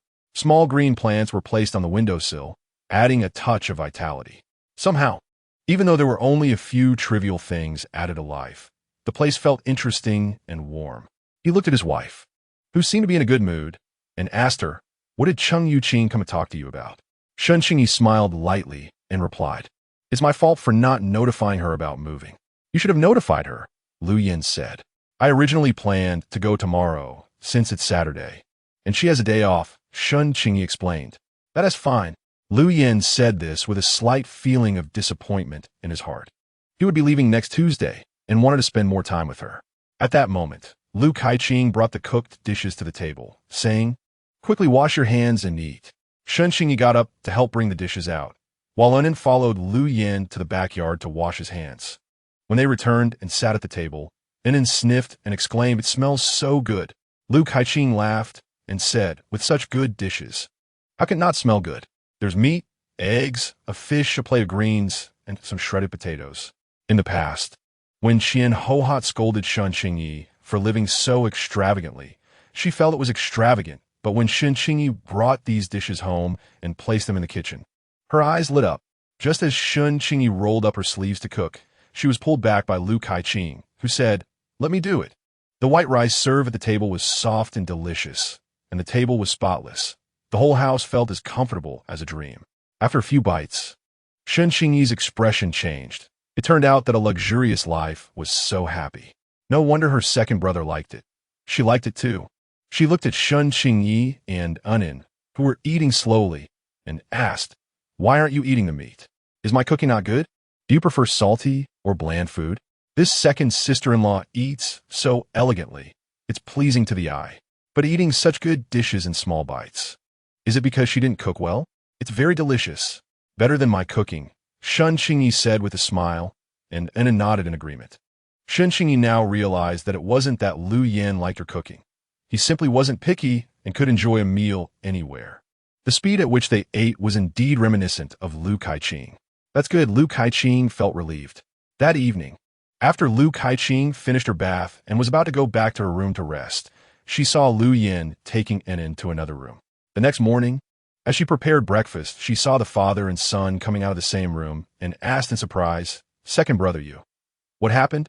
Lu Kaiqing looked at Shen Qingyi's room and asked, aren't you sleeping in the same room as your sister-in-law? Just then, Shen Qingyi had also come out of her room and heard Lu Yin mumbling softly, Anin likes to sleep with me.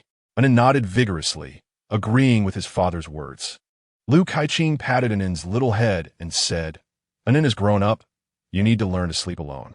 Anin, confused, blinked his big eyes and asked curiously why. Boys should sleep with boys. Lu Kaiqing suddenly couldn't explain and glanced at Qingyi, who was casually going to the backyard to wash up, so she hurriedly followed her out. She took a toothbrush and leaned closer to Qingyi, asking in a low voice, "Do you and my second brother sleep apart all the time?" Qingyi didn't know how to respond and silently brushed her teeth. Lu Kaiqing asked again, "Can your relationship be good like this?"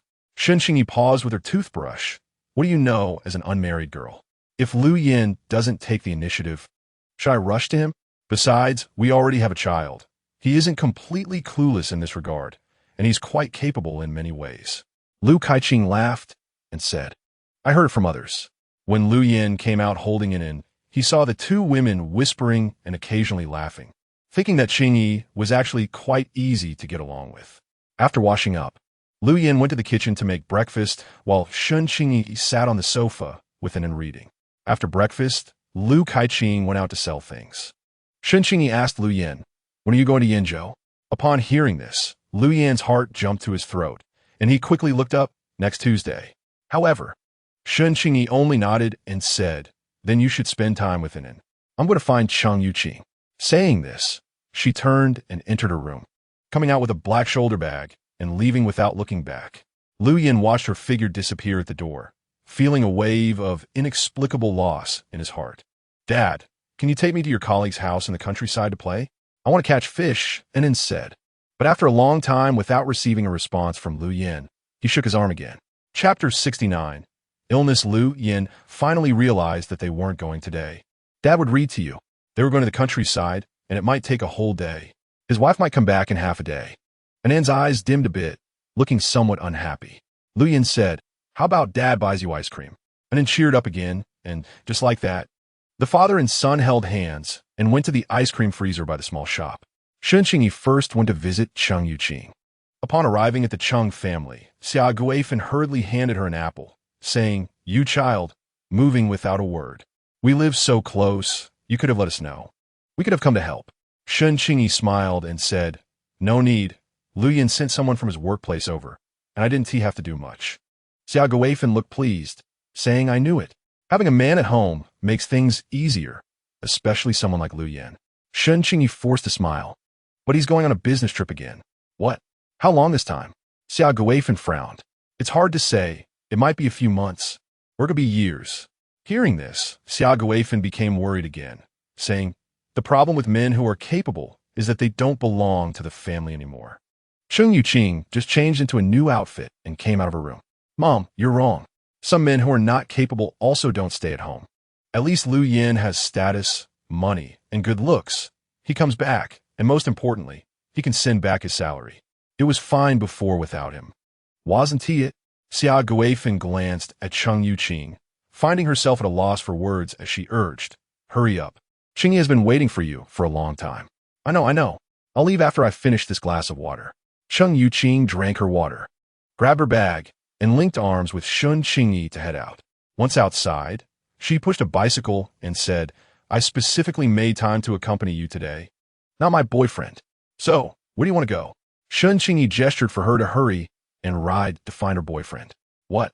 For a long time now, Xia hasn't come to pick up anything. I don't even know if he is still in Kyoto. Your boyfriend should know, as he is often around." Qingyi thought about the bag with the design she planned to give him and wondered if he would be interested in making it. Chang Yuqing was somewhat surprised. "How long has it been since Xia last came?" "Since that last banquet, it's been about 8 or 9 days. He usually doesn't take longer than 7 days." Qingyi felt a vague worry in her heart. "All right, he was still running around the Huajiao store yesterday. I heard the outfit you designed last time sold quite well." Chang Yuqing quickly pedaled her bike, and as it started moving, she sat securely. And Qingyi quickly hopped on the back. They entered a brand new residential complex, and Chang Yuqing parked and locked her bike, leading Qingyi up a familiar staircase. On the second floor, they turned a corner and stopped at a door, knocking. The door opened, and Zhou Qing appeared, still a bit sleepy but immediately alert upon seeing Chang Yuqing. Qingyi followed behind, taking a look around.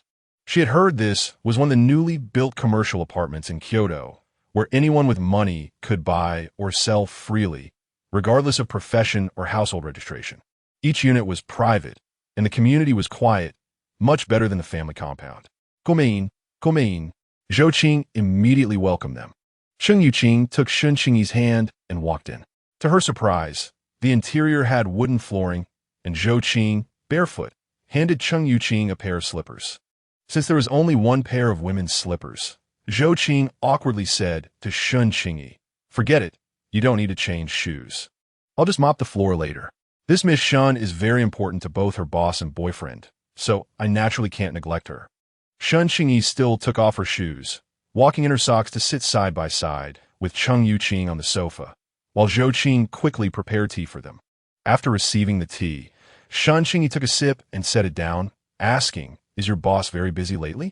Zhou Qing smiled and said, "Very busy. He has been running a fever and is still lying in the hospital. I've been running around Kyoto these past few days until my throat is sore." "Is he sick?" Shun Qingyi asked with concern. "Yes, he was burning up in there for a day and night. If I hadn't gone in time, he might have ended up delirious." Zhou Qing shook his head. This young master of the Xia family doesn't worry about food or drink, so I don't know why he is working so hard. Shun Qingyi really didn't expect this. "Then let us go visit him." Since he had taken care of her and in for so many years, it would be unreasonable not to check on him. Once, when An had a fever in the middle of the night, he had driven around to find a doctor to take them in. Zhou Qing laughed. "You should go see him. He is still thinking about the things in your hands." Even when he was burning up, he kept muttering Miss Shun's name, saying he was annoyed that you didn't draw enough last time. Fortunately, he was calling out his name. As an employee, no one wants their boss to think of them like that, but Miss Shun earns a lot more than he does. "All right," Shun Qingyi agreed. Zhou Qing added, "Wait a moment, I'll change my clothes." When he came back out, Zhou Qing was already dressed. After going downstairs, Shun Qingyi asked, "Did you buy this house?" Zhou Qing chuckled bitterly, "I wish. It's 3.8 per square meter. Just this one room costs over 30,000, and with the renovation, appliances, and various taxes, it adds up to at least 50,000. I don't have that kind of spare money." Cheng Yuqing quickly added, "It was bought by Xia. Since it was empty, he let the good-performing employees live here. I have to say, Xia is quite generous." Shun Qingyi noted this in her mind. After going downstairs, Zhou Qing went to drive, which was also Xia's car used for business. Passing by the department store, Shun Qingyi asked to stop, where she bought some fruit, candy, and a can of malt extract. She knew Xia wouldn't care for these things, but it was a gesture of goodwill. Upon arriving at the hospital, she followed Zhou Qing, carrying the items. As soon as they entered the ward, they saw two people attending to him. Upon seeing Shun Qingyi enter, Xia paused for a moment and said to the two attendants, "You can go out." Once they left, Xia turned his gaze to Zhou Qing. "There is a shop in the West City that just called, saying they can settle the payment now. You go check it out." Zhou Qing was speechless. This little Zhou was assigning him work right after he arrived. But since he paid well, he apologized to Cheng Yuqing. "I'll be back soon." Xia frowned.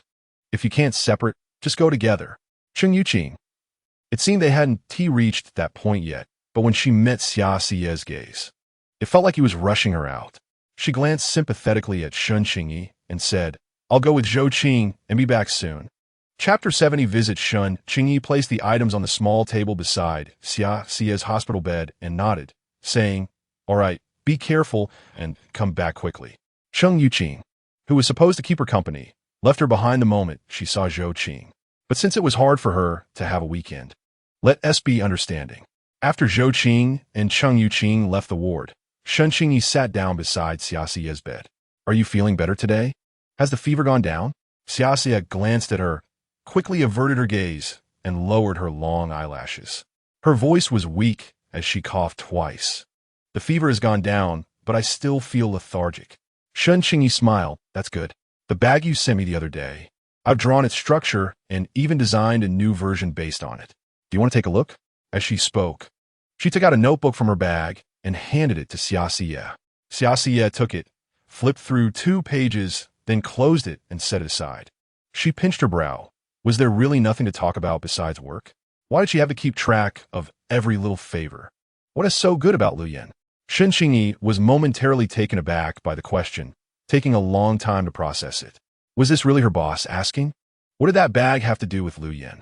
Xiaxia looked at her with clear, innocent eyes, her small face looking at him, and in that moment, he felt his abruptness. It's not that. I just think it's unfair. He didn't take care for 4 years, and you forgave him as soon as he came back? He felt unwilling. Why were there men who could gain the attention and forgiveness of the person they longed for without having to give anything in return? There is some misunderstanding. Qingyi explained. Misunderstanding? If he had cared at all, he wouldn't have made you bear that misunderstanding for 4 years. Qingyi glanced at her little boss. Was she really confused because of the fever? When did you become so concerned about my personal life? Right now, because your recent work has been a bit unfocused. Last time you missed some designs, and this time I see you haven't done many outstanding ones. Xiaxia began to critique. Qingyi laughed. Really? I heard that the dress I wore last time sold quite well at Huajio store. You're not trying to cut my salary by saying this on purpose, are you? Xiaxia had a bit of a capitalist-esque trick. Xiaxia looked at her with a glimmer of a smile, slightly dazed, and after a long while, blushed and said, when have I ever shorted you on money? That's good. Qingyi felt she needed to start saving money. That house from Lu Yin was just his, and she wanted to buy a house of her own for peace of mind. Qingyi stood up. I'll peel you an apple. This apple was freshly bought. Okay.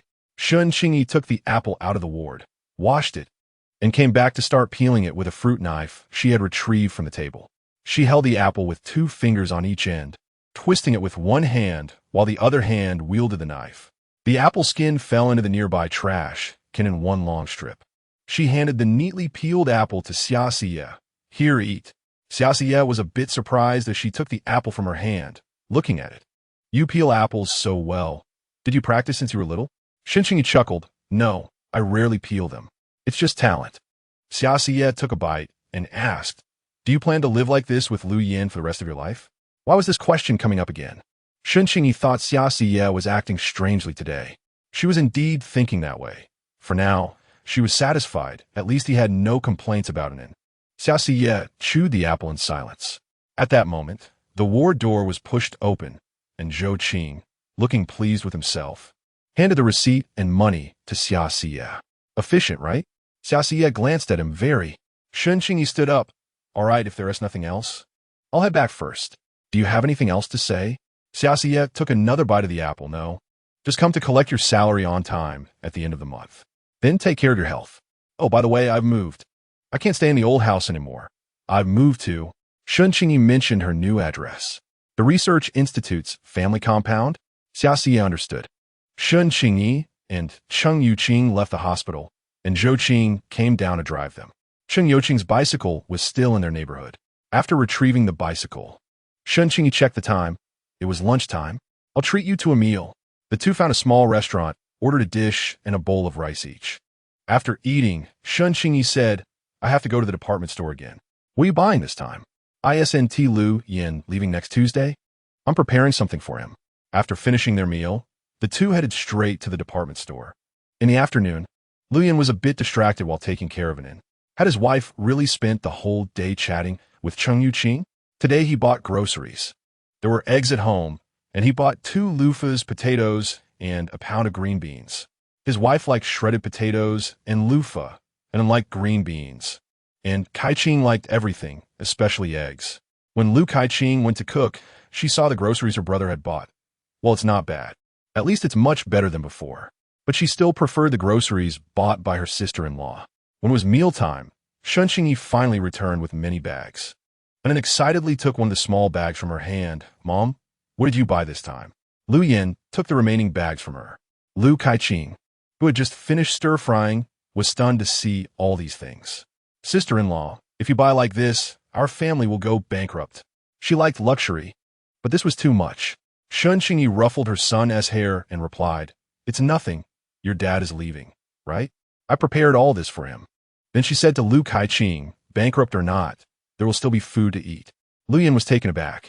His gloomy mood from the whole day seemed to be gently lifted.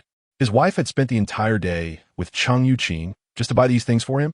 As Qingyi was about to return to her room, she said to Lu Yin, see if there is anything else you need, and I'll add more. After saying that, she went into the room. Lu Kai-Ching saw Lu Yin standing still and hurried over Let me see. She took the bag from his hand and began to pull out the items one by one. There were 2 sets of long-sleeved autumn shirts, autumn pants, a base layer sweater, a jacket, 2 pairs of thick socks, 2 brand new towels, a tube of toothpaste, a toothbrush, a bar of soap, facial snow cream, hand lotion, a bottle of mosquito repellent, and a box of purple ointment. Sister-in-law is really thoughtful. She bought you everything for autumn. But brother, as a man, you probably don't need the snow cream and lotion, right? Lu Qingyi said, holding up those 2 items. Anyway, she knew that although Lu Yin looked delicate, he was actually a rough person. He had hardly looked in a mirror his whole life, and he definitely wouldn't need these things. The towel hanging in the bathroom had several holes and was fraying, and his toothbrush was already worn out. Chapter 71, brother? As long as it's usable, he can definitely make do with it. He is completely different from his refined sister-in-law. Lu Yin came to his senses, snatched the snowflake cream and lotion from her hands, and said, "Who says I can't use these?" He then carefully placed each item into the bag. Lu Qingyi stared at Lu Yin in shock, and after a while, she said, "If you use this stuff, other guys will laugh at you." Lu Yin ignored her and went into the room with the items, but then blinked at the stunned Lu Qingyi and said, "Next time, let my mom bring you some too. It shouldn't be expensive. The face cream is only a few bucks, and the hand cream is even cheaper." And often went shopping with Qingyi, and she had a good memory of the prices of the things they bought. Lu Qingyi pinched Anne's chubby little face and said, "No need. Anne can buy it herself. Wash your hands and come eat."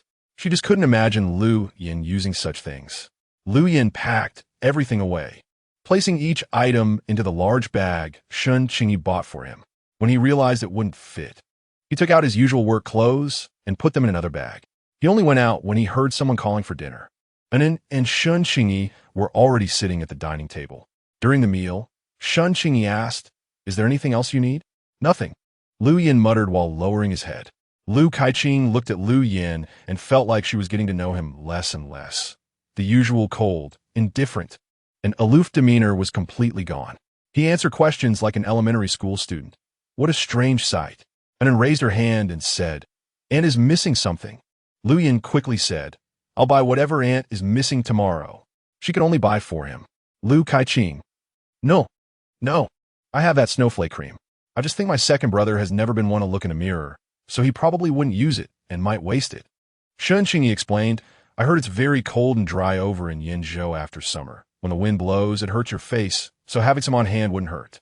And then quickly nodded and pointed to her fair, tender little face, saying, "In autumn and winter, my mom also puts nice cream on me."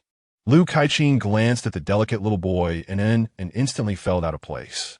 "My sister-in-law really worries too much. My second brother has great skin naturally. When he was a kid in the countryside, he could work in the sun for 10 days, get a little tanned, and be back to normal in 3 days. I was so envious. Even in winter, while we all had cracked faces and runny noses, he was just fine." After hearing this, Qingyi couldn't help but glance at Lu Yin. He really was fair, that cold kind of fair, and apart from a small black mole on his nose. His skin was so smooth that you couldn't even see his pores. Qingyi felt a bit envious.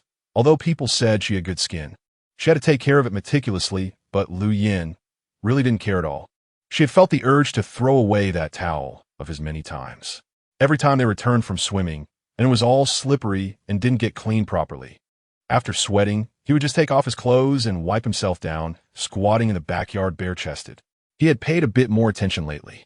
Feeling his wife's gaze, Lu Yin replied, continuing from Lu Qingyi's words, "In winter, when the wind blows hard, my face also hurts."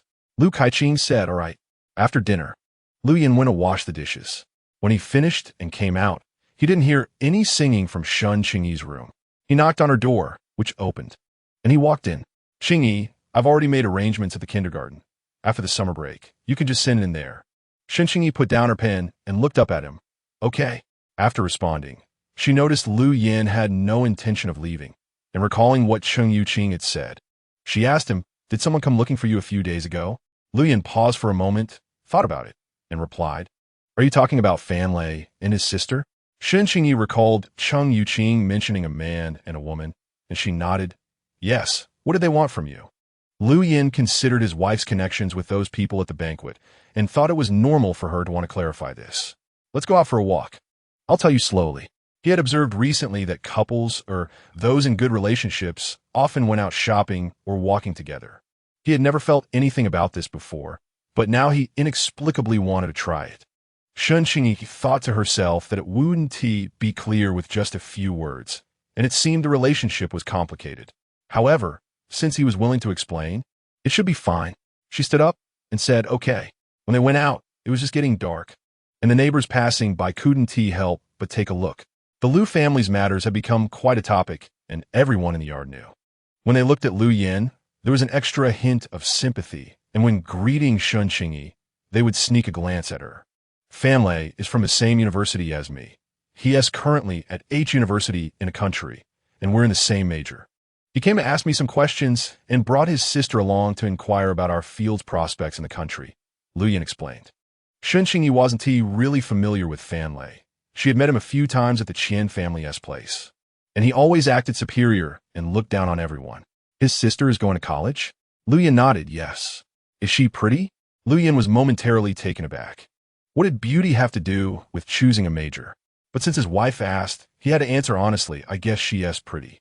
He didn't know if the way girls dressed was considered pretty or not, but it definitely wasn't suitable for research. That long hair, the makeup, and the high heels must take a lot of time and effort to manage. Qingyi looked back at him, seeing that he seemed serious. You should talk less about work with girls like that in the future.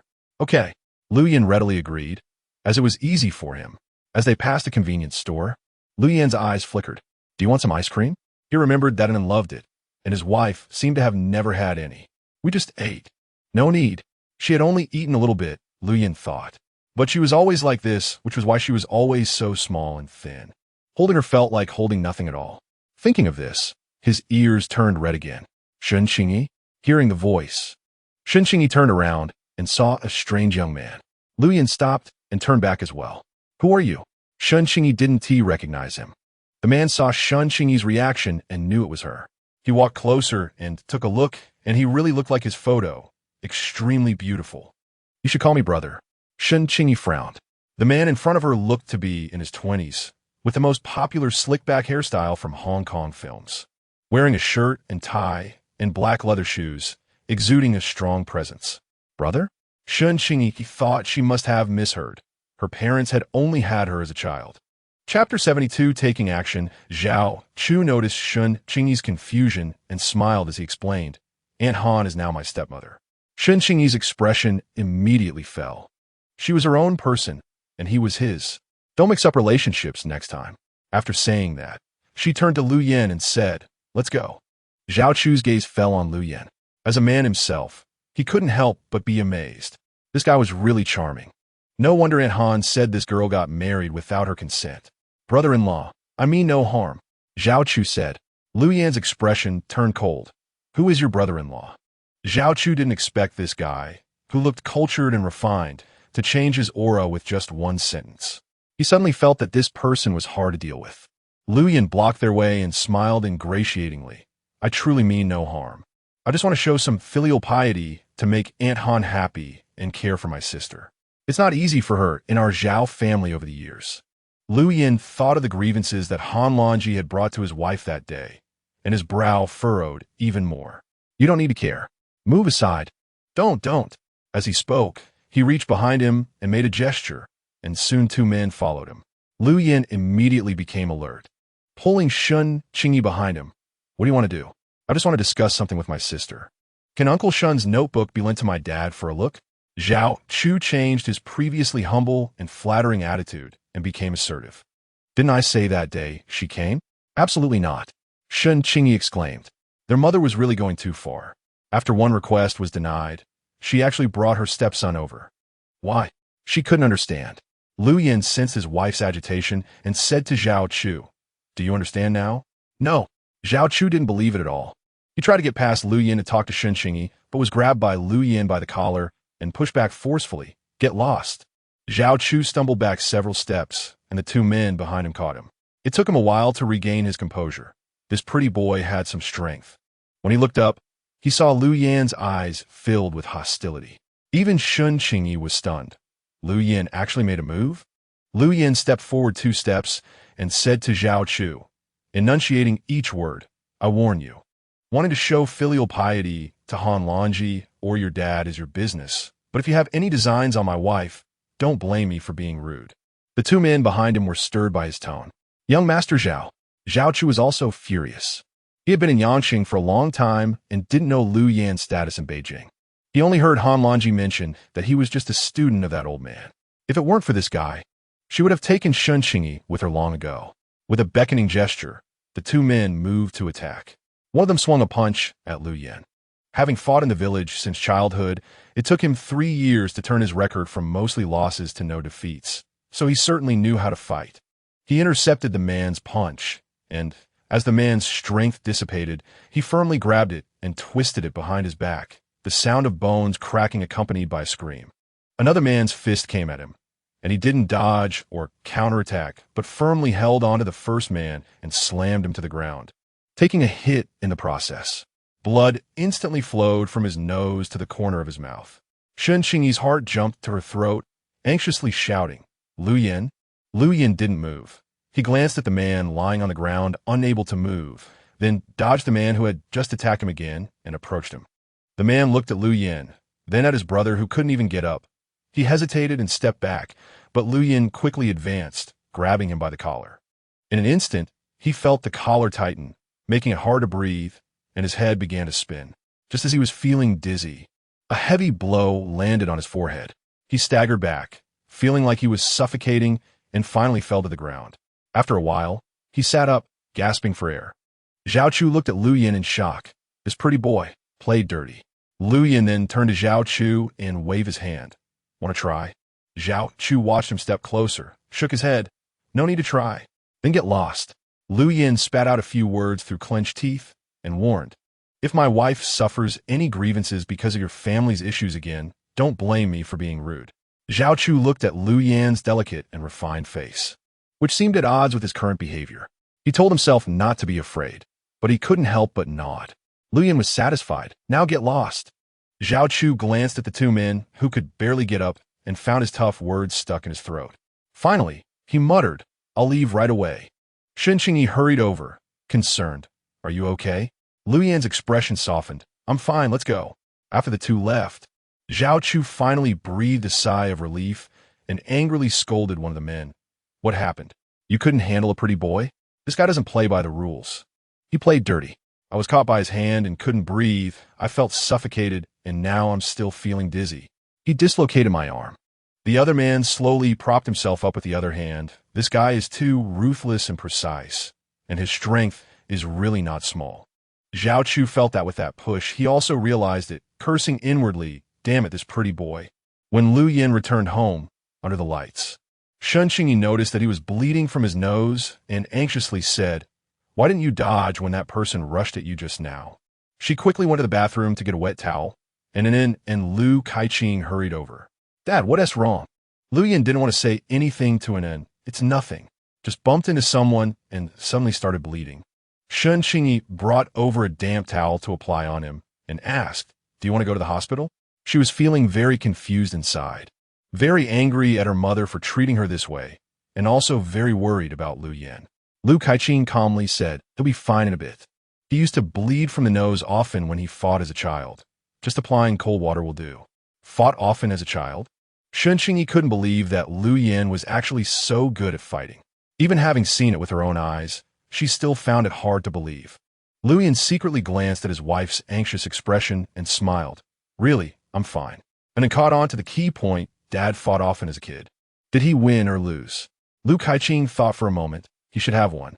I remember by the time he was in the 3rd year of junior high, no kids his age dared to come near when he was chopping wood or gathering pig grass within 100 meters. Instead, Lu Fan often got beaten. After hearing this, Anan's eyes filled with admiration. Dad, is that amazing? Lu Kaiqing nodded. Yes, he's indeed amazing, but he often ended up with black eyes and bleeding noses. After a while, the nosebleed stopped, and Lu Yan took off the towel, only to realize it was Qingyi's. He stood up to wash it, but Qingyi grabbed it, and as she got closer, she noticed a bruise on his neck. Come in, I'll apply some ointment for you, Qingyi said gently, taking the towel and entering the room. Chapter 73. Not painful, Lu Yin followed her in and turned to close the door. Qingyi took out a white porcelain jar of ointment from the drawer at the desk. This was originally prepared for an in the past.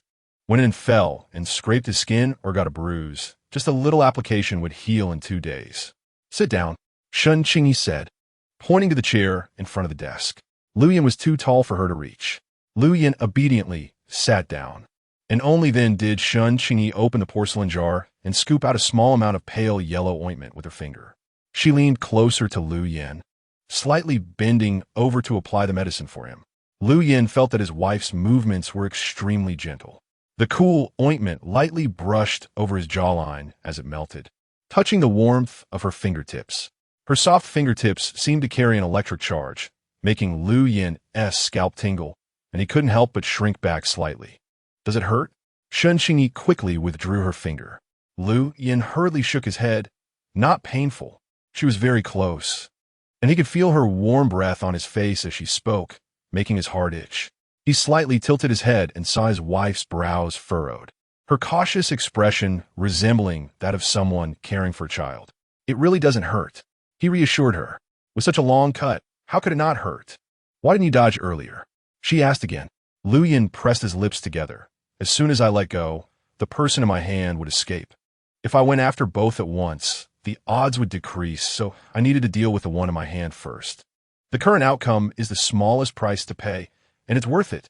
Qingyi stopped her movements and looked at the man in front of her in surprise. Did he really calculate even while fighting?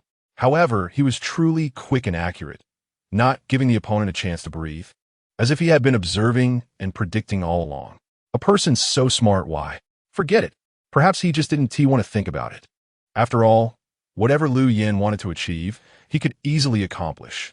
Seeing his wife's suddenly downcast expression, Lu Yin asked, "What's wrong?" Qingyi was silent for a moment. "It's nothing. Thank you today.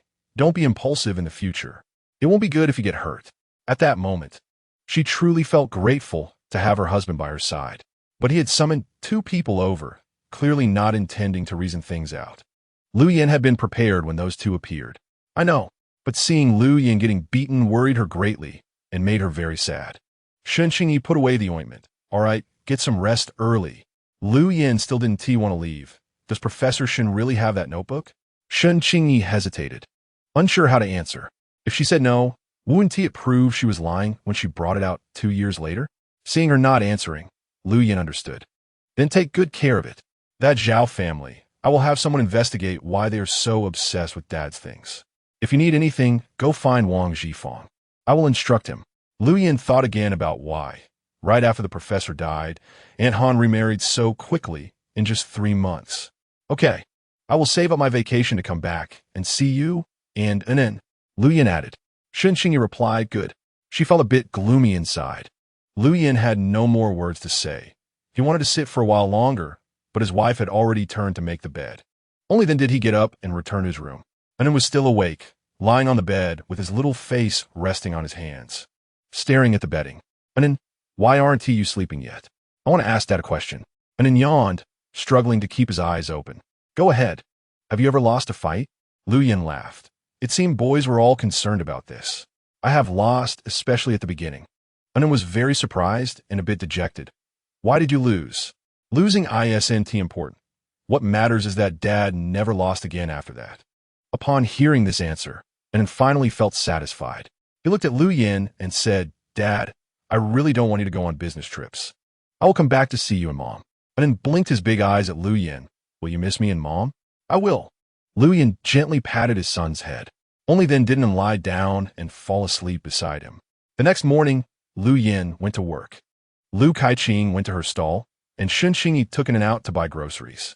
After buying the groceries and putting them in the fridge, she sat at the table but couldn't find the focus to draw anymore.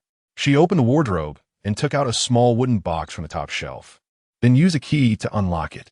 Inside were stacks of manuscripts and notes. Qingyi took out the blue hardcover notebook.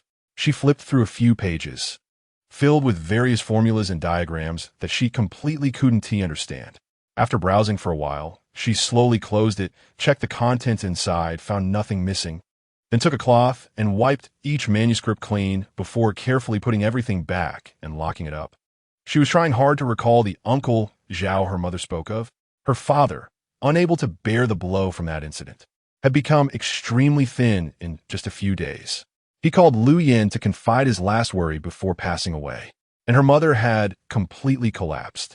As soon as her father was buried, she grabbed Qingyi's hand and said, "Qingyi, you cannot marry Lu Yin, otherwise, you will never have a good life in the latter half of your life." Qingyi didn't understand. Her father would never harm her.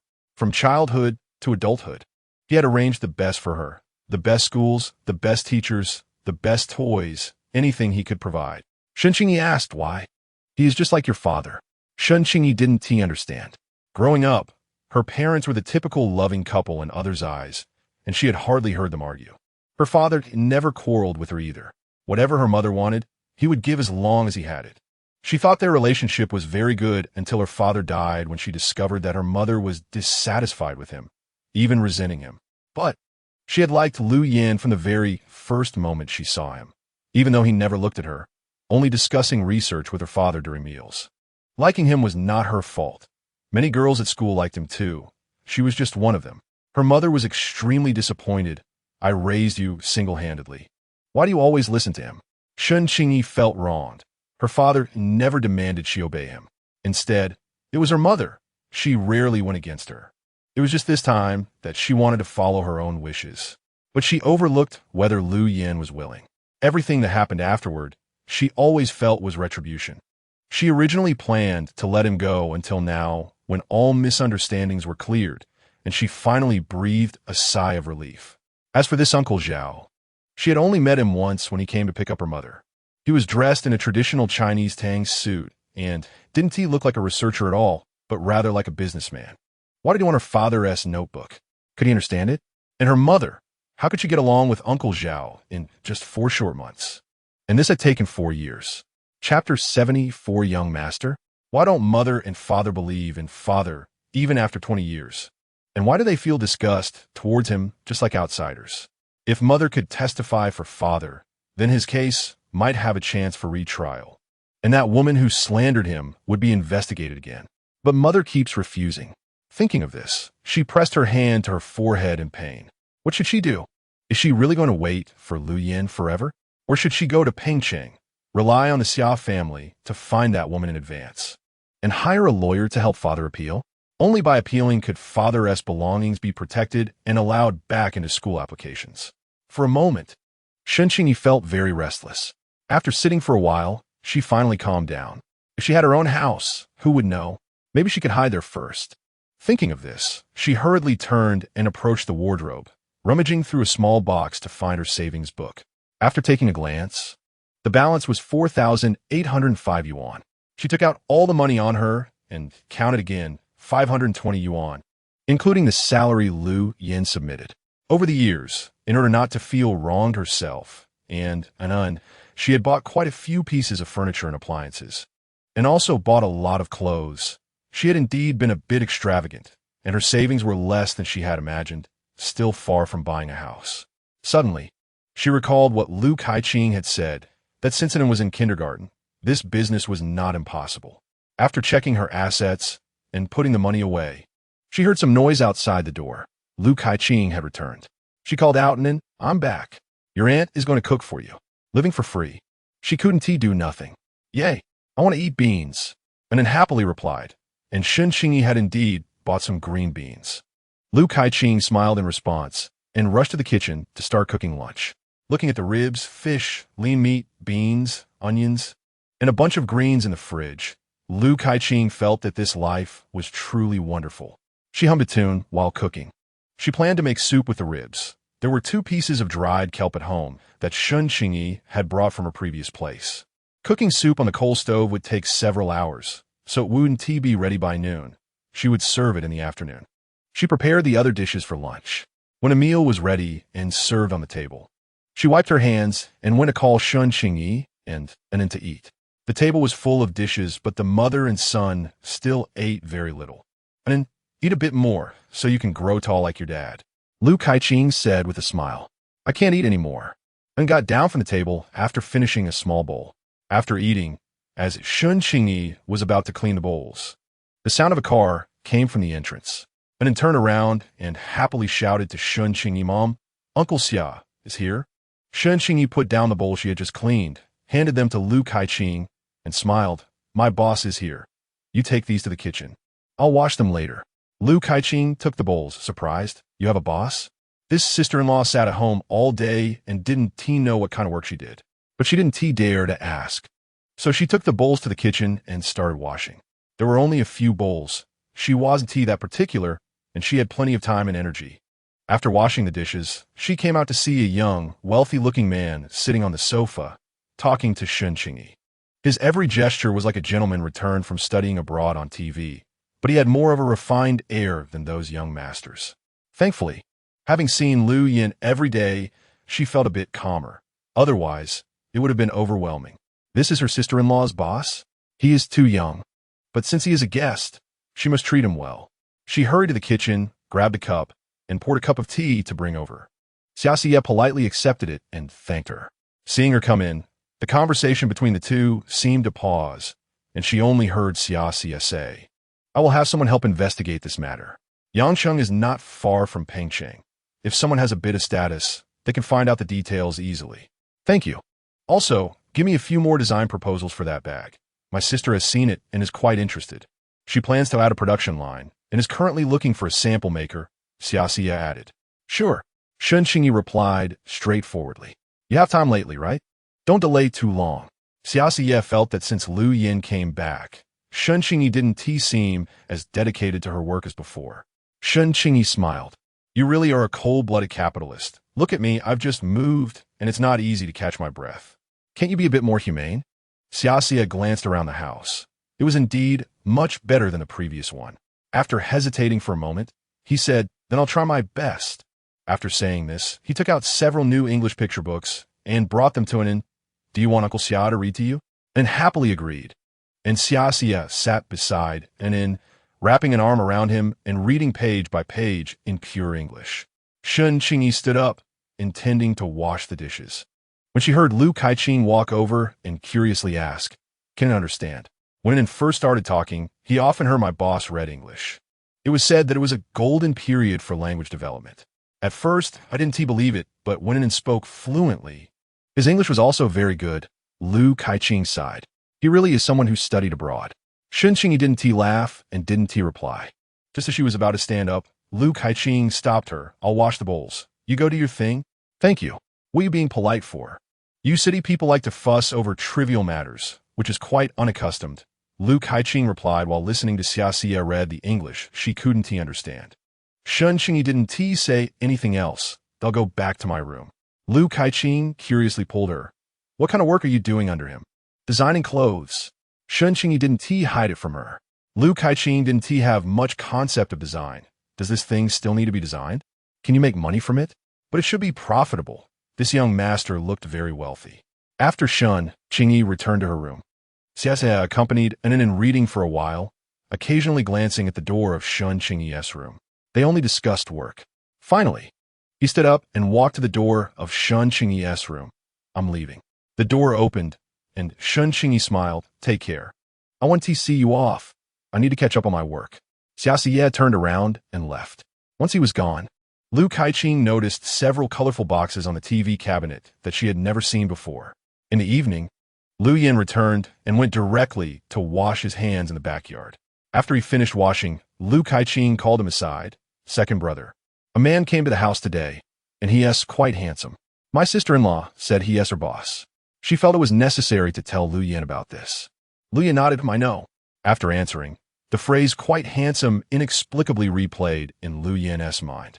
After all, it was rare to hear Lu Kaiqing praise a man for being good-looking.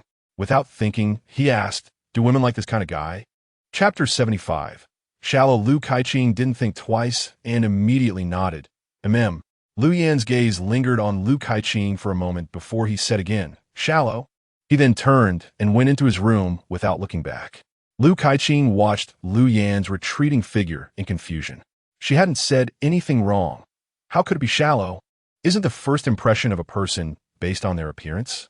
At dinner, The family sat around the table. Lu Yin was focused on his meal, hesitating as if he wanted to say something. In fact, he had nothing much to ask. His wife had clearly explained her relationship with that young man. But thinking back to the way his wife looked at him when she sang at the banquet made him uncomfortable. The more he thought about it, the more uncomfortable he felt. He didn't know why he felt this way. Logically, he had no reason to be unhappy about it. His wife worked hard to earn money. How could he let his petty emotions make things difficult for her? Yet, this illogical emotion uncontrollably disturbed his mind. Seeing him focused on eating, Qingyi asked, "Is the soup good?" Lu Kaiqing found it odd that Qingyi would ask. It was meat soup. How could not be good? Lu Yin nodded. It's very good. Qingyi smiled. Then I'll buy some more tomorrow. Is it too late? Are you leaving in the morning or afternoon? Do you need me to prepare anything for you? I'm leaving after lunch, and there's a special car to take me. So there's no need to prepare anything. Feeling his wife's concern, he felt much better. Once this month passed, it would soon be autumn.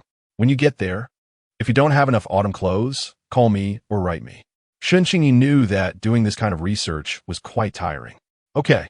After responding, he couldn't help but ask, did Xia come by today? Qingyi glanced at Lu Kaiqing, who quickly lowered her head in guilt. I just mentioned it casually, and then quickly said, yeah, he came by and bought me a lot of English picture books, toys, and cookies. Seeing his son so happy, Lu Yin knew without asking that his son liked him too. He had taught him in English. The first time he read English picture books to him, he understood everything. The vocabulary he learned took quite some time. Based on an An's capacity for acceptance and language development, it would take at least 1 to 2 years, with 2 to 3 hours a week. After finishing dinner and bathing Lu Yin heard singing coming from his wife's room. That night, after An fell asleep, he lay in bed but couldn't fall asleep no matter what. It wasn't until everything was quiet that he glanced at the clock. It was 1 in the morning. He got up, put on his slippers, and walked to Qingyi's door, gently knocking. After a while, the door opened, and Qingyi, still sleepy, thought it was him looking for her. Qingyi. Hearing Lu Yan's voice, Qingyi instantly woke up. Lu Yan, why aren't you asleep? Don't you have to take a car tomorrow? Lu Yan pointed to the scar under his jaw, suddenly feeling a bit of pain there. Qingyi immediately became anxious and pulled Lu Yan inside, asking with concern, let me see. Once Lu Yan was seated, Qingyi turned on the desk lamp.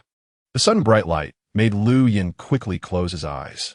Qingyi took a moment to adjust her eyes before she could see clearly. The red scar, about the length of her finger, although better than yesterday, was still quite conspicuous. I'll put some ointment on it for you. When it fell, and I applied it. It scabbed over in 2 or 3 applications, Qingyi said softly. Lu Yan's long eyelashes fell, and he quietly replied, He felt a bit guilty for interrupting his wife at this time, but his rationality seemed unable to control those inexplicable emotions. Qingyi opened a drawer, took out the white porcelain jar, gently twisted the lid open, scooped out a little with her long finger, and gently applied it to the scar. Her fingertips were cool, light, and gentle, moving back and forth on his skin. Lu Yin felt his ears begin to warm up, and quickly said, that's enough. Qingyi retracted her finger, replaced the lid on the porcelain jar, and handed it to Lu Yin. Take this with you too. Lu Yin didn't take it. No need. Leave it for an inn. I'll buy more. Qingyi smiled. If it leaves a scar here, it won't look good. Is looking good that important? Lu Yin thought of Lu Kaiqing praising Xia. Qingyi paused, unsure how to respond. It's not that important. It's just better if it doesn't. Lu Yin sighed in relief. Thankfully, his wife wasn't that shallow. People do have a desire for perfection. He took the porcelain jar from Qingyi's hand and asked, what about Xia? He started to ask, but then didn't know how to phrase it because his wife had explained it clearly. Qingyi understood. A few days ago, he gave me a bag, but as a boss, he wouldn't do things without any benefit. I heard sister Xian mention wanting to develop bags, so I designed a few styles for him. He came by today to tell me that the drafts are being produced and asked me to design a few more. Given her past reputation with Xia, it was normal for Lu Yin to have doubts. After all, she was his wife now, and it was necessary to explain openly. Lu Yin nodded. From now on, I will send you my salary every month. He wanted his wife not to worry too much about money. 350 is enough. She felt Lu Yin was being too frugal, Spending that money freely would make her feel guilty. Lu Yin didn't reply. If she didn't want that much, he would just save it for now. Qingyi couldn't help but yawn. Lu Yin quickly got up. I'm going to sleep. After receiving his wife's response, Lu Yin finally felt at ease. He returned to his room and fell asleep as soon as he lay down. The next morning, Lu Yin didn't go to work. He stayed home to pack. Besides a backpack, a bag, and half a box of books and manuscripts, he had little else. Qingyi went out. Since someone was at home, she didn't take him with her. Lu Kaiqing took leave today and didn't go to the market. She was cooking. And then, where did your mom go? Lu Yin asked his son, and was flipping through his English picture book, swinging his little legs. And his crisp childlike voice rang out, "You'll know soon." From his son's tone, it sounded like a surprise again. Lu Yan's lips curled slightly. His wife treated him really well. This morning, Qingyi remembered that Lu Yin would probably be on the road for 8 or 9 hours. So she needed to prepare some food for him. She went to the department store and bought 2 cans of oranges, a bag of peach crisps, 10 French pancakes, and 2 pounds of apples and bananas. Considering Lu Yan's appetite, she also bought 2 boxes of cookies. After checking out, she looked at the time. It was 10:30. She hurried home and had just walked a short distance when she saw a familiar figure. Thinking she was seeing things, she walked closer and heard her voice. "Boss, can you give me a discount?" "Lu Yin, have you eaten? Hurry up and leave. The car is here and waiting at the Research Institute." Su Yang, carrying a big bag and dragging a suitcase, shouted to Lu Yin at his home. Lu Yin glanced at his watch. It was 11, and his wife still hadn't returned. Chapter 76 Farewell. Lu Kaiqing had already prepared the meal, intending to wait for Qingyi to return before eating together since it wasn't mealtime yet. Hearing Lu Yan's colleague urging him, Lu Kaiqing brought out the food that had been warming in the pot and let Lu Yin eat first. Today's dishes were equally sumptuous, and when Su Yang glanced at the table, his eyes lit up, but he had already eaten. Lu Yin looked at the food on the table and thought it wasn't time yet. Wasn't it said to be at 12:30? The car has arrived and is waiting at the Research Institute. Leaving a bit earlier means arriving a bit earlier, Su Yang said. Lu Yin fell silent, sat down at the table, and picked up his bowl to eat. Seeing him eat slowly, Lu Kaiqing asked, "What's wrong? Is today's food not to your taste?" It shouldn't be. With his brother's appetite, anything would taste good. Lu Yin paused with his chopsticks and replied, "Not very hungry." Su Yang chuckled. "Even if you're not hungry, you have to eat? I've heard there won't be food until 6 in the afternoon." And then, reluctant to part with Lu Yin, moved over to sit beside him. Raising his little face and saying softly, "Daddy, eat more." Lu Yin affectionately patted his son's head and quietly said, "Go check at the door if Mommy is back." And then quickly ran to the door to peek and soon returned to report, "Not yet." Lu Yin continued eating, remembering he had discussed the departure time with his wife. Su Yang saw him eating slowly and said, "I'll take your suitcase and bag to the car." Without waiting for Lu Yan's response, he started to move. After Lu Yin finished eating, he looked at the clock. It was 11:35. Feeling a bit uneasy, he said to Lu Kaiqing, "I'll go look for your sister-in-law." Just then, Su Yang returned and happened to hear this. "Everyone is waiting for you. Hurry up, you're the last one." Lu Yin walked to the door. "Wanted to borrow a bicycle. I want to let Anne's mom know." "There's no time," Su Yang urged. Lu Kaiqing, also worried about delaying him, quickly said, "You go ahead. I'll take him to find her. If anything happens, I'll call you." And then added, "Mom forgets the time when she's shopping. I know where she'll go. I'll take my aunt to look for her." Su Yang laughed. "Nothing will happen. This is Kyoto. Hurry up." Lu Yin hesitated for a moment, and then followed Su Yang to the Research Institute. After walking a couple of steps, he turned back to Lu Kaiqing and said, "If anything happens, find my supervisor Wang Zhifeng at the Research Institute. He will contact me." "Okay." Lu Yin followed Su Yang towards the Research Institute, feeling empty inside, not saying a word along the way. Su Yang patted his shoulder and said with a smile, "Lu Yin, you're the main designer for this project. Don't make it too complicated. The sooner you finish, the sooner you can come back." Lu Yin didn't respond. Su Yang patted him again. "Are you okay?" "No." Lu Yin decisively rejected him. Research isn't about rushing. Everything should focus on the optimal solution. Su Yang was speechless, knowing it would be like this. Turning around, he noticed Lu Yan's expression was blank and jokingly asked, "Is it because your wife didn't come to see you off making you unhappy? No. Lu Yin would never admit that. Su Yang laughed. I knew it. A grown man. When did you become so sentimental? When I left, my wife was still asleep. As they talked, they arrived at the research institute, where a bus was parked in the yard, and the other staff members were already sitting neatly on the bus waiting. Seeing Lu Yin board the bus, everyone politely called out, Engineer Lu. Lu Yin nodded slightly in acknowledgement. After Lu Yin settled down, the driver announced it was time to depart and asked everyone to fasten their seatbelts. As he watched the bus doors close, he felt as if something was being pulled away from him, feeling extremely uncomfortable. He fastened his seatbelt, leaned back, and slowly closed his eyes. Before long, the sound of the bus starting echoed, and Lu Yin suddenly opened his eyes, saying to the driver, Please stop for a moment. What's wrong? Everyone's gaze fell on Lu Yin. Lu Yin quickly unfastened his seatbelt and gestured for the driver to open the door. As the door opened, he rushed out. Su Yang also hurriedly unfastened his seatbelt and followed him out, and as soon as he got off the bus, he saw Qingyi running over with 2 bags, breathless. How did this kid's ears hear so well? Able to catch his wife's voice, even mixed with the sound of the engine. He completely didn't hear anything. Lu Yin. Lu Yin. Qingyi ran up, her hair messy, the hem of her skirt torn, and a scrape on her arm. She anxiously asked, What happened to you? Qingyi handed the things to Lu Yin, saying, It's nothing, just tripped. Hurry and get on the bus. Don't delay. Lu Yin took the items, feeling a mix of emotions as he looked at her disheveled hair, wanting to reach out to tidy it, but was stopped by Su Yang behind him. Lu Yin, hurry up and get on the bus. It's about to leave.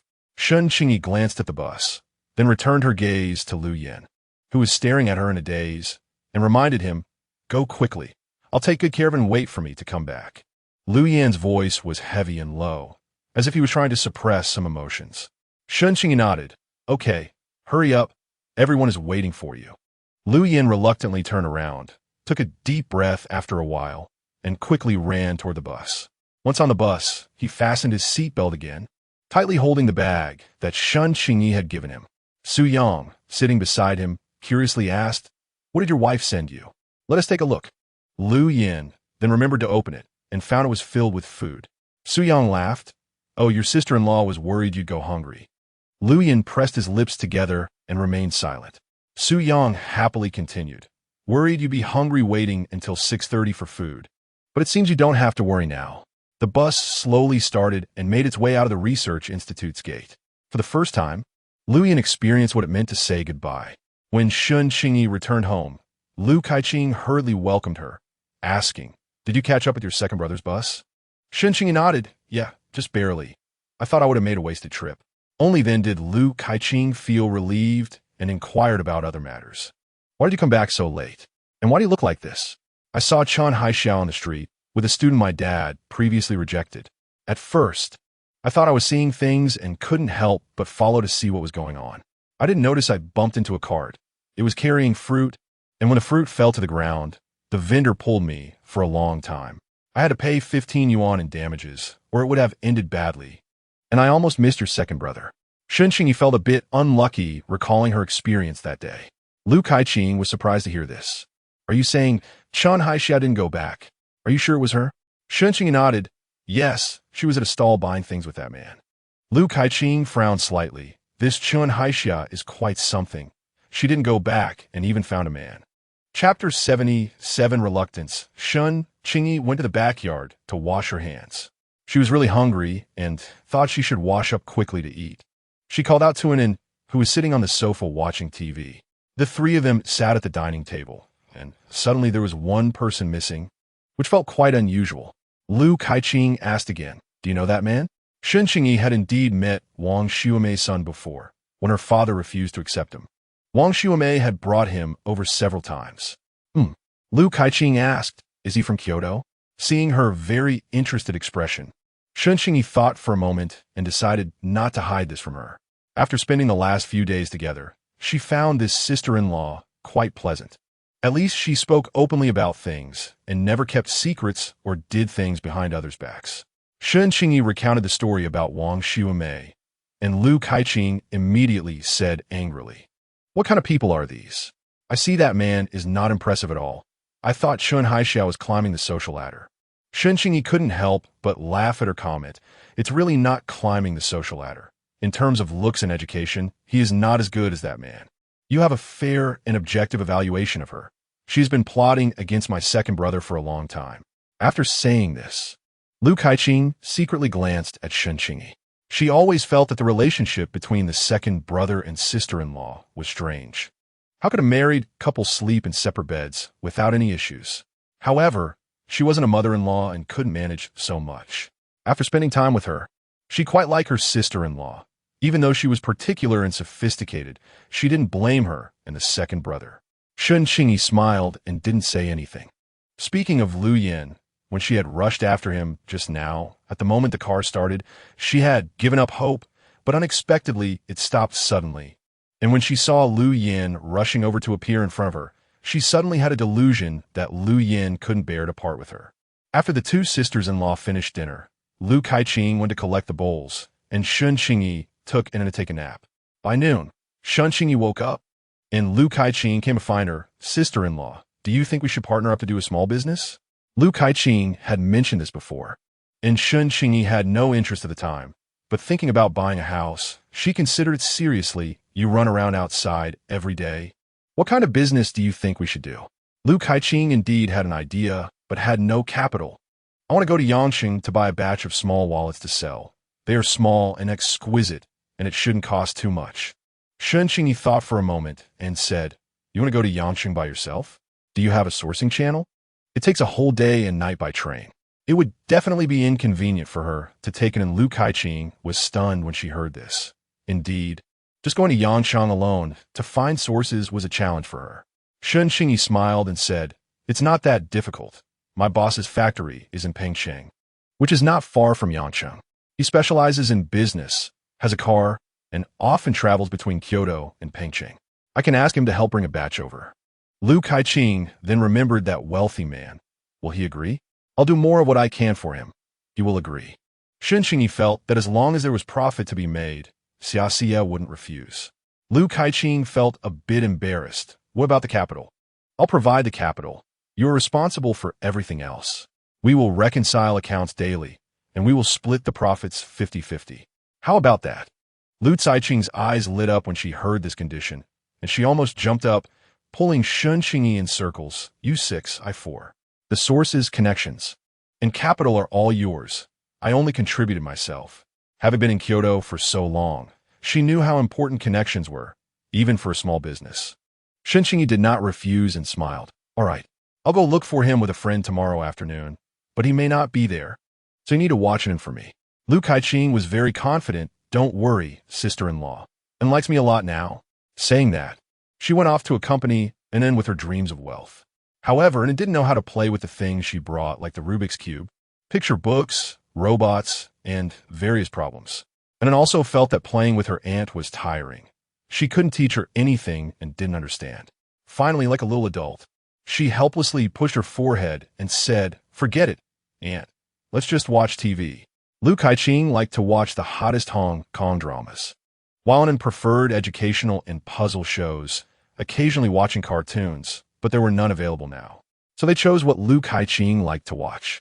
And then stared at the scene on the TV where a man and woman were hugging and crying. I miss Daddy. Lu Yin was leaning against the car with his eyes half closed. Su Yang nudged him. I'm a bit hungry. Can you get out a snack on?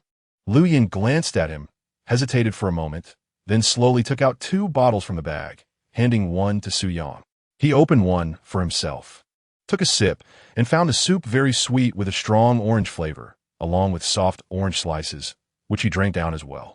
Su Yang smiled and said, It's refreshing, delicious. Sister-in-law is quite thoughtful, but doesn't fill me up. Lu Yin remained still. Then just bear with it. We'll be eating soon. Dinner was at 6 o'clock, and they would arrive at their destination by 9. The temporary city had a special reception team, and they were settled in a new research institute. Lu Yan's room and studio were already arranged. Engineer Lu, you've worked hard. If there is anything inconvenient in your life, please let us know, the reception staff said respectfully. This research institute was left over from previous projects, located in a remote area. The conditions were not excellent, but not bad either. Everything allocated to Lu Yin was the best. Thank you. Tomorrow is a day off. There will be a cultural performance. The reception staff reminded with a smile. Su-Yang cheerfully said, "That's rare. I'll definitely go see it tomorrow." After Lu Yin familiarized himself with the studio, he followed the staff to the dormitory. He put his things away, took a shower, and went to bed early. The next day, after having breakfast in the cafeteria, Lu Yin returned to his dormitory, opened the box, took out his manuscript, and began to perform project test calculations. He was a very focused person. Once he got into it, he would forget everything. There was a knock on the door, and Lu Yin frowned unhappily, stopping his pen and going to open the door. Su-Yang came in. "The cultural performance is about to start. Why are you still here?" Lu Yin sat back at the table and picked up his pen again.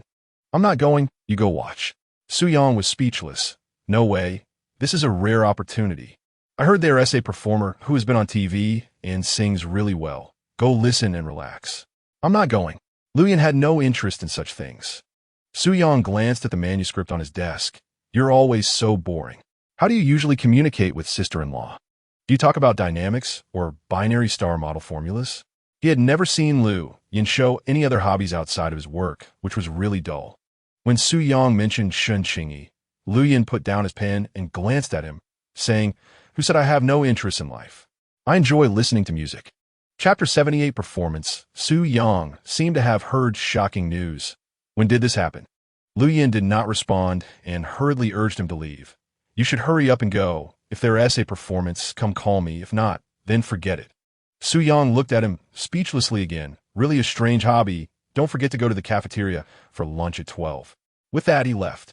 Wang Cece was sitting in the makeup room behind the stage, her makeup sweet and charming, her skin flawless. Today, she was the star, and he would definitely see her. She was a cultural soldier from the Kyoto art troupe, and also a key figure in the arts. It was said that a group would be sent to Lansheng in Yinzhou to perform for the research personnel, and as soon as she saw the list of researchers, she immediately signed up. "Cece, I really didn't expect you to come to such a far and tough place," a friend beside her said admiringly. Wang Cece was a pillar of the stage, usually staying in Kyoto, occasionally appearing on television. Wang Cece smiled and said, "We're only staying for 5 or 10 days. But those researchers spend months or years dealing with tedious data and experiments. How hard it must be. Compared to that, what is my contribution?" No wonder Cece was valued by her leaders. Her awareness was indeed high. Feeling praised, Wang Cece was in a very good mood. "Hurry up. The program is about to start. The host has already begun announcing it." The first batch of made-up dancers began to appear one after another, lifting their skirts. The program director in charge looked at the group of girls and felt relieved that they were well prepared. Sitting next to Wang Cece, he began to fan himself. "Oh my God, with the construction workers, researchers, and logistics personnel, there are quite a few people, right?" "How many people?" Wang Cece asked. "Over 1,000, the director said, then asked, "Make sure you don't get stage fright later." Wang Cece smiled. "How could that be? Who are the people sitting in the front rows?" "Those are the researchers from Kyoto." Wang Cece felt relieved. As she was the last to perform, she was clearly getting a bit impatient and asked the director again, "Is anyone leaving?" The director laughed. "What are you joking about? In such a serious place, once the project starts, when would they have the chance to watch the performance? Besides, you haven't even gone on stage yet. How could they bear to leave? But make sure you don't make a mistake later." Wang Cece nodded. Having appeared on television several times, she assured him, "You can rest assured about this stage. I won't embarrass you."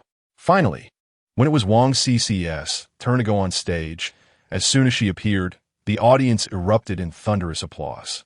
Wang Cece scanned the front rows for Lu Yin, but didn't see him. The first row, second row, and third row were all empty.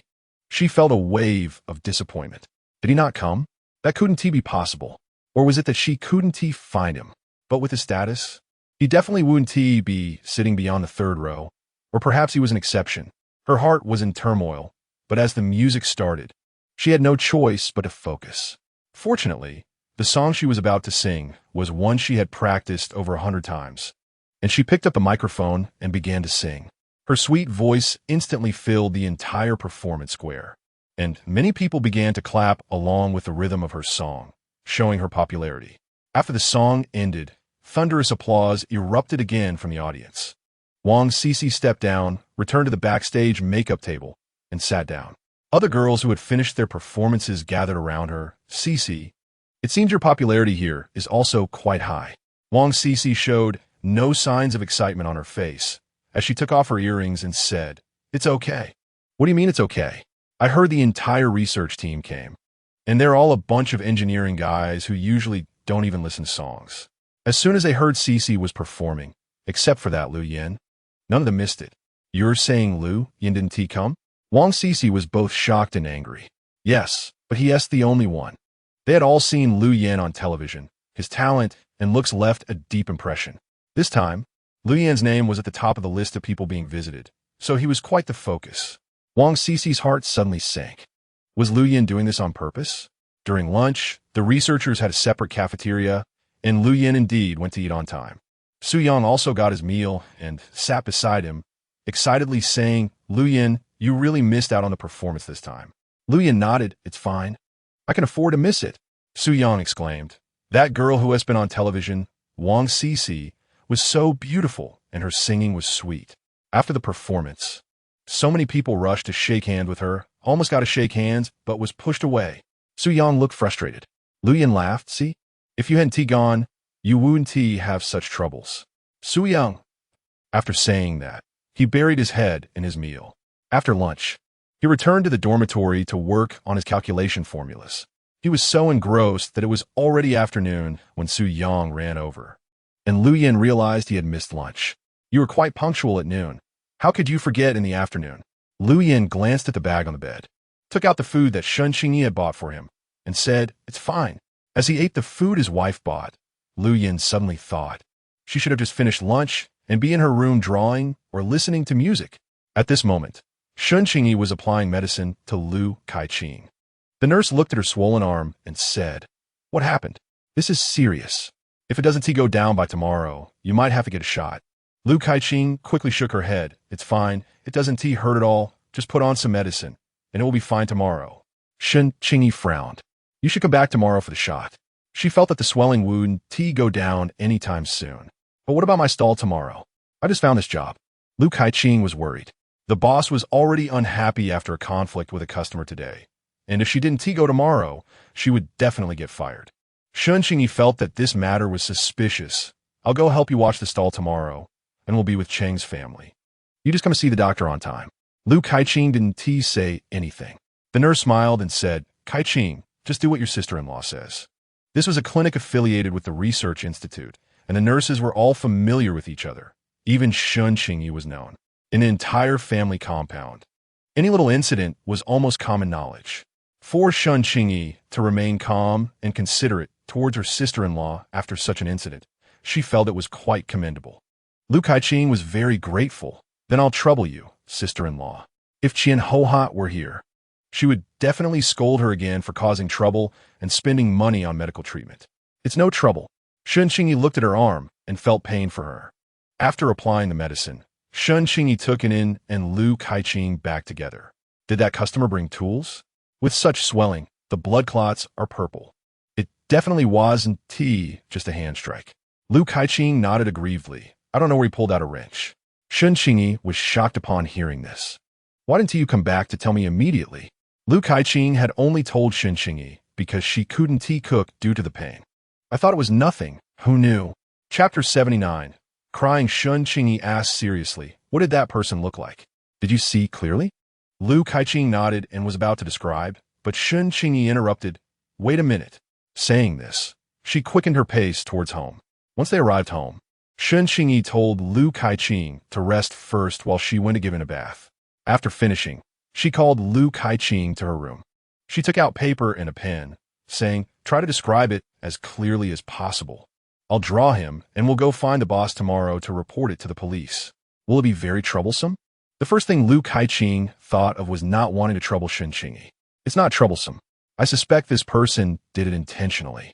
He said the fabric dye ruined other clothes, but he didn't bring the damaged clothes as evidence. Instead, he brought a wrench to attack. Doesn't that mean he was prepared? Qingyi's face was serious. Lu Kaiqing felt very wronged and said, "Then I'll talk." She described the man's appearance as detailed as possible, from his face shape, features, to his body type, age, and clothing. Qingyi asked questions, and she answered them. Okay, you go to the living room and watch TV with an in. I'll finish the drawing and then call you to confirm. If there are any mistakes, we can modify it. Lu Kaiqing had never seen Qingyi's drawings. She had only heard her say she designed for others. Although she found it a bit mysterious, she nodded obediently and went to the living room. About an hour later, Qingyi opened her room door and called, Kaiqing, come and take a look. When Qingyi showed the drawing to Lu Kaiqing, she was completely stunned, speechless for a long time. How could someone draw so accurately based on a description? The only things that couldn't be determined were height and body type. As she and T described those accurately, she excitedly said, It's this man? Qingyi nodded. Then, don't cook breakfast tomorrow. I'll do it. You can make do with what I make. Her cooking skills were indeed far worse than the Lu siblings. Thanks for your hard work, sister-in-law. Go to sleep. After Qingyi finished speaking, she called an in. When Lu Kaiqing returned to her room, she felt like crying. She had been bullied outside since she was young. And Wang Hohat not only didn't care, but also scolded her even more. Why did people always target her? Lu Taisheng was basically indifferent. The eldest brother only focused on his own matters, and Lu Fan was also scolded daily.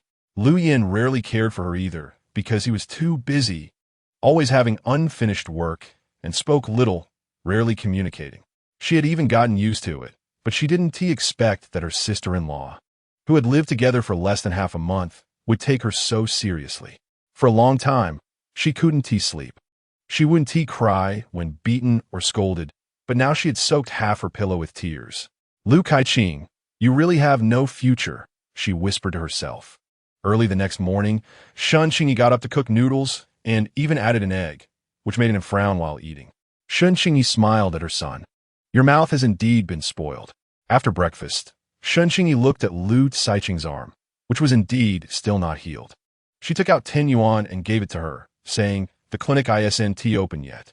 You take this money to get an injection later. And get any change back. She clearly saw how Lu Kaiqing looked when she paid for her medicine yesterday. Her expression was worse than when she applied ointment. No, I don't need it. I have money. Just take it. Qingyi's tone was a bit stern as she placed the money in front of her and took it out the door. Lu Kaiqing wanted to cry again. And then was dropped off at Cheng's house to be taken care of by Xia Guifan. Xia Guifan really liked Inin, finding him obedient and not mischievous. Oh, and then finally came to accompany Grandma. Good, let your mom go do her work. After thanking Xia Guifan, Qingyi went to the stall where Lu Kaiqing had worked before. The boss had just set up the stall and turned around to see Qingyi, but left a deep impression on her. That morning, her sales doubled. She warmly greeted, I remember you're Saiqing's sister-in-law, right? Why isn't she here today? Qingyi smiled. She was beaten yesterday and is in the hospital today. I came to take her place. The boss's wife looked surprised. Oh, that's serious. Qingyi asked. You were there when she was beaten, right?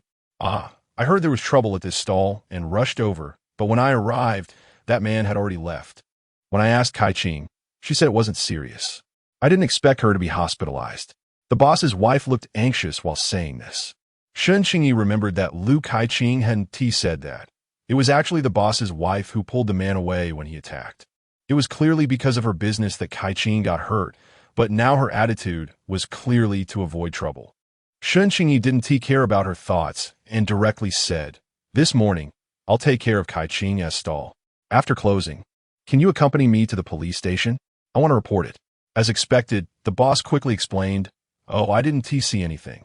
What's the point of going to the police station? Qingyi felt a bit disheartened. Kaiqing has been diligent while watching your stall.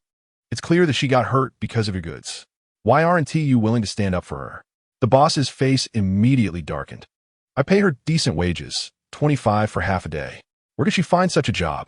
If she wants to report this just because of a little grievance, does that mean I can't do business anymore? In business, it's all about being amiable and making money.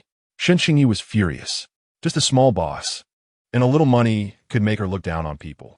If Lu Kaiqing were alone, aside from enduring it, she would have no other choice because she had promised to let Lu Kaiqing stay only if she had a job to support herself. So in Lu Kaiqing's eyes, this was a huge matter, just like her own affairs back then. When she couldn't resolve it, it felt like a monumental issue. Qingyi suddenly smiled and said to the boss, If you're unwilling to stand up for Qingyi, then I'll resign her from this job.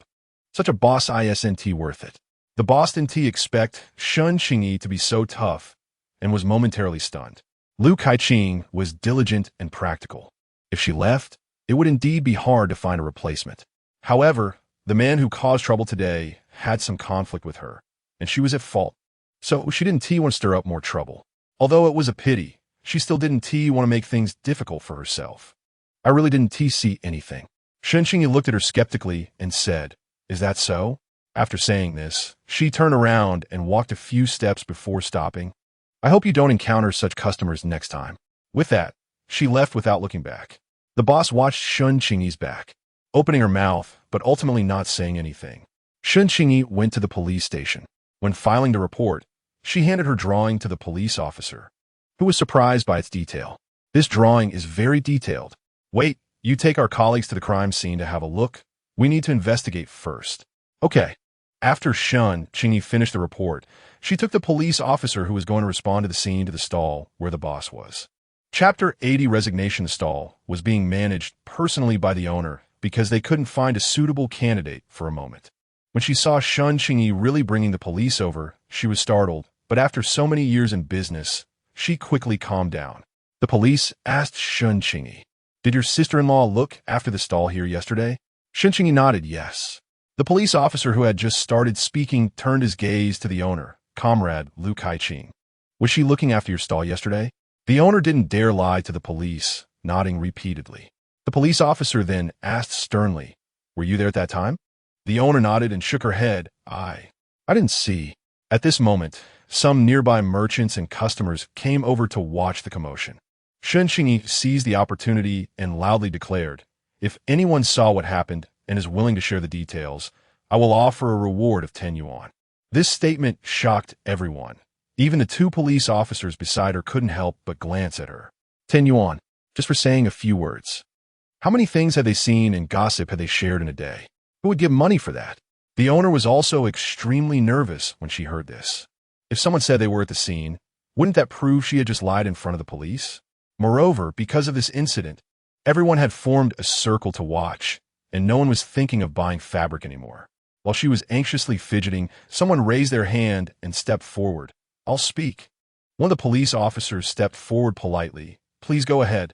There was a man who ran over, shouting loudly that the fabric sold at this stall was of poor quality. Comrade Lu Qingyi asked him which piece he bought, and he pointed randomly, demanding that Comrade Lu Qingyi compensate him 10 yuan directly. Comrade Lu Qingyi asked him for evidence, but he started cursing while pointing at her nose. At that moment, Comrade Lu Qingyi asked a nearby Annie to help call the owner. When the man saw her about to call the owner, he began to get violent.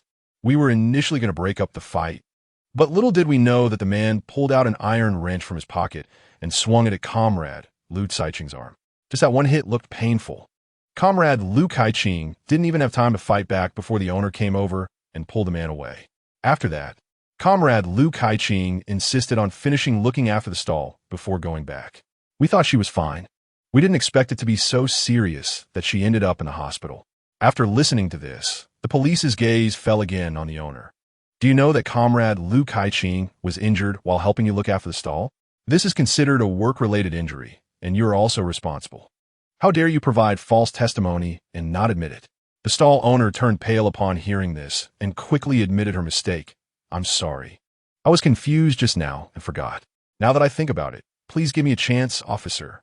The police officer saw how quickly she admitted her mistake, took out the sketch that Qingyi had drawn and unfolded it. "Is this the man?" When the owner finished looking at it, she was shocked and nodded repeatedly, "Yes. Yes, that's the man." The police officer then displayed the sketch in front of others. "If anyone knows where he lives or his name, please come to our East City Police Station to report. Thank you all for your cooperation." Qingyi took out 10 yuan from her bag to pay the man who had just testified, saying gratefully, "Thank you." The man happily accepted the money. At this moment, someone in the crowd asked, "If we know where this man lives or what his name is there a reward?" Without waiting for the police to respond, Qingyi answered again, "Yes, still 10 yuan." The police turned back to Qingyi and said, "Comrade, as long as there are witnesses and a sketch, We will definitely find out. You don't need to be so anxious. Qingyi smiled. I hope it can be quick so the police can save some trouble. The police smiled back. All right, we will notify you as soon as there is a result. With that, they left. The stall owner was left dumbfounded. So, comrade, Lu Kaiqing didn't lack money? 10 yuan here and 10 yuan there. It was almost equivalent to her month's salary. Once everyone had left, she took a serious look at Qingyi's outfit, which was not cheap, and considering Qingyi's attitude, she no longer seemed easy to provoke. Her tone softened. I'm sorry, I should have stepped up to testify for Kaiqing earlier. And when Kaiqing is better, she is welcome to come back here. Qingyi coldly glanced at her, realizing that if she hadn't truly brought the police, she would have definitely turned a blind eye. Thinking of this, Qingyi replied, No need. After saying this, she left. After Qingyi dealt with this matter, she looked at her watch. It was already 2 p.m. when she went to pick up an inn. She also stopped by the previous noodle shop to have a bowl of noodles and bought 2 pounds of raw dumplings from the owner to cook at home. When she returned home, Lu Kaiqing was sitting on the sofa watching TV. Seeing Qingyi and didn't come back, she hurried over. Sister-in-law, how did it go? Qingyi glanced at her arm. Did you get an injection today? Yes. My arm is feeling a bit better, she said, lifting her arm. Qingyi placed the dumplings on the table and sat down on the sofa. I reported to the police and found a witness. But the result might take a couple of days. Lu Kaiqing expressed her gratitude. Thank you. Qingyi smiled. Don't be too quick to thank me. I made a decision without your consent and helped you resign from your job. Lu Kaiqing was momentarily stunned, and it took her a while to react, asking, why? Your boss is not a good person. You shouldn't work for her. Qingyi then recounted the events leading up to this decision. After finishing, there was a long silence from Lu Kaiqing, who covered her face with her hands, her shoulders trembling slightly. Qingyi panicked. What's wrong? Didn't you say you wanted to partner with me in business? After a long while, Lu Kaiqing finally managed to wipe her tears and looked up with a smile. You're so silly. Paying 10 yuan for treatment and 20 for a witness. I practically worked for nothing for a month and a half. Well, we can't let others look down on us. Your boss is not decent at all. She takes advantage of you, a country girl, thinking you will choose to endure and ignore it. And that man who hit you, why should he do that? Lu Kaiqing began to cry again, sobbing. I will work for you for the rest of my life. Qingyi suddenly understood why she was crying and felt a mix of emotions. This girl is moved. Are you really willing to give your whole life away so easily? Lu Kaiqing nodded heavily. No one has ever treated me this well. Qingyi smiled and gently wiped her tears. What is so good about it? Every day there's fish, meat, and you even get clothes to wear. Qingyi candidly said, if you hadn't come, Anan and I would have been living like this. As for those clothes, I haven't worn them in a long time. It would be a waste to just leave them. Chapter 81 report. Lu Kaiqing cried again, feeling that no one was as silly as her. Even if it was the truth, such things shouldn't be said out loud. Qingyi, seeing her cry again, didn't know how to comfort her. I bought some dumplings. Let's have them for dinner tonight. Lu Kaiqing nodded.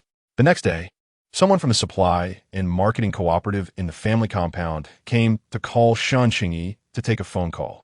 Qingyi excitedly said to Lu Kaiqing, there might be news. The efficiency is really high. Qingyi followed to the cooperative's landline, picked up the phone. Hello, is there a result? There was no sound on the other end for a long time. Qingyi gently said, hello again. It's me. Hearing the familiar voice of the man made Qingyi pause. Lu Yin, what did you just ask about the result? It was obvious that his wife was waiting for the call. Qingyi, fearing he would worry, replied, it's nothing. Kaiqing quit her job and wants to do business with me. I inquired a bit about the supply sources. Lu Yin understood and recalled that day when Lu Kaiqing praised his wife, thinking it was normal for her to have such an idea.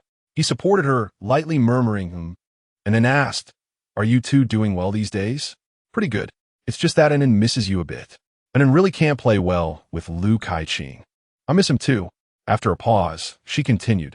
A female colleague from the art troupe said, there's a charity performance for disaster relief in Yenzhou and wants to invite me to participate. Should I go? His wife had said before that apart from work-related matters, she shouldn't discuss anything else with young women. But he had some admiration for Wang Sisi.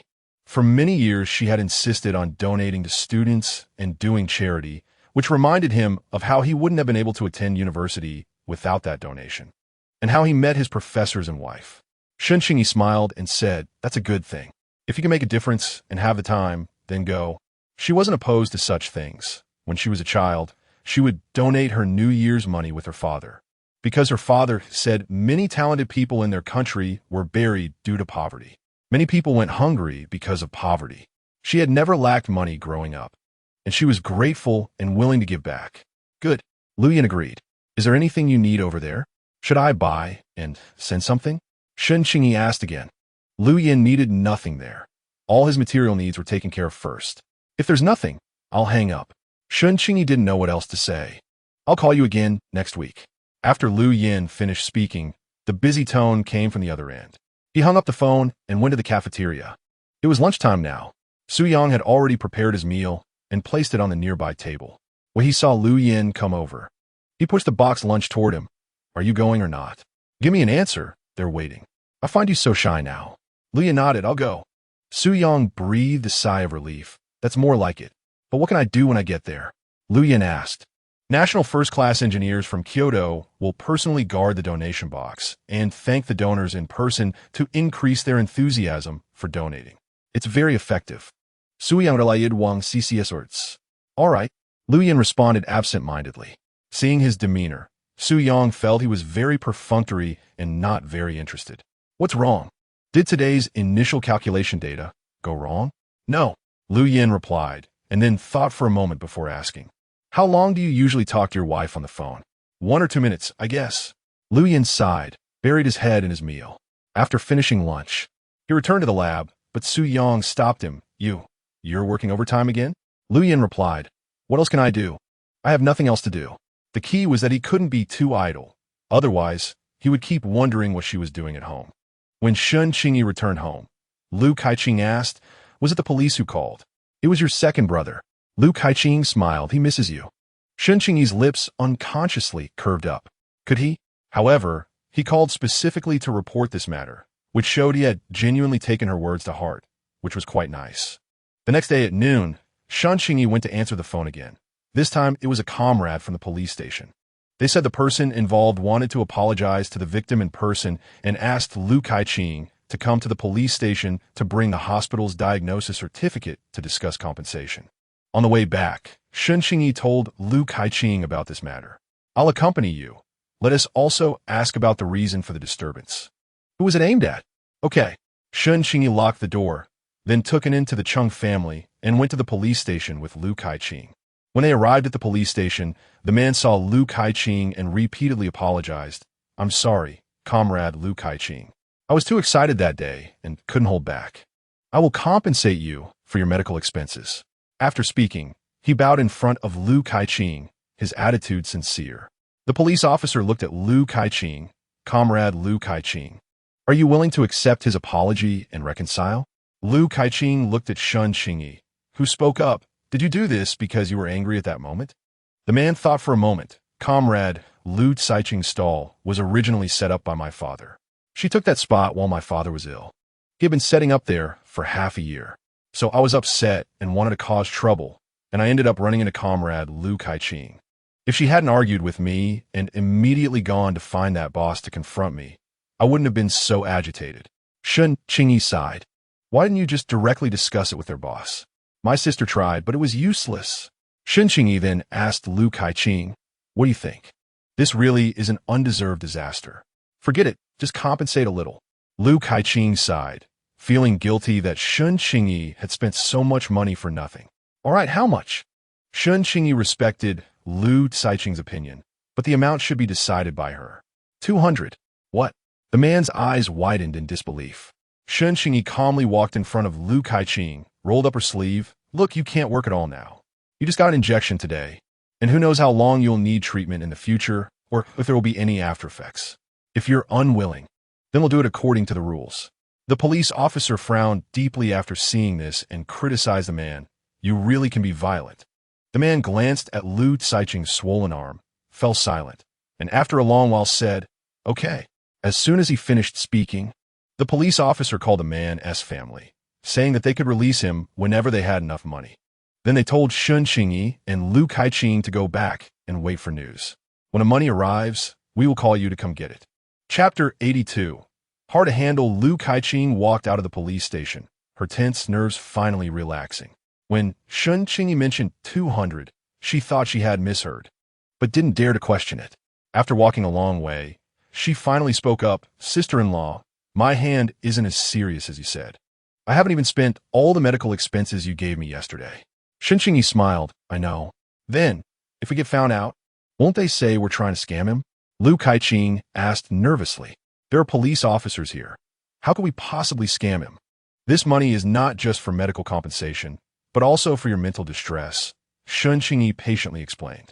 Lu Kaiqing didn't understand what mental distress compensation was, only feeling that being educated was really good. Having received an apology and compensation, Lu Kaiqing felt very happy, but was somewhat disheartened by the boss's attitude. She couldn't believe that after working for her for so long, she was unwilling to even testify, especially since it was because of her that Lu Kaiqing suffered this unwarranted disaster. Qingyi said with a smile, Don't worry, that man just lost 200 again. He won't let her off so easily.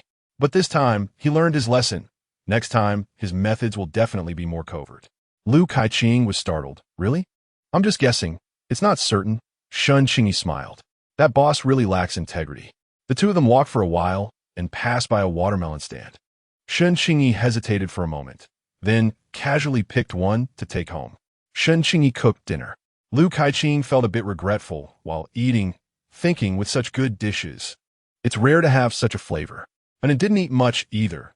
She really hoped that her hand would get better by tomorrow. After dinner, Qingyi began to cut the watermelon. After cutting, she took a piece and went back to her room. Anin sat at the table eating the sweet watermelon and sighed. It would be great if Dad were here. He loves eating watermelon too.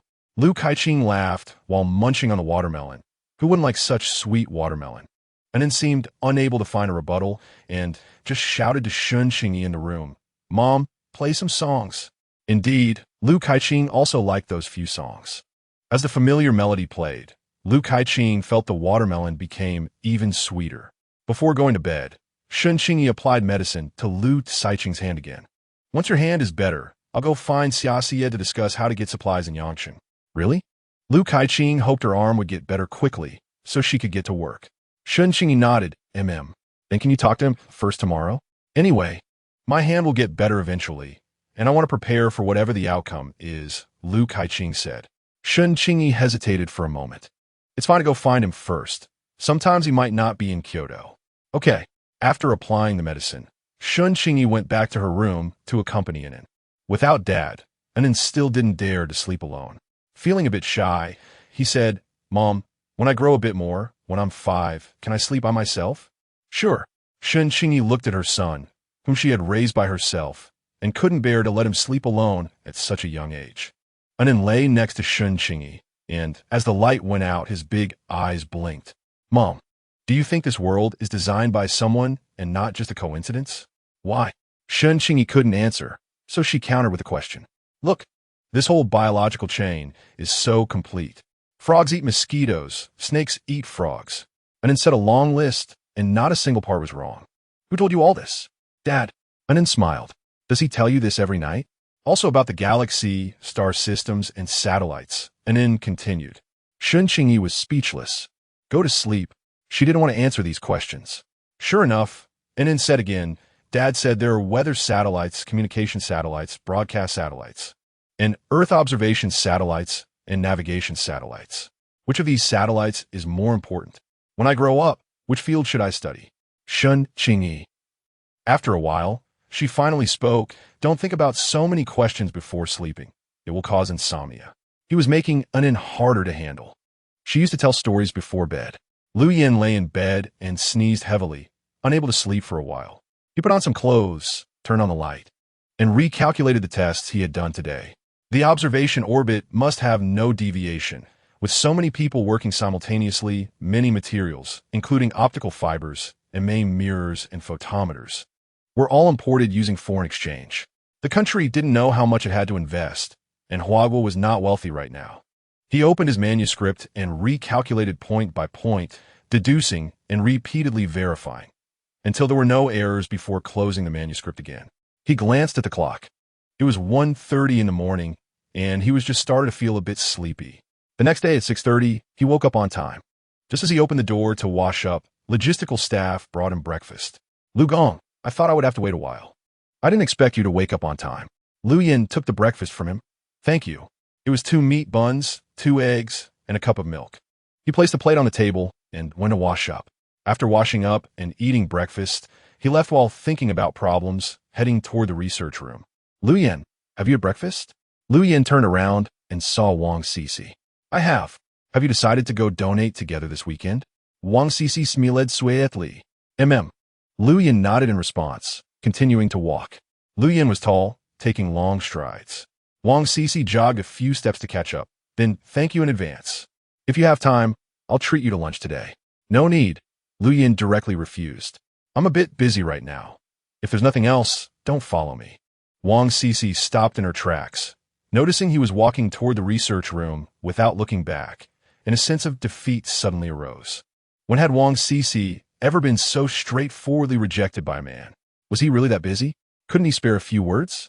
She angrily turned back and immediately saw Su Yang, who often followed Lu Yin. Su Yang, Wang Cici called out to him. Su Yang stopped and politely responded, Wang Cici. What is up? I want to ask if Lu Gong has any opinions about me, Wang Cici said with a look of grievance. Su Yang laughed. How could that be? He agreed to participate in the donation event this weekend. When I suggested treating him to a meal, he refused without a second thought, saying he was busy. Is he really that busy? Wang Cici felt wronged. How many men could refuse to work with her? Su Yang smiled. When Lu Yin is working, he doesn't recognize anyone and doesn't take holidays. It's really surprising that he agreed to go donate with you. Wang Cici's composed heart suddenly became excited. Really? Chapter 83. Short on money? Su Yang smiled, saying if you don't believe me, you can ask my other colleagues. He shook his head and headed toward the research lab. At lunchtime, Lu Yin and Su Yang had just sat down at the table when several aluminum lunchboxes were placed in front of them. Lu Yin looked up and saw Wang Cici. Before Lu Yin could speak, Wang Cici smiled and said, Since you're so busy, I packed some food for you to try. She opened the lunchbox, revealing braised pork, spicy chicken, a fish, and stir-fried asparagus. Lu Yin withdrew his gaze, thinking, I don't like these. He then opened his own lunchbox and began to eat. He suddenly felt a bit troubled and regretted asking his wife for this. He was usually very busy and didn't have the mood to think about her intentions in doing these things. Hearing this, Wang Cici felt a bit embarrassed and said, I'm sorry, I should have asked you what you like to eat. Comrade Wang Cici, since you're serving the people, it's only right to help out when you have the time. No need for special thanks, Lu Yin replied. Wang Cici pushed the dishes towards Su Yang, saying, He doesn't eat, you eat. Su Yang smiled, then I want to be polite. Lu Yin didn't care whether others felt awkward or not, quickly finished his meal, and returned to the research lab. Su Yang also didn't eat much, stood up, and said, Thank you, Comrade Wang Cici, for the treat. I'll come to help later. I have something to do, so I'll leave first. He then followed Lu Yin upstairs. Do you have any opinions about Comrade Wang Cici? Su Yang asked him. None. Lu Yin frowned slightly. It's just a bit of hassle. I need to focus during work, and I prefer to keep interpersonal relationships simple. If there's a mistake, many people's work will be wasted, and a lot of effort will go down the drain. Before the weekend, think of a way to stop her from coming to find me. If there's anything, just discuss it directly with her. Su Yang knew Lu Yin was meticulous in his work and nodded in agreement. Upon entering the research lab, they indeed saw a stack of calculation manuscripts on the table, 3 computers running simultaneously, and 2 other staff members conducting experiments based on Lu Yin's data. Lu Yin told him, Take a break, go eat. Luckily, he wasn't assigned to the same group as Lu Yin. Otherwise, he would be the one who could only eat now. Lu Yin handed him a stack of materials. Reverse engineer this experimental data. If the results are correct, conduct the experiment. Record the results and send them here. Su Yang took the materials and flipped through them. Lu Yin, are you crazy? ISNT this tomorrow's work. How did you stay up late again last night? Not on purpose. I couldn't sleep.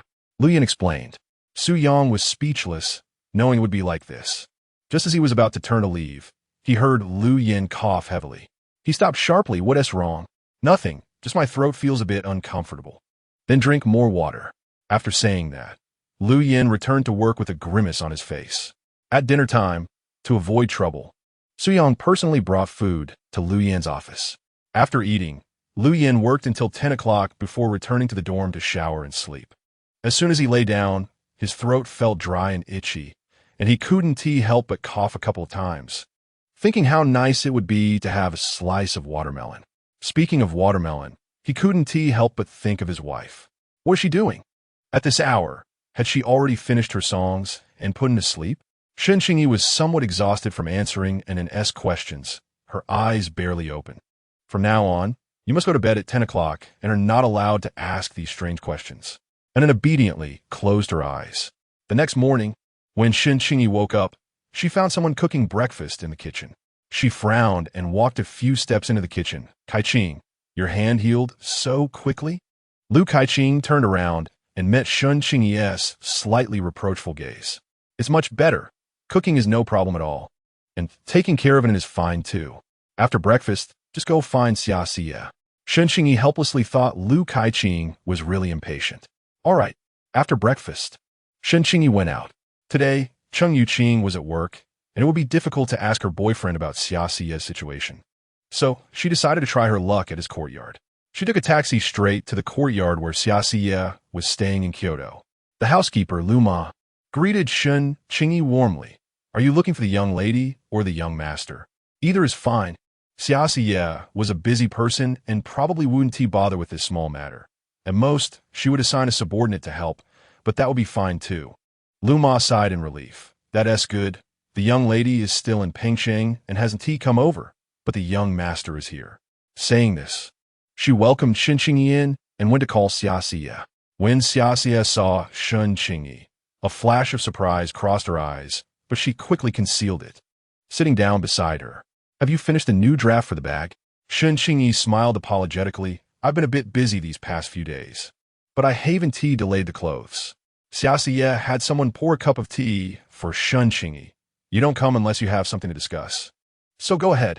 Caught off guard, Qingyi felt a bit awkward. Actually, I do have something. I want to go to Yangcheng to buy a batch of goods to set up a stall and do a small business. Xia nodded. Are you short on money? Yes. Qingyi didn't hide it from her. Xia raised her eyebrows at her. How much do you need? Qingyi thought for a moment. About 40 to 50,000. What are you planning to do? Qingyi hesitated for a moment. I want to buy a house for myself. When Xia heard this, her mood suddenly brightened. She straightened her posture. I'll give it to you. What? Qingyi thought she had heard wrong. I said I'll give it to you. Xia repeated loudly, then added, You're taking care of it and going out to set up a stall and still need to draw drafts. It's inconvenient. Don't joke around. I want to delay my drafts even if I do business. Xia's 50,000 wasn't easy to come by. Don't be fooled by her young age. She was quite calculating. Xia said seriously, I'm not joking. I don't mind giving a generous reward to outstanding employees. If she wanted to buy her own house, it meant she didn't intend to live with Lu Yin for the long term. My sister-in-law is setting up a stall. I only need to provide some capital. Besides, I've already received my salary. This sudden reward has me a bit confused. Qingyi smiled politely. Qingyi, Xia suddenly called her. What's wrong? How have I treated you over the years? Qingyi expressed her gratitude. Thanks to you and Sister Shiyun over the years. I don't need any rewards and will do my best to help you with everything I can. Xia seemed to want to say something but hesitated, saying vaguely. I also really like it, and Qingyi nodded. I know. He likes you a lot too. Why won't ISNT just that? Xia suddenly looked intently at Qingyi. She didn't want to be the one to ruin someone else's family. But he had waited for so many years and put in so much effort. He had completely lost the ability to let go. He didn't even mind that she had been married and had someone else's child. From the first time he heard her sing at Qian Lao's place, her eyes sparkling, the melody graceful. The first time he saw her drawing, perfectly capturing both form and spirit with exceptional talent. The first time he saw her look at someone and could accurately design fitting clothes for him. He had hopelessly fallen for her. Clearly, he had known her first and liked her first. Why was it that Lu Yin got to be with her? Young master, their essay call from Pampering? Lu Ma came over to remind him. Chapter 84. No more waiting. Xia frowned unhappily and refused to answer. The old lady is waiting. Lu Ma advised her kindly. What did you ask her about? Xia's tone was filled with irritation. Lu Ma hesitated for a moment and said the old lady asked. Miss Wang came to see you. Why don't you meet her? Xia stood up and said to Qingyi. Wait a moment. With that, she got up and went to the study. Xia picked up the phone. I'm not familiar with her. Why should I see her? From unfamiliar to familiar. You're already 22. Shouldn't you find a girl? The old lady's gentle voice came from the other end. Grandma, I'm really busy right now. Xia excused herself. You've really picked up your sister's style perfectly. No one dares to marry her, and Grandma doesn't make things difficult for her. But Wang is paying attention to you. Don't let her down. She should be arriving tomorrow. If you don't see her, and she comes to see you, if you refuse again, it will seem like our Xia family is being unreasonable. The old lady's words were not heavy, but Xia's accumulated emotions regarding this matter could not be vented due to the old lady's attitude. Got it. If there's nothing else, I'll hang up. I really have business to discuss. All right. Grandma didn't say you had to get married immediately. Just take your time. The old lady still spoke in a reasonable tone. Xia hung up the phone and returned to the living room. Qingyi looked at her as she walked over and smiled. Finish your call? Xia glanced at Qingyi, who looked serene and responded sullenly. Then let us continue discussing the cooperation from earlier. Once we make money. I want to treat you poorly. Qingyi said half-jokingly. After all, she was asking for help, so her attitude should be soft and sincere. Xia looked at her. How do we cooperate? Each time you travel back to Pampering, help bring some goods back. This time, just bring around 300 or so. As for the benefits, you can let me design a few more clothing styles or bag styles, or you can take a direct cut from this batch of goods. She thought Xia wouldn't care about such a small profit. Xia was silent for a moment. I'll take you to Yangsheng to choose personally. I don't know what styles of wallets or purses sell well, and if they don't sell, wouldn't that be a waste of your time and capital? Just see what styles are popular in Yangsheng and bring them back. Xia looked at her, raising her chin slightly. I won't take on that risk. Qingyi smiled. Mr. Xia, 300 wallets at the current department store prices would only be a bit over 1,000. Why does it sound like? If you say Xia is generous, sometimes he's really stingy, calculating every little detail. If you say he's stingy, he can bring over new gaming consoles, picture books, and candies from Hong Kong for an in. For her, he occasionally brings jewelry, cosmetics, skincare products, bags, and the like. Sometimes the expensive gifts made her tongue-tied, and she didn't dare accept them, ultimately having to repay him through work. However, Xia was always generous to capable employees, such as providing Zhou Qing with a house worth over 50,000 and a car worth several tens of thousands. 1,000 or so is still money. Some risks can be avoided. Why take them on? Xia picked up the teacup on the table and took a sip. He didn't want to wait any longer. He had waited enough. Not trying it, he wasn't willing to give up. He looked up at Qingyi and saw her deep in thought. Xia said again, I'll drive you there. I've already sent someone to inquire about the Zhao family in Yangsheng. Thank you. Thank you for what? It seems there are more people than just mine investigating the Zhao family. Qingyi thought of Lu Yin. He had also mentioned that it might be Lu Yin who found someone. Xia's lips curled into a faint smirk. Is he paying attention to you now? Qingyi knew that Xia had always stood up for her and was quite dissatisfied with Lu Yin, and she explained quietly. Actually, he has always been quite responsible.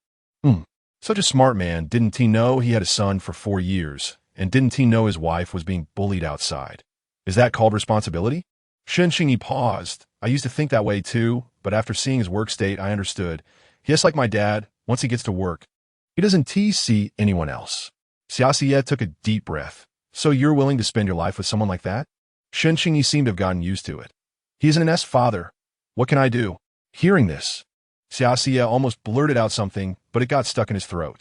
His fingers stiffly tapped the armrest of the mahogany chair, and he ultimately held it back. If rejected, he might not even be able to remain friends afterward. After a long while, he finally spoke. If you have other ideas, don't force yourself too much. I'm not forcing myself. As long as it is well, that's fine. The room fell silent for a while. and Xiase tentatively said, "There are others who care for him too." This statement instantly created a misunderstanding for Shun Qingyi, because Xiase was also very kind to Anin. Whenever Anin fell ill when Lu Yin wasn't around, it was Xiase who drove over to find a doctor, whether it was daytime or midnight.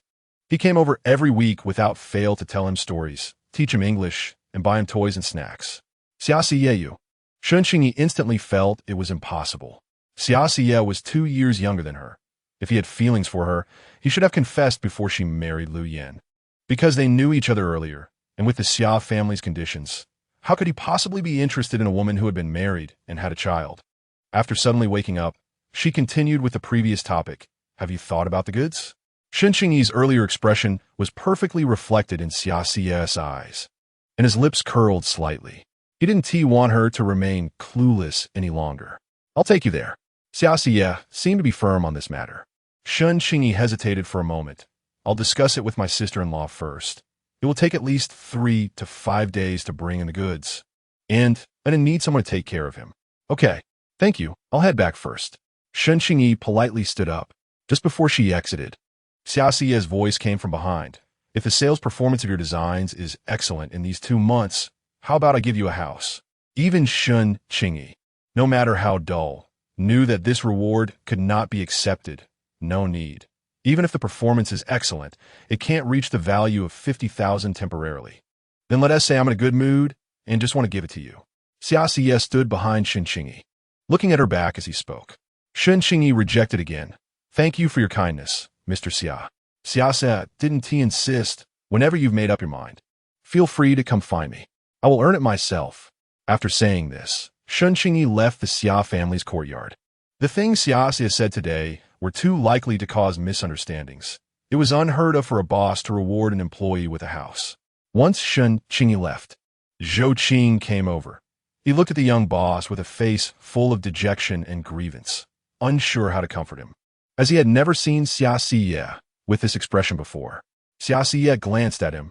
If you have something to say, just say it. When I came in just now, I saw Miss Shun. Did she not submit her work tasks again? After speaking, Zhou Qing cautiously glanced at Xiase. No, Xiase answered, adjusting his mood. How is the investigation on Zhao Chu going? Is he still in Kyoto? Chapter 85. Until she regrets, Zhou Qing came over to report this matter. Strangely enough, after Zhao Chu was beaten by Lu Yin, he gathered a few people, probably to seek revenge, but somehow, the next day, he not only didn't take action, but also quickly returned to Yangqing. However, Miss Shun's mother, Han Lanji, stayed in the capital. Xiase pondered for a moment. Zhao Chu should have discovered Lu Yan's true identity. Zhou Qing also thought this was the reason. Anyone daring to touch Lu Yan would soon be investigated by the higher-ups, and by then, they wouldn't be able to escape the consequences. However, I just received news that another group of people investigating the Zhao family seems very professional, and they have gathered more information than our people. Xiase chuckled. Lu Yan really has some skills. Are they Lu Yan's people? Xiase nodded. Since Lu Yan is keeping an eye on things, then Mr. Xia, you don't need to worry about this. Zhou Qing advised. A hint of sarcasm flashed across Xia's handsome face. How long can he focus on this now that he is in Yinzhou Linqing? Zhou Qing nodded and continued the report. Zhao Chu's family has about 12 shops in the 13 halls of Yangqing. Their family has been in business for generations, starting to trade with foreigners since the Qing dynasty. And they have some reputation over there. When things got tight, the whole family went to Hong Kong and only returned when policies opened up. I don't know how they managed it, but they didn't lose a single shop. Now they're doing business in furniture, jade, and tea, and have even started a batch of electronic products, all doing quite well. Although they can't compare to your family's business. They are considered a prosperous family in the Yangqing area. The Xia family also deals in jade, mainly focusing on gold jewelry. Before the Huawo War broke out, the elders of the Xia family converted all their assets into gold and silver for storage, donating a portion during the war. Therefore, after the liberation, when the reform and opening up began, the Xia family quickly got the news and took control of Pengcheng, selling some gold and silver to collect antiques and purchase land.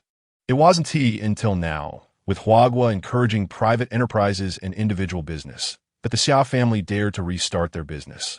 The Xia family already had substantial capital.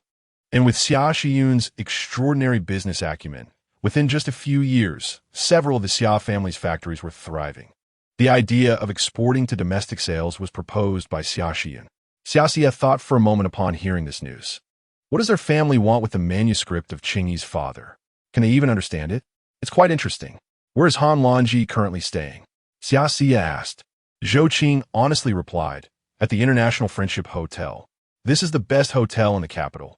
It seems Han Longji is being treated well by the Zhao family. Let us go. Take me to see her.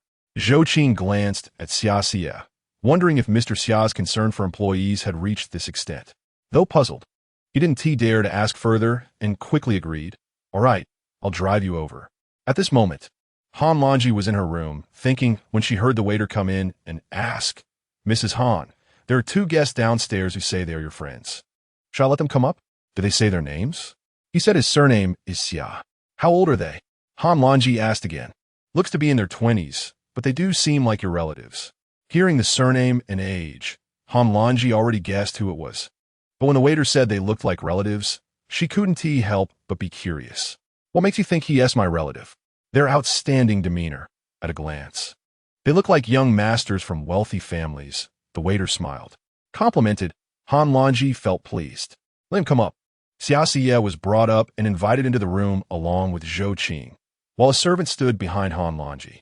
Han Longji had seen Xia Xie before. That year, she sent Shun Qingyi to Qian Fanqi to learn the craft and noticed this young man at a glance. He was only 16 at the time, looking fair and eye-catching, dressed elegantly, and his eyes darted between her and his Shun Qingyi. Later she heard he had returned from studying abroad. That said, everyone knew that at 16, it was unlikely he had truly studied abroad. It was likely that the Xia family had some money and connections, sending him out to live in luxury since childhood, because life was truly hard in Huagua at that time. On Tang, Xia Xie politely addressed her. Han Longji nodded slightly in response, and then got straight to the point. You've come all this way. What is the matter? Xia Xie didn't beat around the bush. Do you know about Zhao Chu's matter? Hearing Zhao Chu's name, Han Longji immediately became alert. What happened? He wants to show respect to you and brought 2 people but was rude to Qingyi. Han Longji realized that this kid was backing her daughter. And Qingyi is very close to you? Clearly 2 years younger than her. Yet he calls her Qingyi so casually. Xia Xie nodded. Yes. She is a designer at my factory. Does Lu Yan know? Han Longji, being an experienced person, could see that this kid had some feelings for her daughter. When Lu Yan was mentioned, Xia Xie's expression darkened. He knows. Han Longji understood. This Lu Yan and Shen Huaishan were indeed cut from the same cloth. No matter how good others were to him, he only had that little research in his eyes. In the end, he gained nothing and ended up in prison, dying in frustration. It's a pity that this daughter is too foolish and doesn't listen to advice, ending up in this state of being a living widow. I came today to ask you to pass a message to the Zhao family. If anyone dares to set their sights on Qingyi, don't blame me for being rude. When Xia Xie said this, his handsome brows suddenly became sharp. Han Longji didn't get angry at this. The corner of her mouth curved into a smile that was neither a smile nor a frown. Does Qingyi know you're doing this? I said I would investigate the Zhao family for her. Han Lanxi Smi lid. After all, Shun Qingyi is also my daughter. I want to allow the Zhao family to touch her, even without you saying it. Xia Xie was surprised. Since he knows she is your daughter, why are you still forcing her to produce something that Professor Shen doesn't even have? Han Longji looked Xia Xie over. Do you want to know? Yes. Han Longji was silent for a moment. I served her father for half a lifetime and never received equal compensation. Is it too much to take a little of his things as compensation? You're clearly giving it to the Zhao family. What use does this have for them? What compensation can you get? Han Longji smiled. You don't need to worry about that.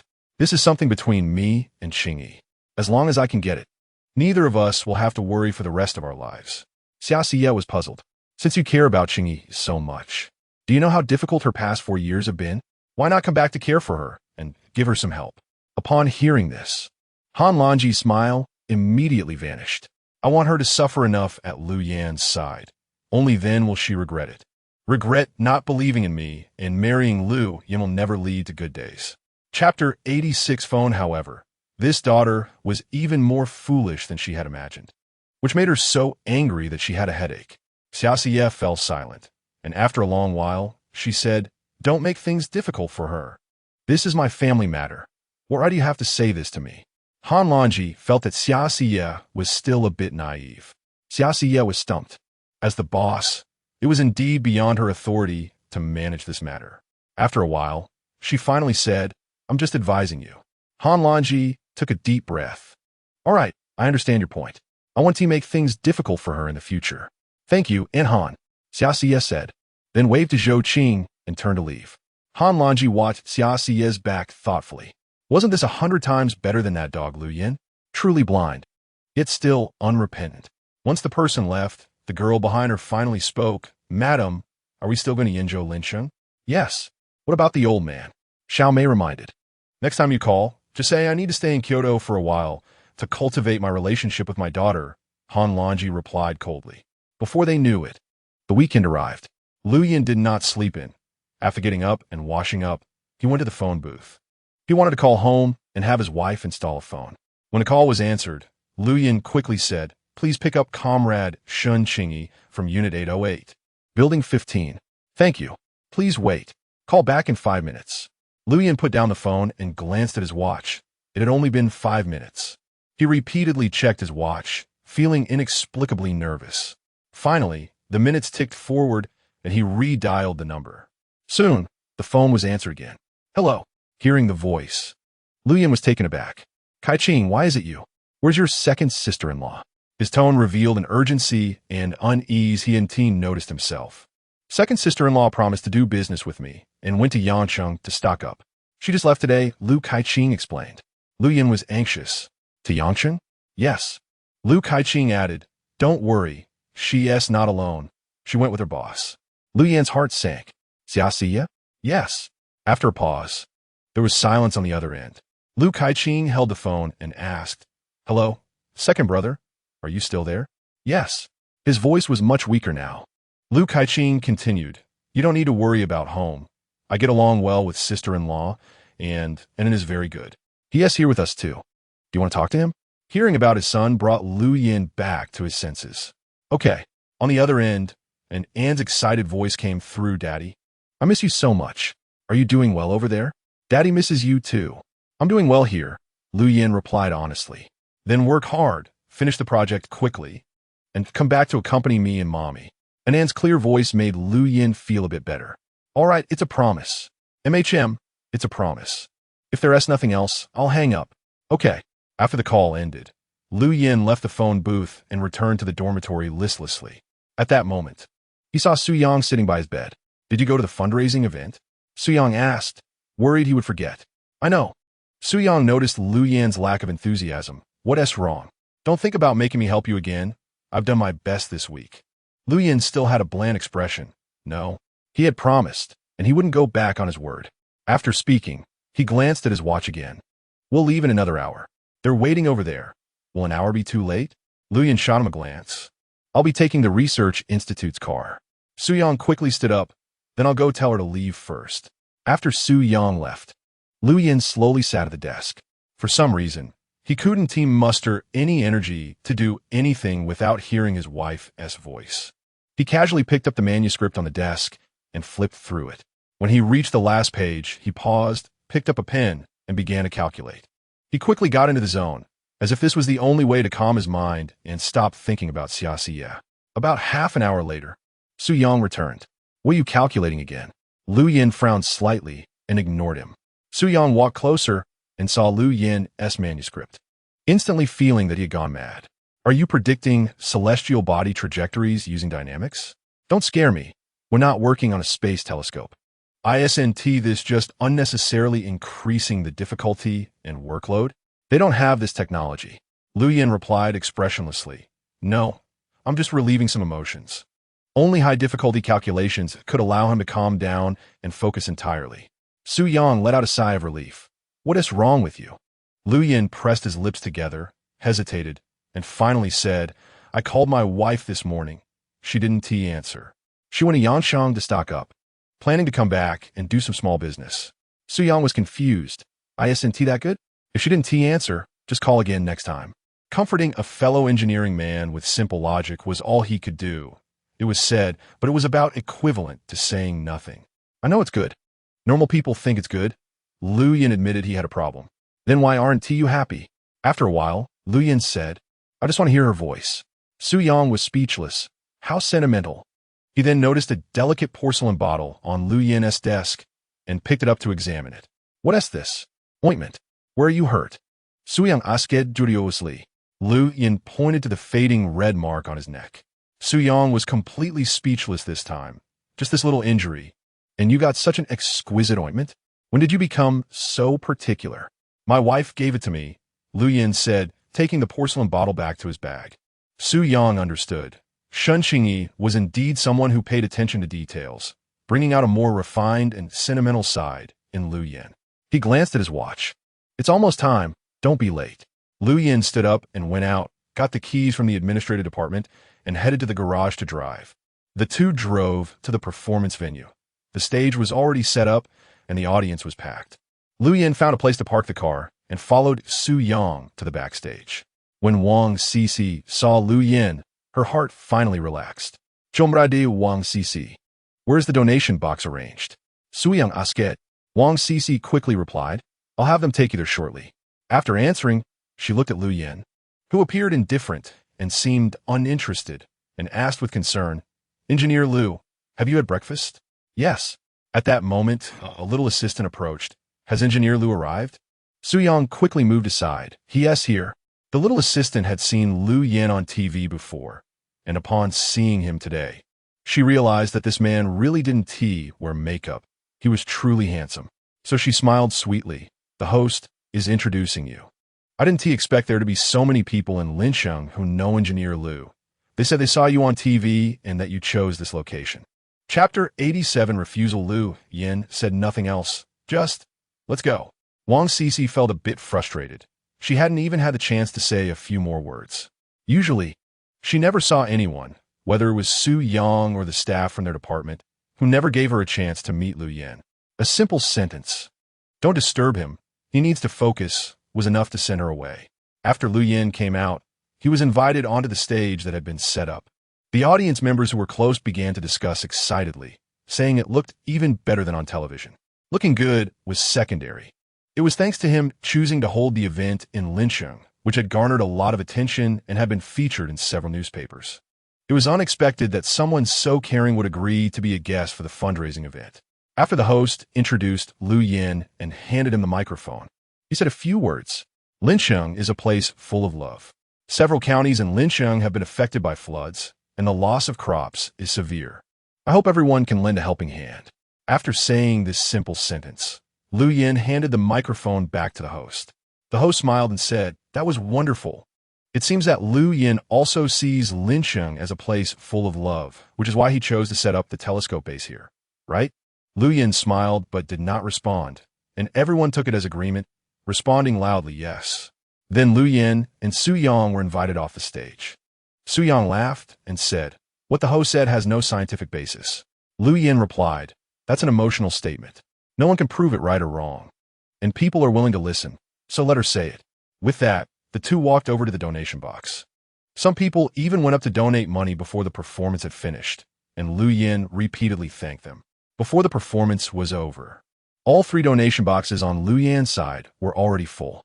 Lu Yin and Su Yang handed the donation boxes to the responsible person and said goodbye to the program organizers before taking Su Yang to the car. There were other fundraising guests besides Lu Yin, including entrepreneurs, local role models, and school principals, but Lu Yin's group completed their task the fastest. After Wang Cici finished her performance and got off the stage, she realized Lu Yin had already left, and her face turned green with anger. Later, during lunch, she went to Lu Yin's cafeteria and saw him sitting with Su Yang and two other staff members. She walked straight over and stood in front of Lu Yin, saying, Comrade Lu Yin, are you intentionally avoiding me? Lu Yin nodded yes. Why? It's affected my work, and besides, I am a married man. Lu Yin didn't say anything more. He wouldn't make someone feel embarrassed in public when he wasn't sure if she had romantic feelings for him. But her coming over to say this meant she was intentionally getting closer. If it were normal work communication, He had already completed his tasks, so there was no need for her to come looking for him again. Now questioning him face-to-face about why he was avoiding her was essentially blaming him for not responding. He didn't have the ability to perceive such feelings, but after multiple instances of misreading such situations in the past, he had learned to judge when someone might have romantic feelings for him. Lu Yin had treated female colleagues this way more than once or twice, and everyone had gotten used to it. However, Wang Cece couldn't hold her composure and, biting her lip in grievance, turned and ran away. Once she left, several people's gazes fell on Lu Yin again. Some couldn't stand it and said, "Can't you be a bit more tactful?" The cost of being tactful is wasting both parties' time and energy. Besides, this isn't harming her, Lu Yin replied bluntly. Su Yang shook his head. I don't know when you'll face the consequences for this. Let's see if you can still say such things then. Lu Yin buried his head in his meal and ignored the matter. His wife had instructed him not to discuss anything outside of work with such women. At this time, Qingyi was sitting in Xia Xiye's car, feeling drowsy. It was her first time taking such a long trip away from Kyoto. Xia Xiye looked at her through the rearview mirror and comforted her. Just half an hour more, and I'll book a hotel for dinner. Okay. Qingyi weakly suppressed the sour liquid rising in her chest and replied feebly. Just when she was feeling really uncomfortable, the car stopped. Xia Xiye got out and walked to the back to open the door, saying, Qingyi, we've arrived. Although Qingyi felt weak, she frowned and said, I told you to call me sister. Don't take advantage of your position as my boss to be so informal. The way he called her Qingyi always made people misunderstand. Sounding intimate and gentle, Xia Xiye didn't think much of it and reached out to support her. Qingyi steadied herself, saying, It's fine, I can just follow you. She always had a sense of propriety. Xia Xiye retracted his hand and led her into a hotel. When Qingyi reached the door, she suddenly realized, This hotel is quite expensive, isn't it? I'm only making a trip back to earn money. For a hotel of this standard in Kyoto, it would cost at least 300 to 400. How much she would earn from her small business was still uncertain. I'll pay, Xia Xiye said as he went to the front desk. The service of the front desk seemed to recognize Xia Xiye. Mr. Xia, we've kept the best room for you. I need 2 rooms. Xia Xiye often traveled back and forth and was familiar with the staff here. Okay, just a moment. Soon, the keys and room cards were handed to Xia Xiye, who paid 100 yuan. Qingyi was sweating profusely. She was someone who spent money, but compared to Xia Xiye, it felt insignificant. If she stayed another night on the way back, wouldn't that cost another 100? Xia Xiye pretended not to see Qingyi's expression, led her upstairs, and handed her the keys and room cards. Rest for a bit. I'll take you to dinner later. Qingyi thought about Xia Xiye's generosity and said, You eat by yourself. I don't have much of an appetite right now. She planned to go downstairs later to buy some pastries or cakes to fill her stomach. Xia Xiye wouldn't mention money to her, but owing too many favors would make it complicated. Xia Xiye glanced at her without saying anything and returned to his room. About an hour later, there was a knock on the door. Qingyi asked, Who is it? It's me. When Qingyi opened the door, she saw Xia Xiye walking in with a cloth bag in hand. After he opened the bag, a large round container was revealed. Qingyi recognized it as a thermal lunchbox. Xia Xiye opened the lunchbox and laid out several layers of dishes on the table. Ribs, chicken, steamed fish cut into pieces, and a plate of stir-fried green vegetables. Cool meat.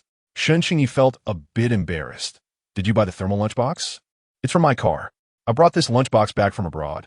I carry it with me in case I'm busy and need to pack food. Qingyi smelled the aroma of the food, and her stomach audibly growled. She cautiously asked, Have you eaten? No. Can you finish all this food? Chapter 88. Change saying this, she leisurely sat down, took out a set of chopsticks from cloth bag, and served 2 bowls of rice from the innermost layer of the thermal container, handing one bowl to Qingyi and placing the other in front of herself.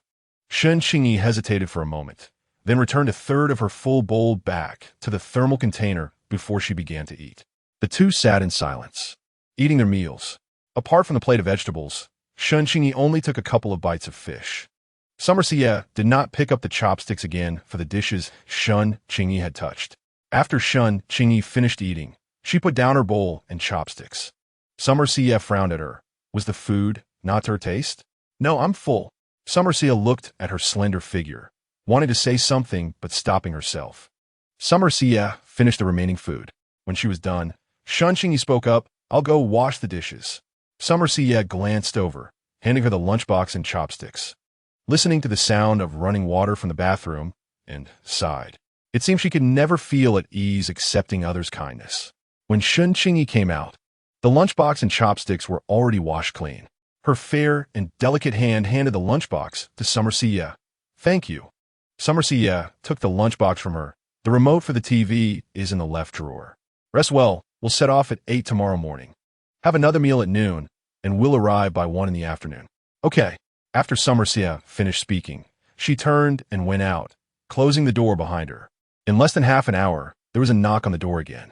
Qingyi, who was about to watch TV, got up to open the door. She thought it was Summer Xia, but it turned out to be a service staff member holding an exquisite box. "For Mr. Xia, it's a delivery for you." Qingyi was taken aback and didn't take it immediately. "Please take it to Mr. Xia's room." Mr. Xia just went downstairs. Qingyi took the gift box, her heart racing. Everything Summer Xia sent was not cheap. How much would this cost? Could she afford it in the future? The staff member smiled and left. And Qingyi closed the door. Sitting at the table, she opened the box to find a small, delicate cake and a bottle of juice that looked like orange juice. Qingyi breathed a sigh of relief. Thankfully, it wasn't something expensive. She rarely ate cake and didn't particularly like sweets, but this cake was so exquisitely small. About the size of her palm, soft and delicate, wrapped in a layer of white cream. It was adorned with red flowers, and a layer of finely crushed chocolate was sprinkled in the middle. She couldn't help but take a bite. It wasn't too sweet. The cream on top had a sandy texture, mixed with the chocolate crumbs and the pale yellow cake, creating an exceptionally good taste. One bite after another, she surprisingly finished the entire small cake. The service staff knocked on Summer Xia's door. "Mr. Xia, I just delivered the cake made by Master Wang to Miss Shen's room, and she accepted it." "Did she say anything?" "Just as you instructed. I told her, and she accepted it." Summer Xia took out her wallet, handed 50 yuan to the staff member. "No need for change. Keep the rest as a tip." The staff member excitedly replied, "Thank you, Mr. Xia." The staff member took the money and hurried downstairs, handing it to the cashier for the cake's fee. The cashier returned 15 yuan. "What exactly is Mr. Xia's status?" "He's really handsome, generous, and every time he comes to our hotel, he books the best room. Today, he even brought a woman." The staff member pocketed the change, feeling good. She must be his partner. The cashier watched her colleague keep the money.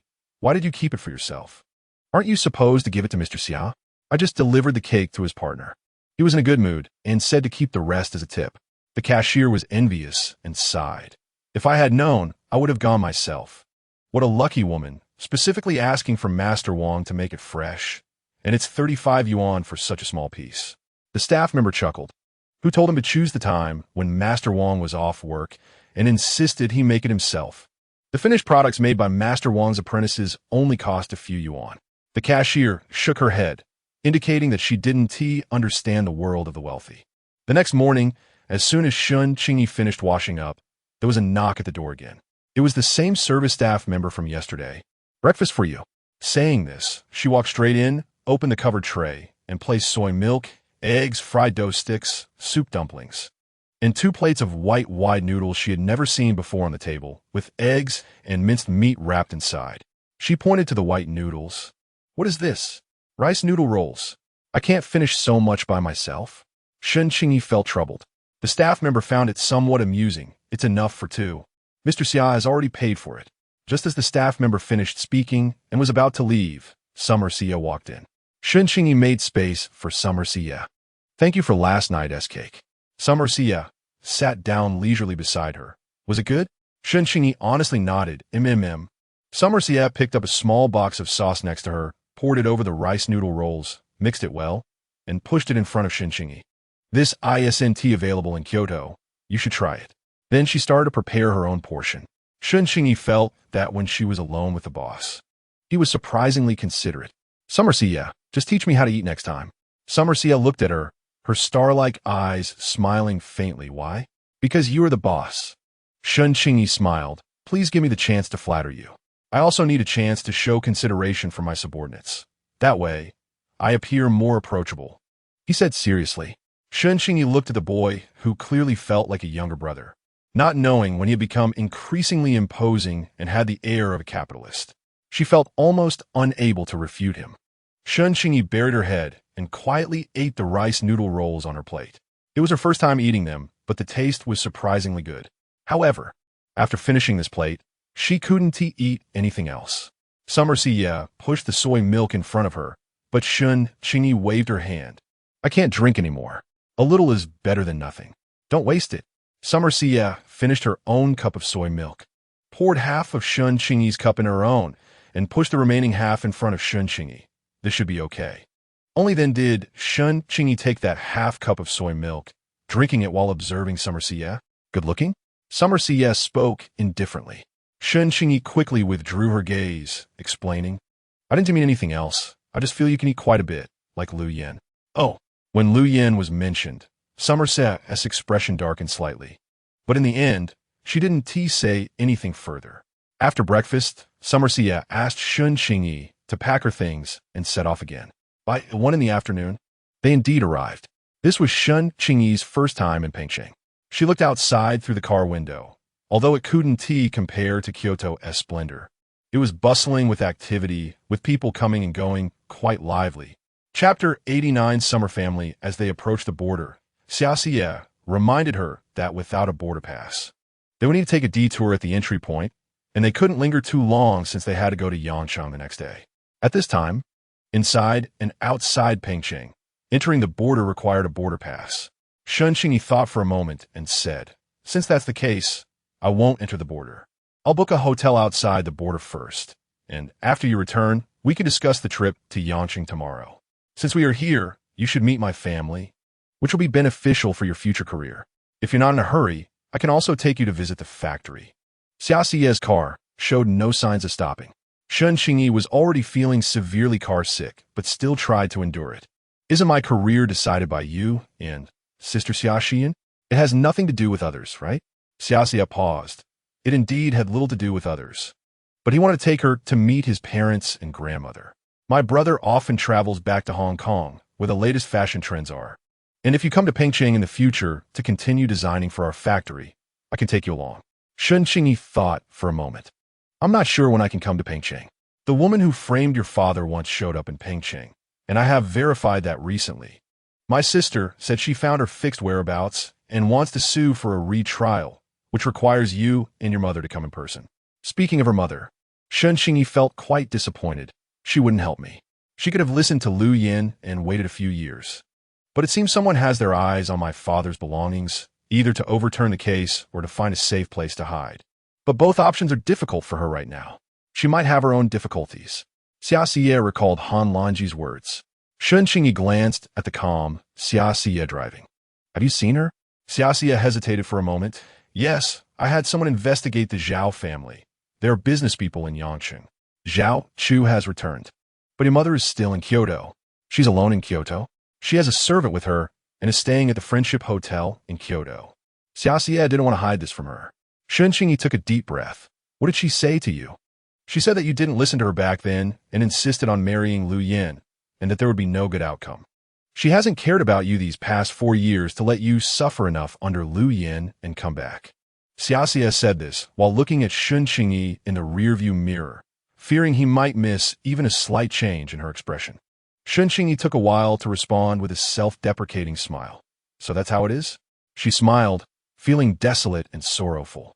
This expression made Xia's heart tighten, as if surrounded by a dense, prickling sensation, and he regretted saying that.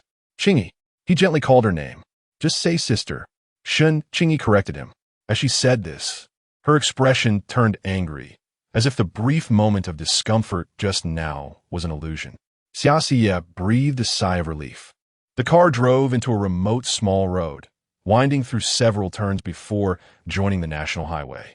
When Qingyi looked out the window again, it was already a scene of prosperity and order, with skyscrapers no less than those in Kyoto, and the greenery was quite good. Without the rumbling machine, sounds from when they first arrived outside Pampering. Everywhere were small trees providing shade. After walking a while, Qingyi saw a few foreigners and curiously remarked, there are actually international friends here. Xia smiled and said, "This is a reform and opening up experimental zone, as well as an economic special zone. So there's not only foreign investment, but also Hong Kong and Taiwan capital. And the individual private environment is much better than in Kyoto." Qingyi understood what Xia was saying. Xia had complained to her about this many times. That in Kyoto, everything is about personal connections and relationships. In contrast, Pampering, being a new city, emphasizes efficiency and strength. After a short while, Qingyi saw a towering building with a blue glass facade, feeling it was fresh. "This building must have at least 10 stories. Xia said, "It's 18 stories. "How do you know?" Xia replied calmly, "Because this is my family's." Qingyi was somewhat surprised. "Then what about when you were in Kyoto?" Xia knew what she was implying, that in Kyoto, the Xia family had no power and relied entirely on money to navigate relationships. Qingyi understood. After a while, the car stopped on a quiet, tree-lined avenue. Xia unfastened his seatbelt and got out to open the door for Qingyi. After Qingyi got out and walked a few steps, she almost stumbled. Xia stepped forward and asked, "Do you need me to help you?" Qingyi stood for a while, waved her hand, and said, "No need." Xia also stopped. After about 2 or 3 minutes, Qingyi felt better and said, "Let's go." Only then did Xia move forward. After walking for about 5 minutes, Qingyi saw a very imposing and luxurious villa. She had never seen such a villa before. It was large and looked like something out of a foreign movie. Just as they reached the door, a servant came to greet them. "The young master is back." Xia nodded and led Qingyi straight inside. The floor was polished to a mirror-like sheen, reflecting their figures. Qingyi had only seen wooden floors and had never encountered such tiled ones. The sound of her high heels clicking echoed. Qingyi knew the Xia family was wealthy, but she didn't realize they were wealthy to this extent. She was somewhat puzzled about the purpose of making money for the Xia siblings. The hall was adorned with crystal chandeliers, genuine leather sofas, famous paintings, and various ornaments. At that moment, the matriarch of the Xia family came out. "You is back." She then instructed the servant behind her to hurry and have someone prepare dinner. When Qingyi approached, the old lady noticed that her grandson was not alone but had brought a girl with him. "You, who is this young lady?" Xia replied, "I forgot to call to inform Grandma. This is our factory's designer in Kyoto, the teacher's most cherished student." Only then did the old lady take a good look at Qingyi. "Miss Shan, right? I've often heard you and Ayu mention you." Pampering is indeed open. They have their own way of addressing people, no longer calling each other comrades like elsewhere. Qingyi felt a bit unaccustomed to it. However, she still smiled and nodded at the old lady. "Yes, my name is Qingyi." "Oh, you're really beautiful. Come and sit. Come and sit." While saying this, she instructed the servant to brew tea. Qingyi sat down on a nearby chair, and Xia sat beside her. "No need to be formal. My family doesn't have so many rules. Just tell me what you want to eat." The old lady observed Xia's attitude while speaking to this girl and couldn't help but narrow her eyes. "Ayu, has Miss Shen been married?" Qingyi nodded. "Yes. And I have a son who is 4 years old now." The old lady felt relieved and asked, "So what is the purpose of coming to Pampering with you this time?" Xia frowned displeasedly and called out, "Grandma." Chapter 90. Testing the old lady was perceptive. Her grandson's heavy call of grandma was clearly an attempt to interrupt her words. She had just been testing the waters, but now she was certain her grandson liked this girl and was afraid to ask any further inappropriate questions. Old Mrs. Xia frowned slightly. "Wangyi, did you arrange for her to stay at the hotel?" Xia nodded lightly. "Yes, and I arranged for someone to accompany her for fun." Upon hearing this, old Mrs. Xia glanced at Qingyi, who was sitting properly and showed no curiosity when Wang was mentioned. "Didn't Grandma say you should accompany her personally?" Xia had her reasons. "I'm busy." "Now you have time." "Grandma, you just got back. Please don't ask so many questions." He has indeed been very busy in Kyoto. He can't finish all the tasks I assign him every day. The one speaking was Xia. Qingyi looked over at the sound and saw Xia walking over in a green qipao, swaying gracefully, with a bright smile on her face. She met Qingyi's gaze and even winked at her. Qingyi also stood up to greet her, "Sister Xiyun." She felt that although the old lady hadn't said anything harsh, She felt inexplicably uncomfortable, as if she were being scrutinized from head to toe. After Xia Shiyun came over, she breathed a sigh of relief. Qingyi, it's really rare to see you. I invited you to come to Pampering before, but you never agreed. How do you feel about this visit? Xia Shiyun smiled at her, appearing very friendly. Old Mrs. Xia also smiled. Since it's your first time in Pampering, let Yin take you around. Xia Shiyun apologized. Grandma, you see, I'm so busy all day that I hardly have time. Later, I still have to go check a batch of new bags from the factory that Qingyi designed. Let You accompany her.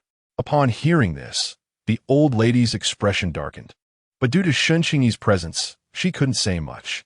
Xia Xie, however, looked up at Xia Shiyun and saw her raise her eyebrows at him. Then she stood up and waved at him. Come over, I have a task for you. Saying this, she led Xia Xie to another room. What's going on with you? Grandma probably figured it out at a glance today. Xia Xie remained silent. What? You still want to be open about it? I advise you to keep it in your heart forever. It's not that I don't care about you, but you have no chance. Xia Shiyun was someone who viewed emotions very lightly, but she couldn't help but feel sorry for her foolish brother. From 16 to 22. This woman had been the thread running through his entire youth. They say first love is the hardest to forget, and it seemed indeed unforgettable. From the day he was confused and uncertain to the day he wanted to express his feelings, he found out she was getting married. That day, his brother was only 18. Xia Xie, if you have no chance, create one. I don't want to wait any longer. What do you have to compete with Lu Yin? You can only compete with him in appearance, but looks are just the least notable advantage of Lu Yin. I advise you to give up. Don't make things difficult for Shen Qingyi, or we'll lose our business and friendships. Xia Shiyun felt a pang in her heart as she said this. That's what you think. I'm younger than him, I have money, and most importantly, I can be there for her when she needs someone. I know how to cherish her. Take care of her. And then Xia Shiyun shook her head. Lu Yan's status and value cannot be measured by money. If he wants to make money, I wouldn't use my Xia family as a benchmark. In less than 5 years, he could surpass the Fan family in Kyoto. Before you think about beating him, you should do your research. Remembering Fan Lei, Xia Xie sneered, our Xia family could do it too, and in less than 5 years. You're so confident? Xia Shiyun suddenly laughed. Yes, once I make a name for myself in Kyoto, Grandma won't be able to control me. As for my parents and you, they'll support me. Xia Xie said this lightly. Xia Shiyun tugged at the corner of her lips. If Shen Qingyi is willing to support you, I'll naturally be on your side. That kitten is really too smart. I like her. As for Mom and Dad, they can be persuaded, but don't forget, besides Grandma, there are also elder brother and second brother. Elder brother and second brother went abroad when they were 10. Their thoughts won't be as traditional as Grandma's. Xia Shiyun raised an eyebrow. That's hard to say. Many concepts are fixed before the age of 10. Look at the wives they married. Aren't they all from well-matched families? Ladies of high society? While the siblings were chatting in the hall, the old lady was sizing up Shen Qingyi. Miss Shen is really beautiful and looks quite young. You got married pretty early? I got married at 20. Shen Qingyi responded candidly. The old lady nodded. What does your husband do? He works as an engineer at the National Research Institute. Shen Qingyi faced old Mrs. Xiao's scrutiny without flinching. Old Mrs. Xiao was somewhat surprised when she heard engineer at the National Research Institute. It seemed she came from a scholarly family. My father was a professor before he passed away, and he was my dad's student. Shen Qingyi was not self-deprecating about her background in front of old Mrs. Xia. Old Mrs. Xia nodded slightly. She could sense the cool pride emanating from Shen Qingyi, even though she was just sitting there and not speaking much. If she hadn't married and had children, setting aside their family background, her identity wasn't unworthy of her grandson. Is your relationship with your husband good? Shen Qingyi nodded. It's okay. Old Mrs. Xia understood. If it were good, no one would say it's okay in front of outsiders, especially a woman with her husband's high status. Saying their relationship was good would make others envious. This child, Yu, is already 22, and he hasn't even dated a proper girlfriend. I don't know what he's been busy with all these years. Although he does have a marriage proposal, he doesn't care about it. If you two get closer, could you help persuade him? The old lady still spoke in a friendly manner. Shen Qingyi finally realized that the old lady had gone around in circles. First inquiring about her relationship with her husband, then mentioning Xia Xie's fiancé, presumably misunderstanding something. She quickly clarified, Old lady, I use my boss. Although he is younger than me, I respect him quite a bit, because I got this job to support my family thanks to him and Sister Xian. I'm not a fool, so please rest assured, my relationship with you. Grandma. Xiaoxia suddenly came out of the room, his tone filled with strong emotion, interrupting Shun Qingyi's next words. He quickly walked up to stand beside Shun Qingyi, looking serious. Grandma, if you can't persuade her, how could Qingyi persuade me? Isn't this making it difficult for her? Xiaoxian also followed out and smiled. Yes, Grandma, it's better if I persuade her. Old Mrs. Xia's expression became somewhat awkward, and she quickly changed the subject, saying to the servant behind her, go check how the food is coming along in the kitchen. Why is it taking so long? Xiaoxia clearly lost his appetite for dinner at home. I'll take Qingyi out to eat. It's a good chance for her to try the specialties of Pampering. You brought a friend back? A loud and somewhat authoritative voice came from the doorway. Chapter 91, Appreciation. Xia Shirong was led into the living room by Wu Yinghong. Xiaoxia and Xiaoxian both called out, Dad, Mom. Shen Qingyi also stood up politely and said, Uncle, Aunt. Xia Shirong and Wu Yinghong both responded. Before they could ask anything, Xiaoxia took the initiative to introduce Dad, Mom. This is Shun Qingyi. We've heard about her from our son and daughter, but this is the first time we've met. Wu Yinghong smiled and looked Shun Qingyi up and down, saying, She's really beautiful. No wonder the clothes she designs are so nice. This outfit I'm wearing today was designed by you, right? Shun Qingyi, noticing her gentle smile was different from the scrutinizing gaze of Grandma Xia, politely replied, Thank you, Aunt Wu, for your appreciation. This outfit is from my last collection, called Wind Whisper. Wu Yinghong exclaimed, It even has a name. That's really nice. Does it have any special meaning? Beautiful rainbow shadows, adorned with curling banners. Listen to the wind whisper as the phoenix bells sound. Shun Qingyi explained with a slight curve of her beautiful eyes, her tone calm and elegant. Without a hint of seeking flattery, Xia Shirong nodded appreciatively, noting the significant difference in skill despite both having learned from Master Qian. Xiaoxian joked, Dad, don't be too hard on Yu. He has been studying there for so long, and isn't completely useless. After all, he helped us discover a talent for our factory. Otherwise, how could he have met Qingyi? Wu Yinghong laughed. This dress is beautiful. I wore it to a small gathering today, and everyone was asking about it. If they knew the meaning behind it, they would probably rush to order one. After a pause, she asked, What do those lines mean? Shun Qingyi explained, It's a poem from a Tang Dynasty poet, depicting a scene where the rainbow is compared to the silhouette of a beauty. The colorful rainbow and the graceful beauty complement each other. While the curling banner refers to a long, spiral flag, the rainbow hangs down like a beauty's flowing banner, gently swaying. Xiaoxia watched Shun Qingyi's red lips move as she explained, slightly entranced, feeling as if she was glowing while speaking. Having grown up abroad, he was surprised to learn how beautifully Chinese poetry could convey meaning. Wu Yinghong looked down at her dress and exclaimed, Oh, it really does have such an artistic conception. The skirt sways beautifully while walking, and when you stop, the wind makes it flutter gently. We shouldn't be trying to export this. This is clearly a domestic style with real cultural depth. Now that Qingyi explains it, I feel like anyone who wears this dress becomes a bit more elegant. Xiaoxian countered, That might not work right now. Currently, there's a lack of confidence in domestic products, so they simply can't fetch a good price and can't even enter overseas Chinese stores. Afterward, she apologized to Shun Qingyi, saying, For now, your designs can't carry your name. It's a bit of a pity. When the time is right, I'll make sure our factory produces a batch of high-end clothing designed by you for export, emphasizing the information gap. Shun Qingyi smiled and said, I'll be waiting. Wu Yinghong quickly approached and took her hand, urging, Come, sit down. I just heard you say he wanted to take you out for dinner. Are you hungry? Not really, Shun Qingyi replied with a smile. Seeing everyone chatting happily, Grandma Xia cleared her throat and said, I've had the kitchen prepare some dishes. They should be ready now. Wu Yinghong and Xia Shirong turned back together and called out, Mom. After a while, the dishes were served, filling the table, many of which Shun Qingyi had never seen before, mostly seafood. However, she had a small appetite and stopped eating after finishing half a bowl of rice. Wu Yinghong asked with concern, Is the food not to your taste? No. I usually eat this much, Shun Qingyi replied. Wu Yinghong frowned. That 1 tea do. Eat a bit more. You seem a bit thin. Saying this, she served her more dishes.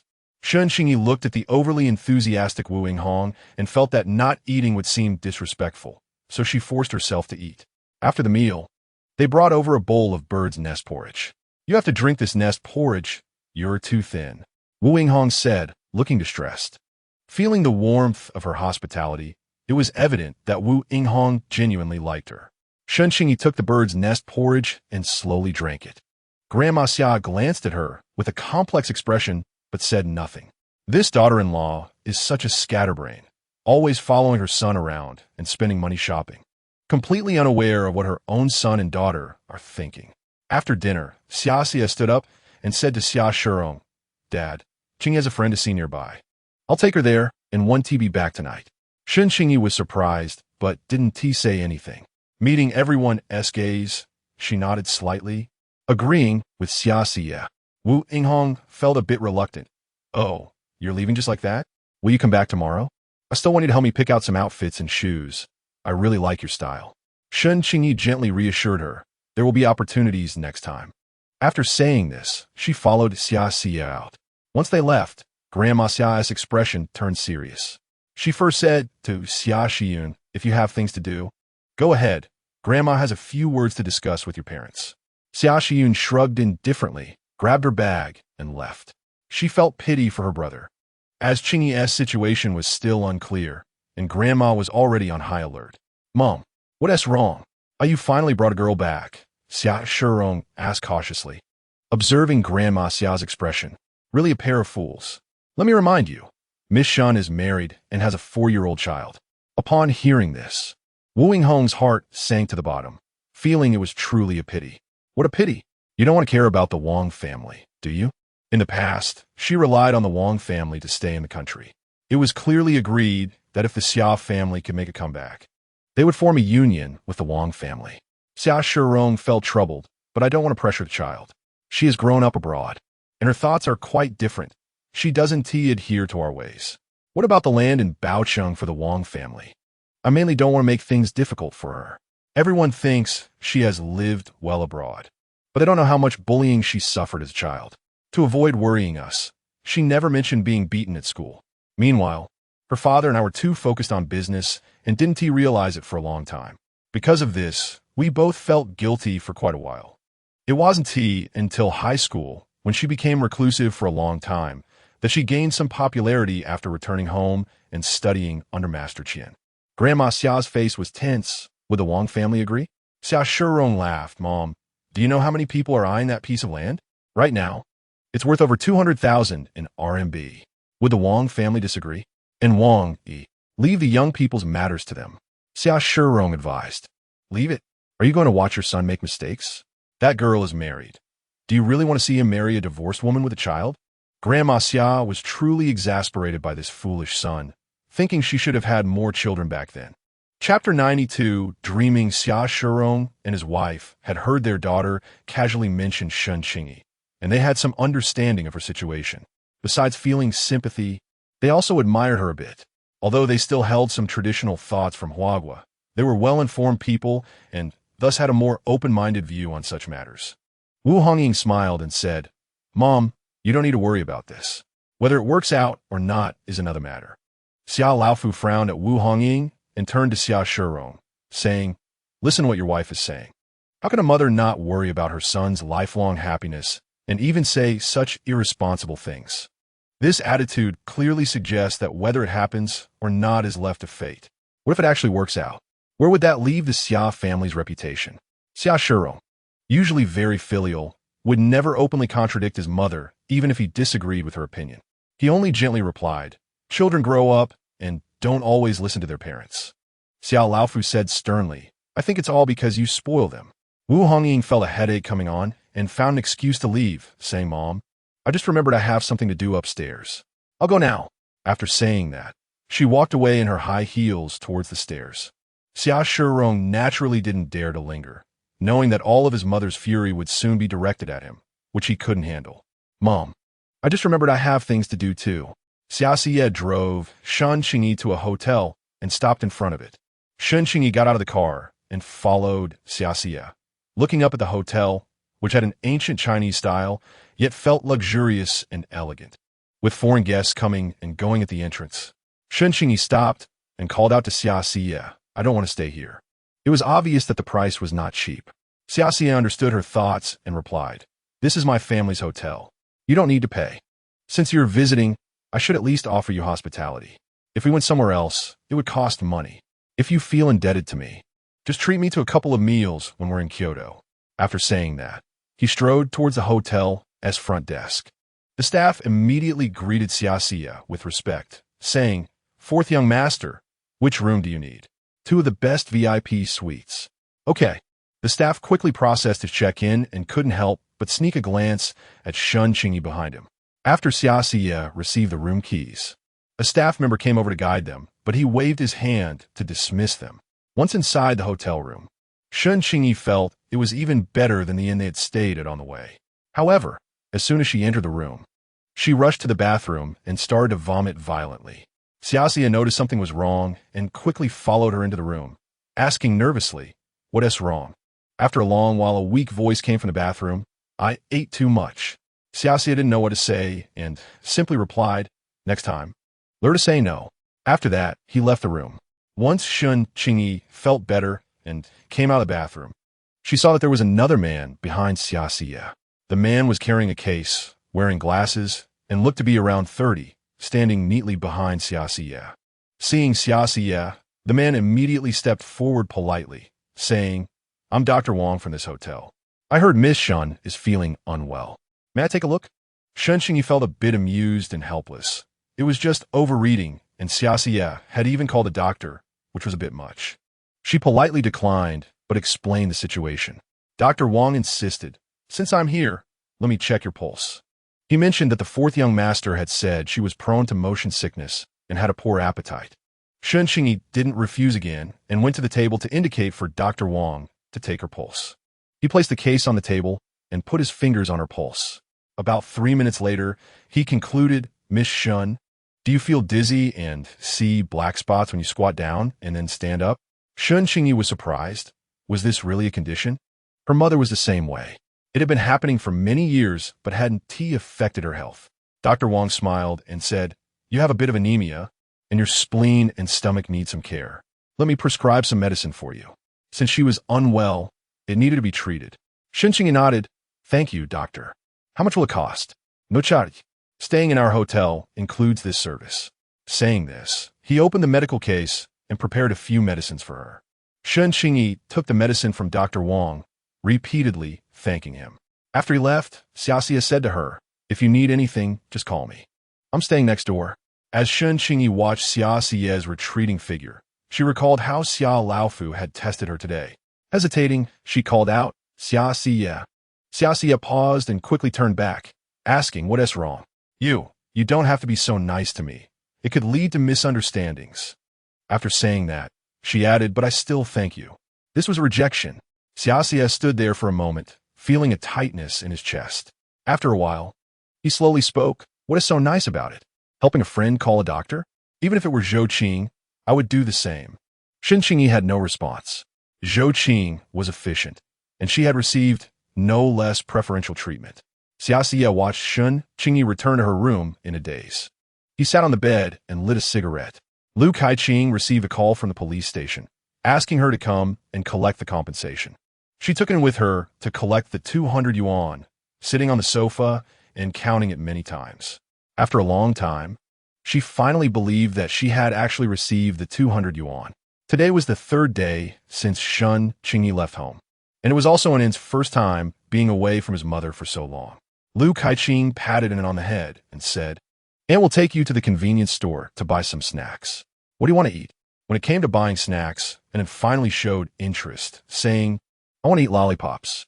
Such sweet snacks were generally not allowed when Qingyi was at home. Lu Kaiqing generously agreed. Just as they were about to leave, the clerk from the supply and marketing cooperative came again, saying, "You have a phone call." And Ann excitedly said, "Let us go answer the phone. It must be Mom." The two of them went to the supply and marketing cooperative, and Lu Kaiqing picked up the phone, only to find it was Lu Yin calling. After a brief conversation with Ann, he hung up. Turning around, he realized he was quite foolish. The round trip would take 3 days. And even if he only stayed there for a day, it meant he would be back in 4 days. After hearing that she had gone to Pampering with Xia Xie, he couldn't settle his heart. Last night, he even dreamt that his wife said, "Didn't you say you would divorce me if I found someone better?" This statement had startled him awake. He almost forgot that he had once said those words. At that time, they had no weight for him, but now, even hearing his wife say those words in a dream made him feel so uncomfortable that he couldn't fall asleep again. Chapter 93 Divorce. When he returned to the cafeteria, Su Yang pushed the meal prepared for him in front of him and asked, "You don't have to work overtime today, right? All the test data has been debugged." "Yeah," Lu Yin replied. Seeing Lu Yin cover his half-eaten meal, Su Yang was shocked. "Aren't you eating anymore?" "No appetite." This was the first time Su Yang saw Lu Yin lack interest in such an important matter as eating. However, he wasn't a wasteful person and picked up the meal box to head back to his dormitory. Just then, a staff member hurried over and politely said to Lu Yin, "Engineer Lu, a woman named Han is waiting at the entrance of the Research Institute to see you." "How old is she?" Upon hearing the surname Han, Lu Yin had already guessed who it was, but what was she doing here? "About 40. Lu Yin thought for a moment and said, "Take her to my dormitory." "Okay." As soon as the staff member left, Su Yang curiously nudged Lu Yin's shoulder. "You actually have a relative coming all this way to see you?" Lu Yin didn't respond and returned to his dormitory.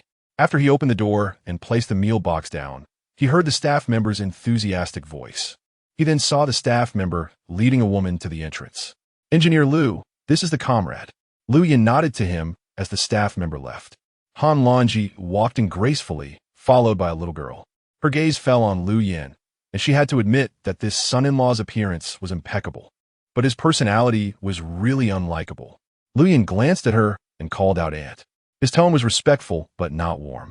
Han Longji responded, "You came all this way to see me. Is there something you need?" As she spoke, Lu Yin brought over a chair and placed it behind her. Han Longji, maintaining a senior's posture, said coldly, "Are you going to let Qingyi be a widow for a few more years?" Upon hearing this, Lu Yin suddenly looked up. "Widow?" Han Longji knew that no matter how powerful or high-ranking Lu Yin was outside, he was always respectful in front of old Shen, and that extended to her as well. So no matter what she said, Lu Yin either agreed or remained silent. Not being home for years, isn't that the same as being dead? All the big and small matters at home, all the difficult things fall on her, Han Longji said directly. Lu Yin had no way to refute this. Seeing Lu Yin remain silent, Han Longji continued, "She's still young. If you have any conscience, let her go." Hearing this, Lu Yin suddenly felt as if his heart had been struck hard, causing immense pain. After a long pause, he finally spoke, "You came here specifically to persuade me to divorce?" Han Longji did not shy away. "Yes." Lu Yin looked at her and said, "That would probably disappoint you. Unless she tells me herself, I will never divorce." Han Longji did not expect Lu Yin to refuse. Her originally serious tone now carried a hint of anger. "How selfish. All those years I spent cooking for you have gone to waste. Thank you for your care over the years. I will make it up to Qingyi double in the future." Han Longji found this statement absurd. "What will you use to make it up? Time? Do you have it? Or is it that little salary? Perhaps to others, that salary is quite a lot, but I now know that with Qingyi's looks and abilities, she can get more." She thought that saying this would undermine Lu Yin's confidence, but Lu Yin was not the kind of person who cared about such things. On the contrary, because of Han Longji's words, he felt completely unburdened. "Although some of what you said is true, I, Lu Yin, am not someone who follows the rules. So don't think you can provoke me with these words. Also, I'm not a fool. I can guess what you're thinking. I won't allow you to have any designs on her." The tone of Lu Yin no longer held any respect. Han Longji coldly replied, "As a mother, what designs could I have on her? The Zhao family wants what Qingyi has in her hands. I think there should be results in a while." Han Longji was taken aback. Lu Yin was indeed a hassle. She thought he was like Shan Huaishan, just a pure scholar. "This is something left to us by her father. What does it have to do with you? I've given you the opportunity to leave with dignity. If you don't cherish it, then wait for Qingyi's words. I will testify for her father to overturn the case." After saying this, she told the little girl behind her, "Let's go." After Han Longji left with the girl, Lu Yin helplessly collapsed onto the bed. He knew too well how tempting Han Longji's conditions were for his wife. When Su Yang arrived, He found Lu Yin sitting by the bed with a pale face, motionless. "What's wrong, Lu Yin?" Lu Yin didn't move and took a long time to answer. "It's nothing." "Is that really nothing?" Su Yang had never seen Lu Yin look like this. Lu Yin's mind was in a mess. He pulled out a manuscript from the drawer and said, "You can go out now. I need some quiet." He had never felt so anxious before. Su Yang didn't move, snatched the manuscript from Lu Yin's hand. "Who came to see you?" Lu Yin pinched the bridge of his nose. "My wife's mother." Su Yang breathed a sigh of relief. "Nervous about your mother-in-law?" Lu Yin didn't reply, seeing him tacitly agree. Su Yang found it amusing. "So our engineer Lu can be nervous too. What a rare sight. Today, since you finally don't have to work overtime, let's go shopping in the city." Lu Yin had no mood for it. "You go by yourself. If I had the privilege to use a car freely, I would have had Hangzhou drive me there already." Hangzhou was another colleague in the same field who could also drive. Lu Yin wrote a vehicle request, signed his name, and handed it to Su Yang. "Take it." Su Yang felt that Lu Yin was acting strangely today. It didn't seem like a reaction from being overly nervous. He anxiously asked, "What exactly is wrong with you? What if your wife wants to divorce you?" Lu Yin suddenly asked. Su Yang understood. "I spoil my wife so much. How could she bear to leave me? If she insists on leaving, I will stubbornly disagree and keep the child with me." Women are most reluctant to part with their children. Stubbornly disagree? Lu Yin had never experienced that before. Su Yang couldn't imagine how Lu Yin would look when being stubborn if you really can't lower your face with your conditions. Plenty of women would be eager to be with you after a divorce. "That Wang Cici, I can see it. She's really beautiful and sings well." "Su Yang," Lu Yin interrupted him. "There won't be anyone better than her in this world." The thought of divorcing her made it feel like even breathing was painful. "All right, I was just joking with you. I don't think sister-in-law would want to. If you don't need the car, then just go out." Lu Yin urged him again. Su Yang didn't take the request form. He sighed while looking at him, and when he reached the door, a sudden thought flashed in his mind. Could it be that there's really karma in this world? It was all because of his bad luck. Thinking of this made him feel uneasy, but there was no scientific basis for it. After walking for a while, he finally realized that Lu Yin cared about Qingyi more than he had imagined. On the 5th day after Qingyi left, she finally returned. Chapter 94. Going home, she brought back wallets and bags, originally planning to take 300, but thinking it wasn't easy to make the trip, she directly took over 500. Xiaxia parked the car at the door and helped her carry the items from the trunk to the living room. Lu Kaiqing looked at the several large bags opened, all filled with bags and wallets, her eyes nearly popping out in surprise. "Sister-in-law, how many did you get?" "Over 500, enough to sell for 2 or 3 months. And it hadn't seen Qingyi for a few days and missed her so much that he didn't even glance at the pastries Qingyi had brought back, just holding her hand tightly. Lu Kaiqing poured a cup of tea for Qingyi and Xiaxia each. Xiaxia took a sip, then waved at an end. "Uncle Xia brought you a voice recorder. Do you want to come and take a look?" Qingyi was surprised. When did this guy prepare a gift for Anin? Didn't he say he had already bought pastries for Anin? Upon hearing voice recorder, and Anne's eyes brightened. He hadn't seen one before, but just hearing the name made him think it should be similar to a tape recorder. He let go of Qingyi's hand and quickly ran to Xiaxia, showing his little tiger teeth. "Thank you, Uncle Xia." Xiaxia picked a delicate little black pen from his pocket and handed it to Anin. Anin held the voice recorder, looking it over, and accidentally hit the switch. When he turned it on, a small red light started to flash, but there was no sound for a long time. Xiaxia saw Anne's inquisitive expression and smiled. "Give it here. Uncle Xia will teach you." Anin obediently placed the pen in Xiaxia's hand. Xiaxia took the pen, pressed the first button, and said into the voice recorder, "Anin is so cute." After saying this, he pressed the second button, and Xiaxia's voice came out of the recorder. Anan's eyes lit up. This was so magical. He took the voice recorder from Xiaxia and tried it himself, excitedly showing his little tiger teeth. "Thank you, Uncle Xia. I really like it." Lu Kaiqing watched as the voice was stored in a pen and then played back, truly amazed. She glanced at Xiaxia and cautiously asked, "This thing isn't cheap, is it?" Xiaxia didn't look up, watching and skillfully recording over and over. "It's fine. It doesn't cost much." Qingyi's words of "you spent too much" were swallowed back after seeing her son's expression, finally turning into a thank you. Only then did Xiaxia look up at Qingyi. As long as one likes it. I'm going to be in Kyoto this weekend. And I heard a new amusement park opened, so I could take him there to play. Qingyi declined. You've already done enough for us. Not a bother. Xiaxia said, squatting in front of an. Do you want to go play with Uncle? And wasn't very interested in the amusement park. But Uncle Xia's eyes clearly expected a positive response from him. After hesitating for a moment, he asked, is it that Uncle Xia wants to play and need the little friend to accompany him? Xiaxia was taken aback, then gently nodded yes. I want to try the carousel inside. Lu Kaiqing couldn't help but smile. This Xia comrade was already so grown up but still had this playful spirit. However, it was indeed surprising for an adult to go to an amusement park alone. Before Qingyi could speak, and then smiled and agreed. Okay, then I'll take Uncle Xia to play. That's settled then. I'll drive over to pick you up this weekend, Xiaxia said, standing up and linking his pinky with an An's, then turning to Qingyi. If there's nothing else, I'll head back now. All right, drive safely. The meal I owe you. I'll treat you this weekend.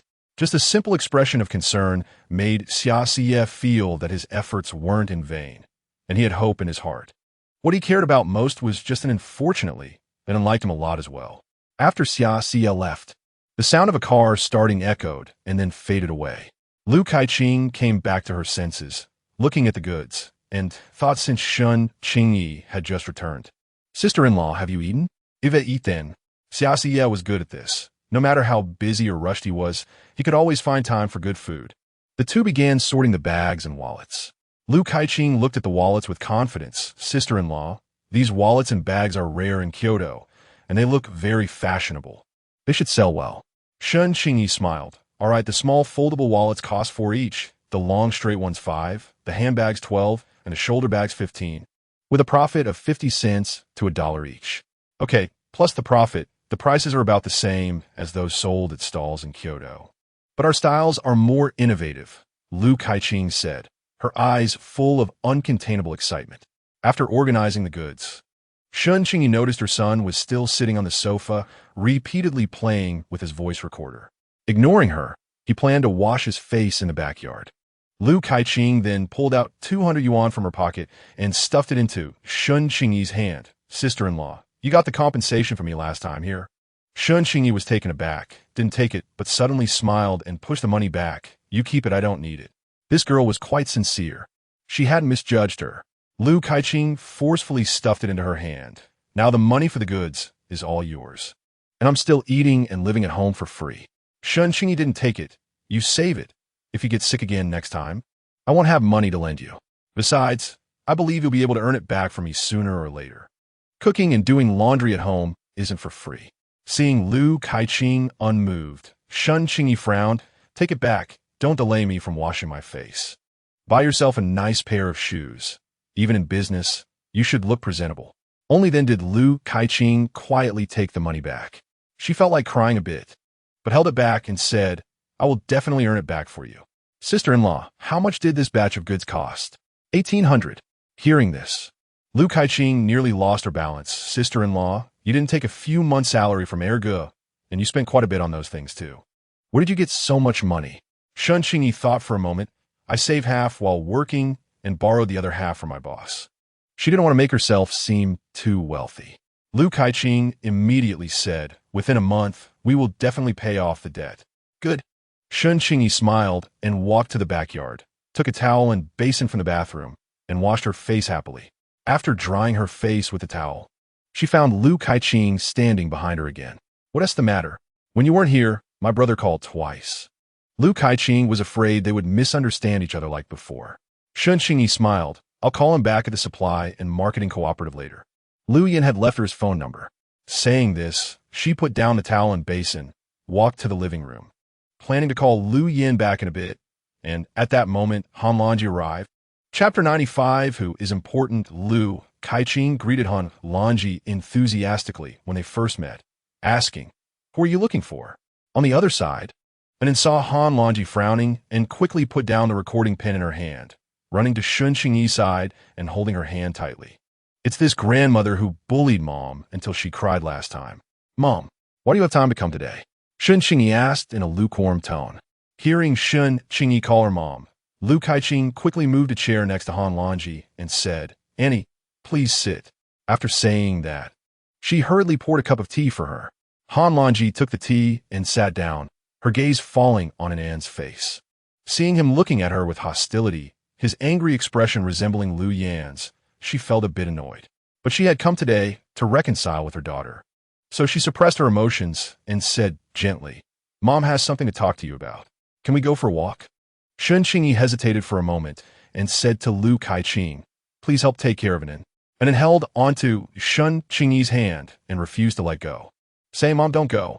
Qingyi comforted him by patting his head and said, "It's okay. Mom will be back soon." Saying this, she placed Anne's hand into Lu Kaiqing's and followed Han Lanji out the door. As they walked side by side, Qingyi glanced at Han Lanji, noticing her gentle demeanor, which made her feel as if she had returned to the past when her mother cared for her.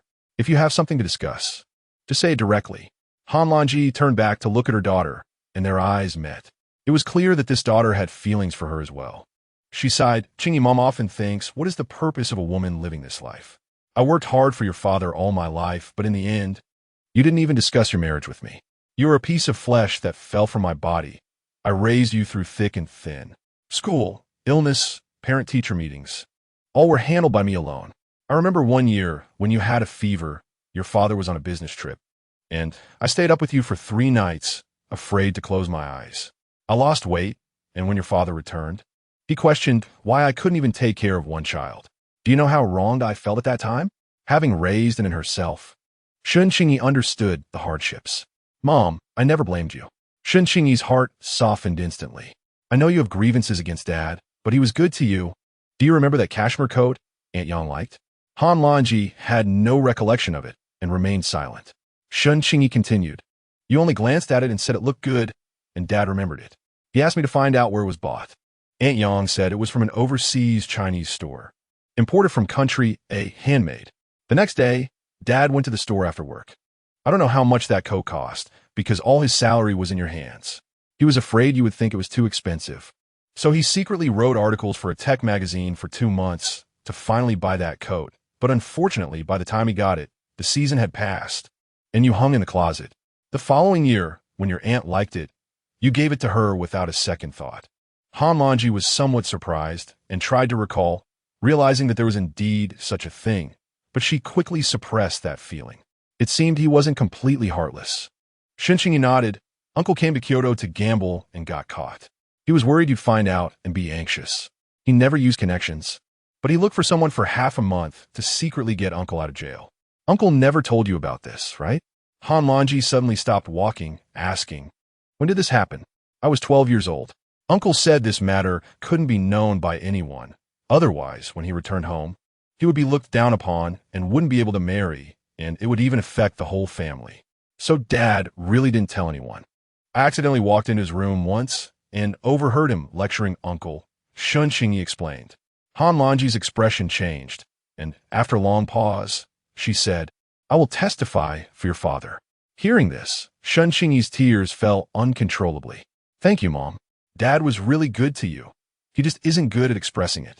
Han Lanji looked at her daughter and said, "Compared to your father, I clearly sacrificed more for you. Why do you only listen to him and always speak for him?" Qingyi didn't expect her mother to care so much about her decision. "Mom, I only didn't listen to you this once because I had feelings for Lu Yan at that time." Han Lanji raised her hand to interrupt. "All right, then what about now? Do you want to spend your life like this with him? Have you not regretted it in these 4 years?" It was certainly false to say she had no regrets under those circumstances. Qingyi thought that she had finally opened her heart to her mother, so she didn't want to hide anything. "Yes, but these are all misunderstandings. He has performed well since then, and besides, we have an in." Han Lanji found it somewhat amusing, saying, "They say we are in a period of reform and opening up, always talking about liberating thoughts. But it seems you are even more conservative than me, a mother." Qingyi felt that Han Lanji had misunderstood her. "I'm not afraid of divorce." "Then do you think your current life is interesting?" Qingyi thought for a moment and replied, "His work is different from others. As a wife, I am certainly not satisfied, but as someone living in the same era and country as him, I admire him and am willing to support him, including Dad. When Han Lanji heard this, it seemed she understood something. Is this the kind of thought your dad instilled in you all along? She had spent her life dedicated to him, working hard, and had received nothing in return. Qingyi could not deny that her father often taught her this, saying the country needed many talents to build a wealthier and stronger nation. He even encouraged her to take her years of New Year money and donate it to outstanding students who couldn't afford education due to poverty. He also personally placed great importance on talent. Mom, if you can understand Dad, you'll know he really isn't that kind of person. Please testify for him. He is wronged. Qingyi pleaded again. Han Lanji fell silent for a moment. If you leave Lu Yin, our mother-daughter life will be better in the future. I promise you. And then we'll receive a better education. Hearing this, Qingyi looked seriously at her mother. So you came this time to persuade me to divorce Lu Yin? Han Lanji nodded, yes. Mom doesn't want you to waste your life like this. Are you happy now? Qingyi asked. Han Lanji smiled and said, of course. Then what you just said about testifying for Dad, is it conditional? Han Lanji felt somewhat gratified. Her daughter wasn't foolish at all. Yes. Qingyi took a deep breath, feeling suddenly cold. Mom, everyone has their own choices. Even if it's not good, they will bear the consequences. Hearing this, Han Lanji felt disappointed. So in the end, who is more important to you? Your dad or Lu Yin? Chapter 96, It's Me. Qingyi hesitated for a moment. Let me think about it. Dad's case is not something that can be compared to love and romance. Xiaxia said that she has already found the woman's trace in Pampering. She wanted to wait for Lu Yin to solve Dad's case, but those manuscripts couldn't wait. Han Lanji nodded appreciatively. Good. If I get a divorce, will you continue to help the Zhao family demand my dad's manuscripts? Qingyi looked at Han Lanji with an extremely serious expression. Han Lanji smiled and said, do you think I'm asking for the Zhao family's sake? Otherwise, if you really have the manuscripts, we wouldn't need to rely on anyone to stand on equal footing with the Xia family. Han Lanji wasn't foolish either. By then, Qingyi and that boy from the Xia family would be a good match. Let me reiterate, I don't have any manuscripts here. After Qingyi finished speaking, she asked again, are you not doing well in the Zhao family? Han Lanji knew very well about the manuscripts, but now was not the time to argue about that. She suppressed her smile and said, how could it be bad? Otherwise, could I stay for 4 years? My living expenses are the best. But that little bit of good can't compare to having control over my own life. Your uncle Zhao loved me when he was young, and his situation was not good then, so I chose to marry your father. Qingyi caught the implication. Are you planning to leave the Zhao family? Han Lanji smiled and said, you're always so rigid, really taught badly by your father. I didn't say I would definitely leave the Zhao family, but if I have a better option, I will definitely leave. If not, then I will stay in the Zhao family for now. Qingyi was a bit surprised by her mother's words, but didn't say much. As long as her mother could personally come forward to testify for her father, then she wouldn't interfere with other matters. I need time to consider where to go after the divorce. Upon hearing this, Han Lanji probably understood her daughter's decision and nodded. If you are willing, come with me to the Zhao family. Qingyi refused. I won't go. Han Lanji did not insist, took out an envelope from her bag, and handed it to Qingyi. Take it. Qingyi hesitated for a moment, but didn't take it. I am your mother, although I've been a bit cold before. I won't harm you. If you leave the Research Institute's family quarters, you need a place to stay, Han Lanji said, considering for her. Only then did Qingyi reach out to take it. The envelope was thick. Qingyi guessed what it was. I'll go back first.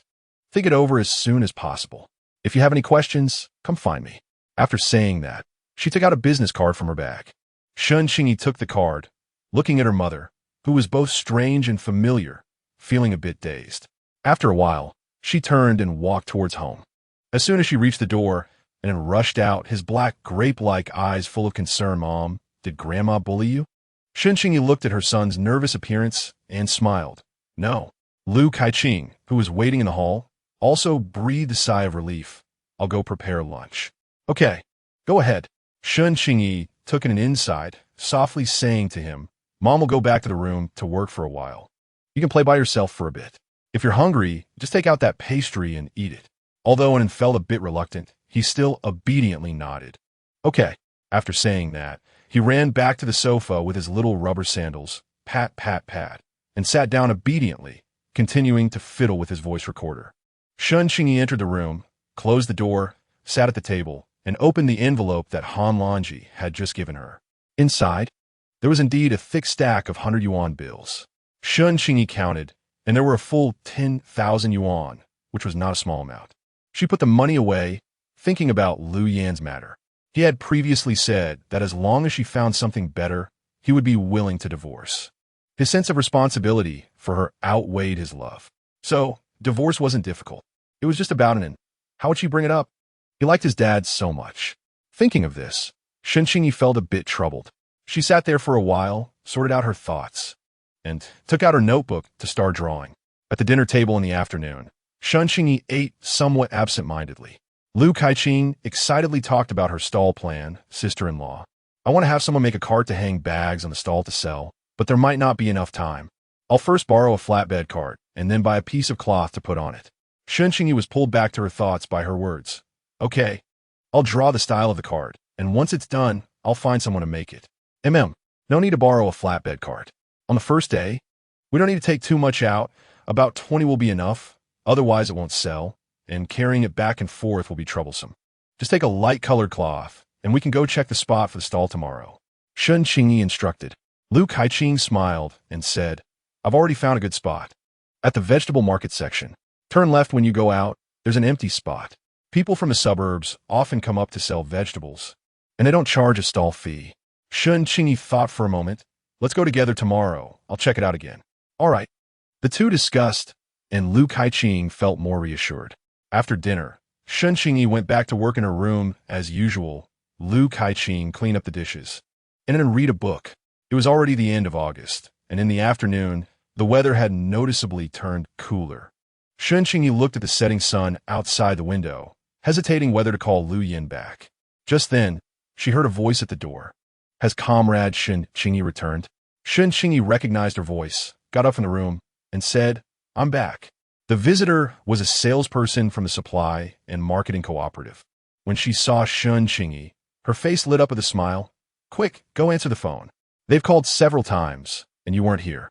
And then quickly turned his head. Is it Dad's phone? The salesperson replied, yes, and then immediately slid off the sofa and ran to Qingyi. I'll go with you.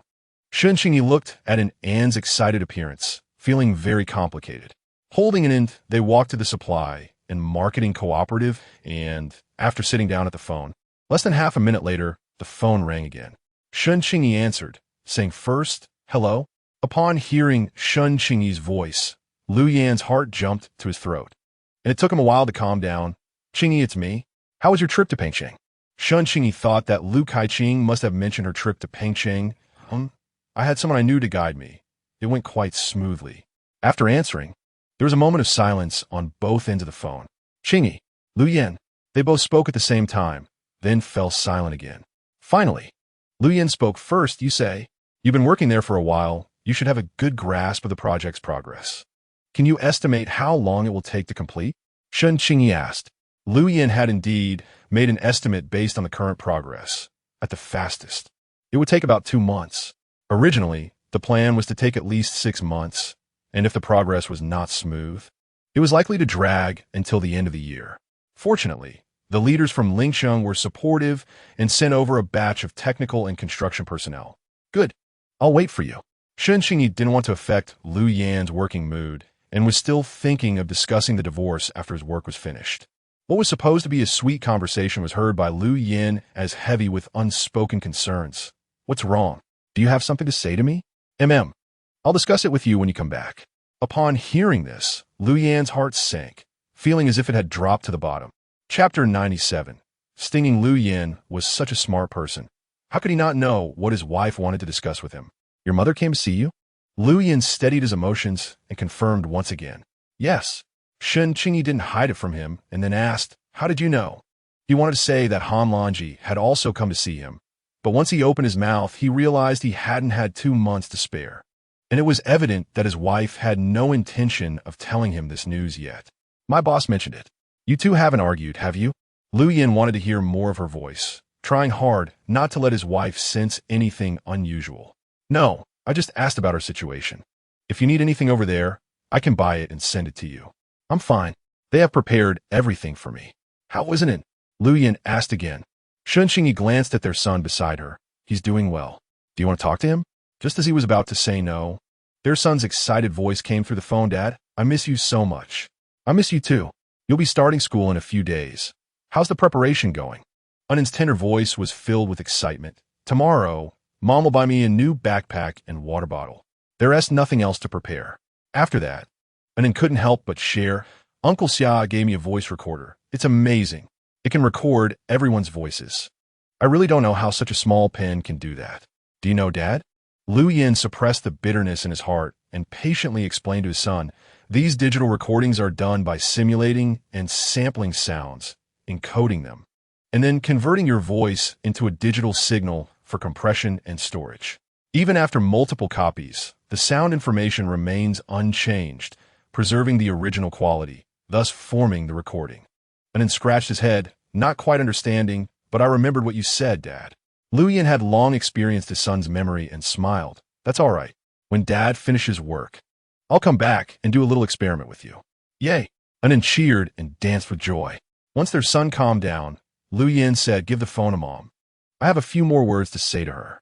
Anand obediently handed the phone to Qingyi, who picked it up and said, hello?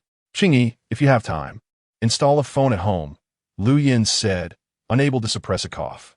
Hearing the cough, Qingyi softly asked, what's wrong? Nothing, the weather here is a bit dry. And my throat feels uncomfortable, Lu Yin explained. Qingyi didn't think much of it and continued to answer his previous question. As for the phone installation, let's wait until you come back. It's not inconvenient to take calls here. I'm home every day, and the supply and marketing cooperative is very close. All right. Lu Yin's hand holding the phone trembled slightly. Someone about to leave likely had no intention of doing anything for this family anymore. Take care of yourself. If there's nothing else, I'll take it home first. Okay. With Lu Yin's last reply, the busy tone sounded on the other end. He sat beside the phone in his office, lost in thought for a long time until Su Yang came over and called him 3 times before he snapped back to reality. Your meal is ready. I waited for so long and you didn't come. I brought it over for you. You should take it to the dorm to eat. Su Yang said as he placed the lunchbox on Lu Yin's desk. Thanks. Cough, cough. Lu Yin said as he got up, picked up the lunchbox, and left the office. Seeing that his face looked very bad, Su Yang asked with concern, you've been coughing for almost half a month, and it hasn't gotten better. Shouldn't you see a doctor? I'm Fine. Su Yang frowned. You work overtime so late every day. It's strange if you're fine. The boss told me to take good care of you. Don't let anything happen. Lu Yin didn't reply further and returned to the dorm with the lunchbox. He sat at his desk, opened the lunchbox, ate a couple of bites, found it tasteless, closed it again, and pushed it aside. He took out the manuscript from the drawer, flipped to the last page, his pale, long fingers gripping the pen, the blue veins on the back of his hand appearing and disappearing with the rhythm of his writing. The light cast his focused brows and eyes as shadows on the wall, long and drooping, motionless, as if frozen. He didn't know how long it had been when the door was knocked. Lu Yin finally put down his pen, stood up, and opened the door to see Su Yang. Is there something? Su Yang pointed to his watch with a speechless expression. Are you crazy? Look at what time it is. I woke up from a nap and went to the bathroom, only to find your dorm lights still on. Lu Yin then looked at his watch. It was 1:30. He pursed his lips. Okay, I get it. You should go back and rest. Cough, cough. He clenched his fist, brought it to his lips, and coughed again. Su Yang shook his head helplessly and reminded him again as he walked away. Turn off the light. Lu Yin closed the door, put away the manuscript on the desk, turned off the light, and lay on the bed, but he just couldn't fall asleep. His mind was filled with images of his wife, her calm and composed singing at the Qian family, her father's digging of a pit with a light touch, her focus while painting, her thoughtfulness in buying him those clothes, and her tenderness when applying medicine to him. Thinking about her final decision to divorce him made him feel as if even breathing had become painful, and he couldn't help but sit up and cough violently. The entire night, it seemed he couldn't sleep at all. Before 5 o'clock, he got up to wash up. Qingyi also woke up early, as Lu Kai-ching was eager to set up her stall, so she got up to make breakfast before it was even light out. After breakfast, when Anan had not yet woken up, Qingyi began carefully selecting the bag she would sell today. Lu Kai-ching then said, I'll go to the supply and marketing cooperative to buy a bed sheet. 20 is enough? Just buy a tablecloth. Okay. Once they had selected the goods and packed them, Qingyi checked the weather. It was still dark. She folded the tablecloth from the coffee table and placed it in the bag with the bags, knowing she would have to wait another 2 hours for the supply and marketing cooperative to open. You go ahead. If I don't come to find you, come back at 10:30. Lu Kaiqing described the spot she was interested in, and Qingyi smiled. I'm not worried about not finding you. I just want to scout the area. If I arrive early, I'll come find you. Okay. Lu Kaiqing happily agreed and then went out. Qingyi waited for Unin to wake up, and after breakfast, she took him out. She held Unin's hand and walked to a nearby textile factory, where many young female workers were employed. There were also some small vendors around the factory selling eggs, pancakes, and a small hair accessory stall, which occasionally attracted girls to take a look. Some even bought items directly. She couldn't help but approach to take a look and inquired about the prices, which were a few dimes higher than normal stores. However, the textile factory was doing well with high wages, so they could afford the prices. Most importantly, there were few vendors, so there was no need to fight for space, which she found appealing. After scouting the area, she checked the time. It was 10 o'clock, just in time to help pack up. As she held Unin's hand, she quickly found the spot Lu Kaiqing had mentioned. Just as she was about to approach, she noticed that Lu Kaiqing had already lost her wallet and was chatting with a woman in front of her. And this woman was none other than Chen Haixia. Chapter 98. Making money, however, Lu Kaiqing's expression was not good. Kaiqing, can you help me out, considering we're from the same hometown? Chen Haixia, when she was in the village, was the darling of everyone, and all the girls could only admire and flatter her. When had they ever seen her asking for help? If it were before, Lu Kaiqing might have agreed without hesitation. But now, thinking of the tricks she used to harm her second brother, she couldn't bring herself to sympathize. Moreover, she really liked her current sister-in-law, Qingyi, and didn't want to upset her. If you don't want to marry Hu Peng, you can go back to the countryside. With your qualifications, being a teacher in the town or county would be quite good, so don't stay in Kyoto, Lu Kaiqing advised. It's not like I haven't been back. As soon as I got to the village entrance, my brother sent me out, saying everyone in the village knows I stayed in Kyoto. Where I put their faces if I went back. After saying this, she looked troubled and asked, Can you lend me 100 yuan? I'll pay you back once I find a job. Lu Kaiqing flatly refused. Just look at what we're wearing. It's clear who really needs to borrow 100 yuan. Kaiqing, the reason I've ended up like this is entirely to help your parents. Lu Kaiqing found it somewhat amusing. Help them harm my second brother? She was about to leave when she turned around and saw Qingyi holding Unin not far away. Chen Haixia also spotted Qingyi in the direction Lu Kaiqing was heading, her hands instantly clenching into fists. It was all because of this woman. If it weren't for her, Lu Yin would have married her long ago. Lu Kaiqing walked over to Qingyi, happily saying, Sister-in-law, I sold all 20 wallets and bags I brought today. Then let us go back. Qingyi replied gently. Neither of them paid any more attention to Chen Haixia as they walked away with Unin. After leaving the market, Lu Kaiqing said, These sell much better than the fabric, and the profit is higher than you can imagine. I raised the price by a yuan for each wallet and 2 to 3 yuan for each backpack. I made 28 yuan in total from 5 backpacks and 15 wallets, which is almost equivalent to my monthly salary. How about I bring 30 more to sell tomorrow? I noticed there aren't any styles like ours in this area. Qingyi nodded. I've also spotted a location. Since your business is doing well here, I'll try selling at the textile factory entrance. This business could work. Selling on both sides could yield 40 yuan in profit a day, which amounts to 1,200 yuan a month, even higher than her salary as a designer. It was truly beyond her expectations. But will you have time to do your job? Lu Kaiqing asked with concern. This is a job I enjoy, so I can't give it up. I'll figure something out. Just wait and see. Lu Kaiqing smiled. I know. Luckily, you want to get the goods. Everyone really likes the styles of these wallets and bags, saying they look better than what they bought in the store before. Especially those few bags, they match clothes well. But the quantity is a bit low. I really didn't expect there to be so many wealthy people in Kyoto. They don't even blink when spending 15 to 18 yuan on a bag. Qingyi thought to herself that when she bought bags, she usually spent over 30 yuan at department stores. However, she had only bought one. The one she was carrying was a gift from Xia Xie. Okay, then bring a few more styles of backpacks tomorrow and see which colors and styles sell quickly. Make a note and tell me, Shun Qingyi instructed. But couldn't he help but ask, what did Chen Haixia want with you just now? Sister-in-law, I told you not to be upset, Lu Kaiqing said, sneaking a glance at Shun Qingyi, who appeared calm, without a trace of anger. Tell me, she came to borrow 100 yuan, saying that after returning to the village last time, her family was embarrassed and didn't let her go back, so she had to return to Kyoto. She ran into Wang Xuemei, and somehow they started talking, and Wang Xuemei wanted her to be her daughter-in-law. Chen Haixia happened to have nowhere to stay. And considering Wang Xuemei's family background, she hesitated before not directly agreeing, just saying to give it a chance. After spending some time together, Wang Xuemei proposed that Chen Haixia get engaged to her son, but Chen Haixia was unwilling and moved out of the Wang family. As for why she didn't agree, it was probably because she didn't fancy Hu Peng.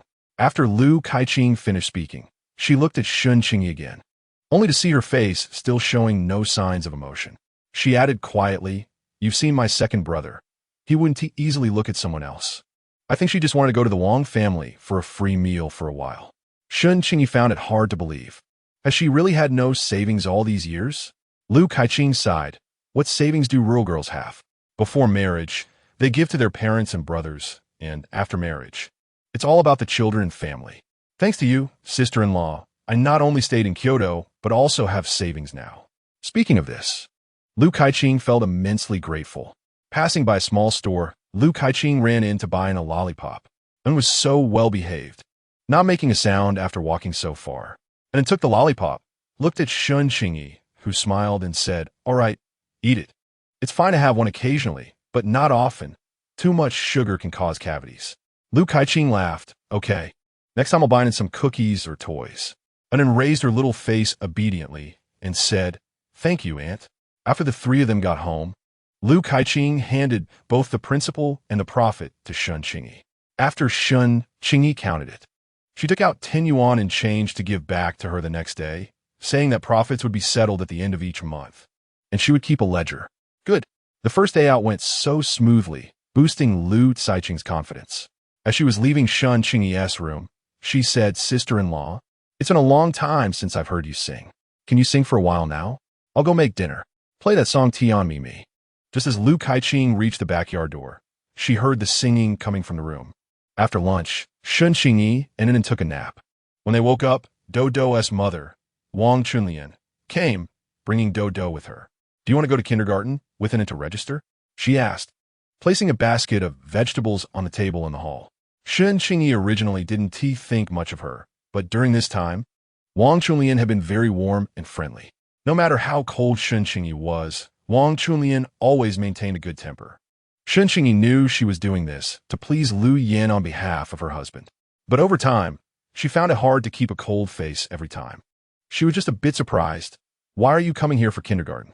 Isn't it far? Wang Chunlian smiled. Do-Do's dad works at the research institute. It's hard to get this spot, so we can't waste it. Who doesn't know that this institute's kindergarten is good? Anyway, Do-Do's dad's south workplace is close, so he can pick her up and drop her off, and it won't be a hassle. Besides, then we'll have a companion, right? Now I see. Shun Qingyi nodded. All right, wait for me a moment. Wang Chunlian responded with a smile, sure.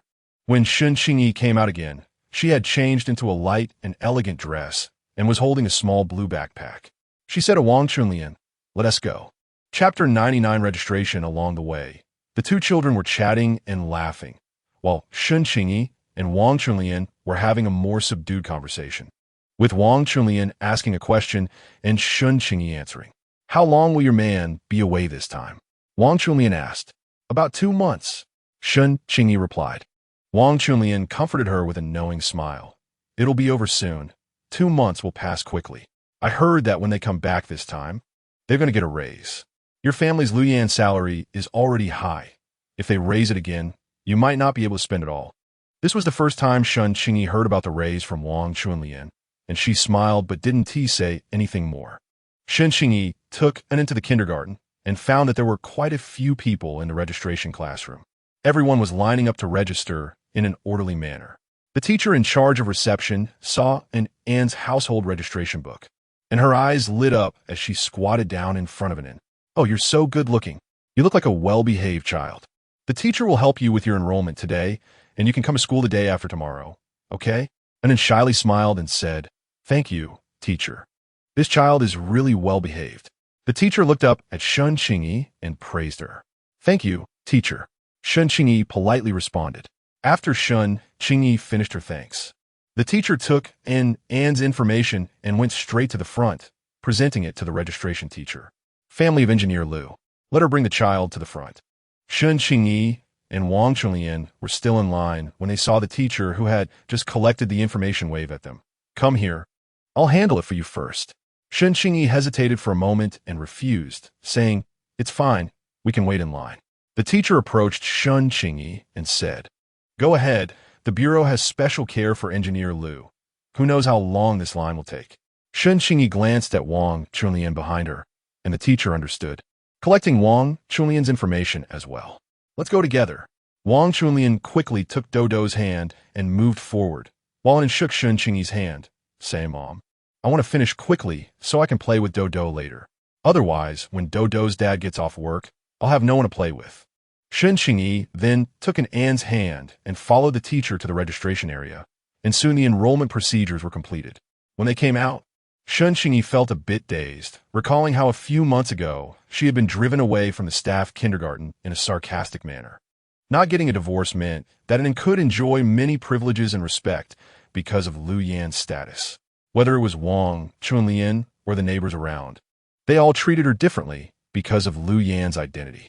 This world is indeed so realistic. Following him was probably the best choice for An. Although he was a bit rough in caring for the child, he was very patient and responsive to An's needs. It would be best for their son to be with him. Just thinking about being separated from her son made Shun Qingyi's heart ache. However, Wang Chunlian was all smiles. "Qingyi, if you have time, you should go over to the old house more often. Ever since you moved here, that Chung family's girl has been coming less often, right?" Shun Qingyi had indeed been very busy recently and hadn't seen Chung Yuqing in a long time. She didn't even know how the girl was doing. "I'll go see her in a few days," Shun Qingyi said. Once they got home, and quickly started playing with Dodo, taking out his recorder and robot. Shun Qingyi didn't have much to talk about with Wang Chunlian, so when Lu Kaiqing came over to chat, she returned to her room. It must be said that Lu Kaiqing was indeed a good conversationalist. In less than 10 minutes, she had figured out all of Wang Chunlian's background. "With both of you working and only raising one child, you must be living quite well, right?" Wang Chunlian was flattered by the compliment and replied, "It's okay. I think families like yours should dress a bit more stylishly," Lu Kaiqing said with a smile. "This outfit of mine was bought at the department store's second-floor counter, costing over 50. Wang Chunlian boasted. "It really looks good on you." Lu Kaiqing nodded in agreement, but then added, "But it could use a bit more decoration. Look at the bag my sister-in-law carries when she goes out. It's nice, right?" "Indeed, it looks very fashionable. Where did she buy it?" Lu Kaiqing smiled. "She bought it for me. I have several styles. Do you want to take a look?" Wang Chunlian felt a bit awkward, knowing that the bag looked expensive. But since the conversation had gone this far, and out of curiosity, she nodded and said, "Okay, let me see." After agreeing, she added, "I didn't expect you to be in business." Lu Kaiqing quickly went to another room and brought out 3 wallets and 3 bags. Wang Chunlian took the bag from Lu Kaiqing's hands, looked at it from side to side. The style was indeed good, but the quality seemed to be much poorer than what her sister-in-law had. Lu Kaiqing didn't expect Wang Chunlian to be so discerning and laughed. "The one my sister-in-law carries costs over 50. It's too expensive, so I didn't dare to stock up too much. The one you have in your hands is 18. Sure enough, after such a comparison, Wang Chunlian immediately accepted the several bags Lu Kaiqing brought over. "What do you think? It's not expensive. I can sell these bags in the vegetable market. People fight over them. You want to find them elsewhere," Lu Kaiqing added. The 18 yuan bag, while not expensive compared to the one Shun Qingyi carried, made Wang Chunlian wonder if she hesitated, would she seem even stingier than the women at the vegetable market. Wang Chunlian picked up a black small bag similar to the one Shun Qingyi had and said, "I want this one. Can it be cheaper?" Lu Kaiqing held up a wallet and said, "If you buy 2 items, I can give you a discount of 50 cents. This wallet is 5 yuan, so if you want it, it'll be 20 to 50. How about getting your husband a wallet too?" Wang Chunlian thought this was a good idea. If both of them bought something, he probably wouldn't say anything. Then please pick a men's wallet for me. Lu Kaiqing went back to the room again and brought out 3 men's wallets for Wang Chunlian to choose from. After paying, Lu Kaiqing poured her a glass of water and said, "When you go back, if anyone asks about the bag, just say you bought it at the west gate of the vegetable market. I'll go again tomorrow." Wang Chunlian took a sip of tea and smiled. Okay. The two chatted about other things for a while, and when Wang Chunlian estimated that the time was about right, she took Dodo to find Wang Qingshan after work. Once they left, Lu Kaiqing knocked on Shun Qingyi's door, and after entering, happily handed over the money she had just made to Shun Qingyi, saying, "Your neighbor is quite easy to talk to. She bought a bag and a wallet." Shun Qingyi was a bit surprised. "My neighbor is quite stingy. I didn't expect you to persuade her. You really are impressive. I'll learn from you." After you helped sell fabric at our boss's stall for a whole morning, I realized that selling things shouldn't be direct, but rather guided based on the situation. Shun Qingyi praised her. "You are smart in business and eager to learn. Plus, you can endure hardship. You might get rich in the future." "Really? That is truly thanks to my sister-in-law." The next morning, just like usual, Lu Kaiqing made breakfast and left first. Today, she was carrying 30 items, which was significantly heavier than yesterday, mainly because she was carrying 10 backpacks. It would be great to have a bicycle, she thought, when she huffed and puffed her way to the spot where she had set up the stall yesterday. She found that someone else had taken her spot. Chapter 100.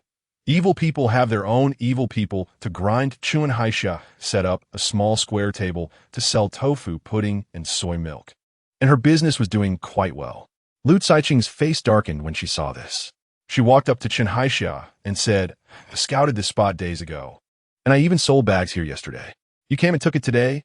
Isn't that inappropriate?" After finishing up with a customer and giving change, Chen Haixia smiled and replied, "There is no stall fee here. First come, first served. If you have nothing to do, please don't come and disturb my business." Lu Kaiqing was so angry that she gritted her teeth, but she had already walked a long way with her bag and was exhausted, needing a place to rest. After glaring at Chen Haixia, she went to find a new spot. Fortunately, she arrived early and found a position diagonally opposite Chen Haixia. Although it was not as good as the one Chen Haixia occupied, there were no better options. She spread out her tablecloth, arranged her wallet and bag, and watched the crowd coming in and out to buy vegetables. She called out to people who looked well-dressed to attract attention.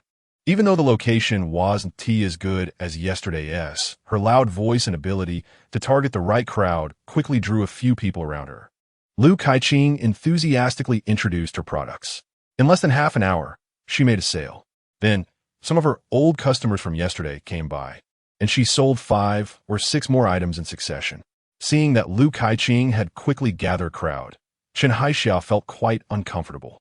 She earned 10 cents for each bowl of tofu pudding and 5 cents for each cup of soy milk, while Lu Kaiqing sold bags at much higher prices, making at least 50 cents to $1 on each.